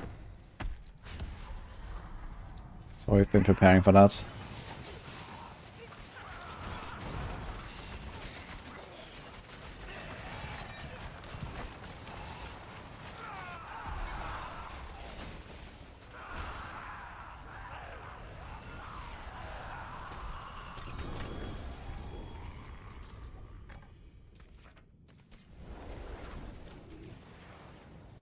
What is the difference in power build barrage of Ubers and Heartseeker in terms of pit level?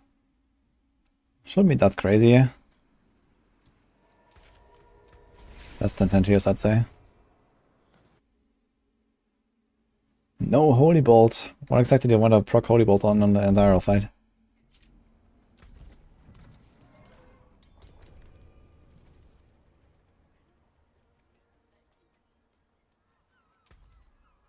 All things have value, I suppose.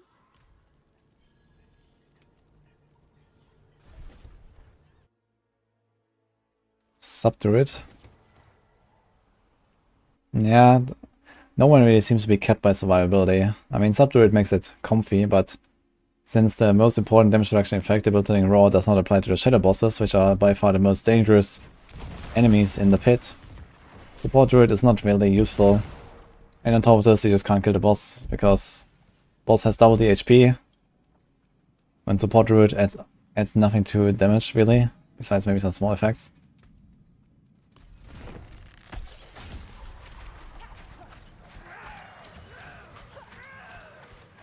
Pinshot is rank 6. Yeah, I know, Pinshot is pumping.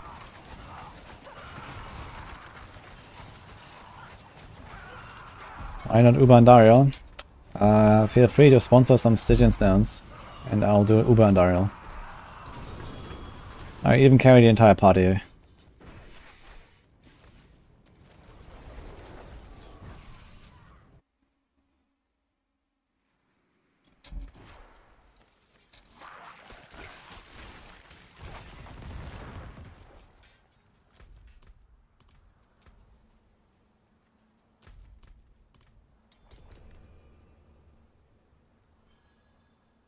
It's a bad idea to run RF to 100 and stop the Heartseeker. Yeah, RF is not a very comfy leveling build, but if you really want, you can.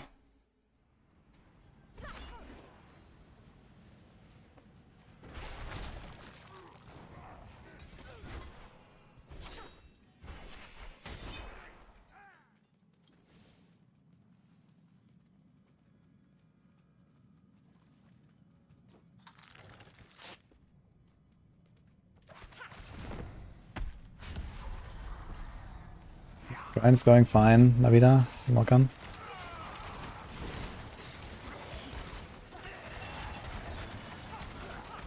So Heartseeker a legit non-bug using build. Well, it's a legit build, but it is bugged. But you cannot play the build without bugs. It's just like how I can play basically no rogue build without bugs, to be fair. So... Also why the invisible ground dots on me.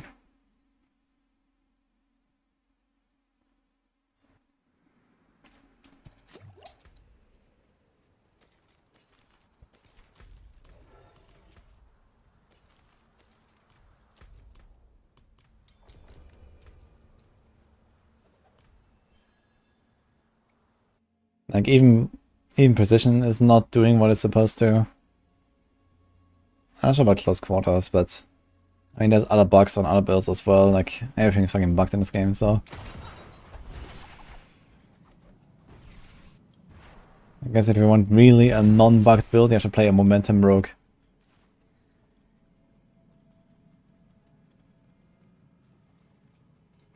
It is somewhat stronger because of bugs, but it's not like the end of the world once they fix them, so.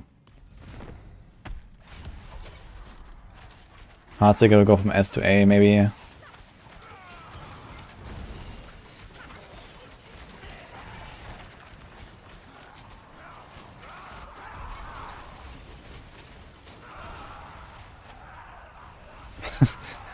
Armor and maximum resource. Ugh. New class bug. Make it a feature.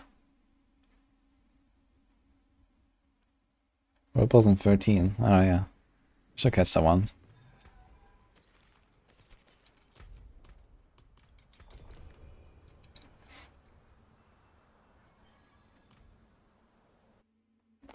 No, Heartseeker will not go to garbage. Heartseeker will go to A tier after the bug fix.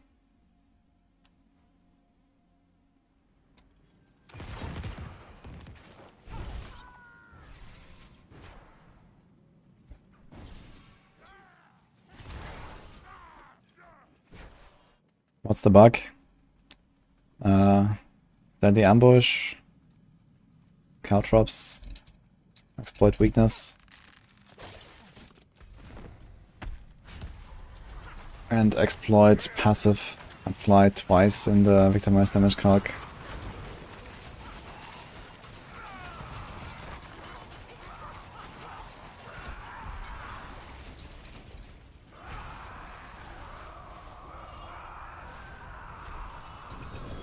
Now the strongest build will be clearly Rapid Fire. Right now it's pretty close between Heartseeker, Rapid Fire and Penshot.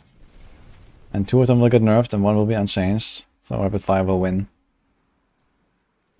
After fix.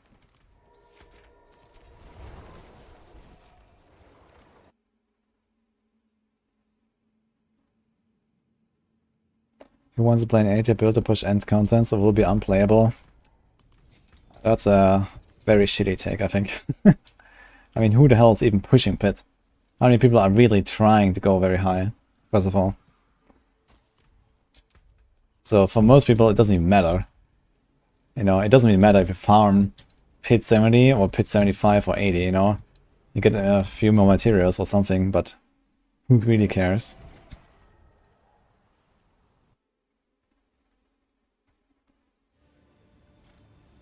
Oh, we didn't actually reset.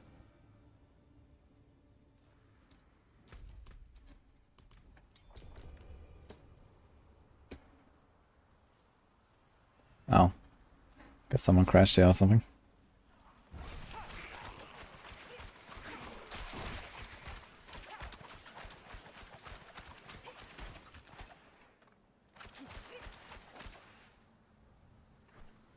Maybe 6.6 can you find to upgrade to 12 mastering, it does matter. I don't know, I don't think it matters that much. If you farm a 70 or 80 with your build. Yeah, sure, it's like more efficient and yeah, maybe you save a few hours or something. But a few hours is safe for like an entire character, for the entire progression. Just because the build can go a bit higher in the pit. You know, it's not really such a big deal, I think.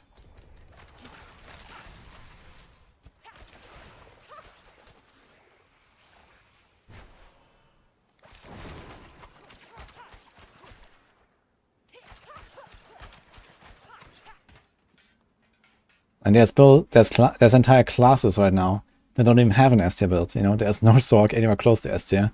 We even considered moving Sorc completely out of A tier.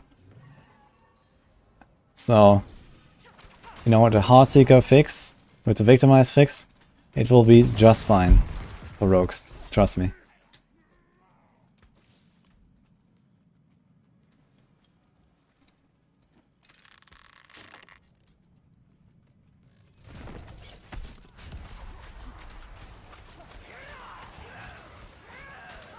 How do you play without loadouts?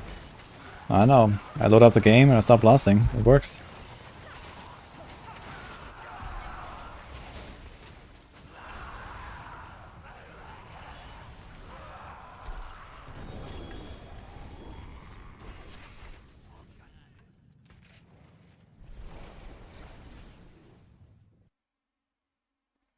Tormented boss rotor access. Yeah, I've been doing some earlier. It's the same as this. Just come with your stones and your more mats and you do a rotor.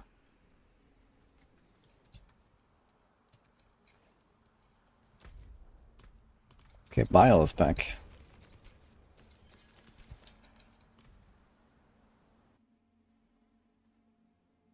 No Necro nerf announced.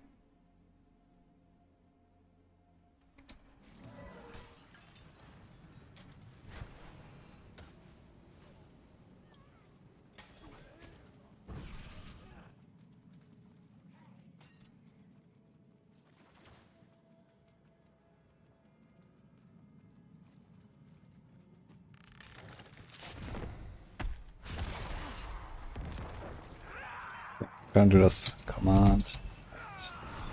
Victimize. Victimize. Double dips. On control glyph. Yes. White. So.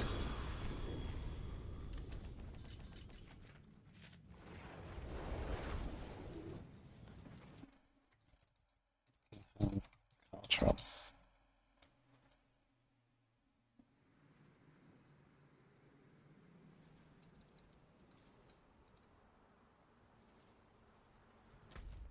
So this is a map.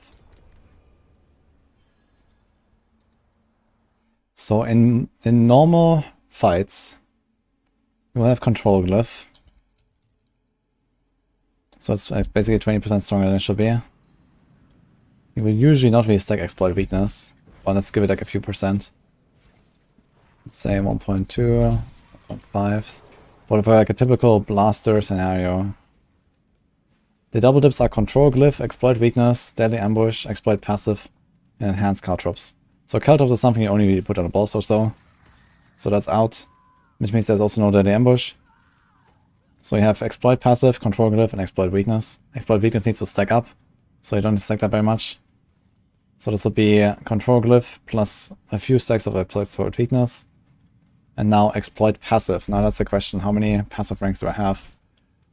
I guess it's realistic to assume that someone is going to have something like a +3. Like a normal non-greater affix rolled or found amulet. So let's go with that, 6 ranks. So this would be another 36% bonus, let's say half the time. So let's say 18% bonus.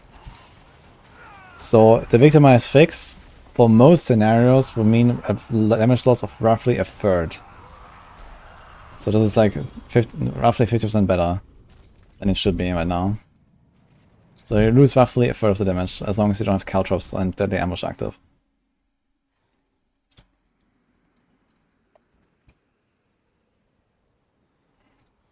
Now let's talk about a boss fight. So in that case you have deadly ambush. Ah wait, okay, let's do it. Exploit weakness. So we don't get control glyph on the boss fight. Let's just assume boss fight, you know, not staggered. So no control glyph. Or let's say like, I don't know, 5% for the control glyph. Let's say fully stacked exploit weakness. Let's say 1.18 for the exploit weakness again. And now it becomes interesting. So how much crit chance and deadly ambush do we have? Let's say 50% crit chance. That's pretty normal number.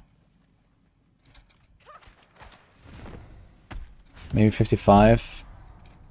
Deadly ambush provides 23%. So let's say 13% for deadly ambush because we don't crit all the time.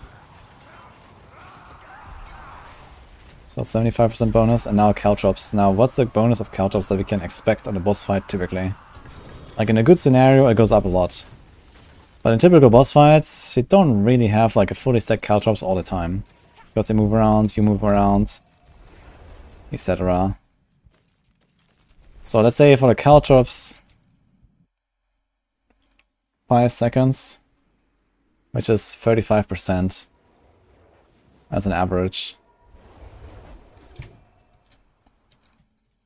So it's like a 2 times 2.36. It can go higher than that. Caltrops can stack up a lot more if you keep the boss in there, especially with Caltrops duration and stuff.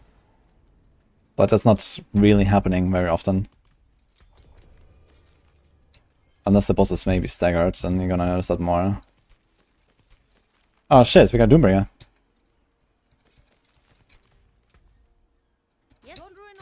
Log in.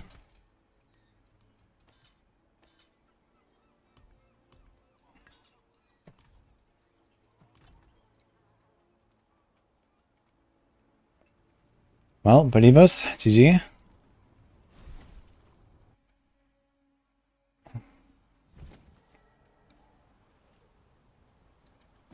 Did we reset? I think so. Thank you. Okay, look at this. So it's like roughly 2.36. Which would be a loss.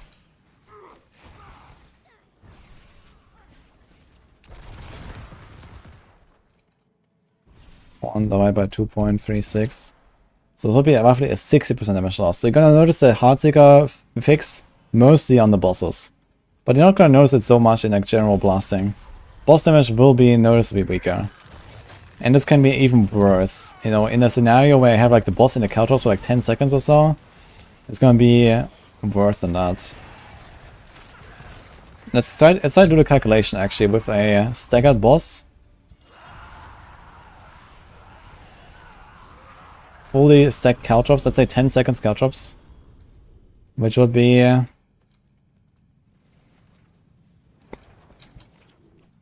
times 1.2 and then 40, 55. So it'll be roughly times 3. Yeah.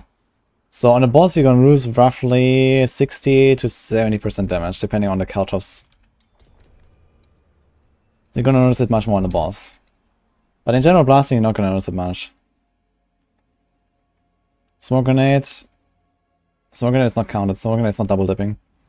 I only counted the double dips for victimize if they get fixed.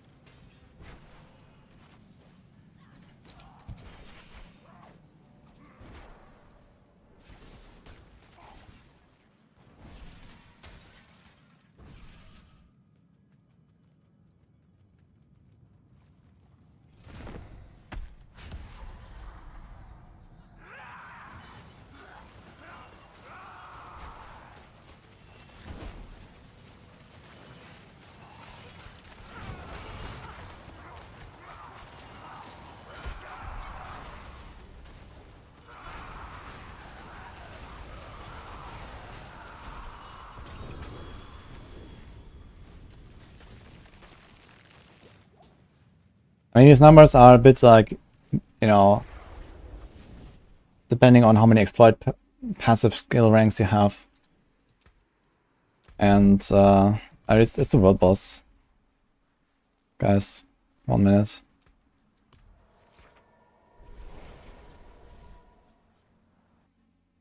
It can be, thanks for Thomas. So I added the victimize command now, so we can always refer to that now. If anyone is ever asking about the bug, there you go.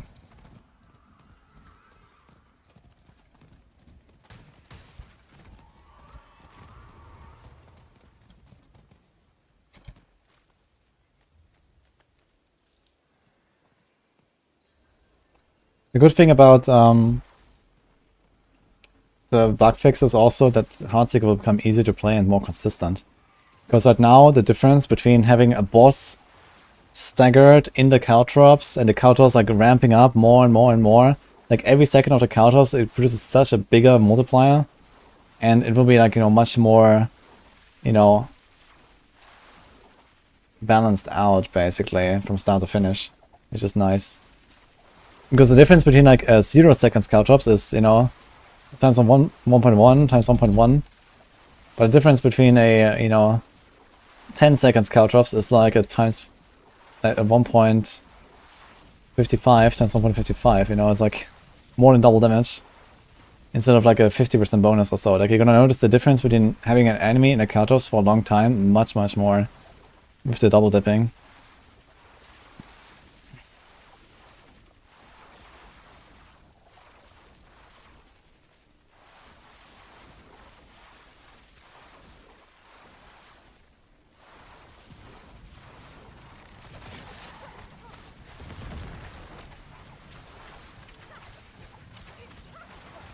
When you want to clear the hardest content available, so it matters if a build clears 80 or 85. Yeah, it matters to some people. It doesn't matter much to me, because right now there's like nearly no incentive to clear high in the pit. You know, there's no leaderboard, there's no reward for hitting a certain tier. You know, the only thing is really you get a few more mats. And that's it. And yeah, I mean, that matters to some people that, you know, don't have that much time or whatever, but, you know, if you build your character over, let's say, 100 hours, you know, you have to grind up the levels to 100, you have to go farm Duriel mats, you have to grind Duriel, you have to get your Shako, whatever, you have to get your double greater affix items, farm your Hell-Tide reputation, and then at some point, you have to farm the Masterworking materials, and the Masterworking mats to get everything mastered to 12 is like, I don't know, somewhere in the range of like 15 to 20 hours or so if you're efficient. And if that 15 to 20 hours, after all this other shit, is like 20 to 25 hours, I think that's not really a big deal. So, that's what I'm saying. Like, if you're that tryhard, yeah, sure, but I'm not.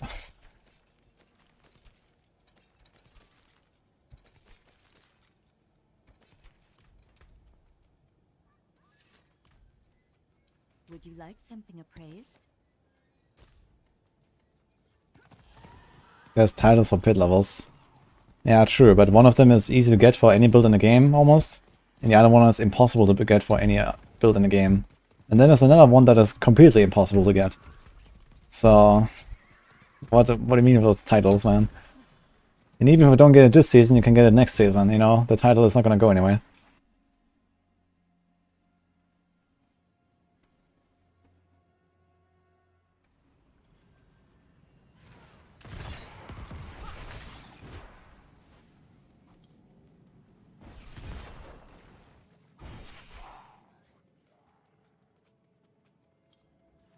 Be sure they're gonna fix it. They're gonna fix it either in 1 month or in 2.5 months. So at least that's the expectation. I'd be surprised if they let Victimized double dipping go into season 5.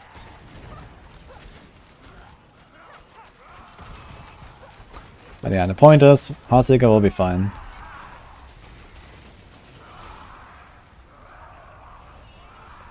I mean, okay, if you're used to Hoda Barb and Bash Barb, then I guess you will not consider it fine, but I consider it fine. So.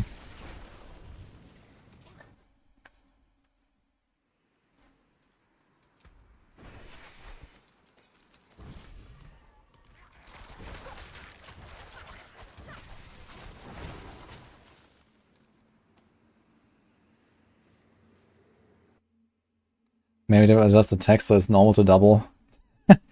No. I mean, 5 effects out of like 30 or whatever we have in the build, double dip. And then you want to call out those 5 effects and just say, yeah, by the way, this applies twice, for no reason whatsoever. I mean, there's not even logic behind it.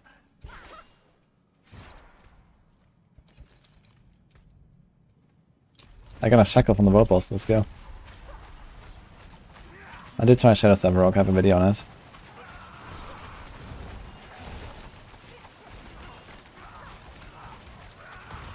Make all 30 effects double.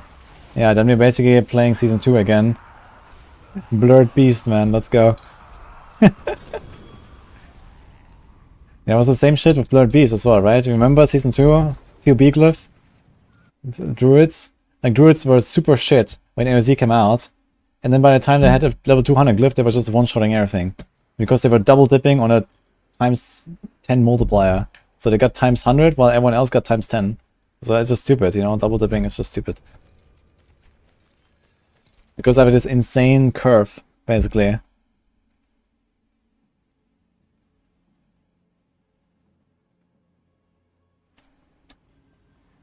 Make all 30 effects double, we'll still be weaker than Barbs. That's actually true. I think even if they make everything double dip, Heartseeker might not beat Barbs.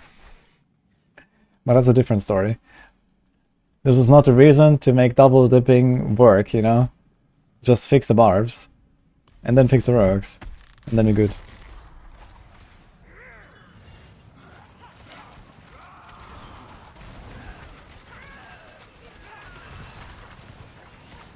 Rogue is also double dipping, yes, and I don't like it.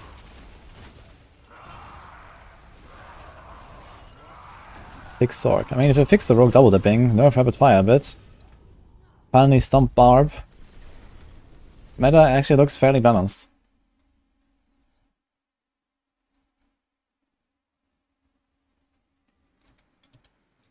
Surprisingly balanced, considering what this patch did to the game. With all the tempering and all that stuff.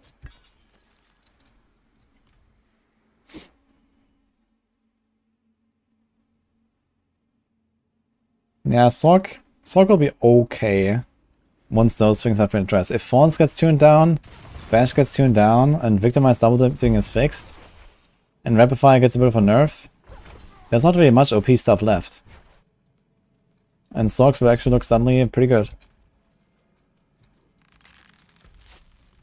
I could also imagine that for next season they might adjust the scaling of the pits, especially bosses a little bit or something.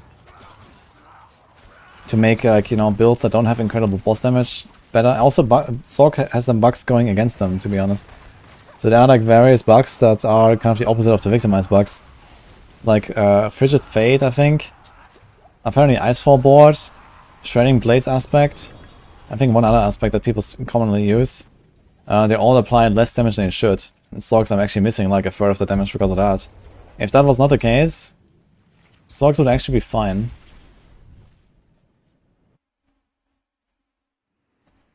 Yeah, Power of Flame Shield needs to go. I'm actually very surprised they let it into the patch in the first place. That was kind of weird.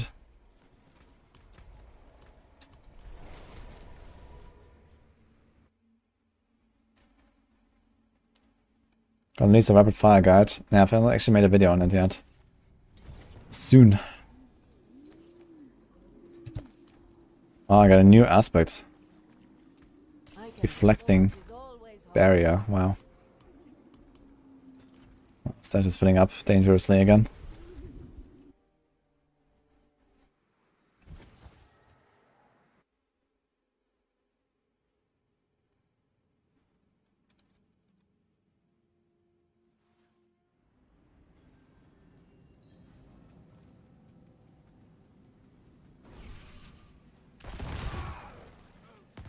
Necro has ultimate cooldown temper, yeah, I know. You can use tempers on other classes, and the ultimate cooldown apparently works, even for other classes. Could do some funny stuff with that. Some classes. Rain of Arrows Rogue, guys. How much is that actually? Ultimate cooldown reduction. It's probably not that much, but let's see.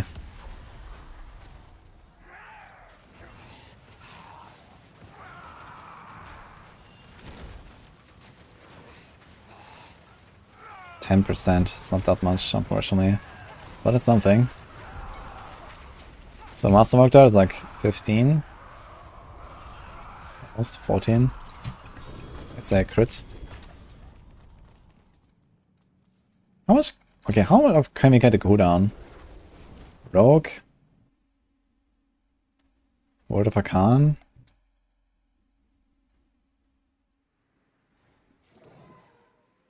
That's a lot. Let's say something like this is somewhat realistic. 44% on Rain of Arrows. Rain of Arrows is 55 base. With the amulet like this. 2 rings. A helm. Still 19 seconds. Too long. Needs at least 2 flicker step procs. Or like 1 preparation, 1 flicker step.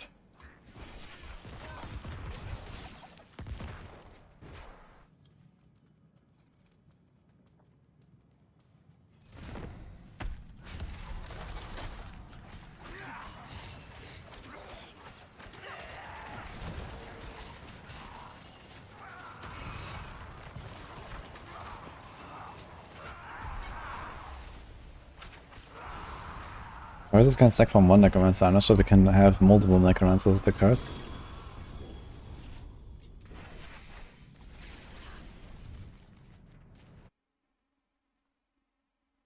I'm thinking about a curse touch on Heartseeker. Seems like everyone gave up on it. It's not about giving up on it, it's just about replacing it with a better option, which is chance to make enemies vulnerable. Once you have a good roll of that and a Masterworked ring, that is enough to keep it up. He has this roll.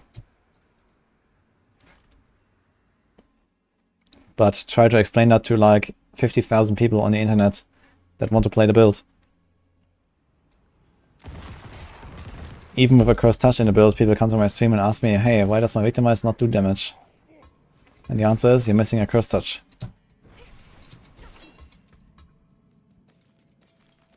And even at my gear level, I'm still not running rings that have chance to make vulnerable, so...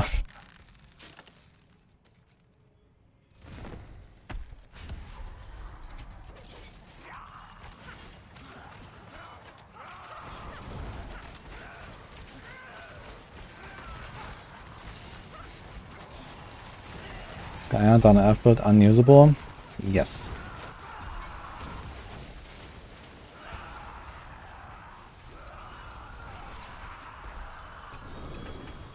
The more vulnerable chance, the better. Now it's better. Do you get multiple sources? Yeah, if you get multiple sources of it, let's say you have 2 rolls, you have pretty consistent uptime. But if you have 2 rolls, those 2 rolls could also be like, you know, 18% attack speed or whatever, or 20% attack speed or whatever. And then we're already talking about roughly the value of an offensive aspect. So at that point, you can just put a cursed touch. So the only gain you have here is you do it with 1 roll exactly, and then you gain something. You gain another roll on another item, basically, which is like, you know, 5 to 10% DPS or whatever. But 2 rolls is pretty comparable to an offensive aspect here. So I just put a cursed touch until you get to the point where 1 roll is enough. But since none of my rings are Masterworked to 12, I can't do it reliably. But for the push I will do that as well. I will have an extra aspect. I'll put, I guess, Retribution. Or I go Doombringer. I might actually go Doombringer, to be fair. And just run Caltrops Duration. I have my triple aspects, my triple greater affix sword here. That has the duration. We're gonna remove the size. So that could be an option. I don't really want to go back to the smaller size, but oh well.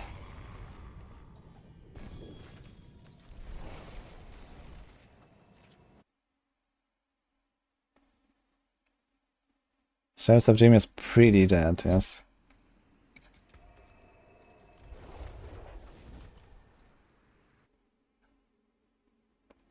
Sounds like brick ink. No, my sword is done. My sword is not bricked. It will die soon, but it's not bricked.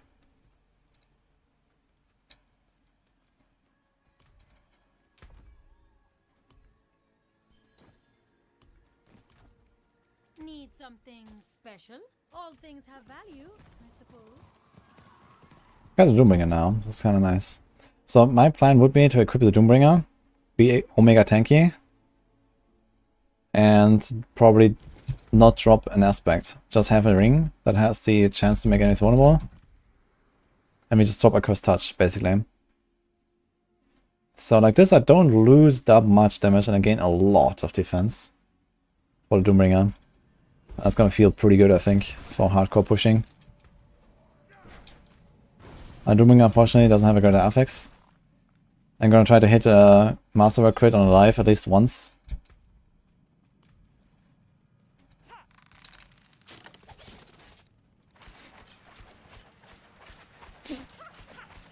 make this a planner. What exactly?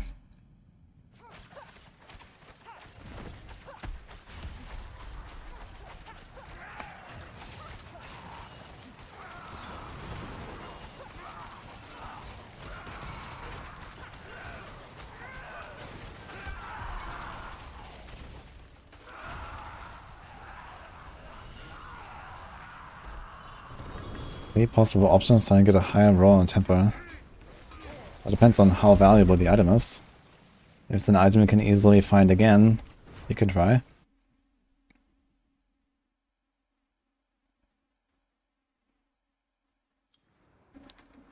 A planner of the Doombringer option. Yeah, I mean, simply, you just replace a Caltop size weapon with a Doombringer. And then in this case, you try to get rid of Across Touch and you don't even lose an aspect. You just move this one from the weapon to the ring in that case.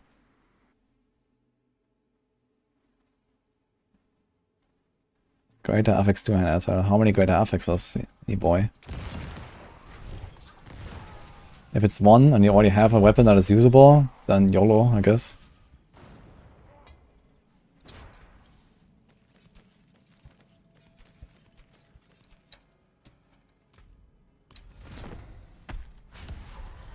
Okay, how many left?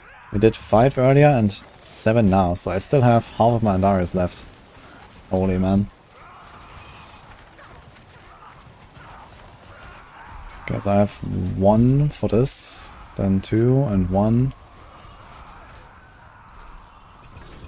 Violet's back.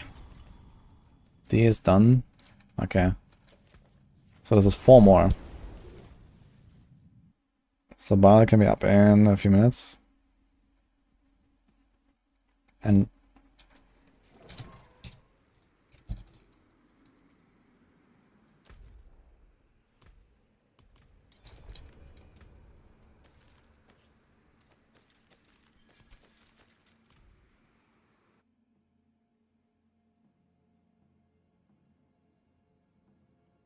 well, boy.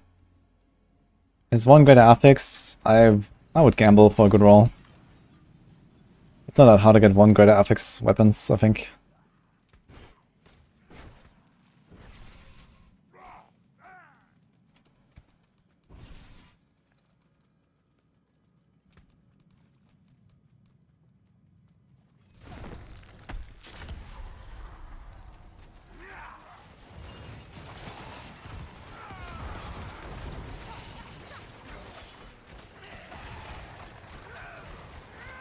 No build is gonna clear 100, 200, yeah.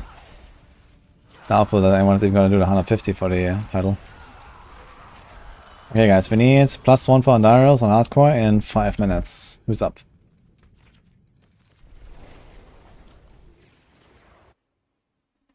Tell that to 350 mil. 1 greater affix Vulnbos.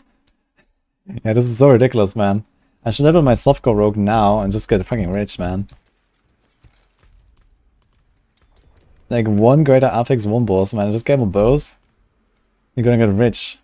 Like 1 day of blasting, send a bunch of bows, you have like 3 billion gold. Yeah, I know Tormented. We're doing normal. I don't have stance. Yeah, softcore economy is wild. I guess inflation is just gonna continue, so... That's also item inflation, I suppose.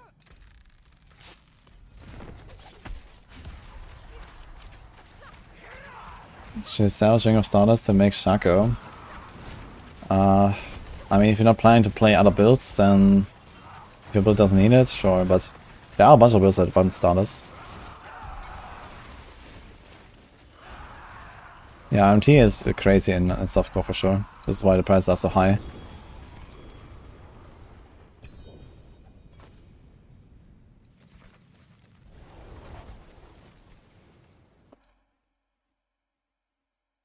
Naja, dann ist the best way to farm gear.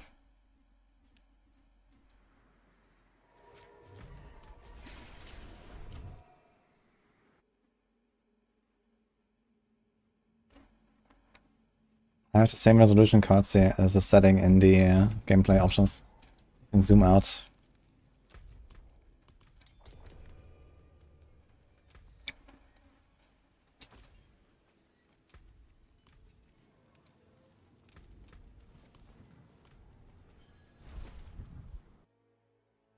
Yo, X3. Okay, 7 spawns sounds good. I'm going in a second.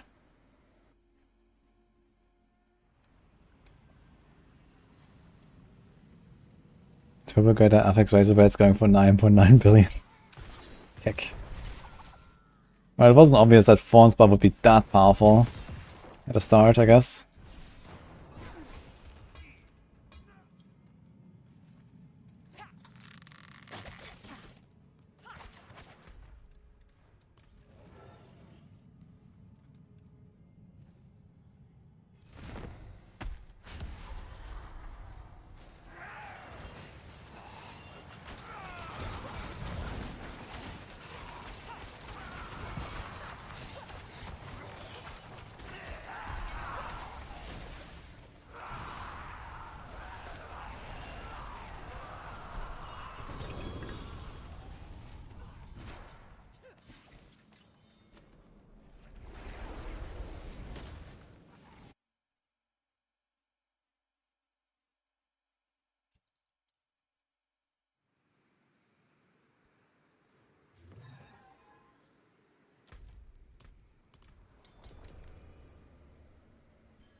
It seems like everyone is done here. Alright, that was a nice order. Thank you guys. You're gonna do me, so that's cool. So technically I got the sparks that I need now. For now.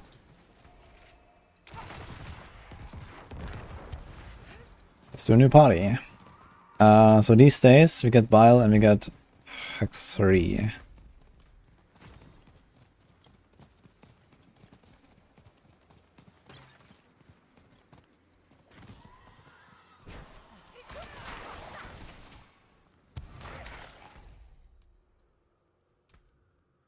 We have crossplay on right now.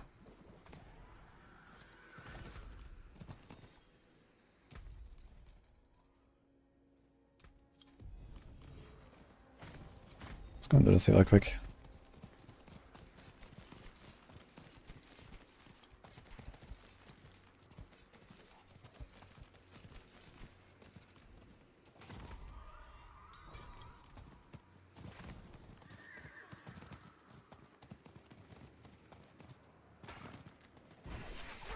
No, you like the barrage, but you mean the poison one, Crisis? I do agree, man. I'm very much looking forward to it.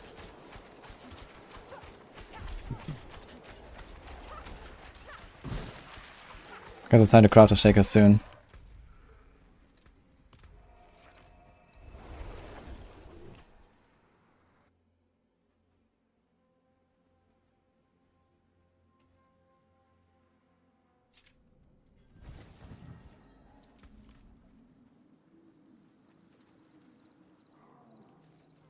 It is done.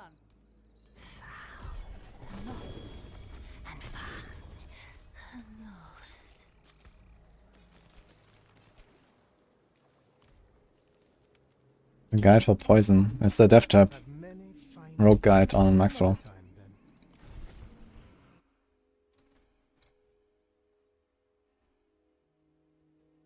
So Uber wait on Andy, if killed Tormented Durian 90 times and still no Uber drop.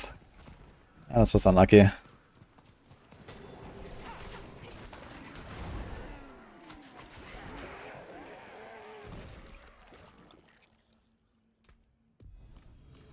Okay.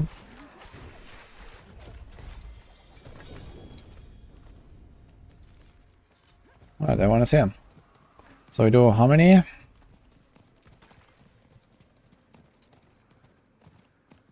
I've done 5 and 7, so I have 13 left.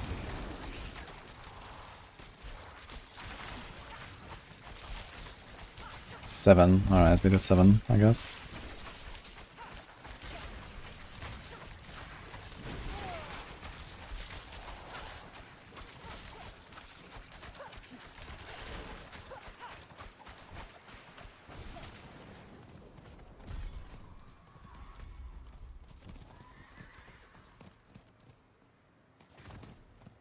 I think D has enough. Okay, let's go then.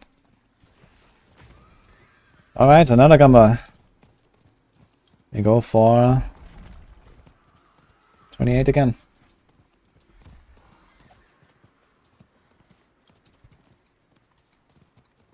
One time no, one time yes. What will be this time?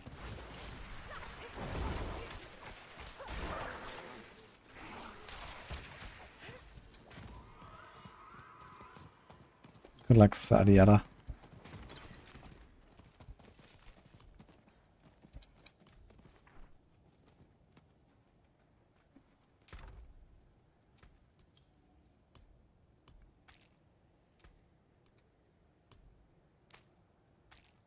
So I have 6 summons left and also 10 durals.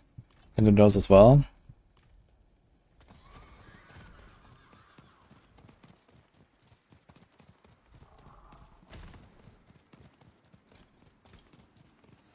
Vile has 10. Okay. I'm almost out of math, so I'm maybe gonna do like a few more then.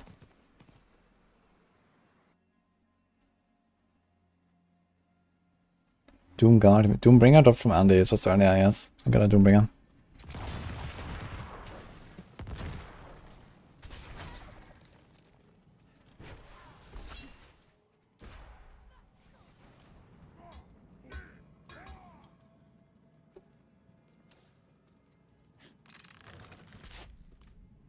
Thank you.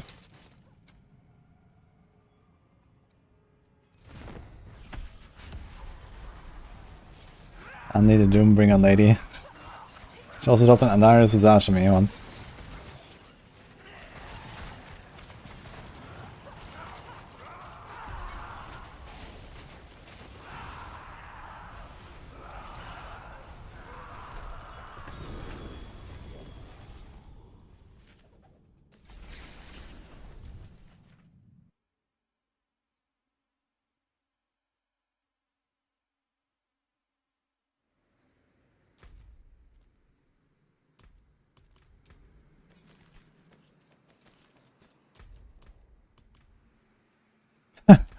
Yo, first kill, this guy gets a Shako, man. Let's go.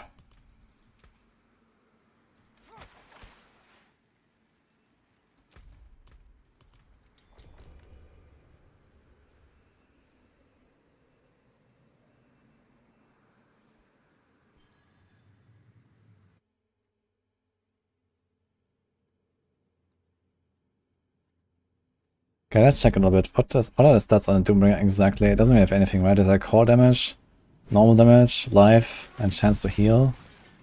Is that correct?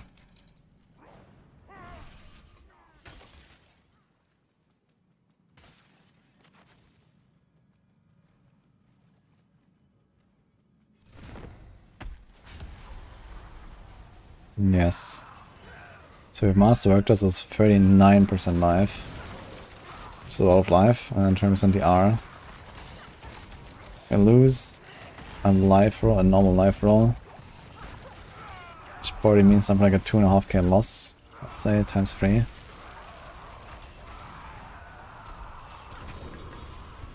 So I lose like 5%. So let's do some calc. Let's say we hit this once. It's 48, dude. It's actually crazy. Look at this. 86%, man. If you triple master, this is just so nuts. Let's say we hit it twice. We could invest. Since you're gonna sell the amulets, you're gonna have a bunch of gold. It might be fine. What's up?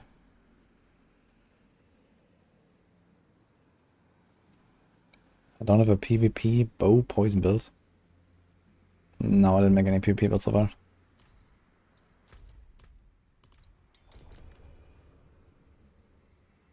He had 110k with Masterwork, Doom, and almost got one-tapped by Lilith. Nah, he tried to give me the Shako.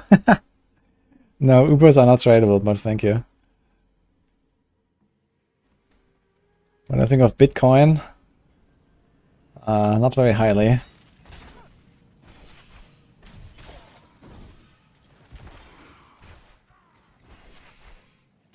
This basically seems like the real-life equivalent of RMT.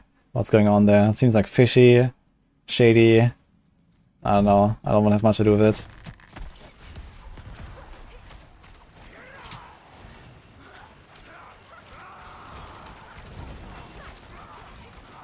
I'm fairly certain that there's like a lot of shady stuff going on with crypto.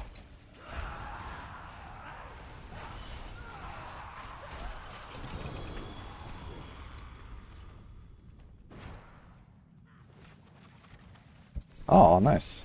Lucky hit chance ring. What is a res on us? Fire res. We have a lot of rogues here. Anyone? I don't think I will need it myself.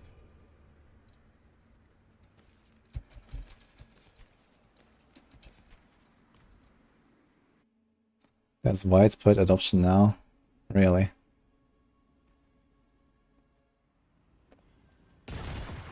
But why? Like, I still don't really see the point of it. Like, I'm trying to understand, why would you use it?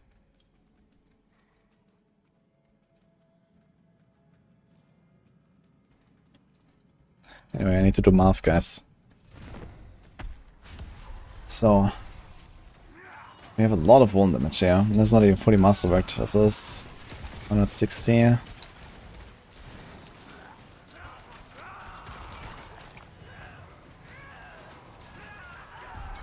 It's going to be like 180 wound damage I'll lose without another crit. I also do some dex.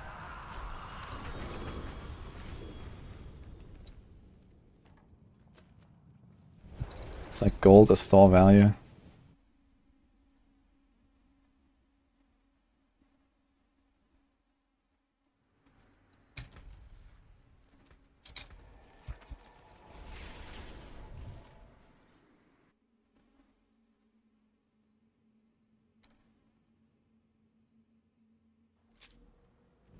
I know. It's digital, as anything can happen.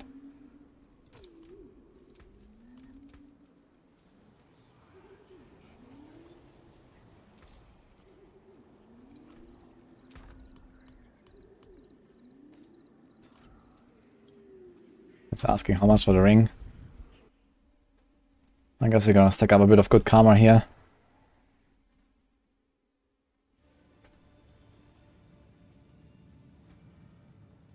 Oh, I didn't reset. I might be the boss in the pit, who knows?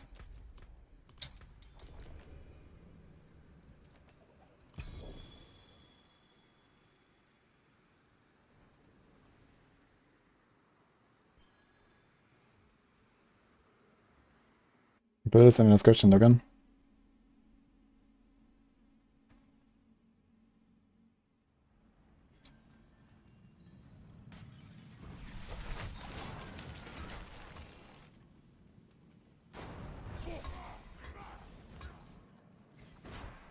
Okay, math. Let's go. So let's say 56% life, and then 20% DR. So what's the HP gain here?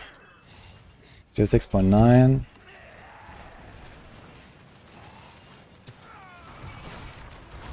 That's 100.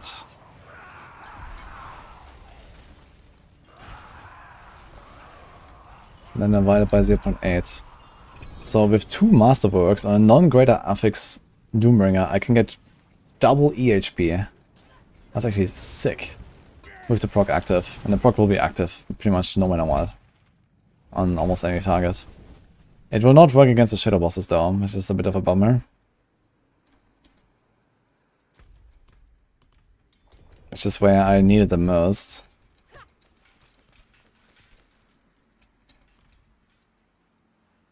That's still kind of sick.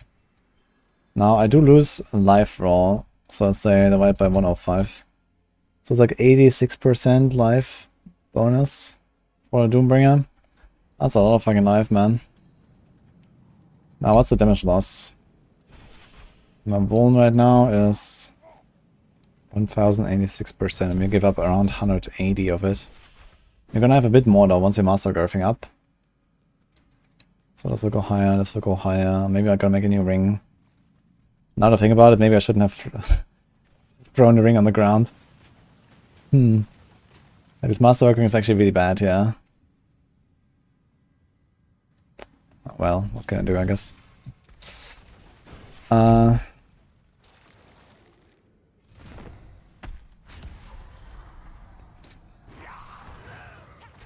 Let's say we have like 1200 vuln.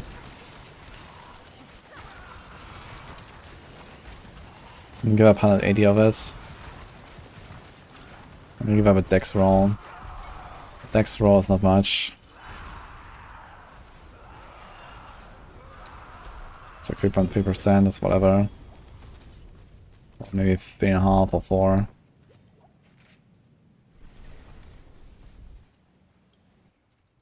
Which is basically made up for by the damage roll on the Doombringer. It has a bit of damage roll, right? So it's kind of whatever. Okay.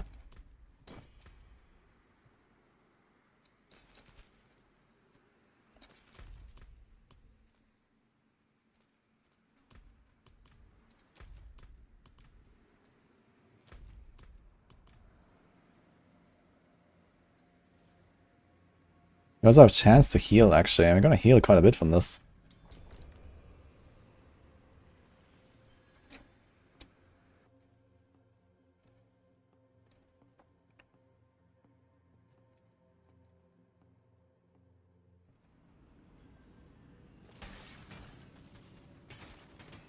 That's a 70% difference. Let's do the reverse, actually. So it's like a 15% damage loss. Roughly. For the Doombringer. And roughly an 86% toughness gain. That's actually crazy. But you also lose an offensive power. So what is the offensive power that we put there?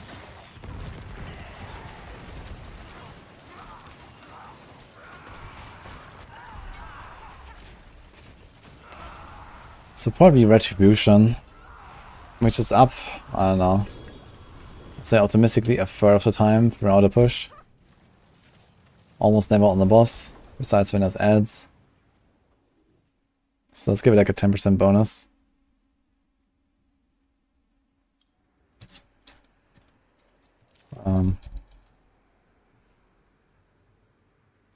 It's like a quarter damage loss. Quarter damage loss. For 86% toughness gain. I will do this to Doombringer, I think. You can also heal at range, which is kind of nice. It's only 5% chance to heal. But how much, okay, how much like a hit do we produce per second? Let's say I shoot twice per second on average. 1, 2, 3, 4. Yeah, I think 2 per second is pretty accurate. And we get 2 arrows every time, so I have 4 arrows per second. Those arrows have 87% lucky hit right now. And lucky hit will go down a little bit.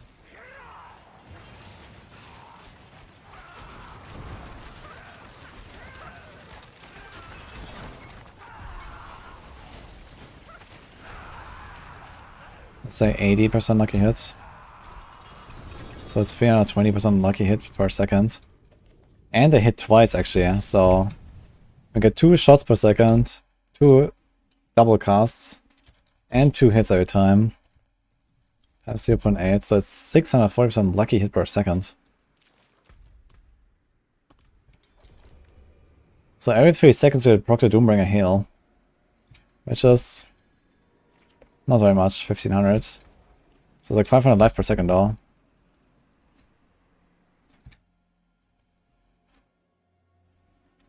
Plus willpower bonus, which is probably 40%. 20%. It's like 600 life per second from the Doombringer. Not terrible, to be honest. And it's at range. So this will be like almost at 1% life per second. Yeah. Not that crazy, but it does heal me over time, which is nice. And I guess we do some shadow damage, which is not very much. Doesn't proc enough damage, I guess, but it will do a little bit. If it wasn't for Victimize doing all the damage, it would be actually kind of noticeable.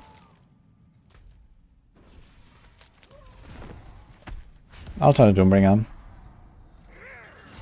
For push.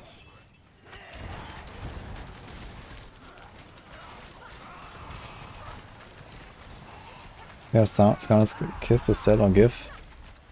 I might have some leftover Scoundrels somewhere, I can check. I didn't keep that many of them, just like decent ones.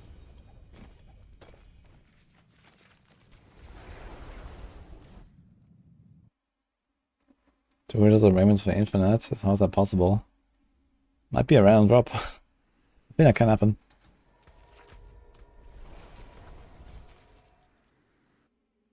Yeah, I just calculated the Doombringer numbers. So I did it with like 2 Masterworks on a non-greater affix Doombringer, giving me around 86% EHP, and I lose a quarter of my damage, which is a not terrible trade. I'm gonna exploit Amulet.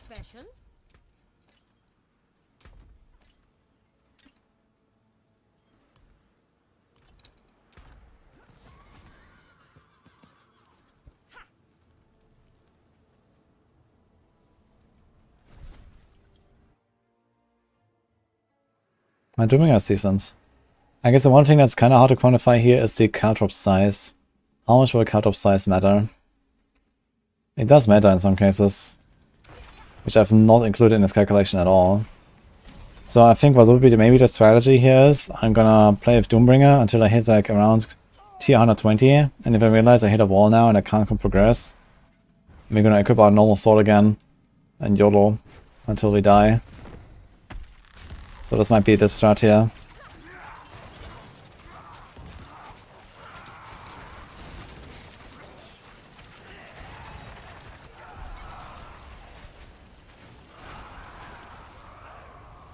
I think that build is perfect without Doombringer and Shako. Well, then you think wrong, I believe.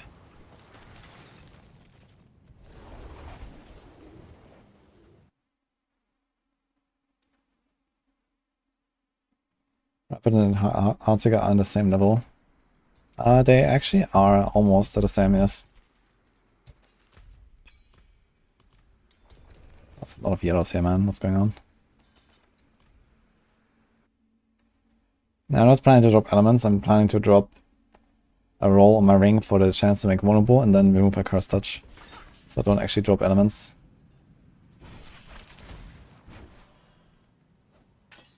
Barrage ring.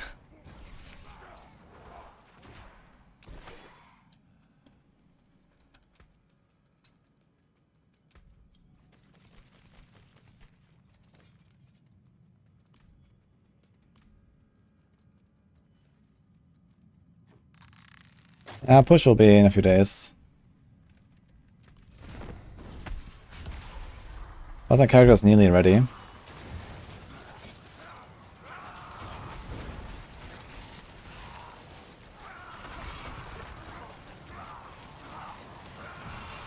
I have to wait at least until Tuesday for the Masterworking gold cost reduction. Because I have a lot of items in Masterwork here that I'm holding on to right now.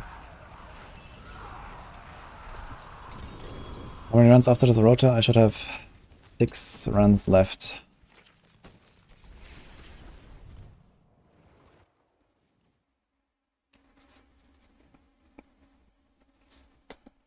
Usually 2 armor pieces with armor to reach the cap. On Barbs it's 1.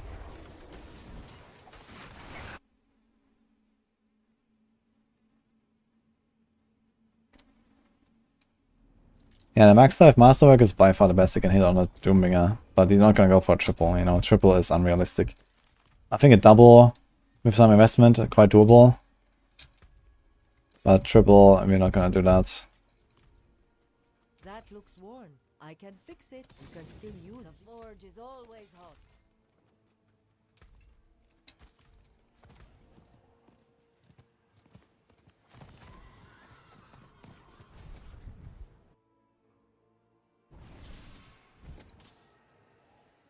What makes Verify S tier now?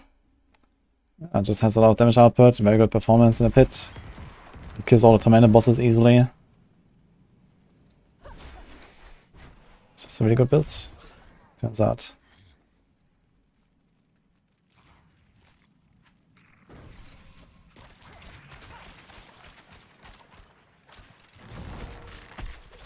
Is inner calm better than elements? Because elements are only physical, inner calm is 10% flat. Yeah, elements is 15%, and inner calm is 10. Until you stand still for a while, then it's 30. So they're kinda close.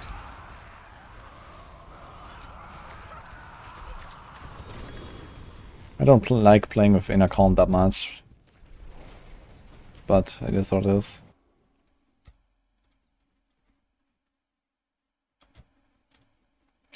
Yeah, nice Doombringer.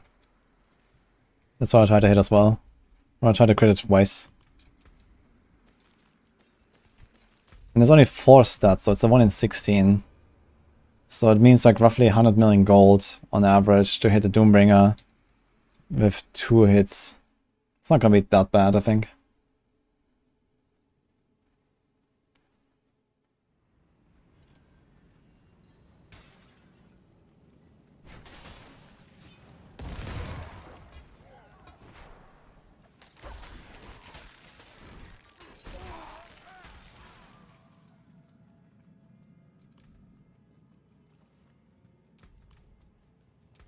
So a lot of summons actually.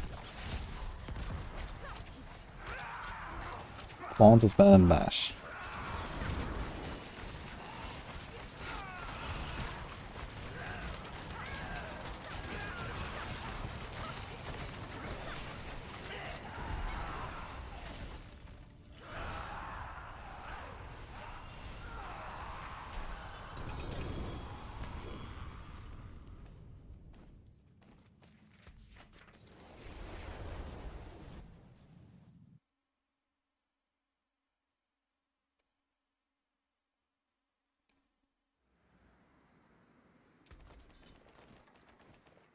It's a lot of Meg crystals here, actually could need some. Kinda low on Meg crystals.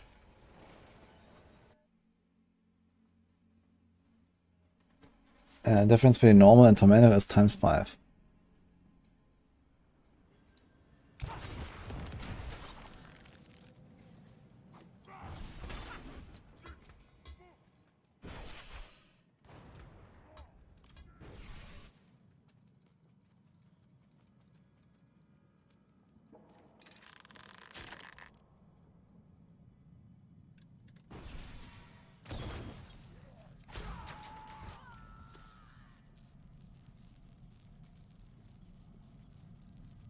Yeah, Negering is necessary for the Amplify build.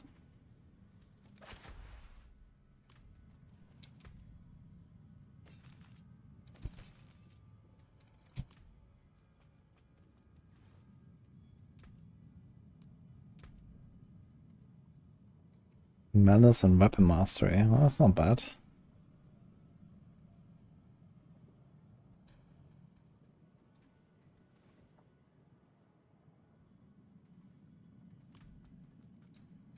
Oh, I'm saying here.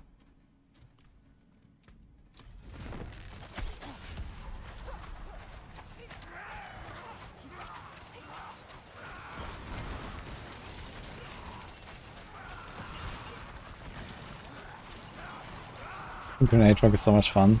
I'm playing my grenade build, or what kind of grenade are I doing?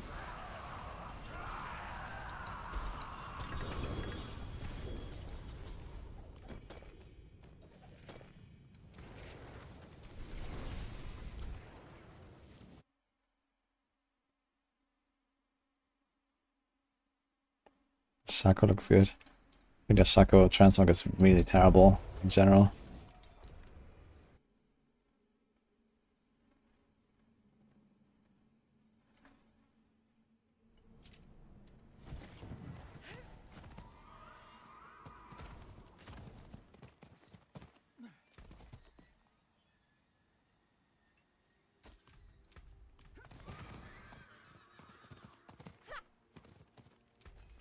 Don't ruin all that work.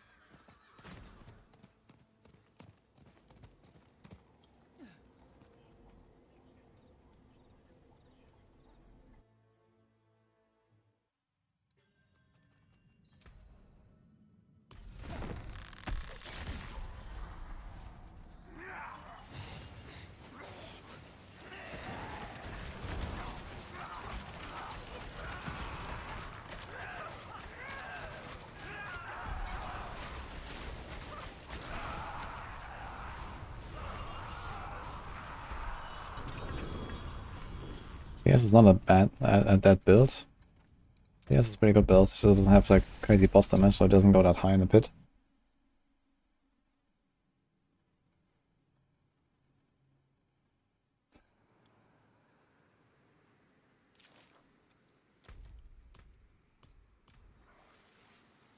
Played the one on Max Storm. Okay, so this is the build I made. Big. Interesting. Yeah, I want to try it as well, because I actually just like Theorycrafted that setup after the PTR. I didn't actually play that build after, you know, the PTR. I just made that, and I was like, okay, that seems to be like one of the best options you can probably do. Grenade. But we'll see.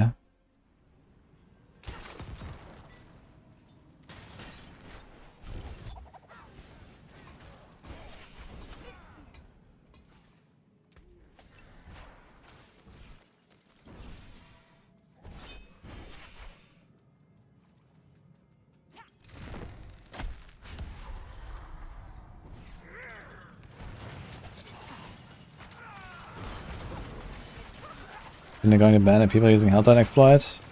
Possible, for sure.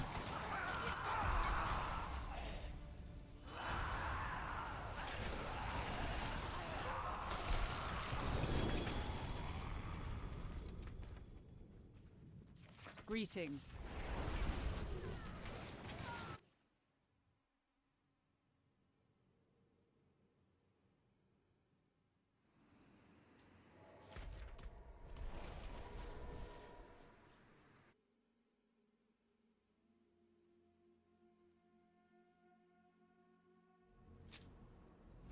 Yeah, Helltide has an exploit where you can have like a perma-active red meter spawning ridiculous amounts of monsters that people are using right now. And they even group up to use it together. So it gets pretty ridiculous pretty fast.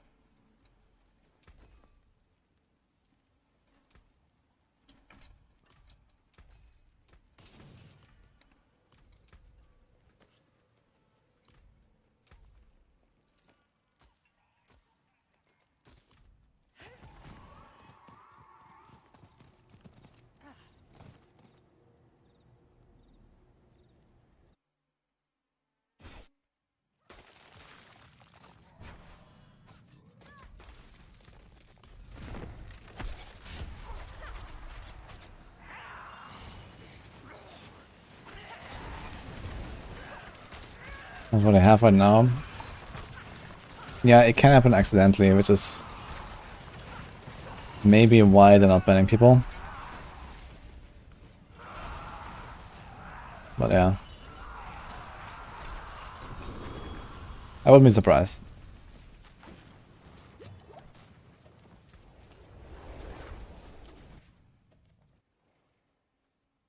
800 yesterday, grats. What to do in in-game? Well, you start farming boss materials, farm these bosses, get uber uniques, start farming the pit, masterwork your gear, get good rolls.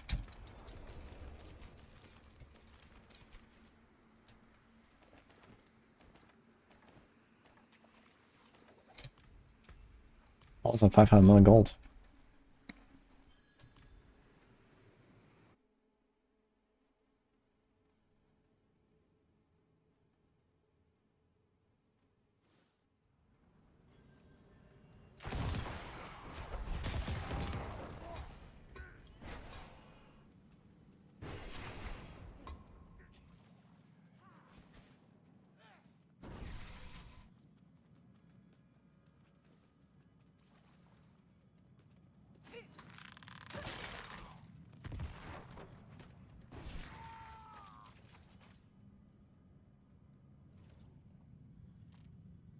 Yeah, we're done. Sorry, I just saw that. Should pick the Barbarian. Barbarian is not really useful outside of being like a fun item. So yeah, I'll probably break that one. Doombringer can be used on a rogue. Wanna be tanky in a pit.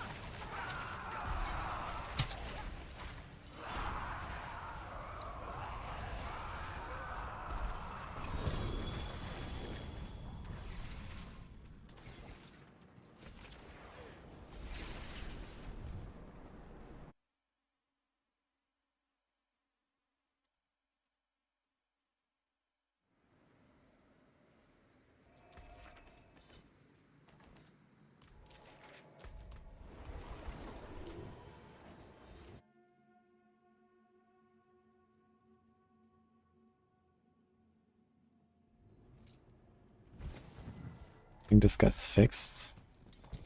Yeah, that exploit. Yes. I mean, I thought it would get fixed in the live patch already for the season, but it didn't.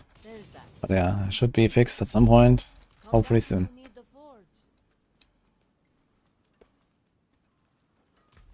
Always smart to buy surprise.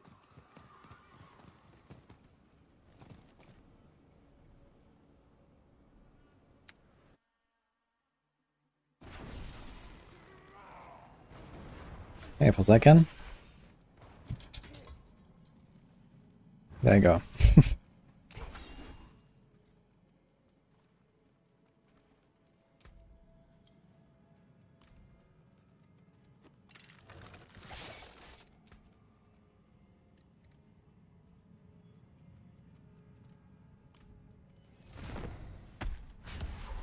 Why would they ban people for it? Well, because it's a pretty massive, you know, out of the ordinary, like, gain in, like, you know, farming efficiency, and you also have to go quite out of your way in order to abuse it. This is why they would ban people for it, you know?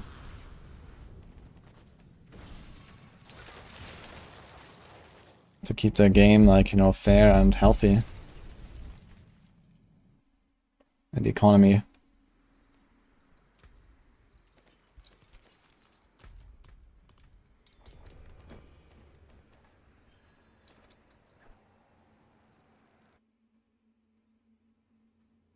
Yeah, as I said, the main reason why they're maybe not banning people, or maybe not everyone, is because it can happen accidentally.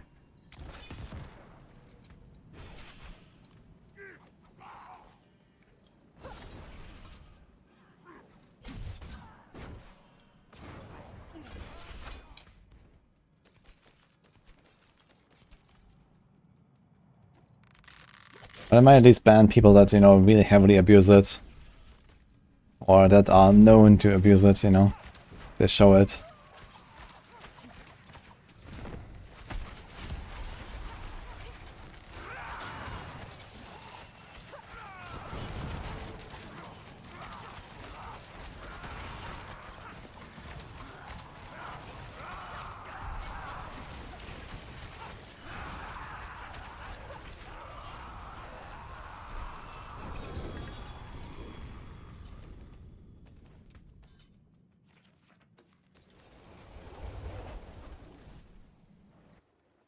Devious doesn't work on boss.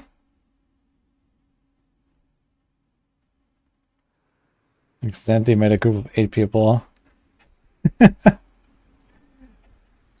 We all applied the exploit and then posted it on YouTube. And told other people to do it. Yeah, it happens, you know? What can you do?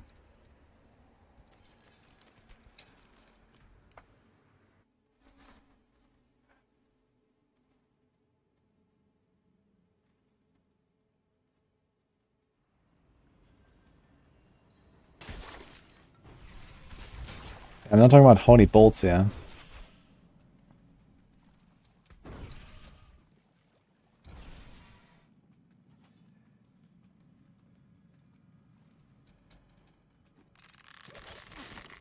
How do you go about the challenge on Rogue for using 3 ultimates in 60 seconds? Exposure, key passive, and death trap. And a poison trap. You can do the ultimates in 3 seconds if you want.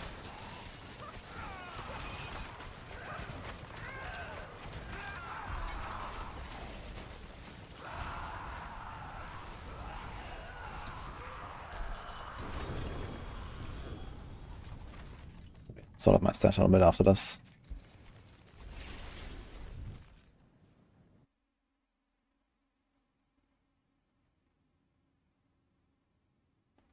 Unless you get it on Tuesday. With another spark.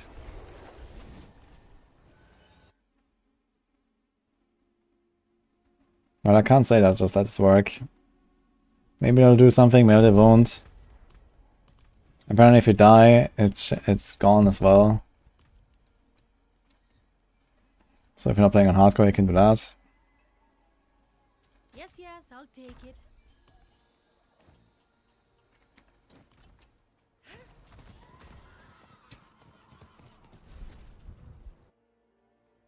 Start a Sky on a build that does not spend any resources. I wish you good luck.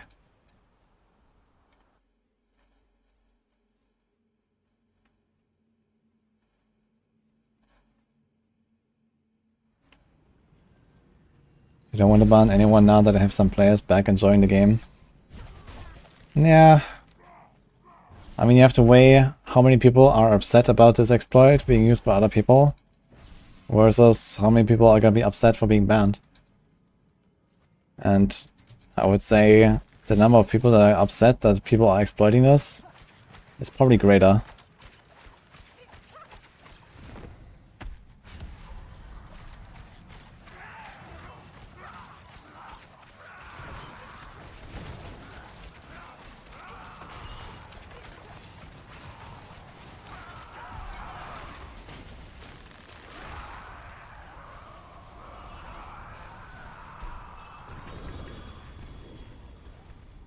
Allied perma meter exploit. That's a barrage bow, huh? Double greater with % damage. That's a dot bow. Not sure what my crossbow. I have a crossbow for it on barrage right now.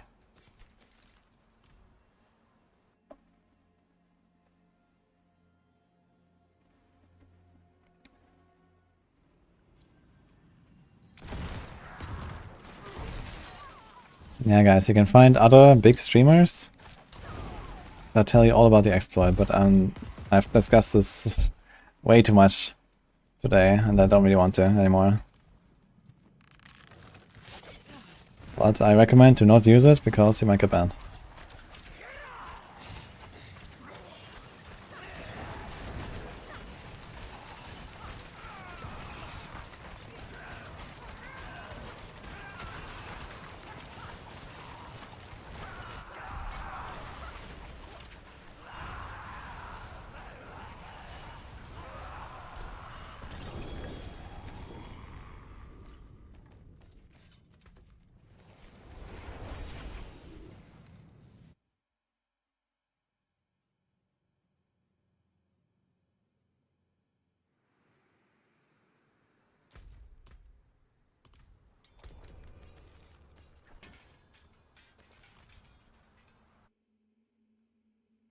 Demand all the people who got Shako some Helltide in Season 1.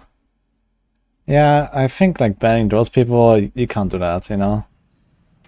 I mean, they introduced the bug and they fixed it like one health tide later, and some people got a Shako.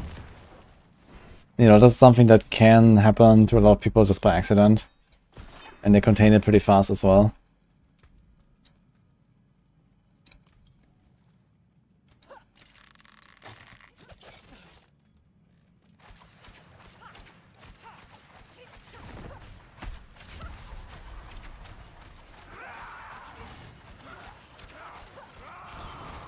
How much was it? Like 140 Shakos were found in that Helltide or so by some people. So, with like, you know, a few million players, that's whatever.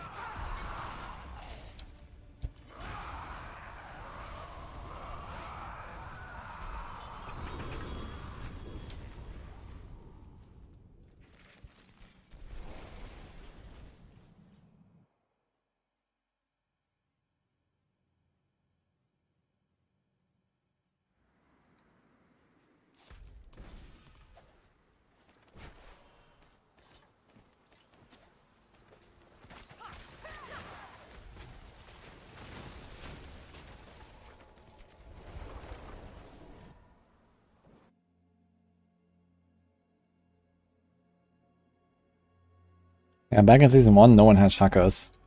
Like, there were not even 100 Shakos in the world, probably, by the time that this bug happened. Where they made it so that Helltide chests can now drop uniques. And so people went into Helltide and started opening helm chests. And some classes didn't have unique helms at all. So they could only get a Shako if it was a unique. So it was just like fuck up by the devs. And some people got a Shako because of that very easily, because, you know, they opened like 5 chests of helms and one of them had a Shako. And I mean, okay, that's just how it was. And then they changed the system to give you a random unique and not the same item type as the chest. So a helm chest could also drop boot uniques or something. And then Shako became rare again. But they fixed that after like one health item was the Shako Gate incident. And there were like 140 Shakos or something that people found in the world through that.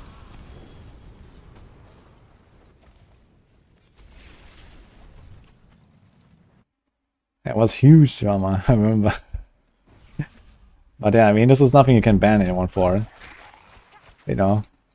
They literally just used a game mechanic the way it was intended. It was just intended wrongly by the devs. And then they changed it afterwards again.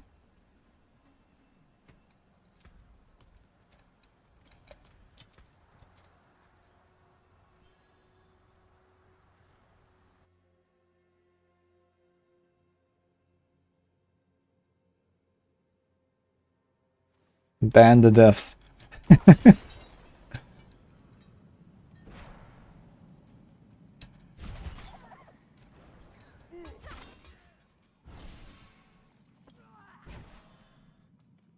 Yes, PO.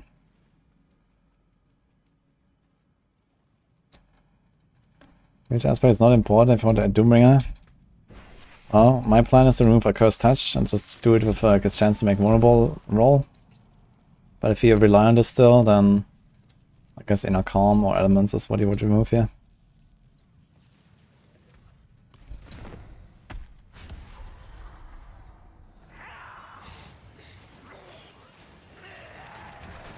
Okay, are we done then?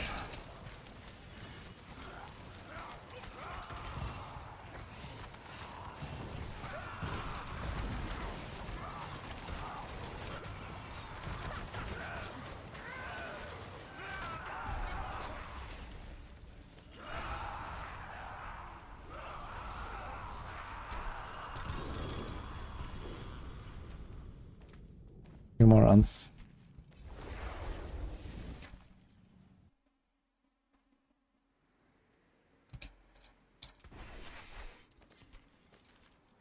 People next day demand a free Shako as compensation. What a joke.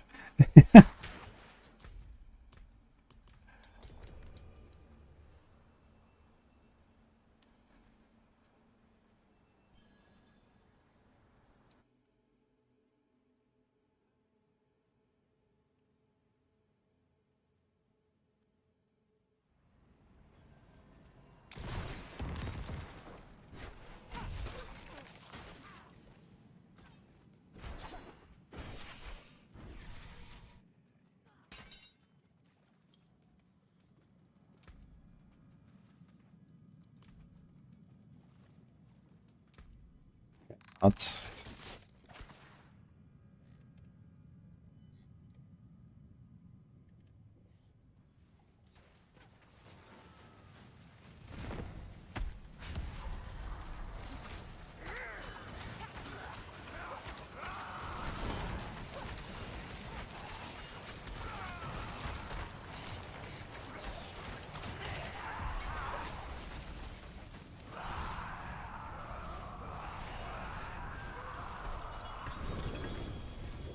Double sword?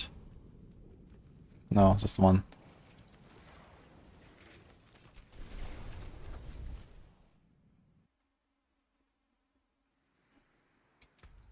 I don't think Summon Necro runs any uber unique, do they?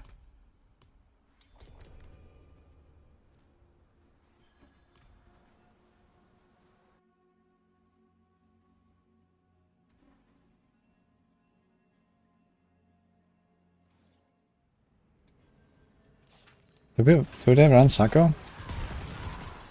Okay.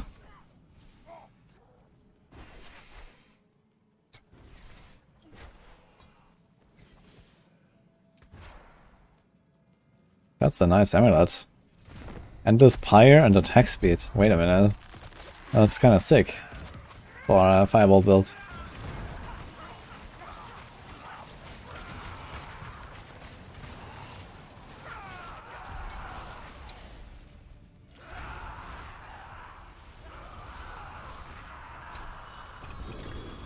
Okay, so who was that who wanted to do a rotation with us later?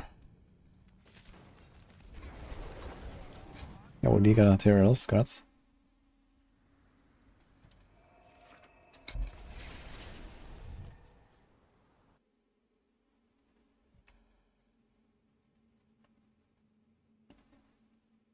Yeah, Endless Pyre is for burning, which is firebolt. That's like a firebolt. I mean, you also need the attack speed. You need attack speed everywhere, basically. So you can proc a Hectic often enough for perma flame shields. See anything you like?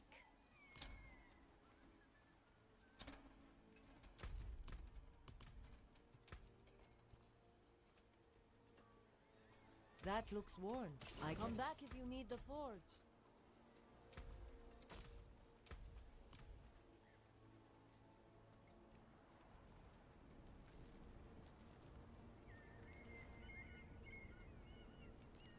Alright.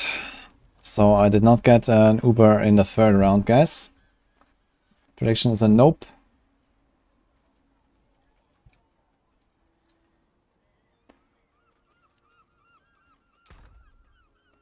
I have 6 Anis left and I have 10 Duriels. Could make more Duriels, but 10 Duriels is fine.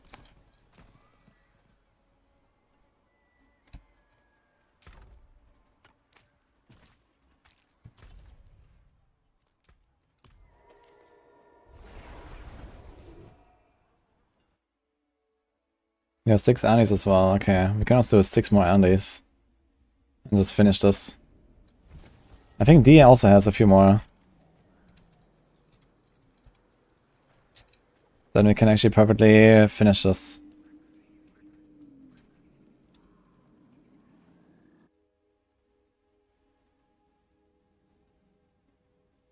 Is there hard endgame content in the game? There is, yes.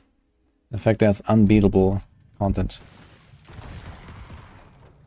And then there are 50 more tiers of unbeatable content after that. So good luck.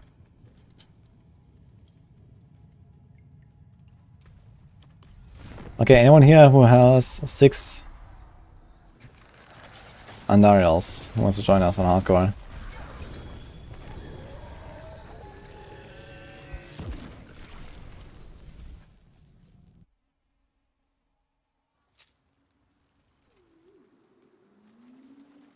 You can't imbue a Heartseeker.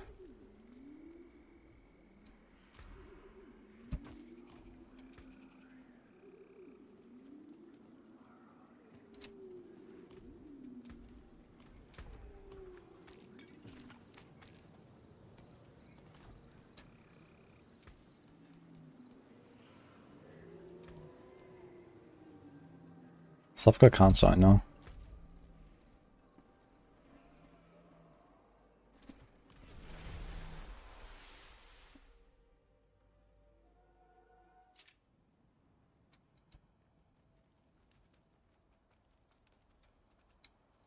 Bash Barb or Twisters for hardcore? Bash. Okay, we got someone, guys.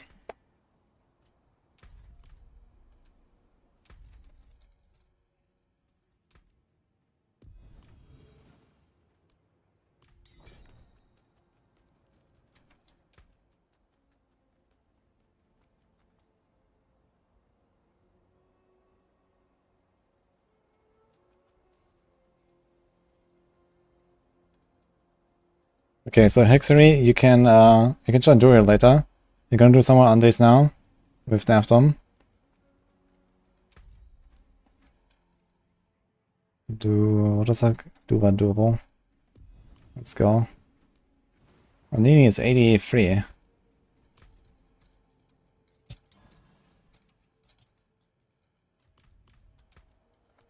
Blasting.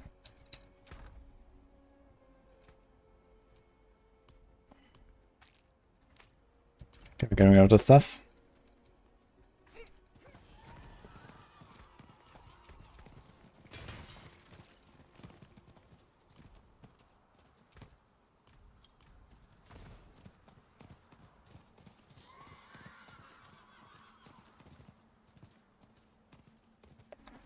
Do we do another gamba for this? So this is 6, that's 24 again.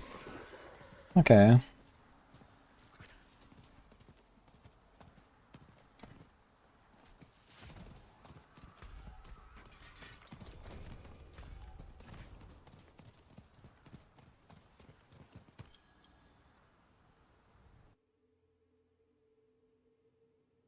Scanter is that item this season.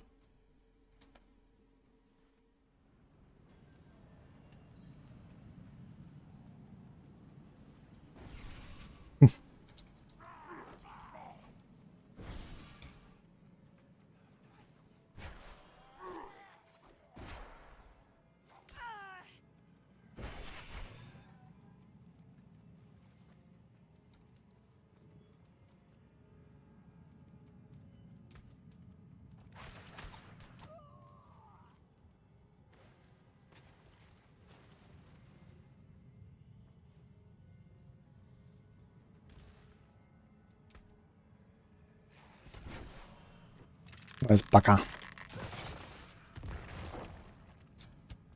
Thanks, brother.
Anything open world that could kill me?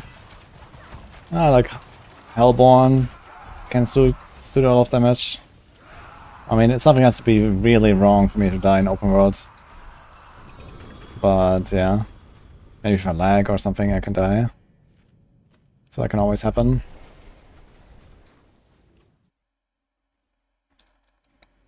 Someone just posted a song.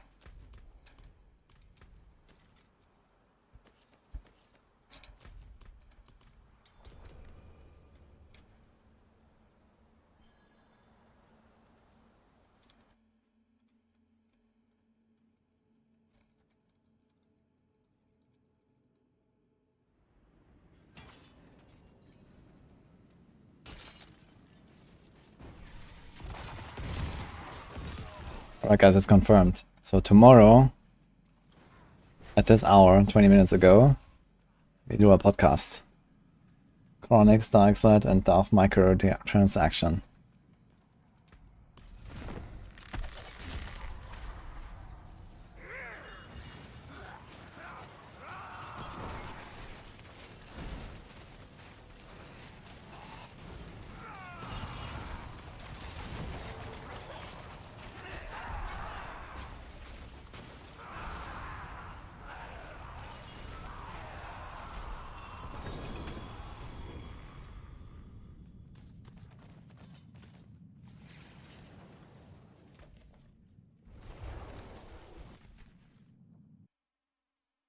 So this is 9 PM CT.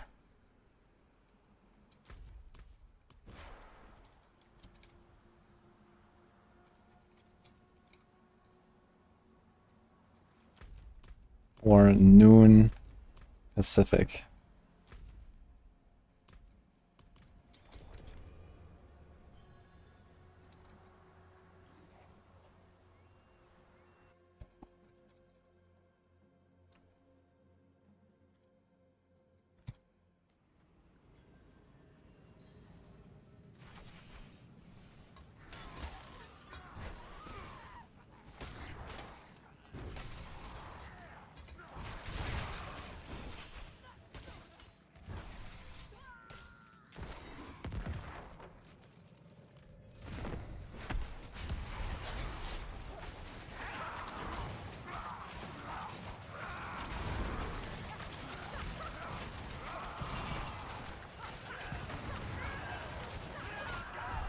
PM EST. I think EST is 3 hours behind Pacific Grid.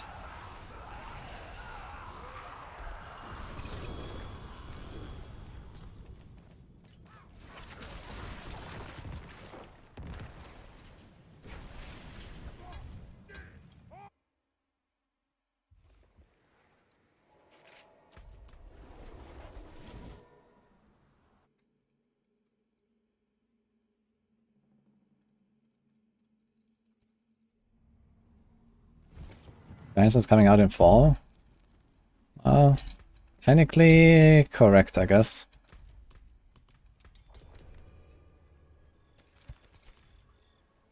I mean, fall goes until very late in the year. There's only a few days left after that.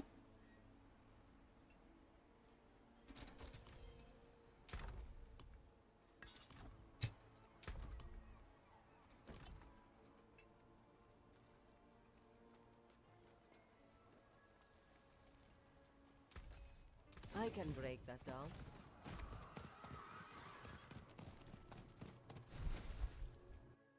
Mint map.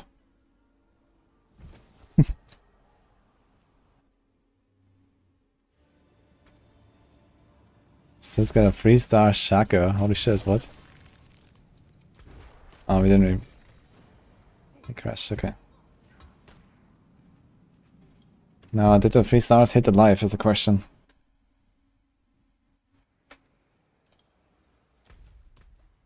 How do you save before playing on max? So you have to make a profile and then you can save it.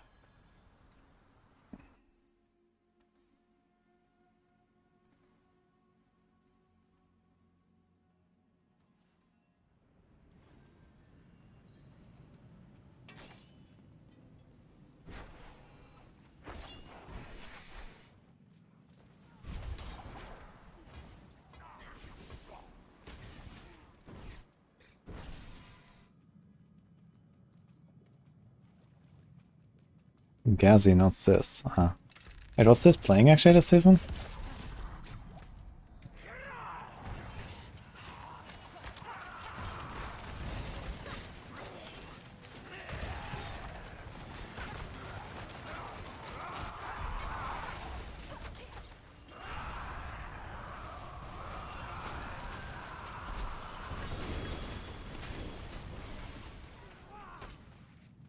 I skipped entirely. What was this doing? Kind of surprising. And PoE League is also pretty old at this point. Is he still doing PoE?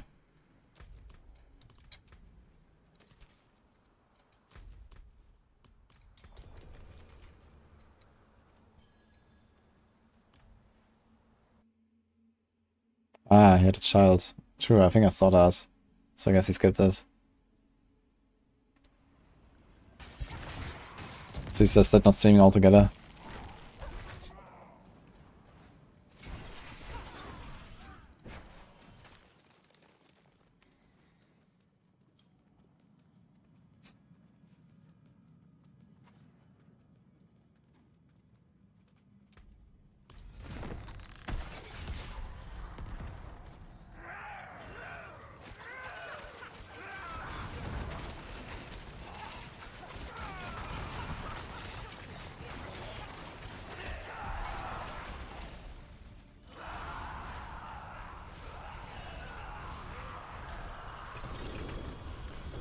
Should I info about the normal enchanting system?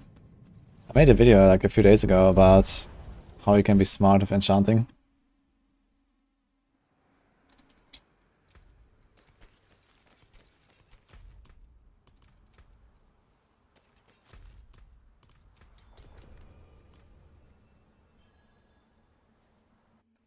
That makes sense. Go in the pit for loot, you're mistaken. It's not terrible if you clear the pit in like sub 3 minutes. You get a bunch of legendaries, but it's not like the greatest loot acquisition. You get a bunch of obols though, which is not terrible as well. So you can gamble for what you want.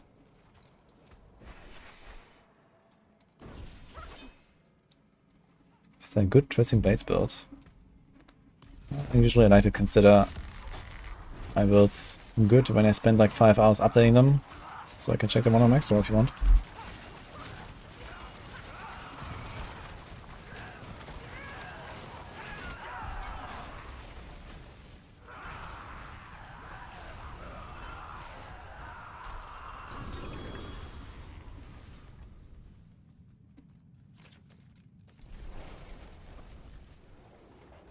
Yeah, the poison twisting, exactly. That's what I'm gonna play.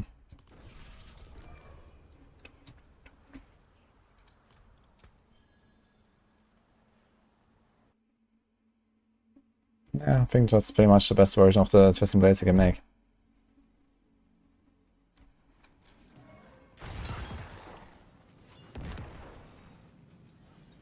I mean, the build doesn't work with position, it's the melee build. It doesn't work with victimize well because it doesn't have much like a hit. So they do typical close quarter combat. And the way to scale scale the boss damage is poison, so it's pretty straightforward, I think.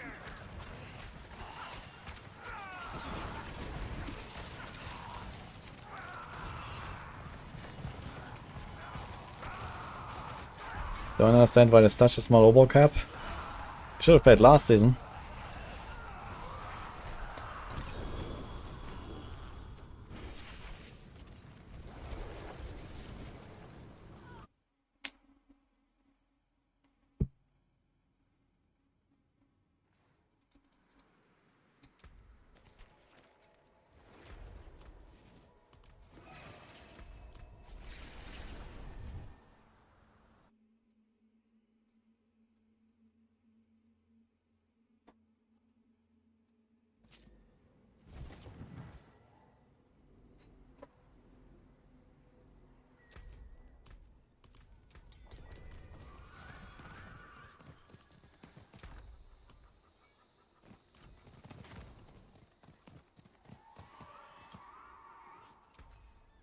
I can break that down. Don't ruin all that work.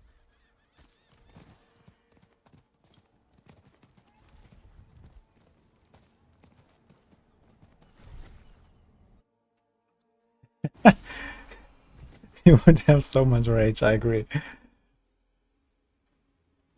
1000 obol cap would be a disaster. The current game, man. But hey, 10 Grim Favors is totally fine.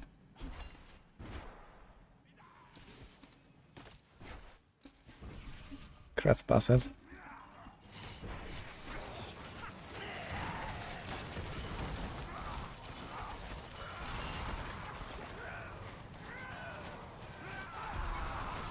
Podcast with. Maybe we should put that in the title, right? First place of that.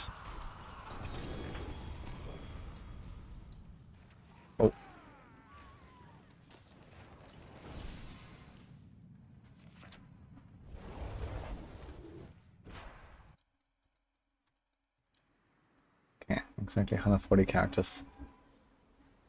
If I shortcut the names a little bit.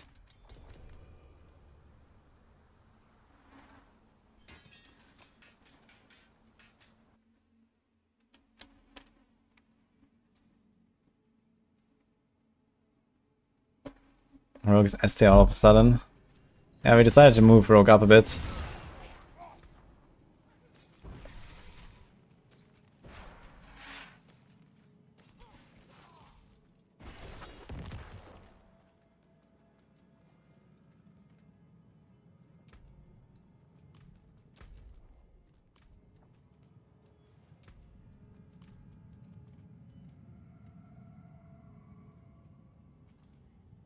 I'm still waiting for a Shako drop, or just more uniques to salvage.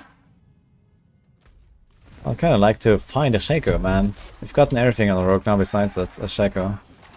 Got 1 Doombringer, 3 Stallers, 3 Endarials. I think 3 or 4 Arterials.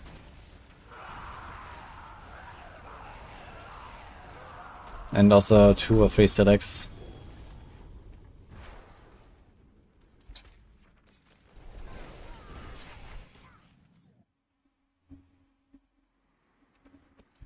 I'm not creating the music myself, but I can ask the guys. Oh, Baccaru's just gotta start us.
Barbarian has something like 1.5 or 2 billion life or so. I'm not sure exactly.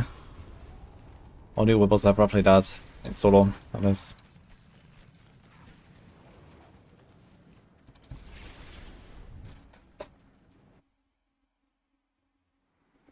You have to teleport out of the dungeon, but leave dungeon, not teleport to town. Then you can reset without losing the problem.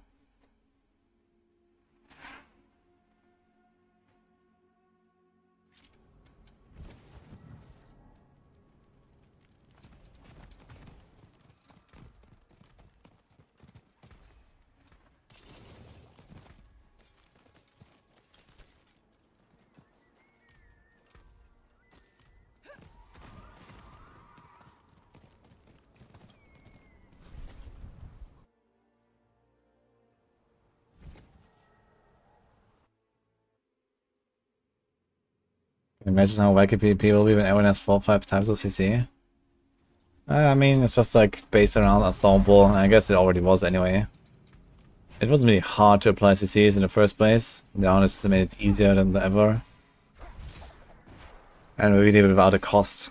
Previously, you just had to like include a skill that CCs or, you know, something like that. Now we just like CC all the time. Which I guess is pretty big downside for rogues, since they don't have like any long durations unstoppable.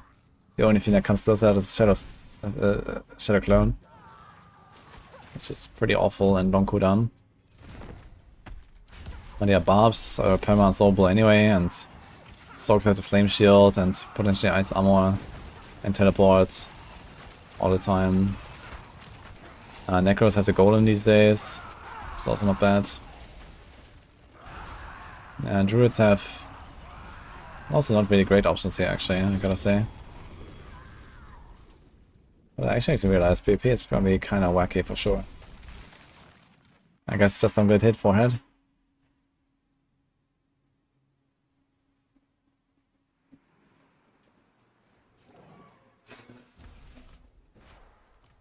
I'm thinking about Rapid Fire Pen Shot. Now you play pure Pen or pure RF now. Not the combo anymore. I mean, technically you still can, but... just spam Heartseeker off screen, XCD. I want to try to make a perma stealth rogue. That'll be fun too.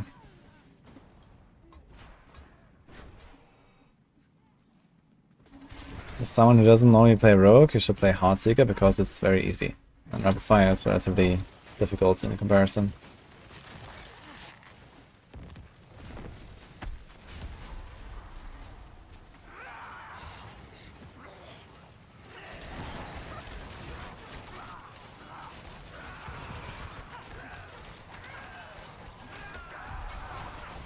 Yeah, I can make concealment last long enough and have short enough cooldown that it can be in concealment permanently. But I saw when people were fighting me in the PvP tournament that they could still see me while I was in concealment, and I'm not sure if this is like a permanent thing, or if this is only because I was in combat with them, or I had some dots on me, or something like that. Like, is concealment just not working properly in PvP, or what?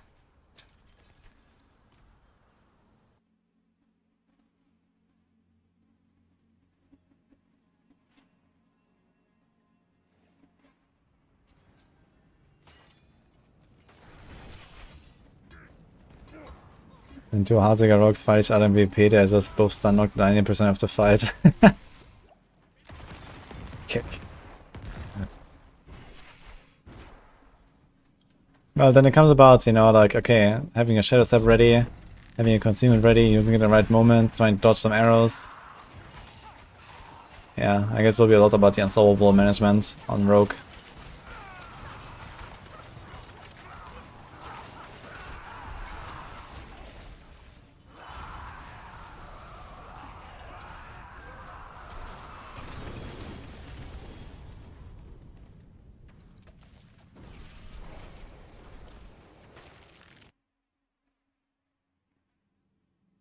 Can see the silhouette. Okay, so if it's like that, then this is probably fine, because it's like not really obvious.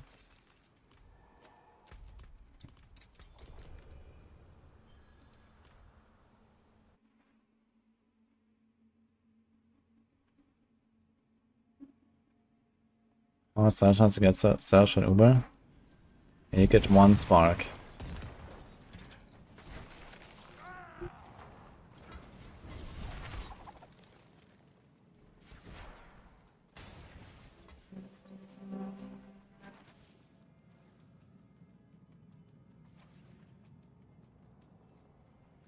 Yeah, permanent flame shield is kind of dumb, of course. Like, if you have the option between players not dying and players dying one-shot, and this is how you have to balance PvP, then it's better to balance PvP around one-shotting. Because if, at least you can end the fight. If everyone is permanent invincible, then you have a problem.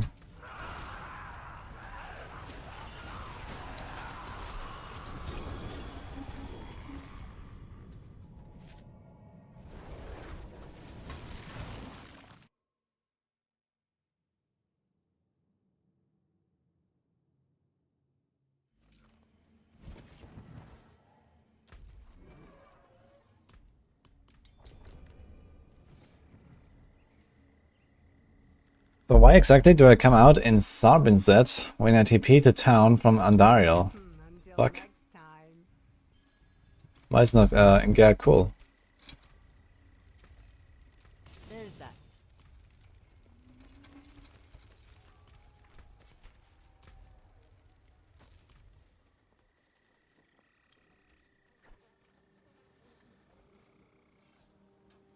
Uh-oh. I don't think I have no portal. It's far enough into Hamzar.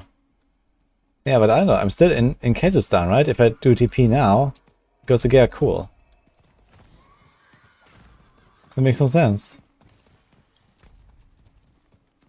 Like, this dungeon is in Kyrgyzstan, you know?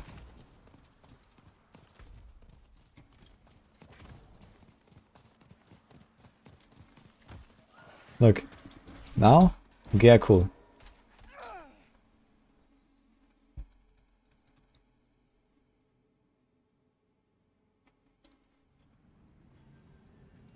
Now it's Somerset.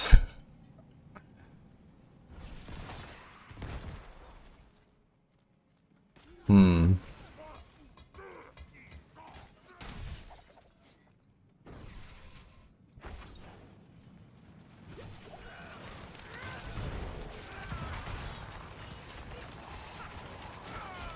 Landing of Ubers, yay or nay? I should ask Chronix about that one.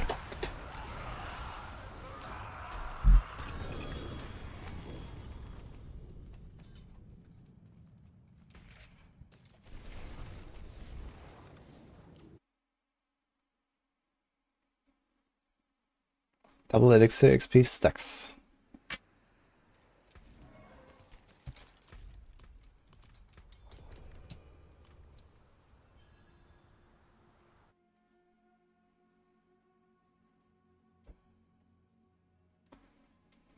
Alright, feels the rogue is not blasting. Maybe don't have good vulnerable uptime. Should have either a curse touch aspect or I should have a chance to make enemies vulnerable. Preferably masterworked on a ring.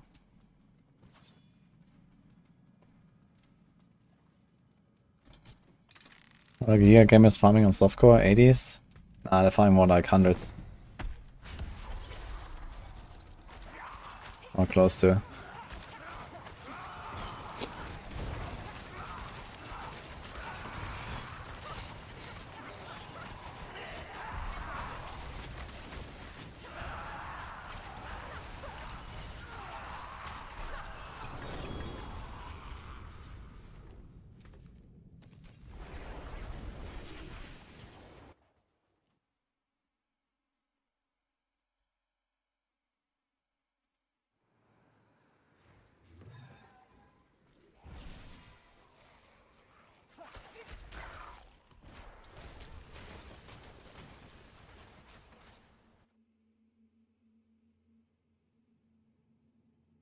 I don't know about Tibbet's Will. Tibbet's Will is not used in that many builds these days. It can still be used for some builds.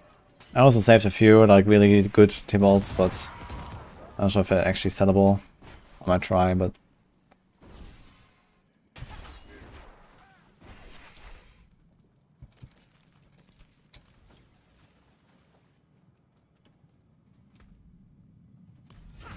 see the NPC bandits and I can see it in open world as well. Yeah, but you see them like, you know, just like very little, right? It's like very transparent. But in the PvP tournament, I was watching someone else's perspective and they saw me like fully. They just couldn't target me. So that seemed really off with concealment.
In this gameplay of farming one boss 100 times.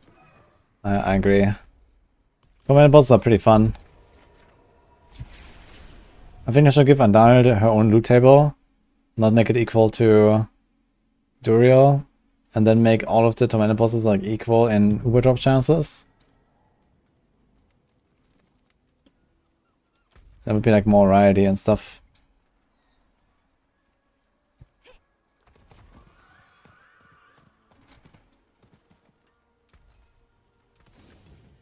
Come back if you need the forge.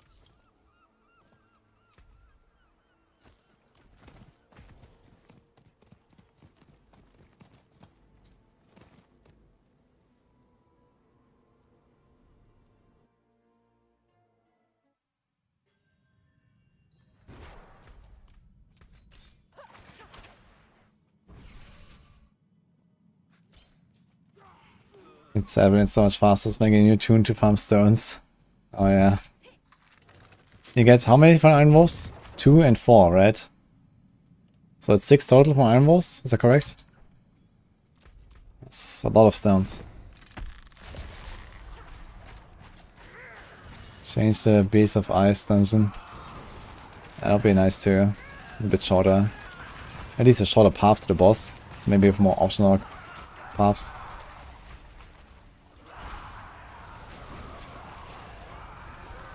The reward from multiple people in the pit is 100% for the person opening and 50% for everyone else. You get 8 and 2. I thought 8 was only Season Journey chapter 7. I think it's less from... I think it's 4 actually from the last Iron Wolf thing, right? I think it's 4 stones. And 2 before that maybe?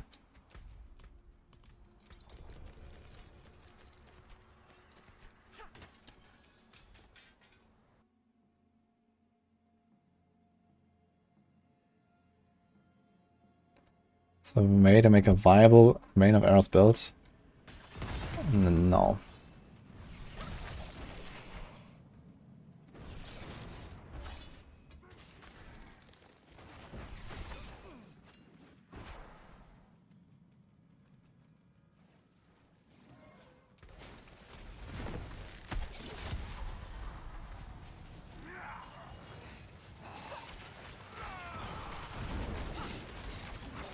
What is hard secret duration?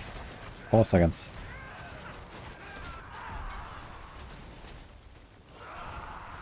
It's a crit buff and attack speed buff and potentially crit damage buff.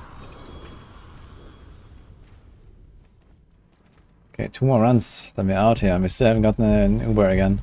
Bonkers. So I guess it's Duriel time then.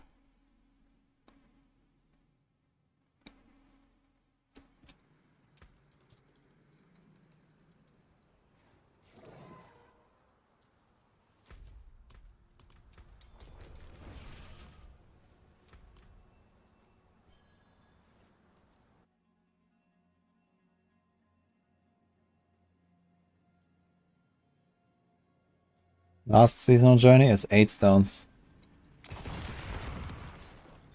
So you get 6 from Iron Wolves and 11 from season journey. That's 3 and 8 from your season journey.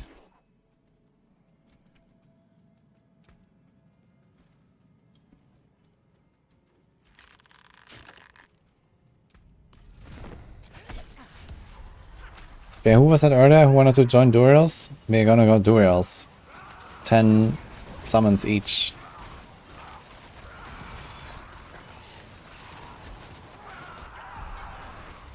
Normal Duriels on hardcore.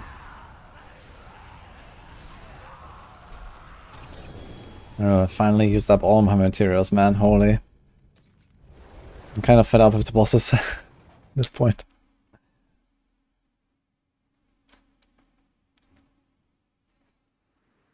I guess it's time to craft a Shako, after all. Last Andariel.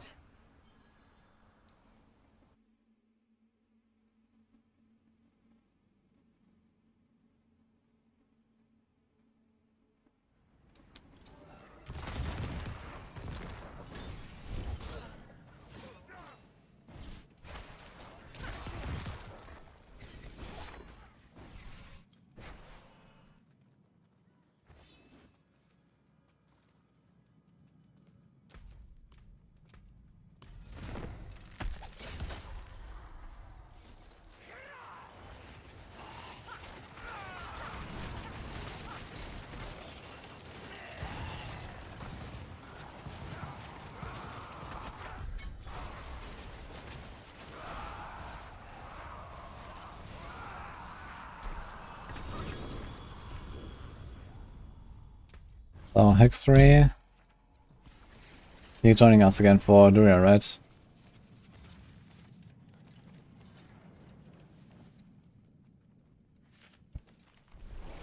Yo, life and resourcing.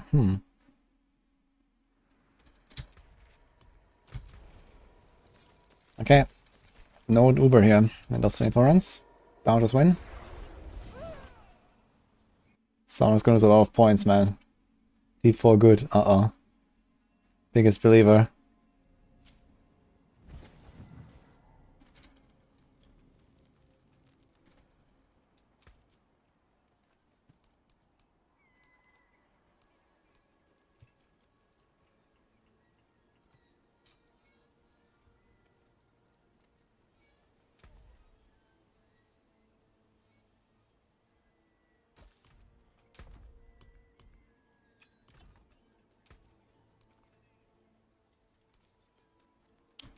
Okay, Buckaroo is out.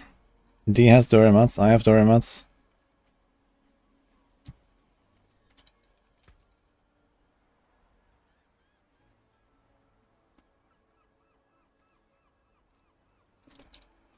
Alright. I'm adding Paviko here. So, Hexy, you're joining, right? For 10 runs. I'm gonna invite you in a second. I'm gonna do the amulet trade now. I'm selling my 2 amulets. So, the same guy wants both of these amulets that I found earlier today.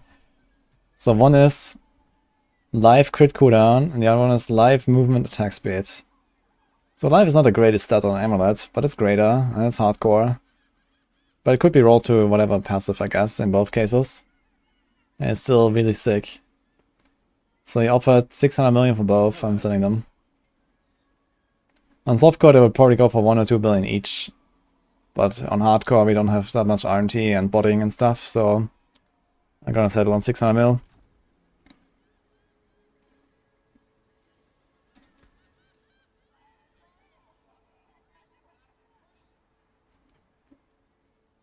Bye bye whispers.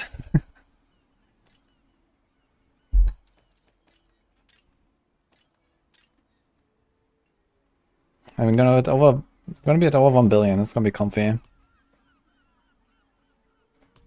Enjoy, don't die.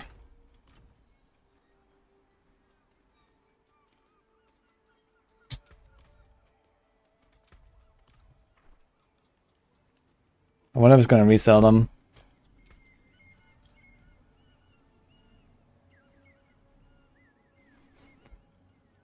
I'll be curious. I didn't check the trade site or didn't try to list them now on trade sites. I don't wanna wait really, so let's finish this here. And afterwards we're gonna craft our Shako, and then we still have 1 billion left.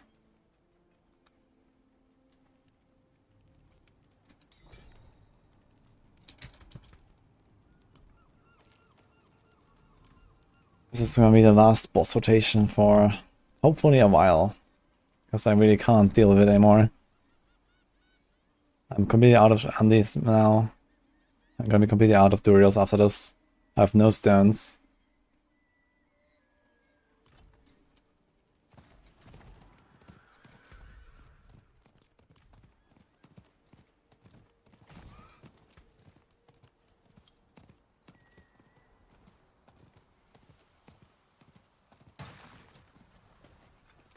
Oh, then let me know about the tempers, let's see.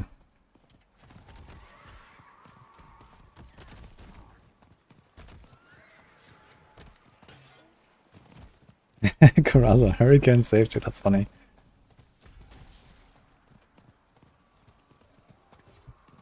You can use daggers, but swords are a little bit better.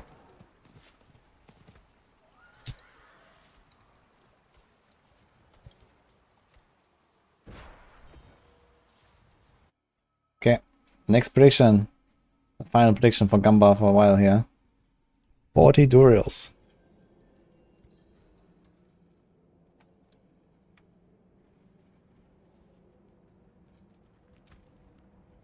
Okay, so the after is doing 2 Tormented, which is the equivalent of 10 summons.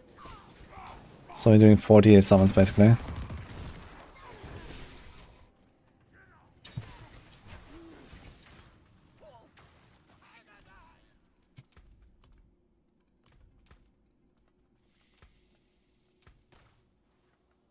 he has.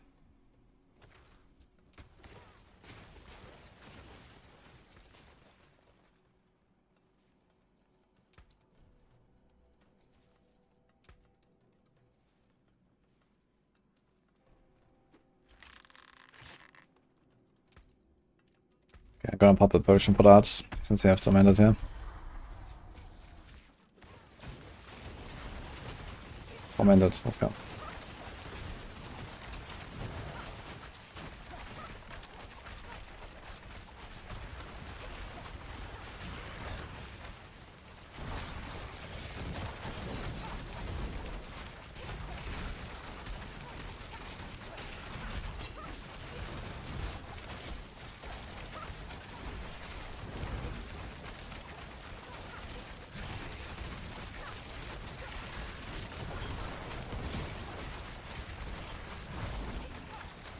Ooh, we got him. That was a 6 stagger.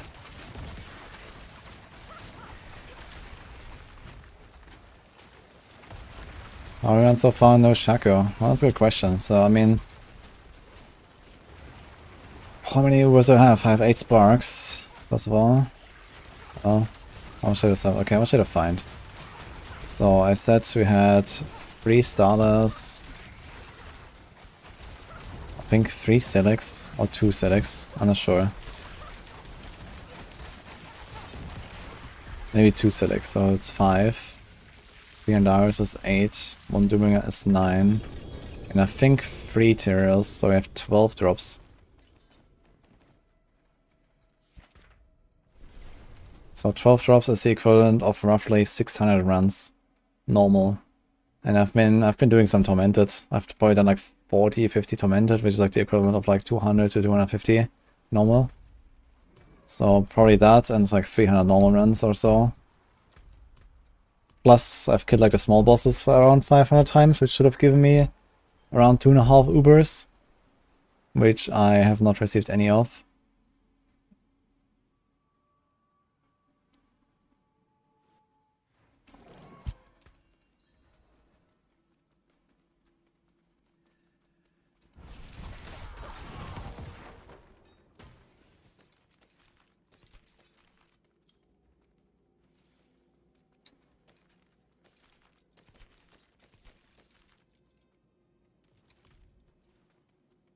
Okay, second Tormented, I guess.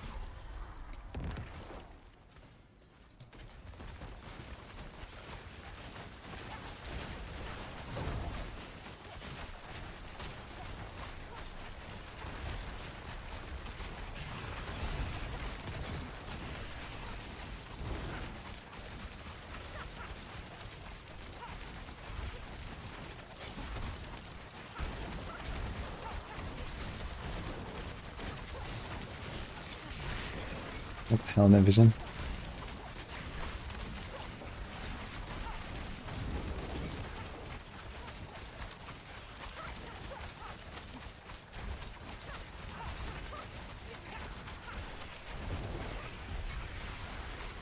Kaboom.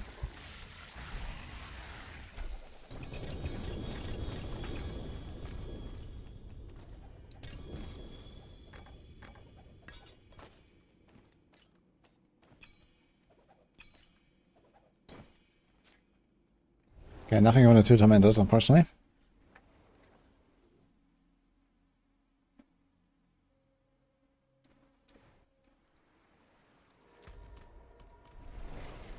Someone got a Shako. Congrats.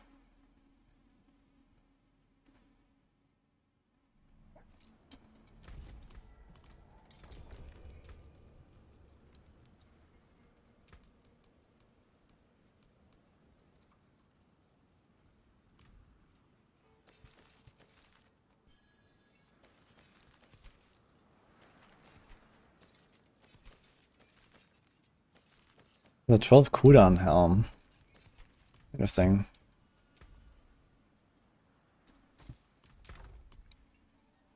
With Dex.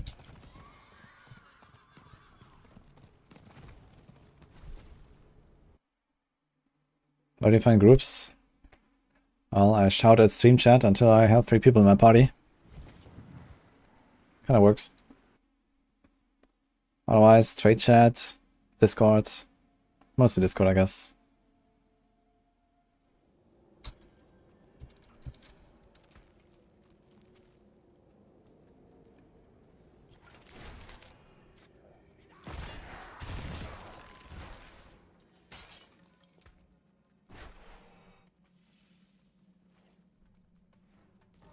Can take down normal Druid and die in 10 seconds, but Tormented ones can just look me and die instantly. Is that a requirement to have Masterwork gear?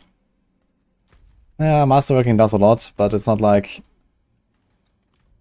the difference between getting one shot and not getting one shot. So your defenses seem terrible. They have a stacking damage mechanic where if you get hit by certain abilities, you take more and more damage for the rest of the encounter. In the case of Druid, for example, it's the spit when he comes out. Here, he comes out of the ground and get hit by the spit, you have 1 stack. And then also he has like the ground stamp with a circle. That circle gives you a stack. I don't know how much damage taken that is, but I think it's something in the range of like plus 50% damage taken. If you get like a few stacks of this, it ramps up really hard.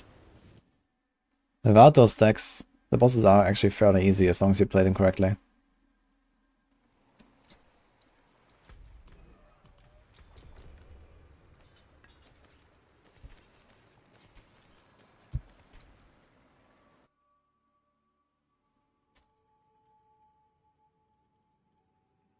I have recorded some video guides on all of the Tormented bosses, so you can check them out on YouTube. I think they're all out pretty much. Maybe 1 or 2 missing. But I show off what are the stack mechanics and, you know, how to play around them.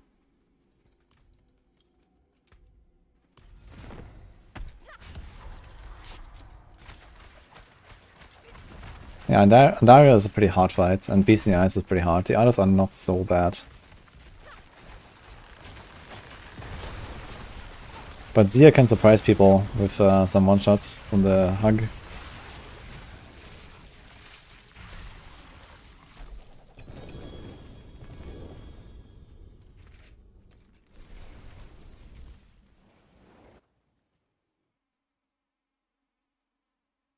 You have to freeze saturation how to get rid of it, but dying with Zilla.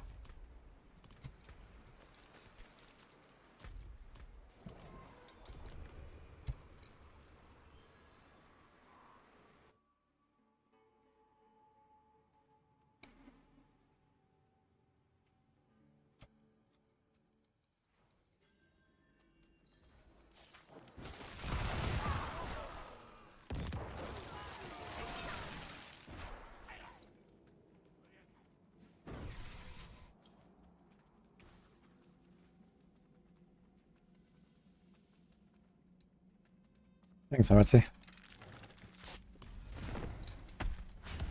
So how's the Gumbo looking for this Druid rotation?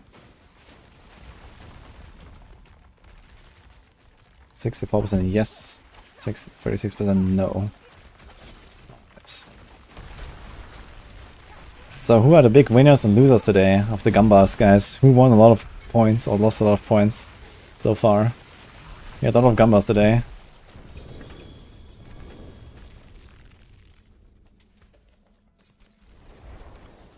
Oh. Greater make enemies vulnerable. Does it actually go to 4 seconds at some point? Has 20% damage and life per second, dude, what the fuck?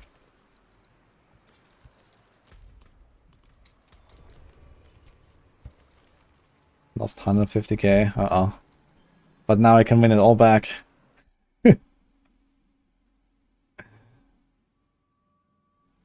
You've done a build around Noxious Eyes. Twisting Blades does that, yes.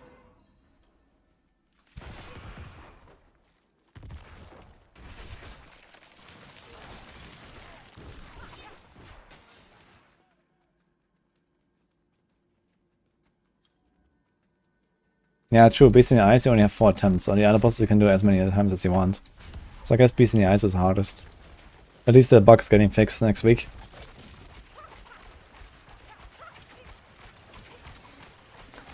I'm thinking about making a 100% dodge chance rogue. It's not worth it. It's funny and stuff, but it's not worth it. There are still effects that can damage you. It's also very inconsistent to actually keep up the 100% dodge. Because you have to rely on... I think it's called lethal dusk aspect.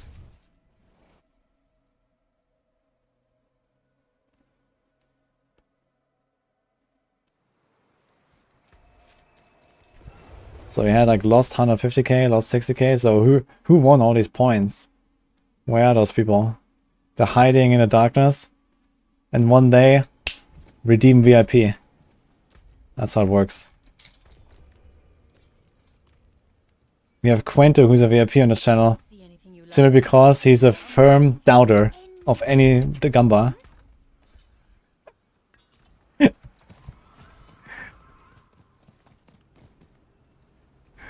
And everyone else is always on copium.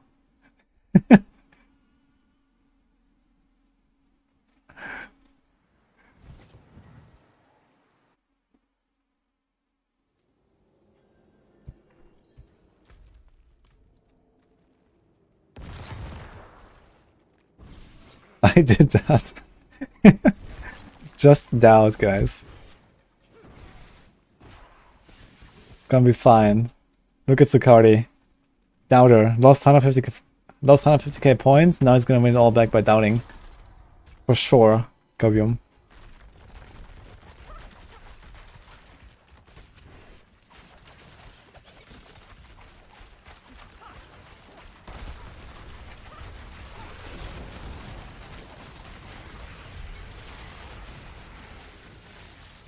The control group wasn't reaching the bonus this entire time for days. Nice. 20% damage acquired, I guess. Easy upgrade.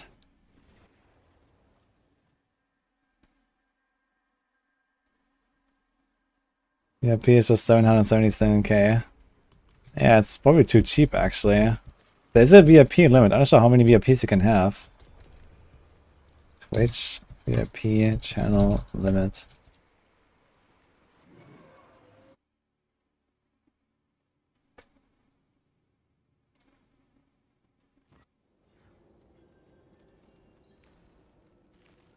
Apparently it's 100. So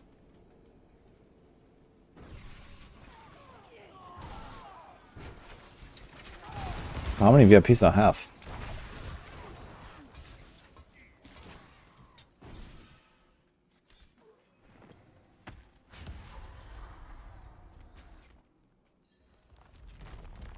One, 2, 3, 4, 5, 6, 7, 8, 9, 10, 11, 12, 13, 14, 15, 16.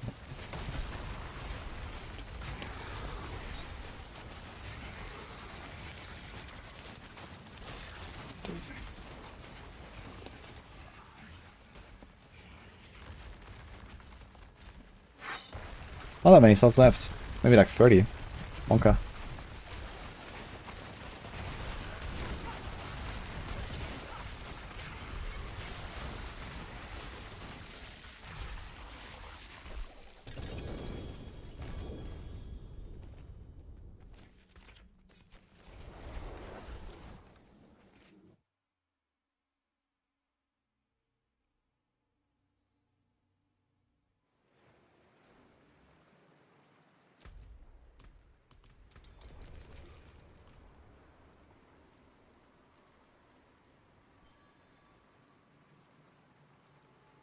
Rogue has an uber less bug where it just don't friggin' drop. Can confirm, man. Never drops. This is my last shot at a Shako now.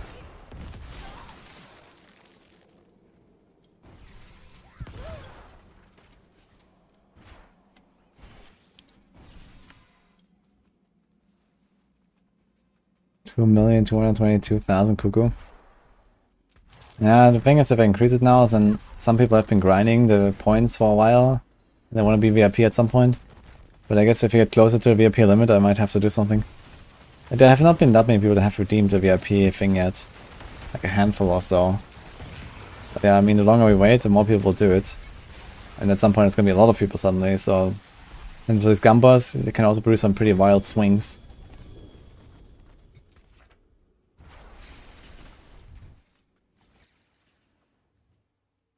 Definitely listen to the guy who already has it.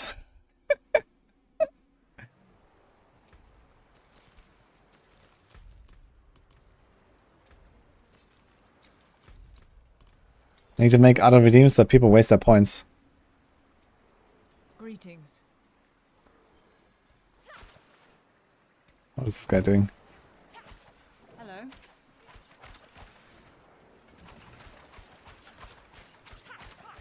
And now skipping it went straight to mod. Easy. Kaira was first try. He just check that. And he waits like half a minute trying to link his item.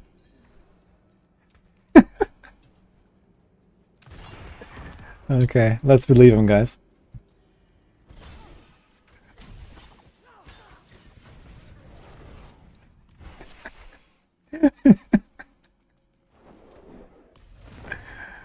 Oh man.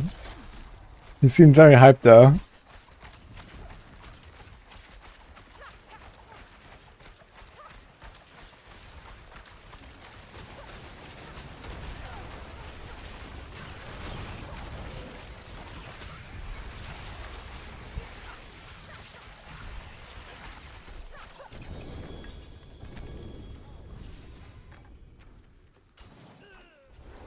Oh.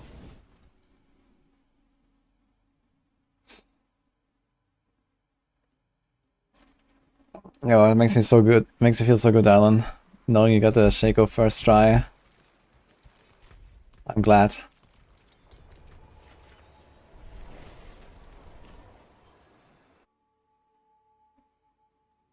Yeah, I wouldn't do the Helltide stuff, guys. The perma full threat exploit.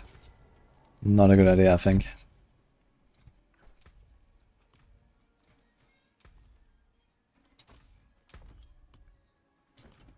Okay, I really need to sort my stash, man. It's almost full.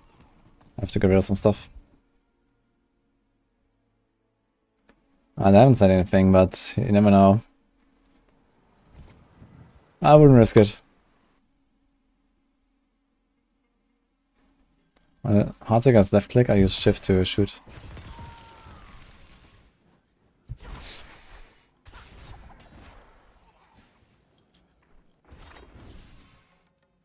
Will it ban so many people? I don't know. You never know like what kind of mood they have. Maybe Joe Papiora wakes up very unamused and then presses the button. I mean, you never know with him. And he's certainly a guy who gets unamused about stuff.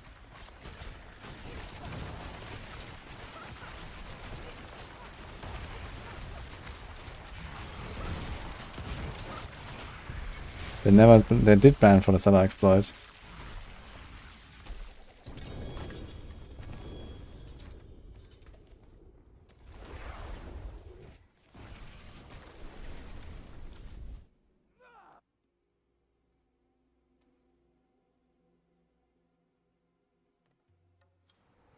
Yeah, he wakes up and chooses violence. Like Joe Papiora is also someone who is like, okay, what do we nerf next, you know? That kind of guy. So, it's very likely he wakes up one day and chooses violence.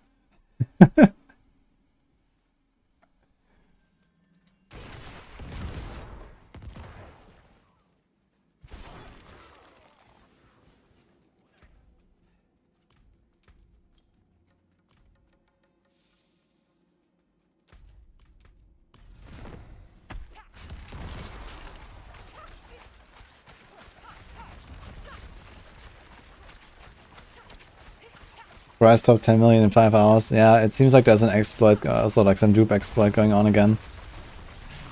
Boyder was talking about this in the meeting earlier, so there seems to be some dupes again. Because Duriel Mats, Duriel Carries, Stygian Stones all has like massively dropped in value since yesterday, so something is happening.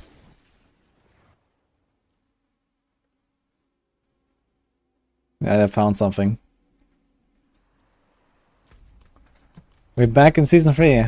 Actually, we're back in Season 2. Guys. Farming normal Duriels. Talking about dupes. Oh man. The sweet memories. Ah, shit, man. Here we go again.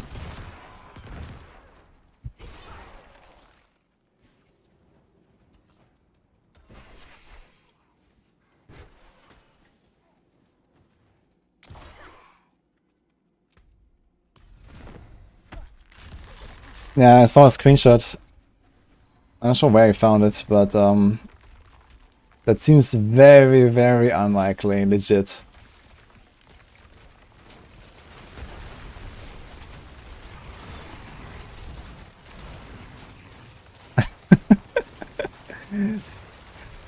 I mean, someone has to be an extraordinary flipper for that.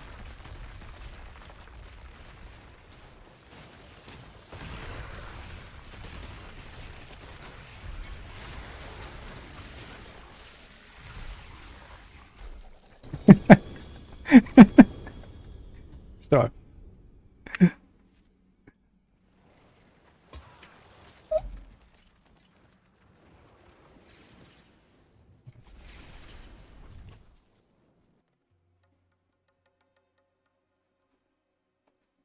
I think this is actually Asian client numbers, right?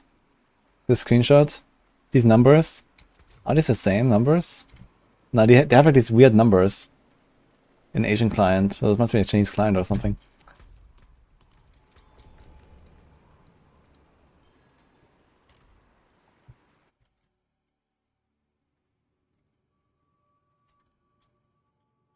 Yeah, so there we go, guys. It's happening.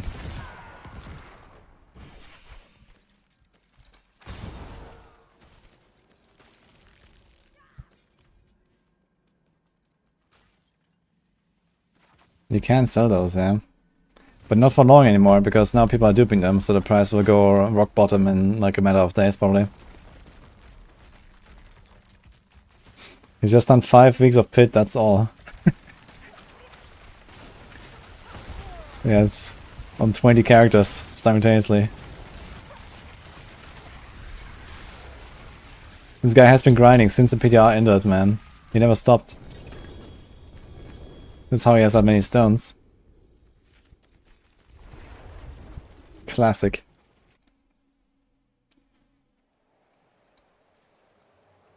Plus 20 social credit.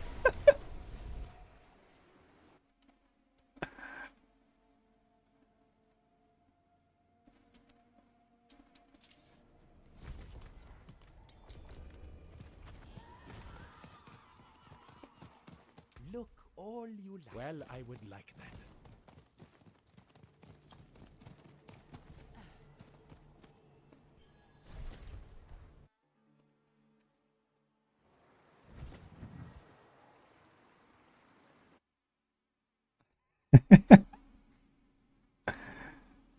There's probably a Chinese guy blasting Spiritborn as we speak.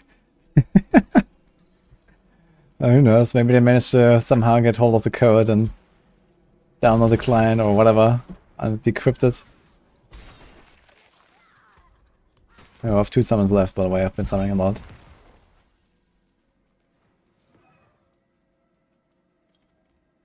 You can bind your wheel options or bound the leaf dungeons.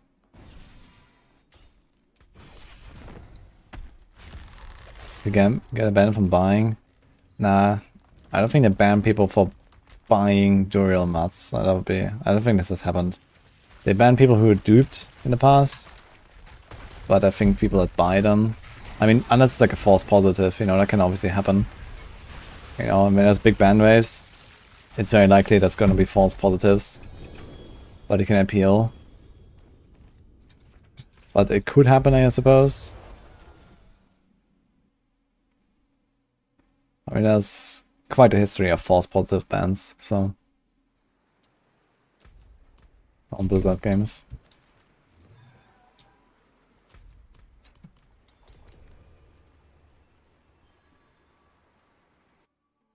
Blizzard bot appeals, XDD.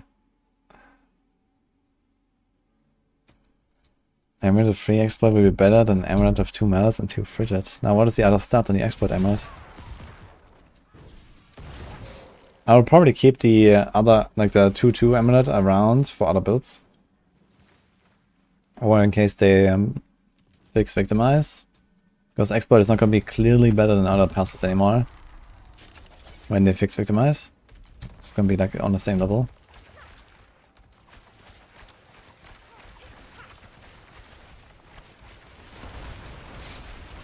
Item power doesn't really matter for Seeker, for swords.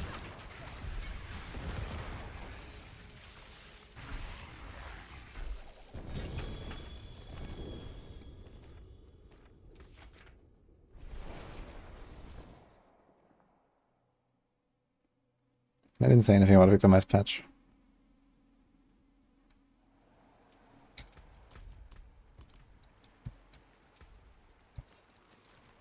Oh, yeah, true. I think last time they just removed all the dupe mods, or most of them at least, from everyone's inventory, and they banned dupers.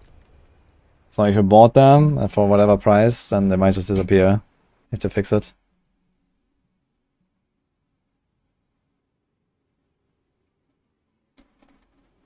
Exploiters attack speed and crit chance for almost fully masterworked.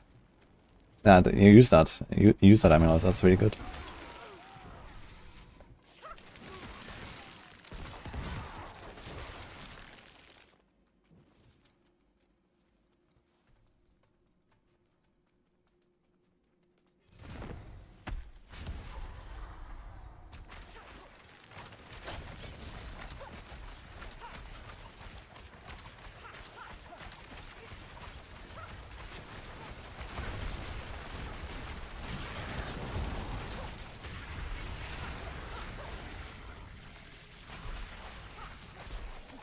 What is going on? A severe lack of Uber drops, mostly. How about you?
It's hard can be used in like pit pushing builds if you wanna be very tanky.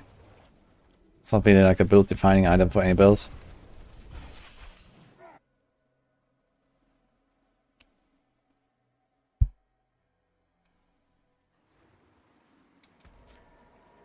I recommend to a lot of Barrage. Heartseeker works though, if you have some things.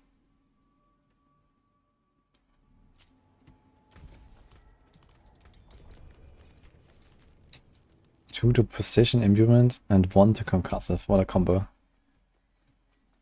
Oh, I've got more than baubles, traveler. Have a look.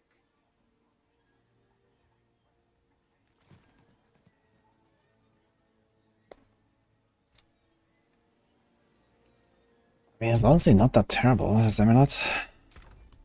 Dex. 10.9% dex, just like that. Masterworked up to like 14 or something. It's like 260 dex, 280 dex, 300 dex in some cases. It's a lot of dex.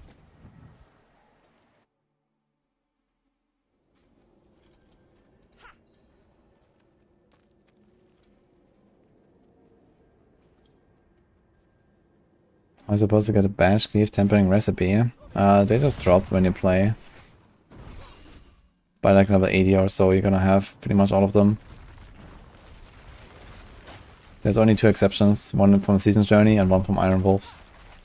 But it's not bash.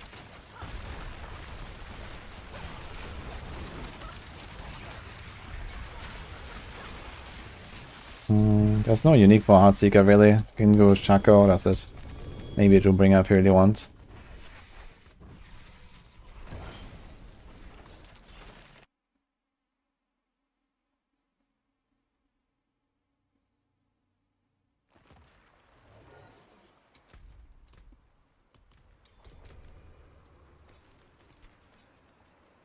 Did you forget to count the rare nodes, Alfonso?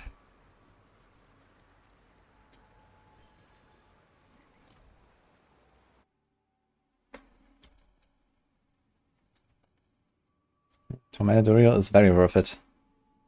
Unfortunately, very expensive and no one has stones.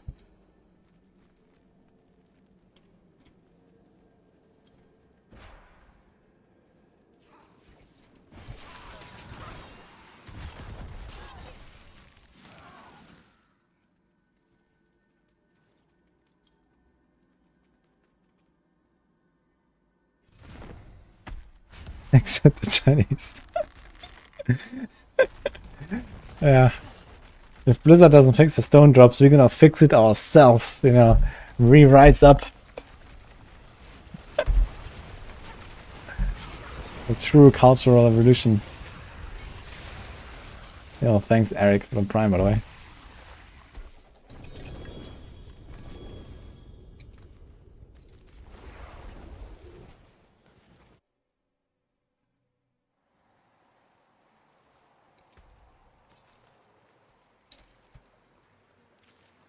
Okay, I have one left. Not sure about the other guys.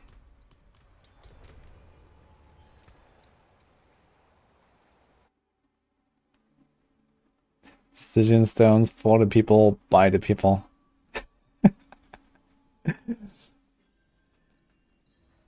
Seize the means of production. We make our own stones.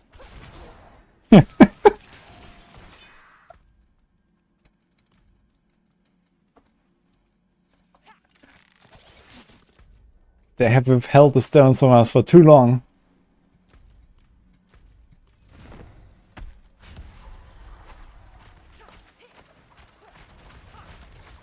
Blasters of the world, you know.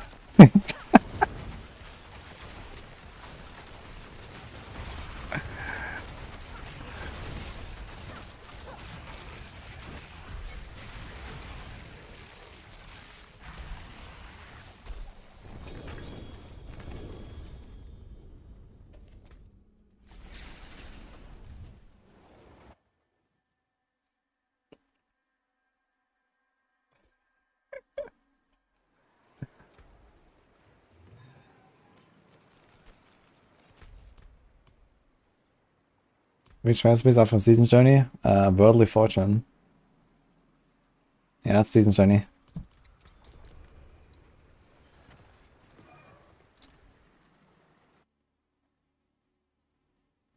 Why don't give us armory to switch between specs? They don't have the technology, I guess. Until the next season, I suppose. Or maybe the season after that. I think at the latest you're gonna get it in expansion.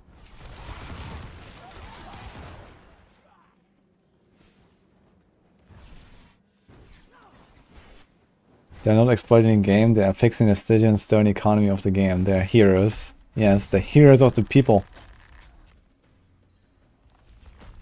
You'll sing songs about them. Guys. Heroes of the people.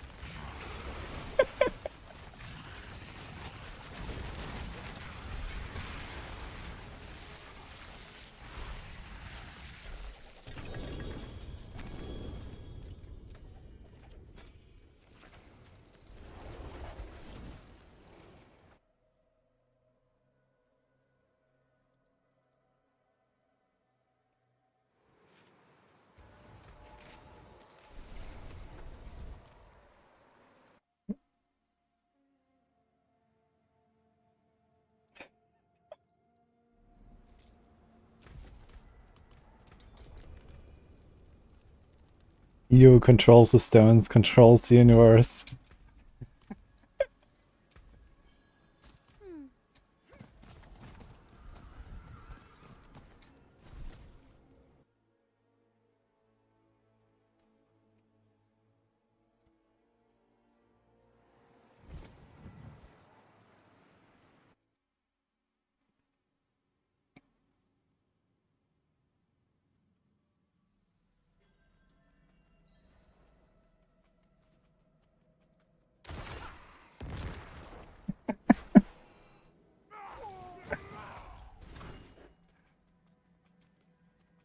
The Infinity Stygian Glove. Oh man.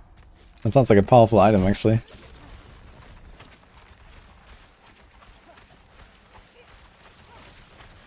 How high pits can rogues do?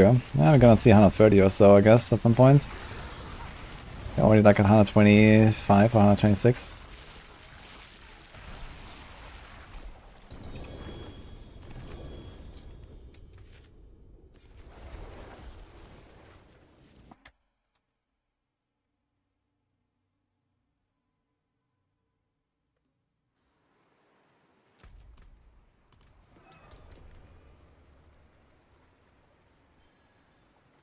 Yo, what rogue was better for Duriel on high pit tiers, Haunting or Rapid Fire? They're both very close.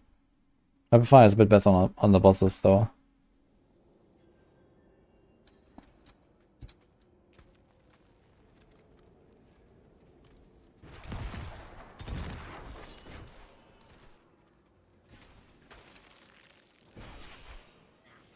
Hey, Pattern.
No, you gotta stall it, Scruts.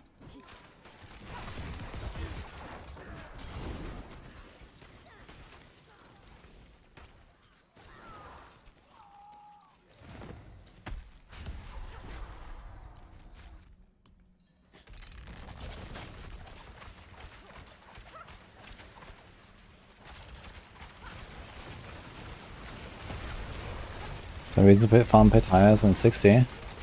Well, first of all, you should do at least 61 for the Nephiron. And second, yes, you get 20 at 61 and then get +1 per tier. So if you go higher, you get more mats faster.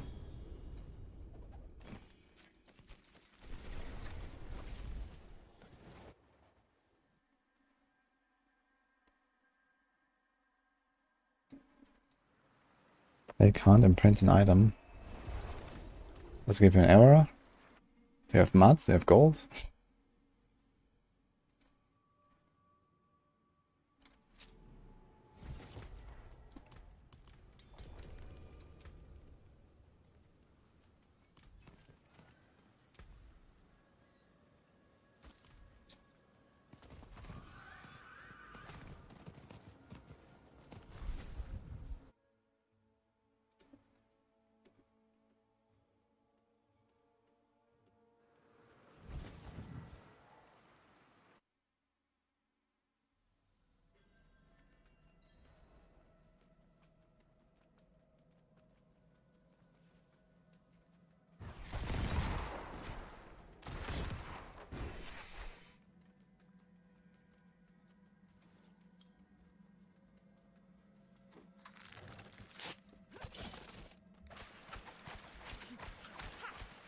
I have a bow with dex, life, and bone, triple greater.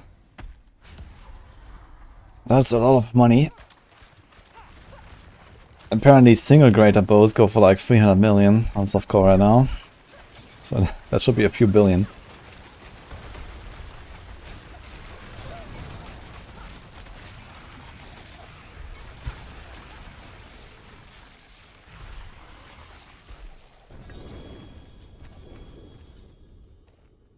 Hello.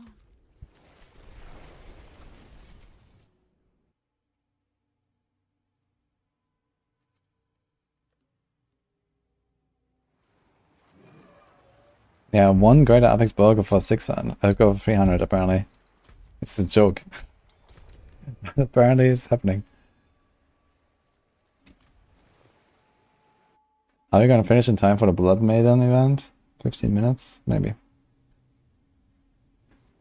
think we're almost done with this rota.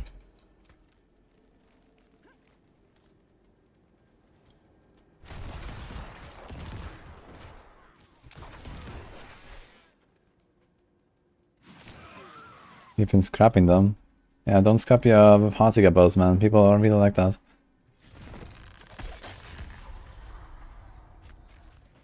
I mean, hardcore, I'm not trying to sell this stuff very much, but yeah, softcore, the economy is insane.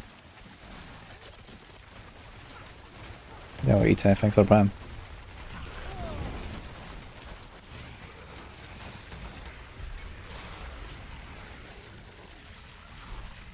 Oh, that one. Hello. By the way, I answered that earlier about the temporary recipes. Since you apparently don't know, it's Worldly Fortune is on a season journey.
Hardcore specific rogue builds.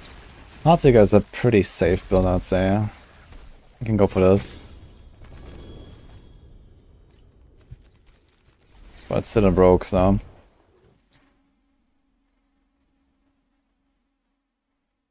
Fuck it, I'll temper it. Uh-oh. Are you sure about that? Well, I can't wait for the screenshots.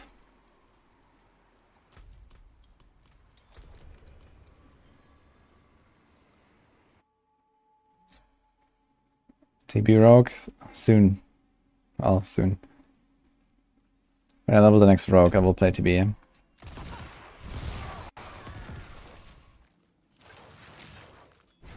At least I'm not gonna do much boss farming anymore anytime soon, so that's cool. Not much Helltide anymore, not much Whispers anymore. We have the gold, we have our sparks. So kind of chilling actually.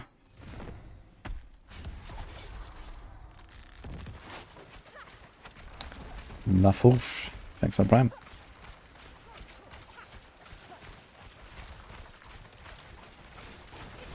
But Marcy better than Treasure Finesse or Rapid Fire? I'd consider them somewhat equal.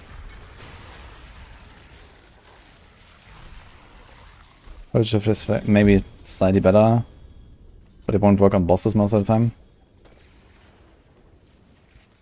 Like Fidget is better when it's CC'd and does nothing when it's a boss, basically. So that's what's going on. I have 8 sparks right now, and I can salvage more stuff if I want. I know many rogue builds without puncture. No. Melee Rogue is already pretty down bad, so I don't want to scuff it up even more without puncture.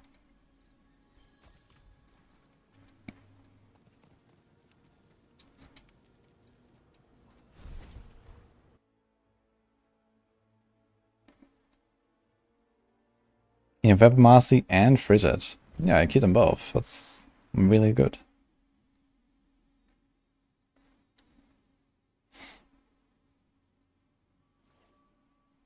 Posted result. Okay. Without spoiler as well. Let's go. Item showcase. Let's go.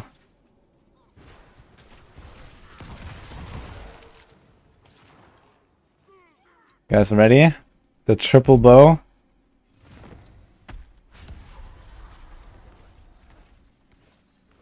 Huh? How many tempers left is the question. Okay. Only Masterwork as well to 10. The Heartseeker is unfortunately quite low, man. But otherwise, yeah, the Bone is decent. Look at that triple. Too bad the Heartseeker is so low, man. Even Masterworked already. You need to hit like one crit on the Heartseeker or so, I'd say, at least. I think then you're gonna be okay.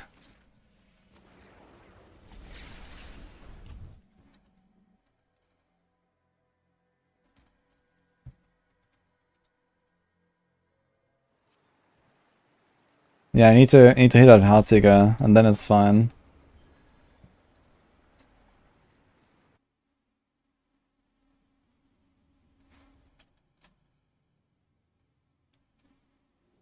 Three tempers left. Monka S.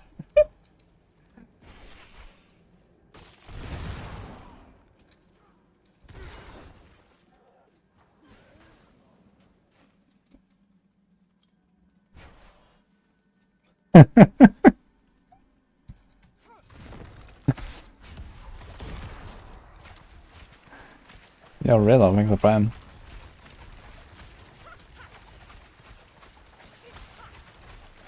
Yeah, you can try to hit the Heartseeker, and it's probably gonna get close to 100% with one hit. Worst case of 2 hits.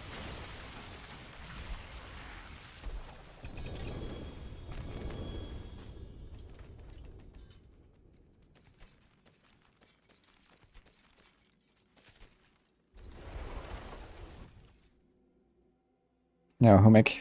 Lägger tur för det. Worst case it bricks, yes. Yo, and a Barbarian dropped. Wow.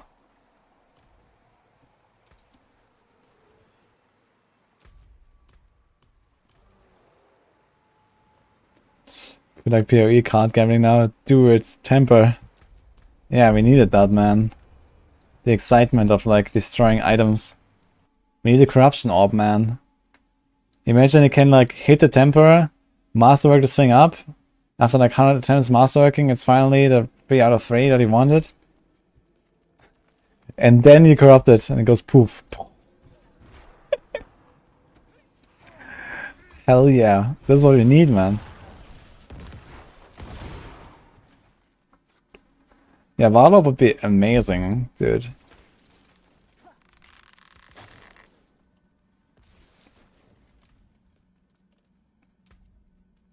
Wait, does anyone have anything left? So we have one more Tormented. Alright. Last duel. One more Tormented. Last chance. Bonus round.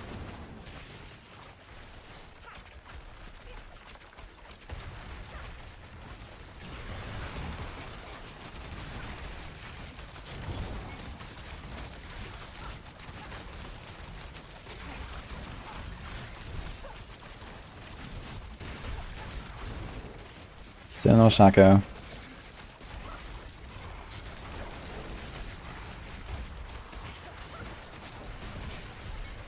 Boom. Insta one-shot him with all reports, man. Yo.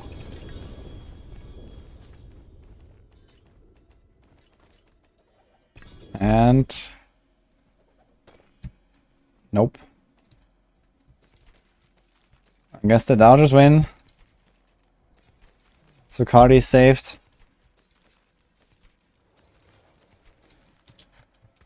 Okay, GG guys, thanks for the summon as well. Yeah, I guess it was my last boss roller for a while. What's the price for good Tibots? Well, one guy is trying to sell one there in trade chat that is way worse than all the 7 Tibots that I have in my stash for 15 million. The one that we just saw there. So that seems a very optimistic 15 million. But who knows, maybe people pay that. I mean, people farm Duriels all the time, so I don't expect much for Tibots, but, you know, here and there might be people that pay a bit. If anyone wants Tibots or Banish Lost Talismans or Bigger Steps or X-Force Wings, I have a bunch of them on hardcore, by the way.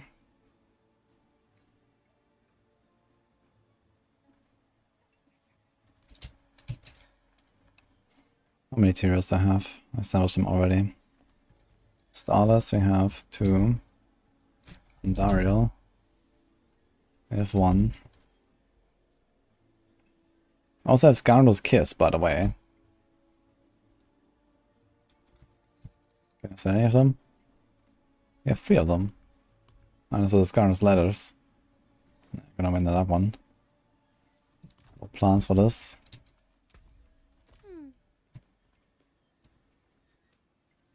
Yeah, 15 million is not terrible, I guess, for a good Tibots. 6 minutes. Well, thanks for runs, everyone. I'm not sure why I'm going to the Blood Maiden, but let's do it. Is Rogue the second best class behind Necro? No, it's Barb and then Rogue, it looks like. And then Necro.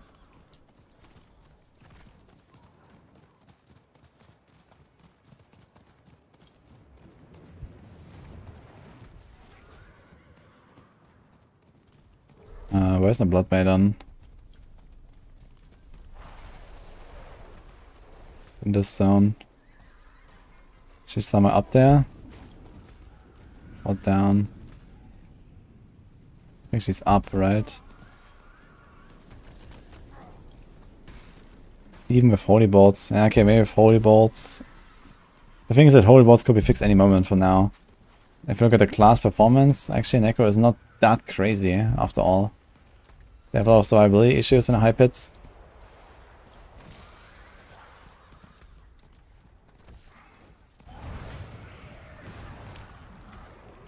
Hello.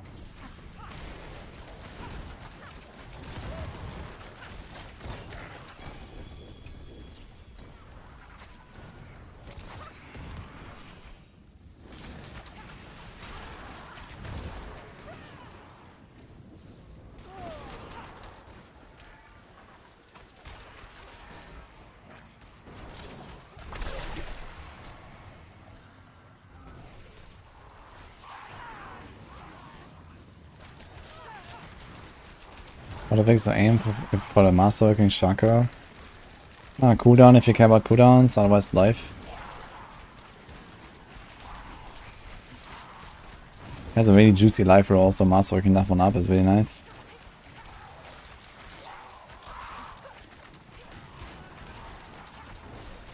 I guess it's time for me to craft a Shako now. And then rip it and craft another one. You can craft 2, and I guess Grandfather is not a super high priority currently. We have exactly 8 sparks.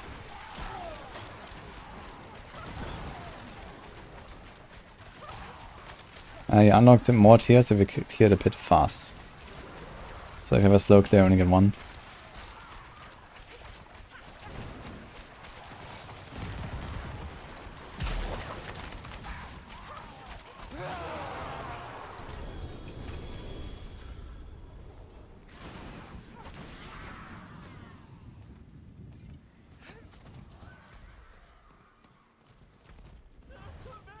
It doesn't show any chests. I guess I don't care enough. Let's go.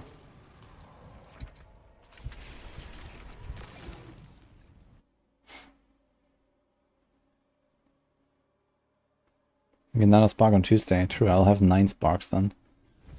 So not terrible, I guess.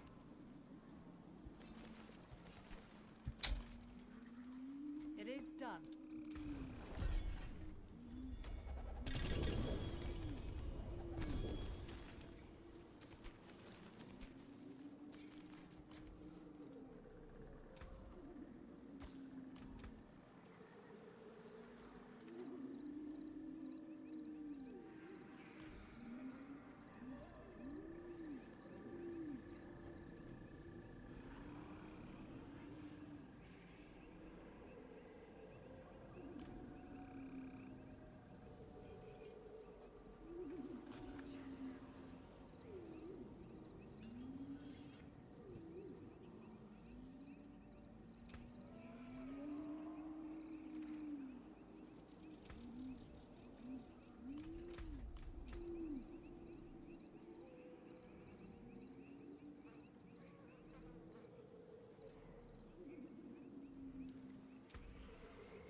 I have almost no more shamans.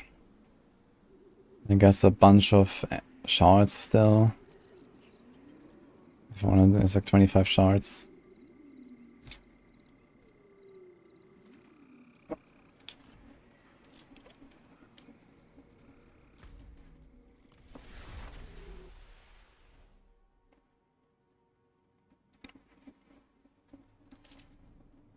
Protecting bubble and pushing is pretty good if you're tanky enough to survive one-shots.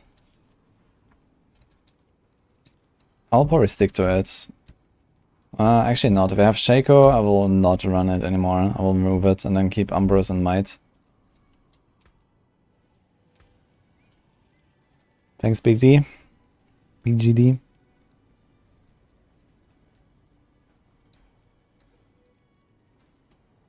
Would a crit chance attack speed like 8 not be good? Yeah, that's a good start.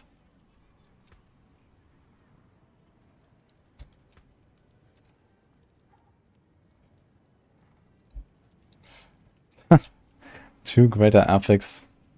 Sky Hunter. Actually, the two best sets as a greater affix.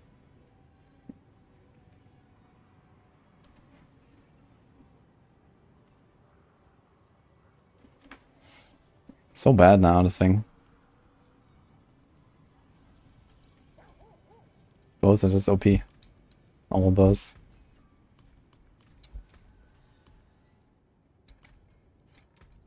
Alright, it's time. Let's see if we get a greater affix on our Shako, guys. Are you ready?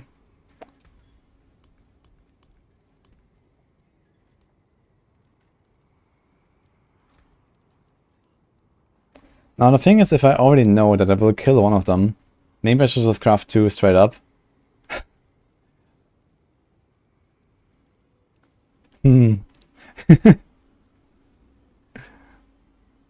Maybe I should just craft 2.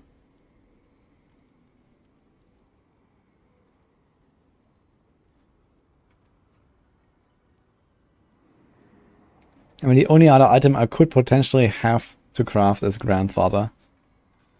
And that is like a little while away until I get there. Probably not even such a massive upgrade after all on the Barb. That makes no sense. Well, one of the Shakos will die with this Rogue.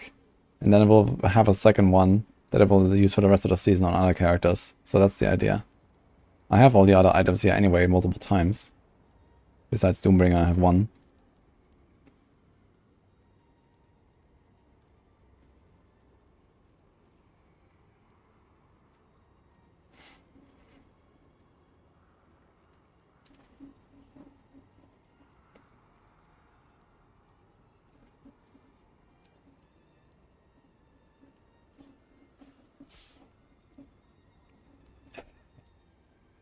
On a million.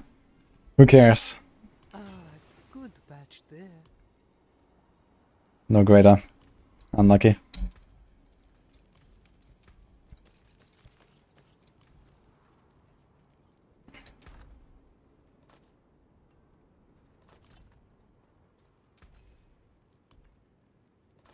I can salvage it for transmog, guys. That there is worth the coin. Hit a beautiful all stats on this one. Oh my god, dude. Oof.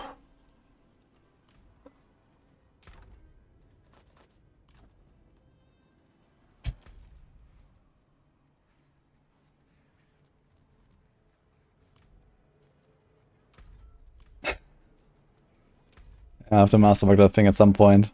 But we are waiting for Tuesday, I think, to start masterworking that to max. I don't want to do respec now. I think I was going to do some chill blasting.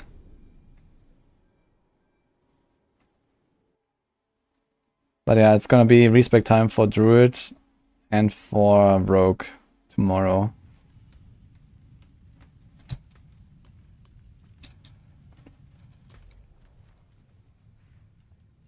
What bus is coming actually?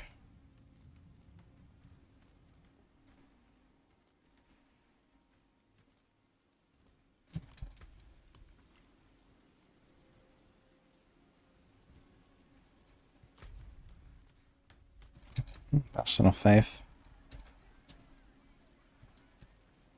100.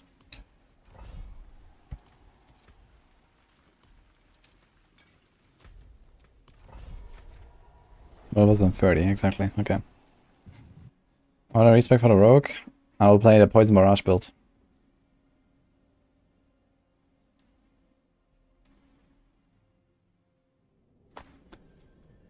Is it sure it's possible I could get affix from grafted Ubers? Yeah, you can.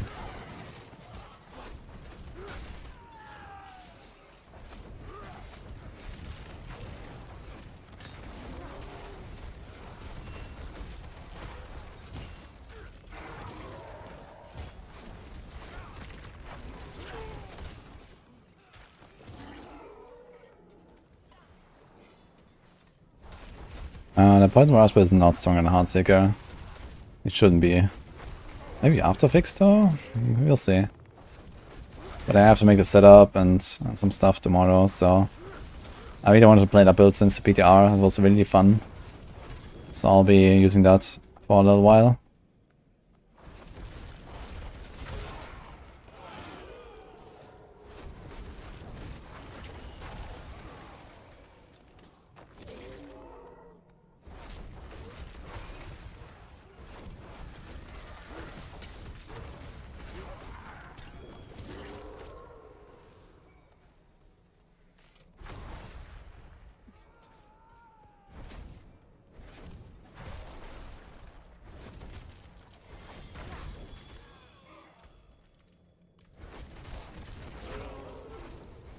How about its percent damage affix?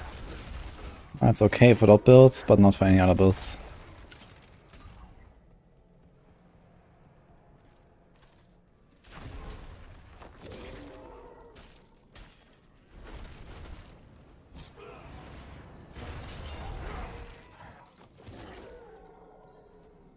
There's still 2 attack speed bugs as well. And they have been largely unchanged. Although they added more attack speed effects like cutthroat attack speed, wolf attack speed, all these kind of things, so some things have changed there, I suppose.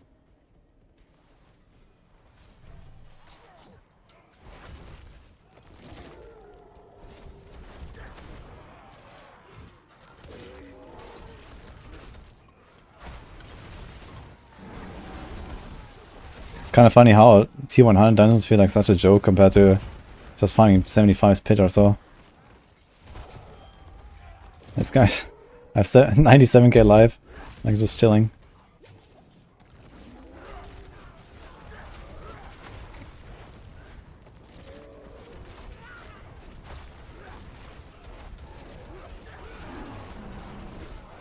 Heartseeker level 50 is fine. Type exclamation mark Heartseeker.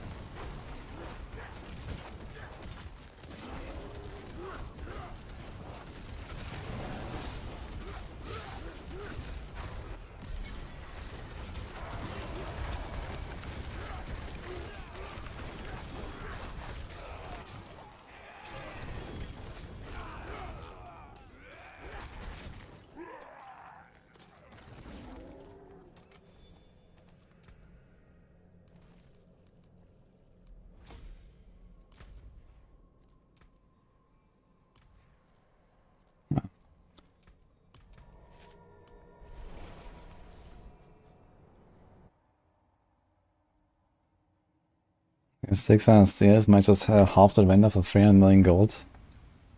Wait, what? How much did you vendor for?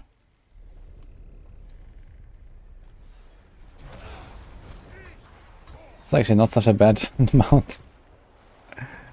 Especially now that dupes are coming up. I guess all these boss mounts are gonna be worth nothing.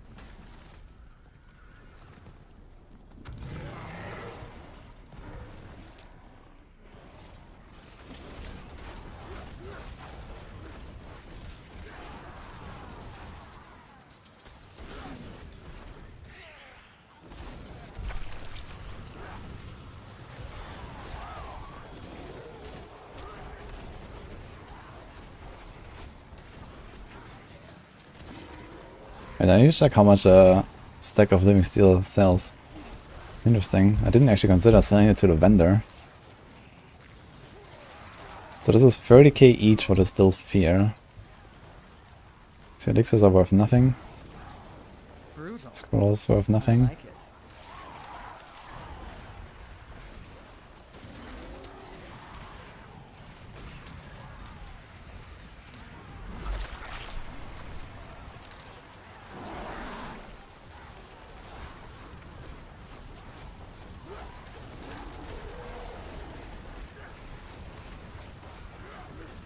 Steal 1 million, fear 1.5.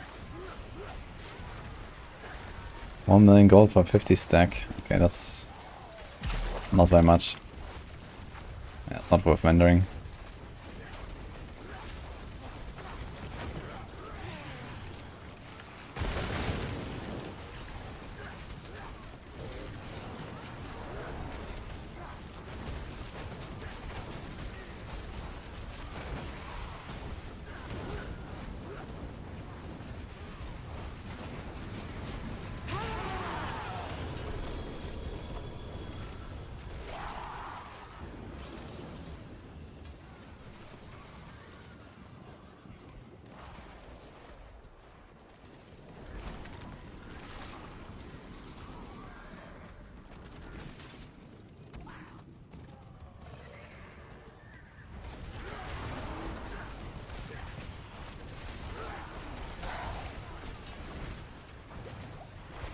Oh no.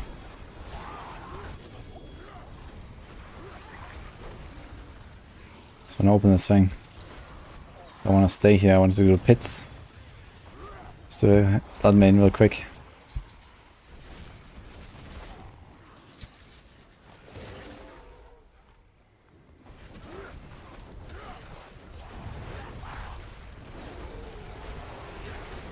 One enemy steal for 1 million is not bad, man. Like, people have way too much other stuff, so it's kind of cheap.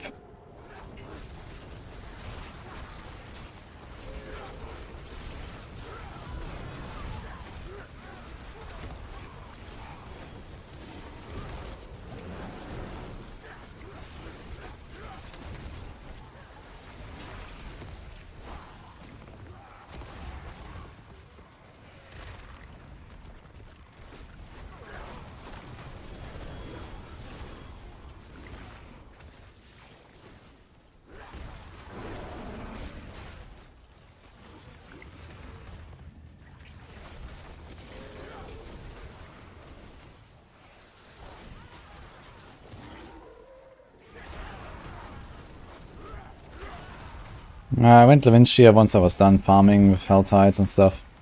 For Helltide it's not that convenient unless if you throw in like a Holy Bolt Elixir, it feels okay. For this stuff, if you have enough of them. Then you can go full Vinci. I just like finish Iron Wolf's grind and then I switch to full Vinci.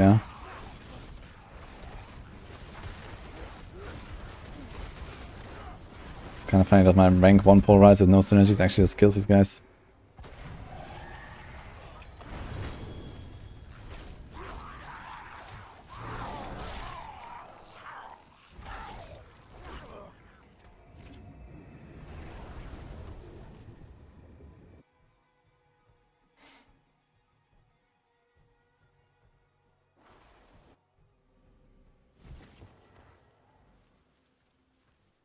I'm gonna just give it out my glove XP, yes.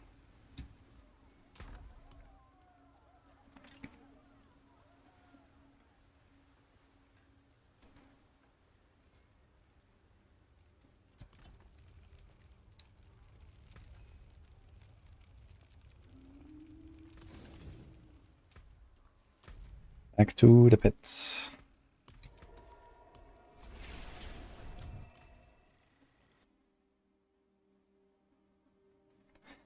For an I only need 515 to go from 8 to 12. It's quite a bit.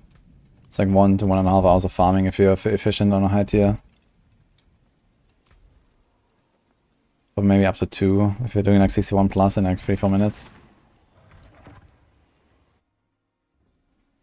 Yeah, Vinci seems to be highest up on the Druid right now.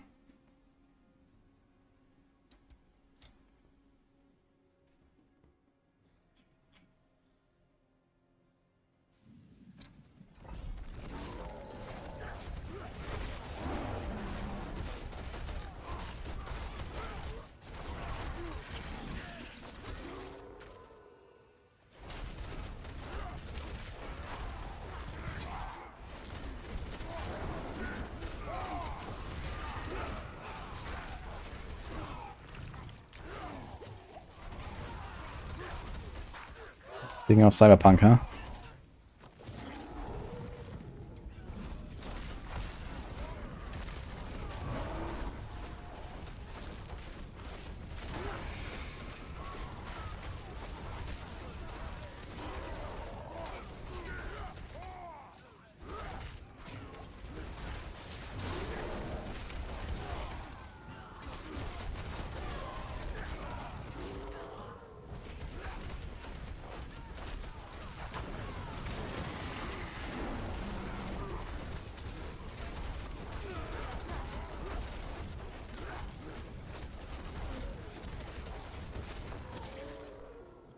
Uber Andy, the hardcore shred. How long did it take? Shred, huh?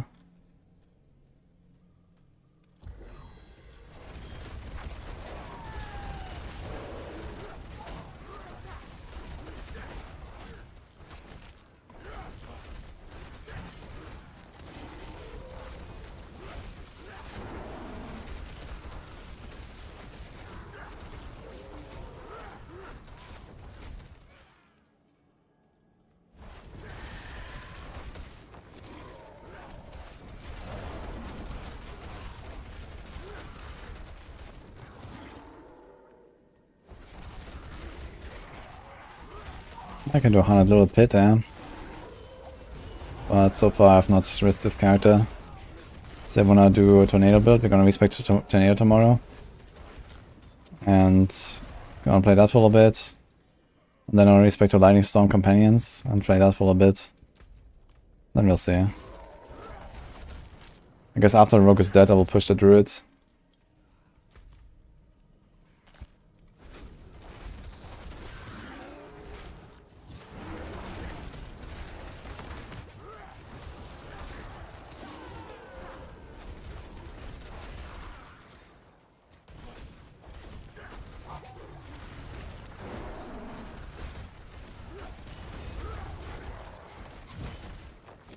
Good.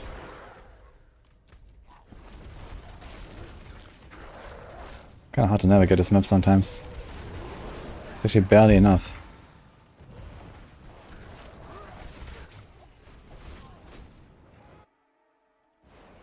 Yeah, that on Maxwell is only solo. That was a nightmare last time with group stuff. So we decided to go only solo.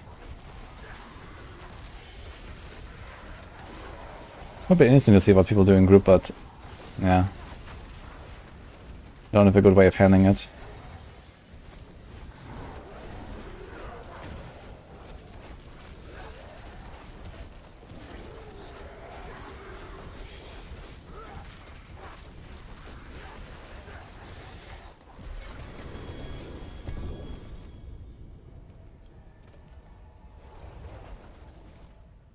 Yeah, we're gonna kill the rogue on next weekend.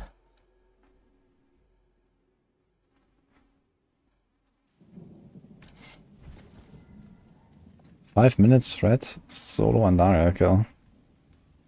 Nice. Oh, you did it with shred though, it's not exactly a bossa build.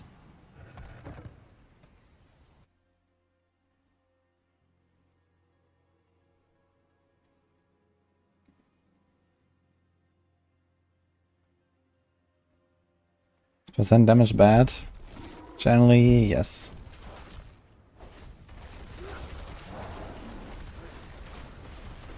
It can be useful for dot builds, because it double dips on dots.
Yo, I like that. Walking into Moon Clan Shaman hack with a protection shrine. That's the right moment.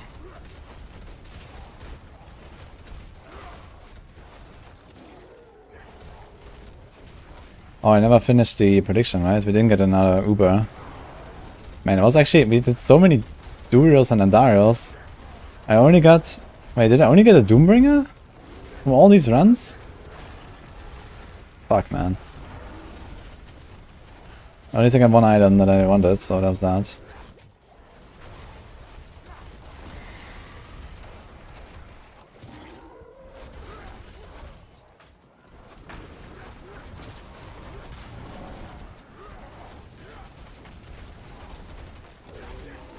Hi, Chronix, by the way. How's it going?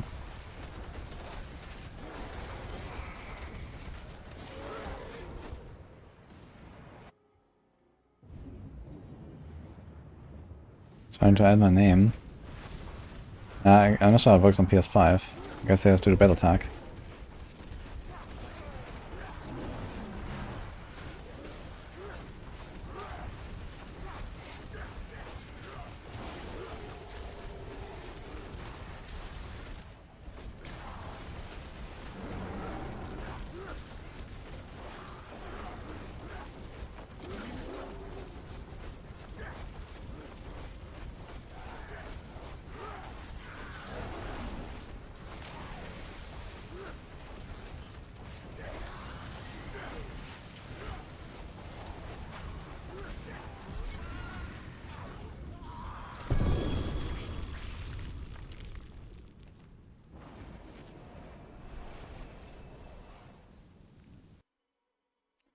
Fun blasting rope, big zoomies. What were you doing, Chronix?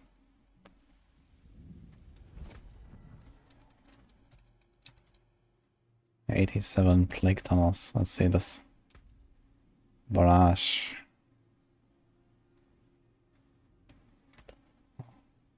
Only 2 Ubers this time, okay. Not even Masterwork starters.